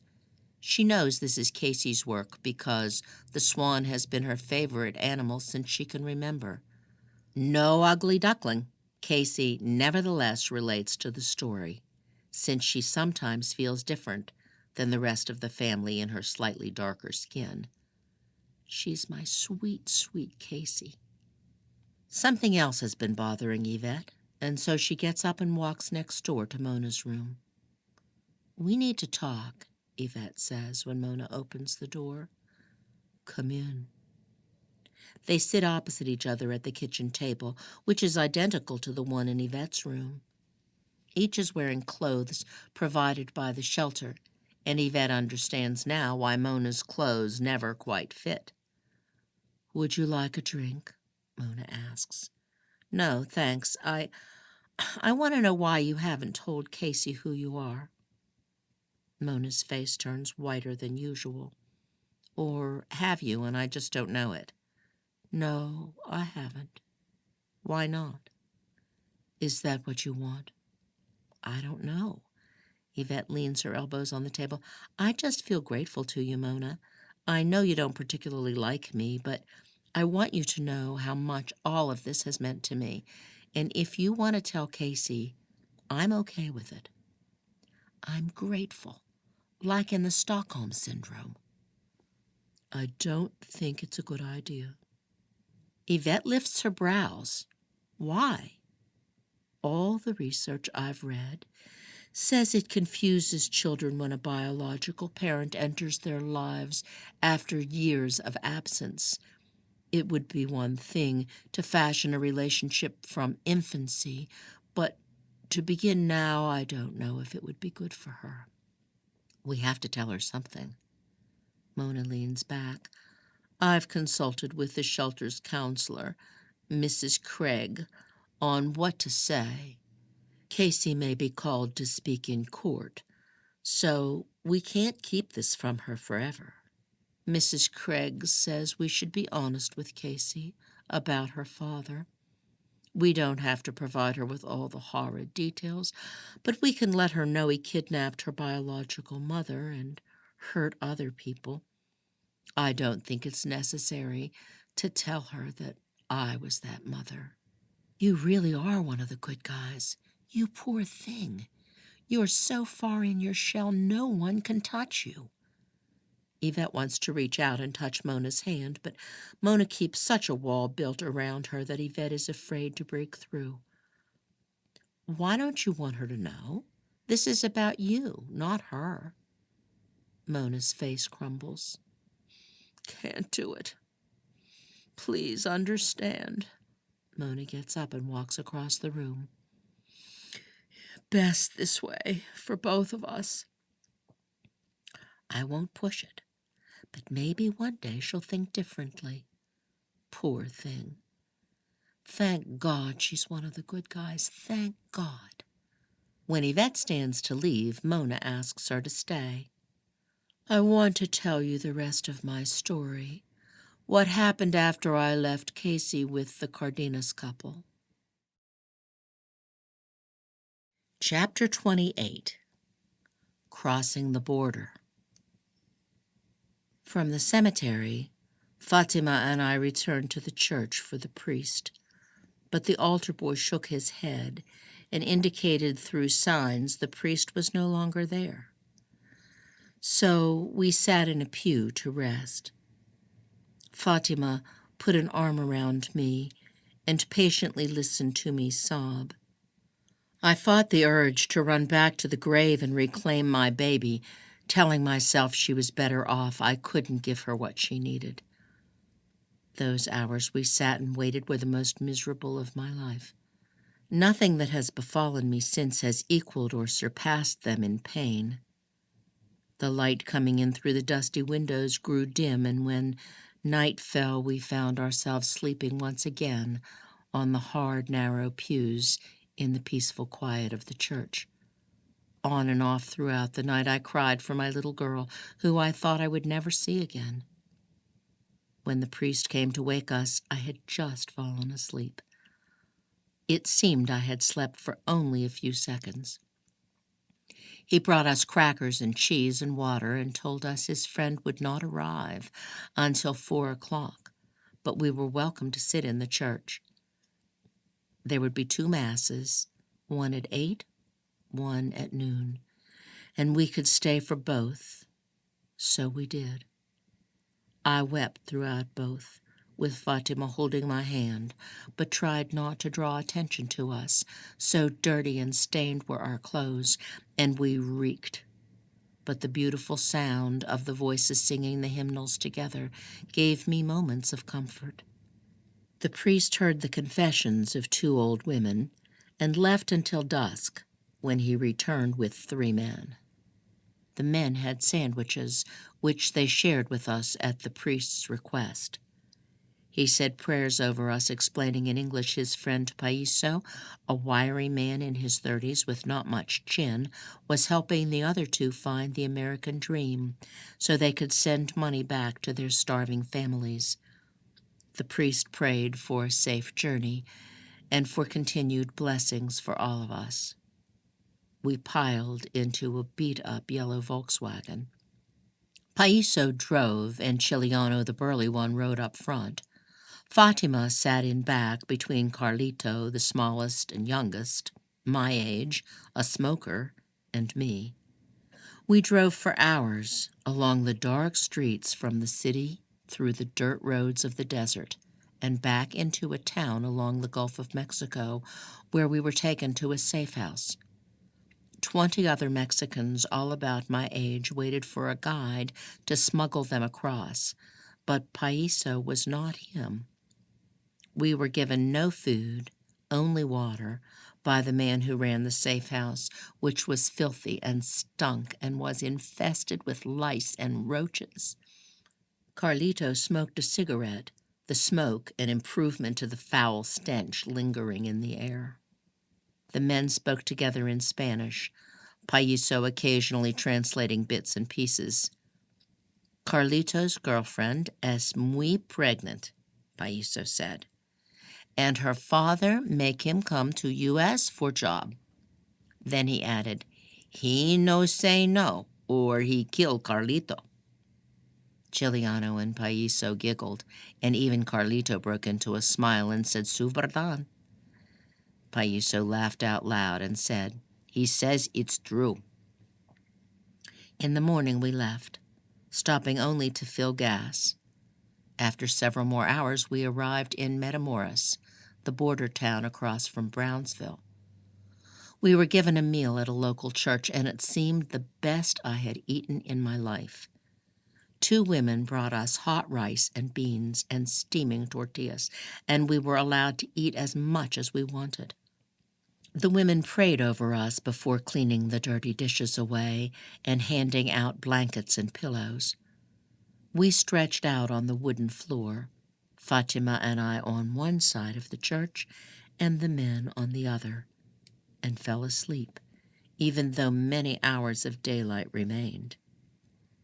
Sometime in the night, Paiso woke Fatima and me and led us on foot out of the city into the darkness.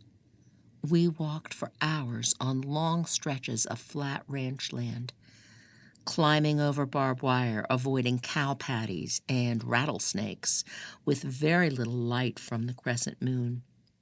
We had no water or food with us, no supplies to speak of, and I dreaded what would become of us if we lost our way. At dawn, we came upon a set of railroad tracks, which we followed for about a mile, when a track repair train happened by and offered us a ride. The men sang joyfully as we sat on the bed of the rickety car, thankful to be off our feet with the wind in our hair, safe from the critters of the land. Paiso said they were singing about the American dream. The ride saved us several hours of walking and provided us much-needed rest. Fatima and I leaned against one another and fell asleep to the cheerful voices of the men. In less than 2 hours, we got off the train and hiked down a hill to the river to a shady place where we waited until dark with nothing to do but watch Carlito smoke another cigarette. While the men conversed among themselves in Spanish, Fatima turned to me and said, "Thank you for bringing me with you." She hadn't said much before, so this came as a surprise to me. I couldn't leave you there. You could, and you didn't. I squeezed her hand. It's been hard, hasn't it? But we'll find a better life, you and me, together. She nodded, with her eyes to the ground. Unless you have a family, I added. No, there's no one. There's me. You have me, okay? She shrugged. We will see. When night finally descended, the men climbed to their feet, so we followed them into the chilly river. We walked until we couldn't stand, and then we swam. I kept my head above the dark water, my teeth chattering both from cold and fear. Every so often I flinched when something slinked against my leg. We stumbled to the bank, shivering, wringing out our hair and clothes, trudged across a field of grass with few trees. We hadn't gone far when we heard a spotter plane above us. We scattered like roaches to the nearest trees. Fatima and I separated from the rest of the group. We clung to one another as a spotlight searched the trees and were relieved when it finally flew away. We followed Paiso, running now in case the plane returned, across the field to a prearranged car hidden in a thicket on the side of the road. Paiso found the key in a magnetic box hidden under a back fender and let us all in. Fatima and I both wept when Paiso started the engine and said, "We in U.S.," before he sped up the road. Soon I recognized the road from McAllen to La Paloma, a small town not far from Brownsville. Now that I was finally back in Texas, the memory that my parents and brother had been murdered grabbed hold of me, and my tears of joy became tears of sorrow. I had nowhere to go home to.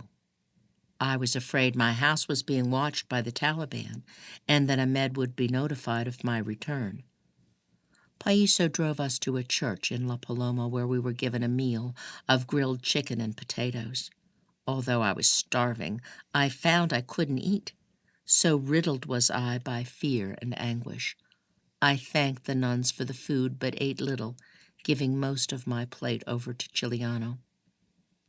As I watched Fatima eat, curiosity overcame me, and I said to her, "Back in Brownsville at the university, everyone thought you were a Taliban spy." Fatima spit the food she had been chewing onto her plate and gaped at me. "Why would people believe such a thing?" "So there's no truth to it?" "It's okay if there is. It doesn't matter now." "Of course not." Her eyes were wide and round like quarters. "I despise those dirty scoundrels." Tears fell from her eyes suddenly. "I'm sorry. I didn't know." I squeezed her clenched fist. "We were happy at first, when we heard they were coming," Fatima said. "My father had already died in the war with the Soviets, and 2 brothers had died at the hands of the corrupt and chaotic mujahideen." "I'm so sorry," I said again. "My mother and my grandmother and I thought the Taliban would bring order and peace, but when they distributed their flyers throughout Kabul with new laws, we went home and wept.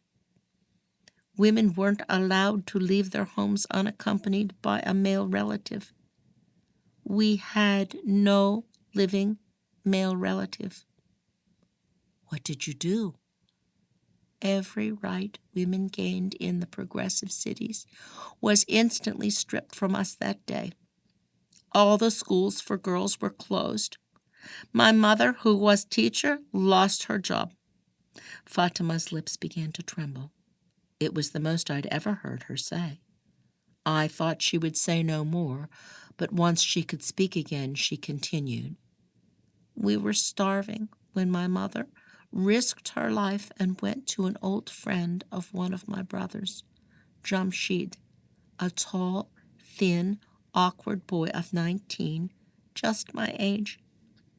He joined the Taliban. She tried to convince him to make me his wife, but he saw me as an infidel.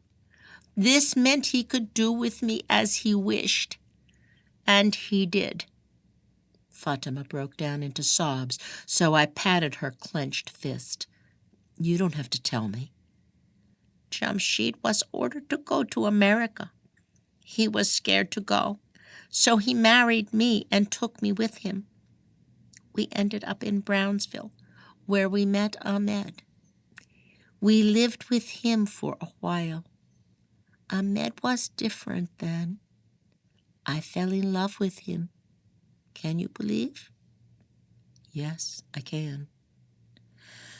"When Jamshid returned to Kabul, I stayed because I heard my mother and grandmother were dead. I knew the moment we left the country they would starve, but there was nothing I could do." Fatima covered her face with her hands and wept as I stroked her arm. "It's okay," I said. "You don't have to go on." "Ahmed helped me to enroll at the university. I thought. Fatima put her head and her arms down on the table and wept. I stroked her hair. "I will never leave you," I whispered. "You can count on that." After the meal at the church, Paiso told us that from here we would part ways, and he prayed with us and wished us luck, for in a few days he would begin the journey back alone. I borrowed a phone from the nuns to call my aunt. "Don't say anything," I said in a low voice. "Where are you?" "Call this number from another phone as soon as you can." I hung up. 10 minutes later, Aunt Rachel called, relieved and anxious to see me. I told her how to find the chapel, and within 2 hours she was there with Mr. Brodie, engaged to my aunt, to pick up Fatima and me. When I saw her, I ran to her arms and melted into a puddle of tears. She reminded me so much of my mother. Same round middle, bird-like legs, and blonde hair cut in a similar bob. She cried with me, stroking my filthy hair, trying to comfort me. She took one look at Fatima and then pulled her in, so the three of us made one huddle. "You poor things," she said over and over. "You're safe now, darlings. You're safe now." Mr. Brodie drove a Suburban and offered rides to Chiliano and Carlito as well, since they wanted to go to Brownsville to find work. Before we left, my aunt gave Paiso a hefty reward for bringing me safely from Mexico. During our ride, I told my aunt and Mr. Brodie all that had happened to Fatima and me. "You can both stay with me as long as you need," Aunt Rachel said when I had finished. "It might not be safe," I said. Mr. Brodie took us to spend one night in a hotel in Brownsville. My aunt paid for Chiliano and Carlito to stay in one room and Fatima and me in another. And after having my first shower and clean clothes in days, I lay beside Fatima, clinging to her in the darkness. As I lay there, I recalled one night in my dorm room just after I met Bazan. I woke that night to find Letty kneeling at my bedside looking down at me. Before I could ask her what was the matter, she bent over and pressed her lips to mine. The kiss lasted only a moment before Letty withdrew quickly to her own bed. Neither of us spoke of it again, but during that kiss, the heat moved through me with unexpected joy. And as I lay there in the hotel room with the fragile Fatima in my arms, I longed to feel that joy once more.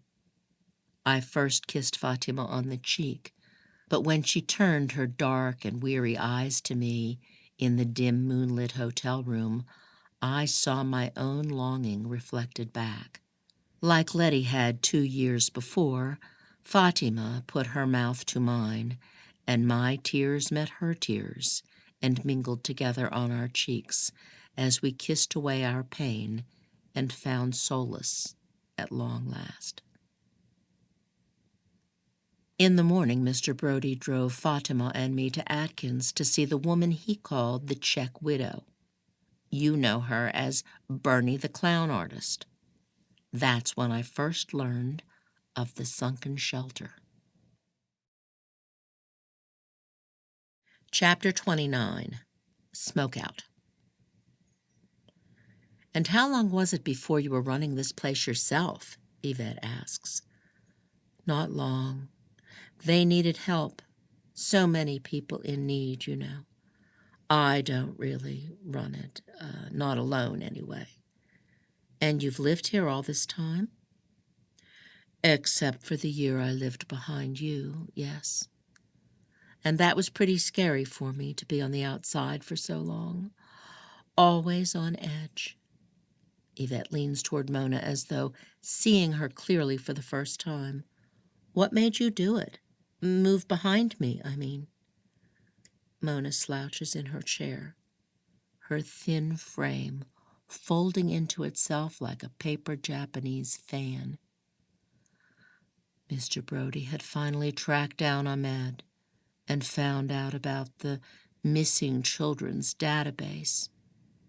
Casey's DNA would appear in it for a number of reasons if she ever gave blood or was in an accident or lost. I couldn't risk him finding her. I had to warn you. But I couldn't just knock on your door and say, "Guess who I am?"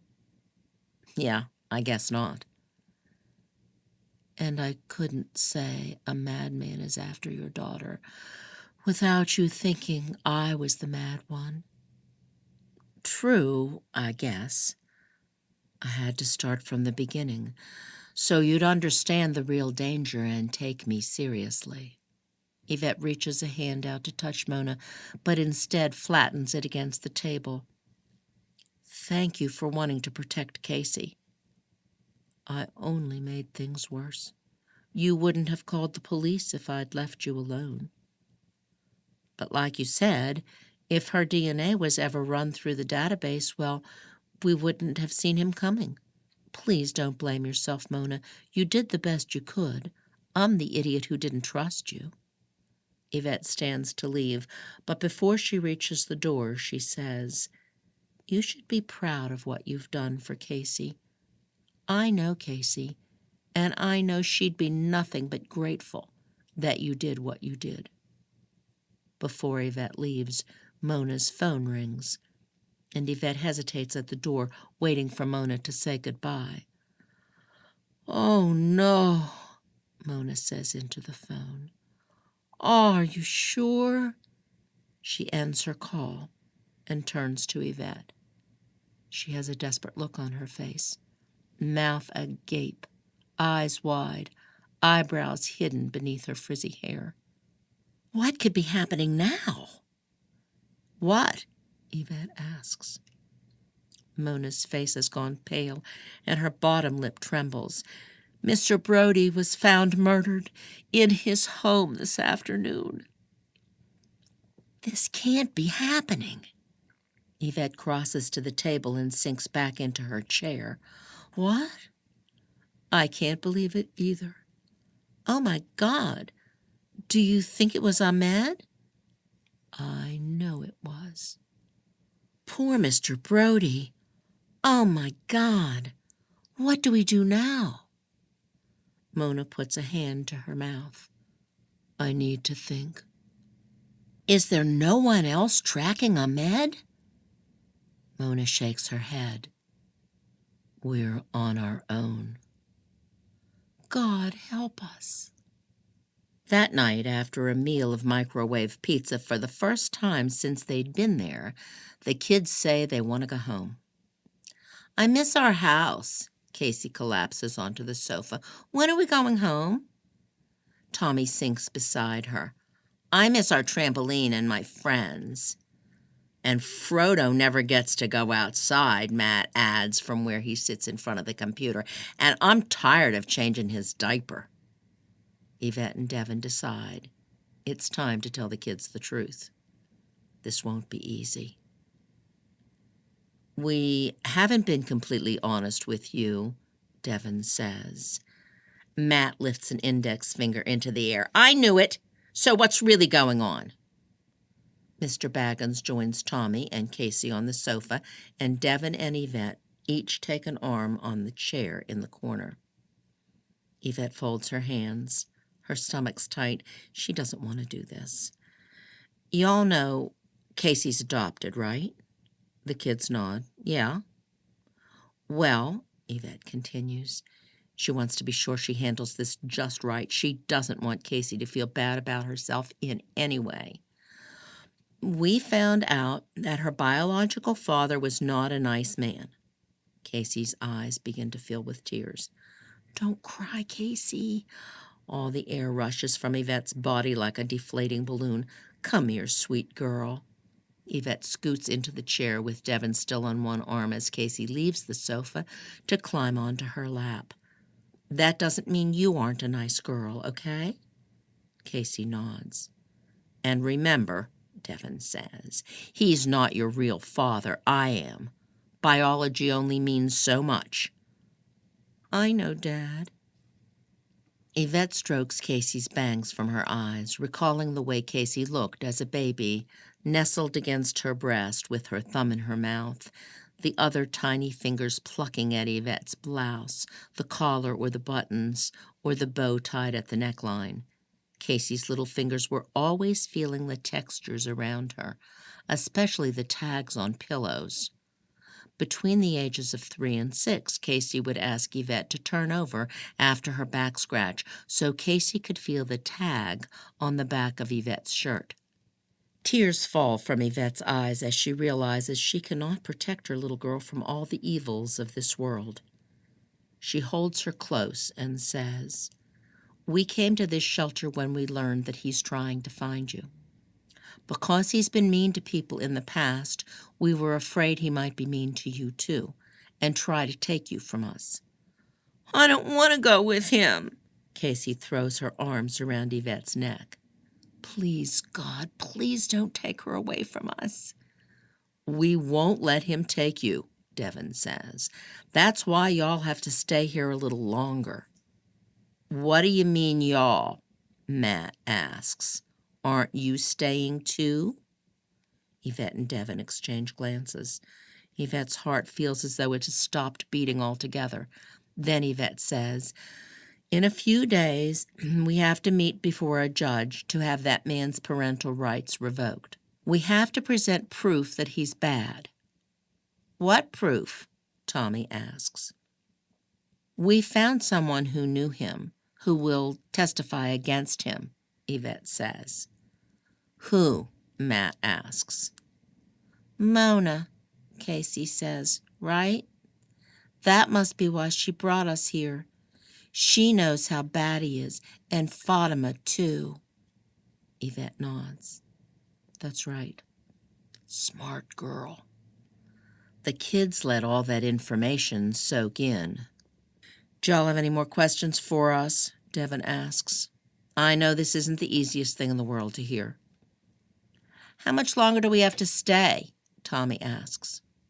"We don't know," Yvette says. "A few more weeks." Matt puts his hands in the air. "What about school?" "Daddy and I will work something out." "Are we going to have to do all the makeup work?" Tommy asks. "Probably, sweet boy, but you'll get extra time." "Any other questions?" Devon asks. After a moment's hesitation, Casey asks, "What's his name?" Yvette lifts Casey's chin and looks into her little brown eyes. She doesn't want to tell her, but she won't lie. "Ahmed Jafar." The boys ask if Casey's father has ever killed anyone, but Yvette and Devon put a stop to those type of questions. "We only know that he's hurt people," Devon says. "Let's watch a little television before we go to sleep." "Please, God, please protect our family." Yvette continues to hold Casey in her arms, squeezing her close, kissing the top of her head and whispering, "It's going to be okay. Don't worry, you'll see." But it is herself that needs convincing. It takes Yvette a moment to realize that the far-off cries aren't coming from her nightmare. She sits up in bed beside Casey and listens. What is that? She hears loud voices and people moving down the hallway outside their room. Devon sits up in the other bed across from her, where he's been sleeping with Tommy. "What's going on?" he asks. "I don't know." She climbs from the covers and goes to the door to listen. That's when she smells smoke. "Fire? This can't be happening." "Oh, my God! Wake up the kids! Matt, get up!" Matt sits up on the sofa that has been his bed this past week. "What's going on?" Frodo whimpers and then stretches at the foot of the couch. "We have to leave. Get Frodo's leash." Yvette opens the door, and the smoke presses in, hot and thick. "Devon, bring the kids. We've got to get out of here." Yvette knocks at Mona's door, but there's no answer. She knocks again. When a woman and her son pass by, Yvette asks, where are they going? Emergency exits, the woman says. Down this way, in the library. Just then, an obnoxious sound goes off, and Yvette realizes it must be the fire alarm. Mona's door flies open as water sprays from the sprinklers above. Where's Casey? Mona's red, frizzy hair flattens with the spray. Yvette's family has gathered behind her in the hall, coughing and sputtering. Tommy and Matt are crying. Casey is wide-eyed and clinging to Yvette's waist. Devin has Frodo tucked under his arm like a football. Can't think. Can hardly speak. I'm an idiot on morphine. Hold her hand, Yvette, Mona hollers over the sound of the alarm. Don't let her go. You think this is because of him? I know it is. Now come on. Mona and Fatima each carry a wet cat as they follow the crowd down the smoke-filled, raining corridors. This can't be happening. Over 100 people meet in the library where 3 wooden ladders have been yanked from the ceiling and unfolded, like the access to Yvette's attic. The smoke is thick here, too, and most everyone is coughing and fanning the air in front of their faces, shivering with the showers which continue to spray overhead. People are crouched low on the ground as they wait their turn to ascend. Several children are crying. Stevie and Deja kneel on the floor with their mother, praying. A heavy-set woman in gray warm-ups is dishing out orders over a megaphone. You will emerge in the Japanese tea gardens. The police and firefighters are waiting there to escort us out. Mona is suddenly pulling books from the shelves. Everyone save a book. Tuck it under your shirt so it doesn't get soaked. If each one of us takes one, that's over 100 books we can save. Tommy and Matt help Mona distribute the books to the people waiting in the line to go up the ladders. Yvette picks up a few books from the case beside her, like Sophie and Sophie's Choice, decides which to save. All have to do with philosophy or psychology except one novel. She wants to save the novel, but ultimately settles on Friedrich Nietzsche's The Birth of Tragedy, because she knows Mona read it while in captivity, and so it's probably important to her. She slips it under her shirt and tucks the shirt into her jeans. Her children end up with an odd assortment: Gulliver's Travels, Robinson Crusoe, and Animal Farm. Because the latter is a thin book, Casey sticks one more beneath her shirt. What is it? Yvette asks, trying to keep the children calm. The Golden Compass, Casey answers. I've never read it. Is it good? I liked it. It's very creative. You'll have to read the whole trilogy. I'm such a good actress. Look at Casey's smile. Devin's not much of a reader, especially not of fantasy, so he laughs when Tommy hands him Lord of the Rings. Is this really worth saving? He's such a good actor, too. Yes, Yvette and Matt answer in unison. As Yvette and her family wait their turn, Yvette reminds Casey to stay with her. She will have to let go of her hand to climb the ladder. They decide Yvette should go first, followed by Casey and the boys. Devin and Mr. Baggins will take up the rear. Please help us, God. This can't be happening. Chapter 30. Shuttle Trouble. Yvette climbs the ladder through the ceiling of the library and emerges beneath a sago palm. The gardens are not well lit, and the thick smoke rising from the ground further obscures the throng of people scattered and scurrying about. As soon as she's able, she finds solid ground and leans over to help Casey up from the wooden ladder. Both cough and gag against the smoke clinging to their lungs. Don't let go, she tells Casey, as she helps first Matt, then Tommy climb to his feet. Ahmed Jafar could be anywhere. As soon as Devin makes it out with Frodo Baggins, they help Mona and Fatima, and then follow the traffic of people down a stone path and across a bridge that overlooks a pond surrounding them on all sides. They have surfaced from the shelter onto an island. Smoke lingers above the water like ghostly bodies waiting for direction. Spooky and strange. "This way," a voice says. Firefighters point flashlights and guide the coughing, gagging people through the meandering gardens and smoke toward the stone torii gate, which resembles a Japanese character marking the entrance. Out front and parked alongside the curb is the fire truck with its bright lights flashing, and across St. Mary's Street are 5 yellow shuttle vans with people climbing into them. "Where are we going?"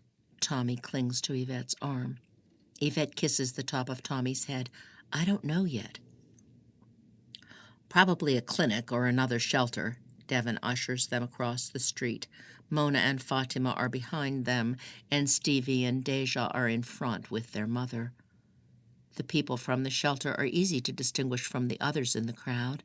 Not only are they coughing like career smokers with wet clothes sticking to their skin, but now that they're out in the open, they all have that mad look in their eyes Yvette has come to associate with Mona. All 5 shuttle vans pull away from the curb, loaded with other people, so the Palmers wait with the others for another ride. Casey is shivering. Yvette runs her hands up and down Casey's arms. "What's going to happen to the shelter?" Casey asks Mona.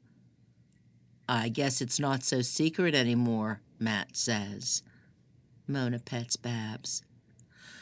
"Sure it is. For all anyone knows, a group of tourists at a late event in the tea gardens was smoked out.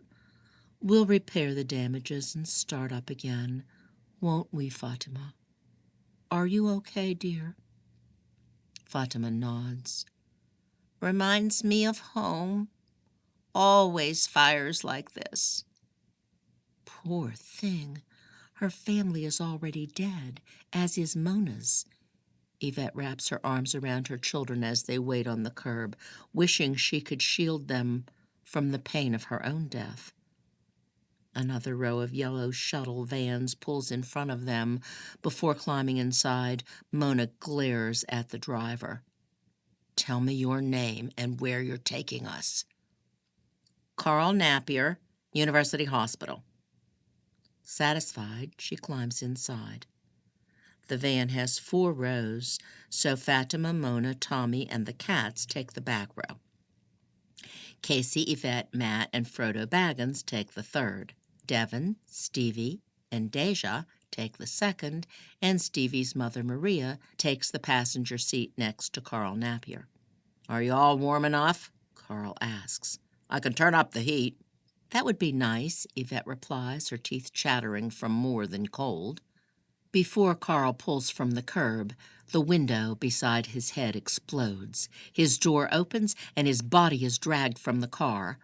What is happening? The van fills with screams. Yvette clutches Casey and Matt and glances back at Tommy, whose eyes are wide and terrified. When she turns forward again, Devin meets her eyes with a look of panic, undoing his belt, trying to open the van door. "I'm an idiot on morphine. I can't even think straight." Another man jumps behind the wheel and peels away, the tires screeching against the asphalt as they weave past other vehicles on the road. "Good evening, everyone," the man says. "I am Ahmed Jafar, and if anyone moves or speaks, I will shoot." He glances back and gives them an eerie smile. Though 10 years older, he looks exactly as Mona has described him, dark hair feathered on the sides, penetrating hazel eyes, and a confident, seductive mouth. This can't be happening. "Where are you taking?" Pow! Before Stevie can get his question out, Ahmed shoots him in the stomach. Maria screams. Yvette's mouth falls open. She floats from her body in a supreme daze, unable to move, to think, to speak. Devin gives her a look of terror, but she gapes, numb, slow-witted, unable to process the horror unfolding before her. At last, her thoughts catch up with the scene, and she remembers to pray. Please, God. Oh, please, God, protect my family. This can't be happening. I can't think. The next person who speaks gets the next bullet, Ahmed says calmly. Stevie writhes in his seat. Deja sits beside him, bawling, blood bathing her hands. From up front, Maria moans like a dying cat. Ahmed meets Yvette's eyes in the rearview mirror. Time stands still as he speaks. Good. I hate to have to follow through with my threats. Such a waste of life. He holds the steering wheel with his left hand and a revolver in his right. His right arm is bent at the elbow, and the gun rests on his shoulder, hand against his neck, pointed toward Casey. He stares past Yvette in the mirror. Hello again, Mona, my old love. I see you have taken good care of Fatima. I give you both permission to say hello to me. Hello, Ahmed, Mona says. When Fatima makes no reply, he says, Fatima has nothing to say to me? Surely, after all these years, you wonder how I am. Fatima squeaks, I have plenty to say to you. Brave girl, it might get you killed. Ahmed laughs. I see your sense of humor has been restored. That's wonderful to hear. I wonder why you have not yet committed suicide. Perhaps I cured you. She's found a higher purpose, Mona says. Like you, we are in the business of helping people. Yvette becomes more aware of her surroundings. Frodo Baggins is frozen on Matt's lap like a squirrel in the street. Casey and Matt tremble and pant beside her. Deja and Devon, helpless, gaping and wide-eyed, lean over Stevie, writhing in the seat in front of her. Maria moans in a low, guttural wail that doesn't sound human. The seat behind Yvette is perfectly silent. Yvette wishes she could see Tommy. Ah, yes, your little shelter. If you hadn't hired that Irish setter Jonathan Brodie to check upon me, I might not have discovered your secret. Where are the police? Surely they've noticed the body of poor Carl Napier. Yvette squeezes Casey's hand and then Matt's. She wishes she could tell them all will be okay, but she has accepted their imminent death. Yvette grits her teeth at the thought of what Casey's future may hold if Ahmed takes her. She wishes their last moments together could be sweet and reassuring, not this brutal attack on their senses, this assault on love and life. Unspoken words for her husband and children burden her heart as the tears flood her eyes. She longs to return to her ordinary life with her ordinary family, leading the Weeblos and the Girl Scout meetings, answering Matt's homework questions about ancient China, taking Frodo Baggins for long walks, watering her vines, and making sweet, sweet love to her husband. There was one thing she'd do differently.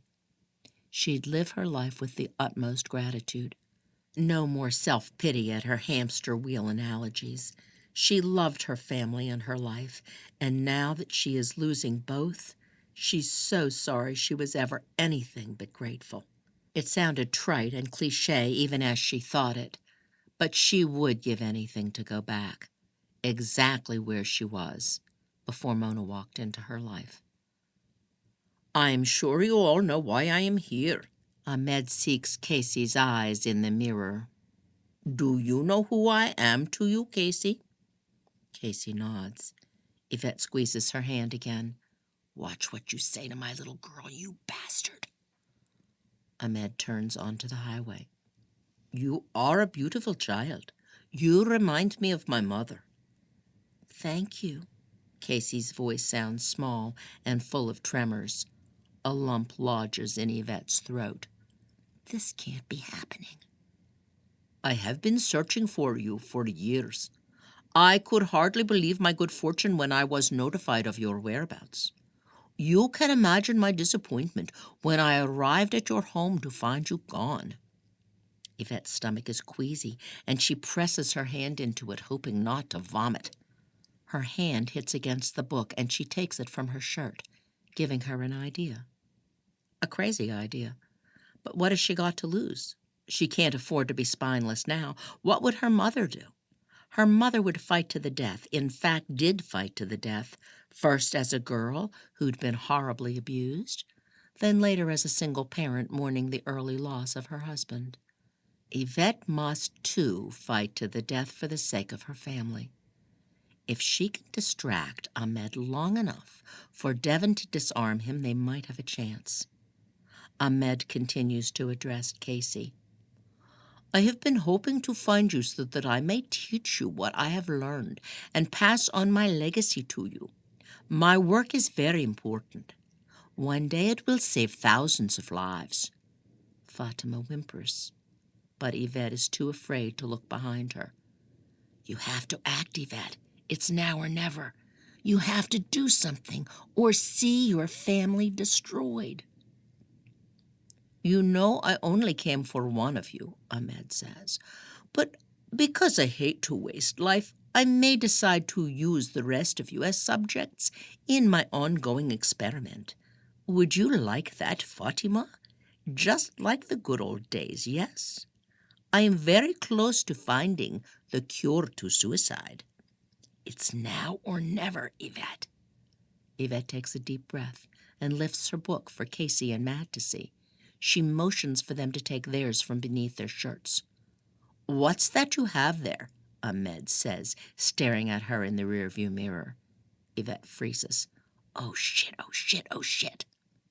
That in your hand, is it a book? Answer me. Yes, it is a book, Yvette says in a shaky voice. Nietzsche's The Birth of Tragedy. Have you read it? Of course I have. And so has Mona. Remember, old love? I recall you weren't a fan. Stevie has stopped gasping for air and lies quietly, with his head to the side. Yvette can no longer tell if he's breathing. You remember correctly, Ahmed. I miss those days. Liar. Do you think I've forgotten how you betrayed me? Do you think I've forgotten what a good little actress you can be? I should shoot you now. But we did have some good times, Mona says with an attempt to sound calm. I wanted my freedom more than anything, but there were times I did love you, Ahmed. Even now. Why don't you let these others go, and you and I can reunite and live as we once did? Ahmed pulls the trigger, and a bullet flies past Yvette's ear. Fatima screams, and a gasp escapes Yvette's lips. She turns back and is relieved to see Tommy isn't hurt, but poor Mona is bleeding from her abdomen. Think. Clear your mind. It's now or never. Think, Yvette. Yvette's heart skips a beat as she takes the book and flings it at the windshield in front of Ahmed's view. Immediately after, Matt throws his. Then Yvette takes Casey's books and lands them one after the other in the same spot. Deja and Devon and Tommy all follow suit. As Ahmed hollers at them and bats against the barrage of books that fly into his face, one after another, Devon leaps from his seat and grabs the hand holding the gun, which is going off. Bullets ricocheting through the van. One lodges into Matt's shoulder, and he cries out, Matt!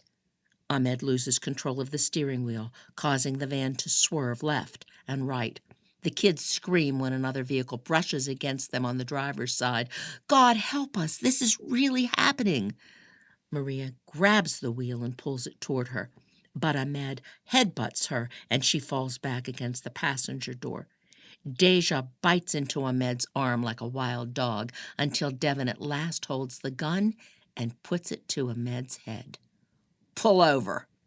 No way, man. You just ensured the death of everyone on board. I'm taking every last one of you with me. Ahmed fights Maria for the wheel and points it in the direction of a concrete wall approaching a half-mile ahead on the side of the highway. Devon pulls the trigger and shoots a bullet into Ahmed's head. Blood flies everywhere, including the windshield, making it difficult to see. The van swerves dangerously and then screeches against a guardrail. Like a lioness, Yvette leaps from her seat and climbs in front of Deja, just behind Ahmed. She reaches over his bouncing, bloody head and finds the wheel, pulling them toward an exit. The van grazes another car on the access road as she turns into a gas station. "Hit the brake, Maria!" Yvette screams. "Mis Dios, I cannot reach it." Maria reaches first with her foot, then with her hands. The van crashes into a convenience store, and Yvette realizes their fate now rests with God as she issues her silent prayer, "Please let us live." She falls forward into the bloody front seat as the airbags hiss to life.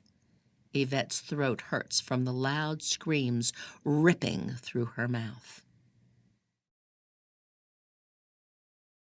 Chapter 31. Goodbye. Yvette sits beside Casey and Tommy in the waiting room of University Hospital, across from Maria and Deja. The 5 of them were seen by a doctor hours ago and given warm blankets to wrap around their still wet clothes.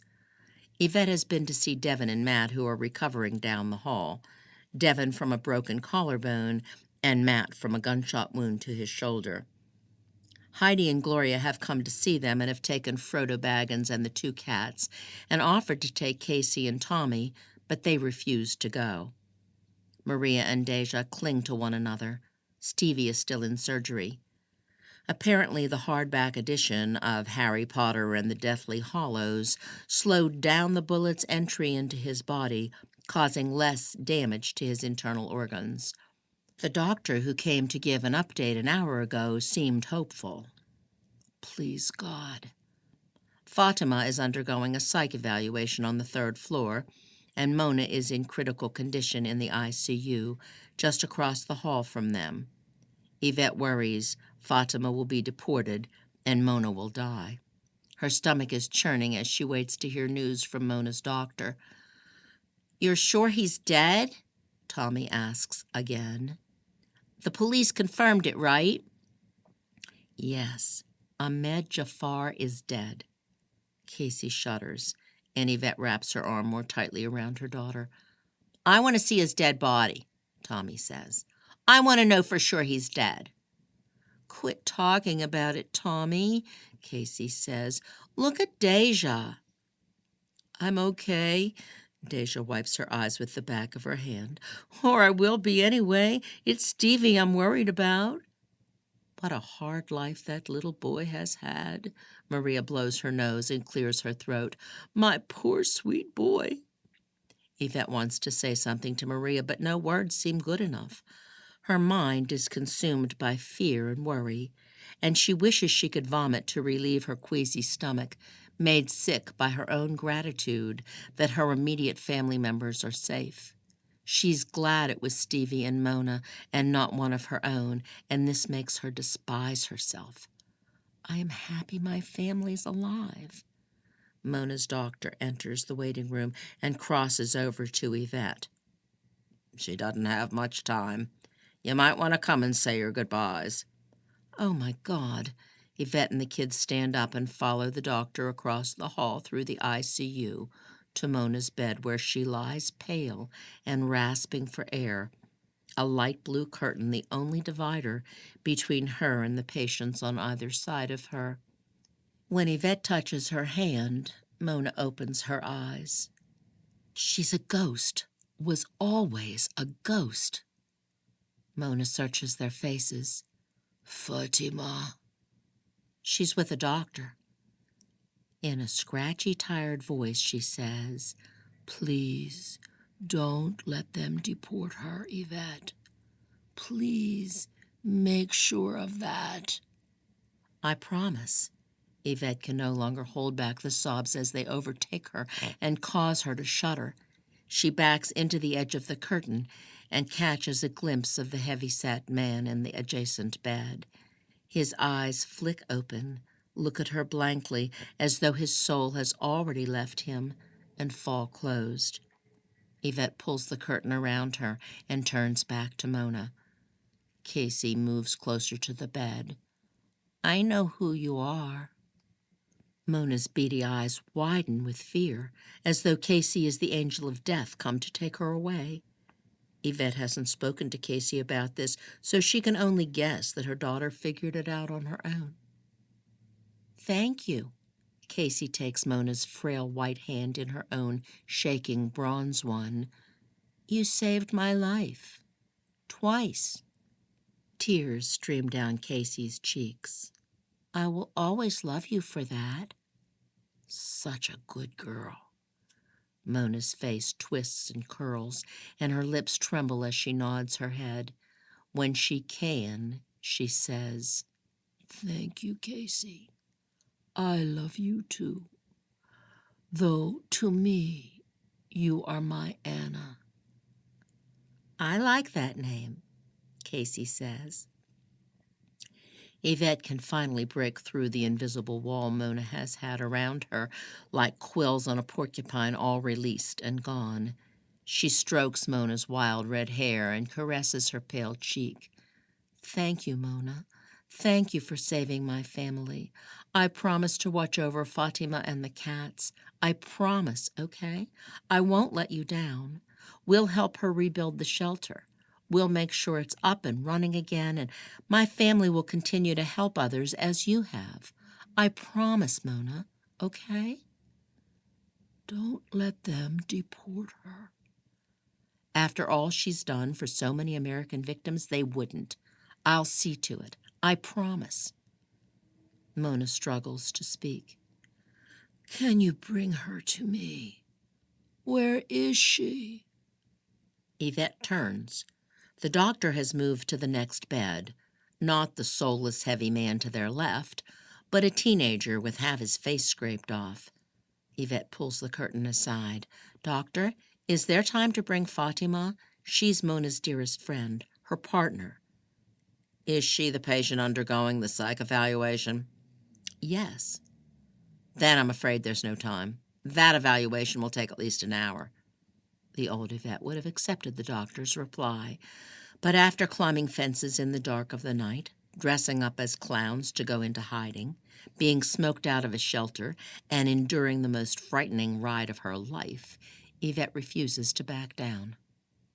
Surely we can interrupt the evaluation for two loved ones to say goodbye? The doctor furrows his brow. I'm not sure what room she's in or who's conducting the evaluation. Yvette's lips press into a straight line. She puts her hands on her hips. I bet the nurses can tell you where Fatima is. Please, doctor. This may not be good for the psych patient.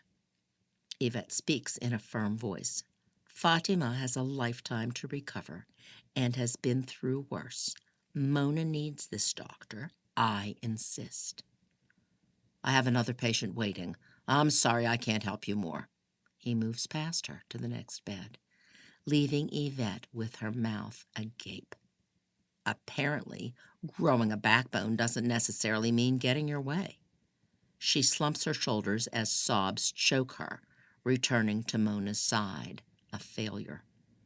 Mona reaches out for Casey's hand, and more tears slip from her eyes at the touch. Casey, I'm thankful you ended up with your mother and father, and grateful you have had a happy life. I wish it could have been me, but since it wasn't meant to be, I'm glad it was with Yvette and Devin and Matt and Tommy. I wish I could have met you sooner, Casey says, frowning as tears slip down her cheeks. Mona's lips twitch up into a smile as she fights to breathe. Me too. Me too. Casey lays the back of Mona's hand against her cheek, where her tears sink into Mona's dry, trembling hand. Please don't go. I want more time to get to know you. I'm not leaving you, dearest darling, Mona rasps. I'll be in your heart forever. I will always be a part of you, okay? Do you understand? Casey nods. Yvette is transported to her own mother's death, and a longing stirs deep within her. She's overcome with sobs as she squeezes Casey's other hand.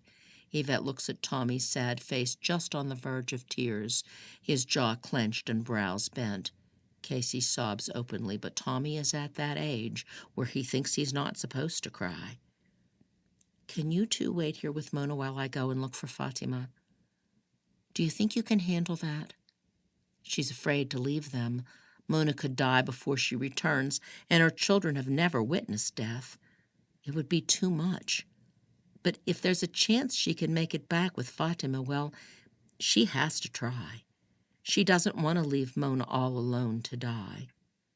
The kids nod, and Yvette can see they're frightened. "Would you rather come with me?"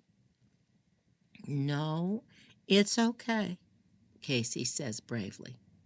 Yvette kisses Casey's hair, then Tommy's, and hastens from the bedside, through the ICU, and to the hallway and the nurse's station. Two nurses behind the desk don't look up at her as she stands there uncertain. One woman sits at the computer screen with the tip of her tongue pressed through lip-sheathed teeth. The other stands behind the seated one with her back to Yvette, looking over papers on a clipboard. Mona's life hangs in the balance. "Excuse me," Yvette says softly. When neither reacts, she says loudly, "Excuse me, I need to find a patient. Her lifelong partner is dying." Both women look at her. The one with the clipboard asks, "The patient's name?" "Fatima. I don't know her last name. She's undergoing a psych evaluation." The one at the computer says, "I need a last name." "I don't have one." "Think, Yvette. Can you tell me where the psych ward is?" The one with the clipboard takes a few steps around the desk so that she's standing beside Yvette. "Take that elevator up to the 3rd floor, make a left and keep going. Follow the signs and you'll find it. I'm sorry we couldn't help you." Many more minutes pass with Casey holding Mona's hand. Then the door opens and Fatima is brought into the room in a wheelchair by a nurse. "Mona?" Yvette backs away to make room. "Come here, my dear. I want to see your beautiful face." "You saved my life. I wish I could save yours. What will I do without you?" "Thank you for bringing me years of happiness when I didn't think it possible. Our work together has been so satisfying. You keep it going, okay?" "Without you?" Fatima is sobbing as she strokes Mona's hair. "Yvette will help you. Right, Yvette?" "I promise," she says between sobs. Mona erupts into a fit of coughing. The nurse says, "Fatima, we must get you back to the doctor." "Goodbye, my dear," Mona manages to say. "You've been everything to me." "No, don't go. Stay with me, Mona. You're all I have." "I'm not leaving you, my love. I'm part of you, and you have Casey, who is part of me." Fatima turns to Casey, and a glimmer of hope enters her eyes. "I'm so sorry, Fatima," Yvette says. She leans down and squeezes her hand as the nurse wheels her away. Mona's nurse steps forward and says, "I need a few minutes alone with the patient." But when Yvette looks back at Mona, she can see for herself that Mona has already gone. No. Yvette drops to her knees and lays her head on Mona's fragile body, its defenses finally withdrawn with complete abandon. Tommy and Casey throw their arms around Yvette, and the three of them weep together over Mona's lifeless body. Yvette weeps for Casey's loss, for Mona's hard life, for Fatima's grief, and for her own mother and father, and the years she's lived without them. She weeps for all human pain and suffering, but also for hope and peace, and determines more than ever to live more purposefully and thoughtfully, and to be grateful for what she has. She clutches her children to her and wipes her face with each shoulder. Then she climbs to her feet and ushers her children from the room. Chapter 32. Mystery Boxes. Yvette tucks in the card with the right address and seals the UPS box with packing tape. Then she adds it to the stack in her living room. 4 loved ones of the Rodriguez family will be notified tomorrow of Deja, Stevie, and Maria's new location. Stevie was released from the hospital a week ago. Everyone credits J.K. Rowling, but I thank God. Hey, Mom, what do you think of this one? Casey holds up her most recent drawing of Babs in boots, which she has colored with map pencils. That is so good, sweetie pie. Fatima's going to love it. Can I take it over to her now? If Tommy or Matt goes with you, why don't y'all take Mr. Baggins for a walk? He misses the cats, don't you, boy? Yvette laughs. She would never have believed Frodo Baggins would grow fond of Babs in boots. Make sure you talk to the new kids, too. They like Frodo. Fatima is living with the cats in the house she and Mona rented once before, the one that shares Yvette's back fence. With help from the shelter, Yvette and Devin bought the house and use it as another location for victims of abuse until the sunken shelter is restored.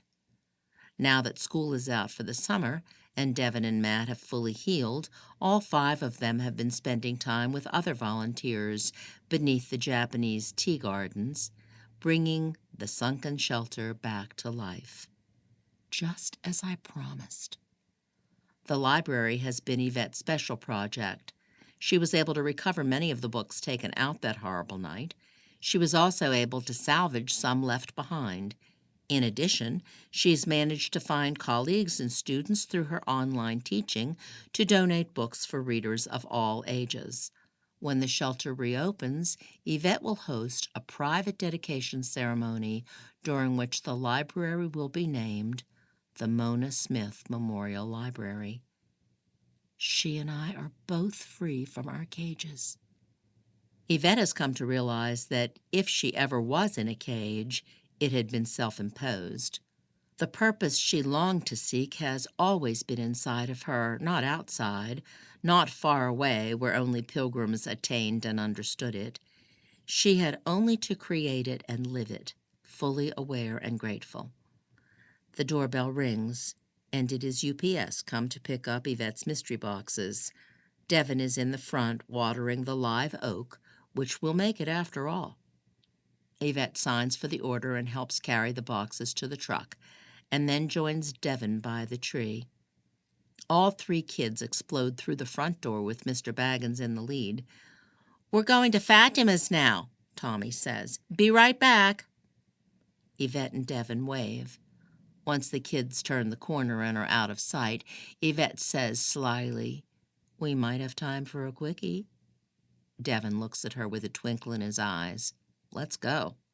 Before he turns off the hose, he teases Yvette with a light spray. Oh, cold, delightfully cold. She runs to the door, giggling, the cold water exhilarating. You better watch it. Believe me, I'm watching it, and I like what I see. He follows her into the house. This is really happening. Thank you, God. You have been listening to The Mystery Box, written by Eva Pohler, narrated by Nancy Alexander. Copyright 2012-2013 by Eva Pohler. Production copyright 2014 by Eva Pohler.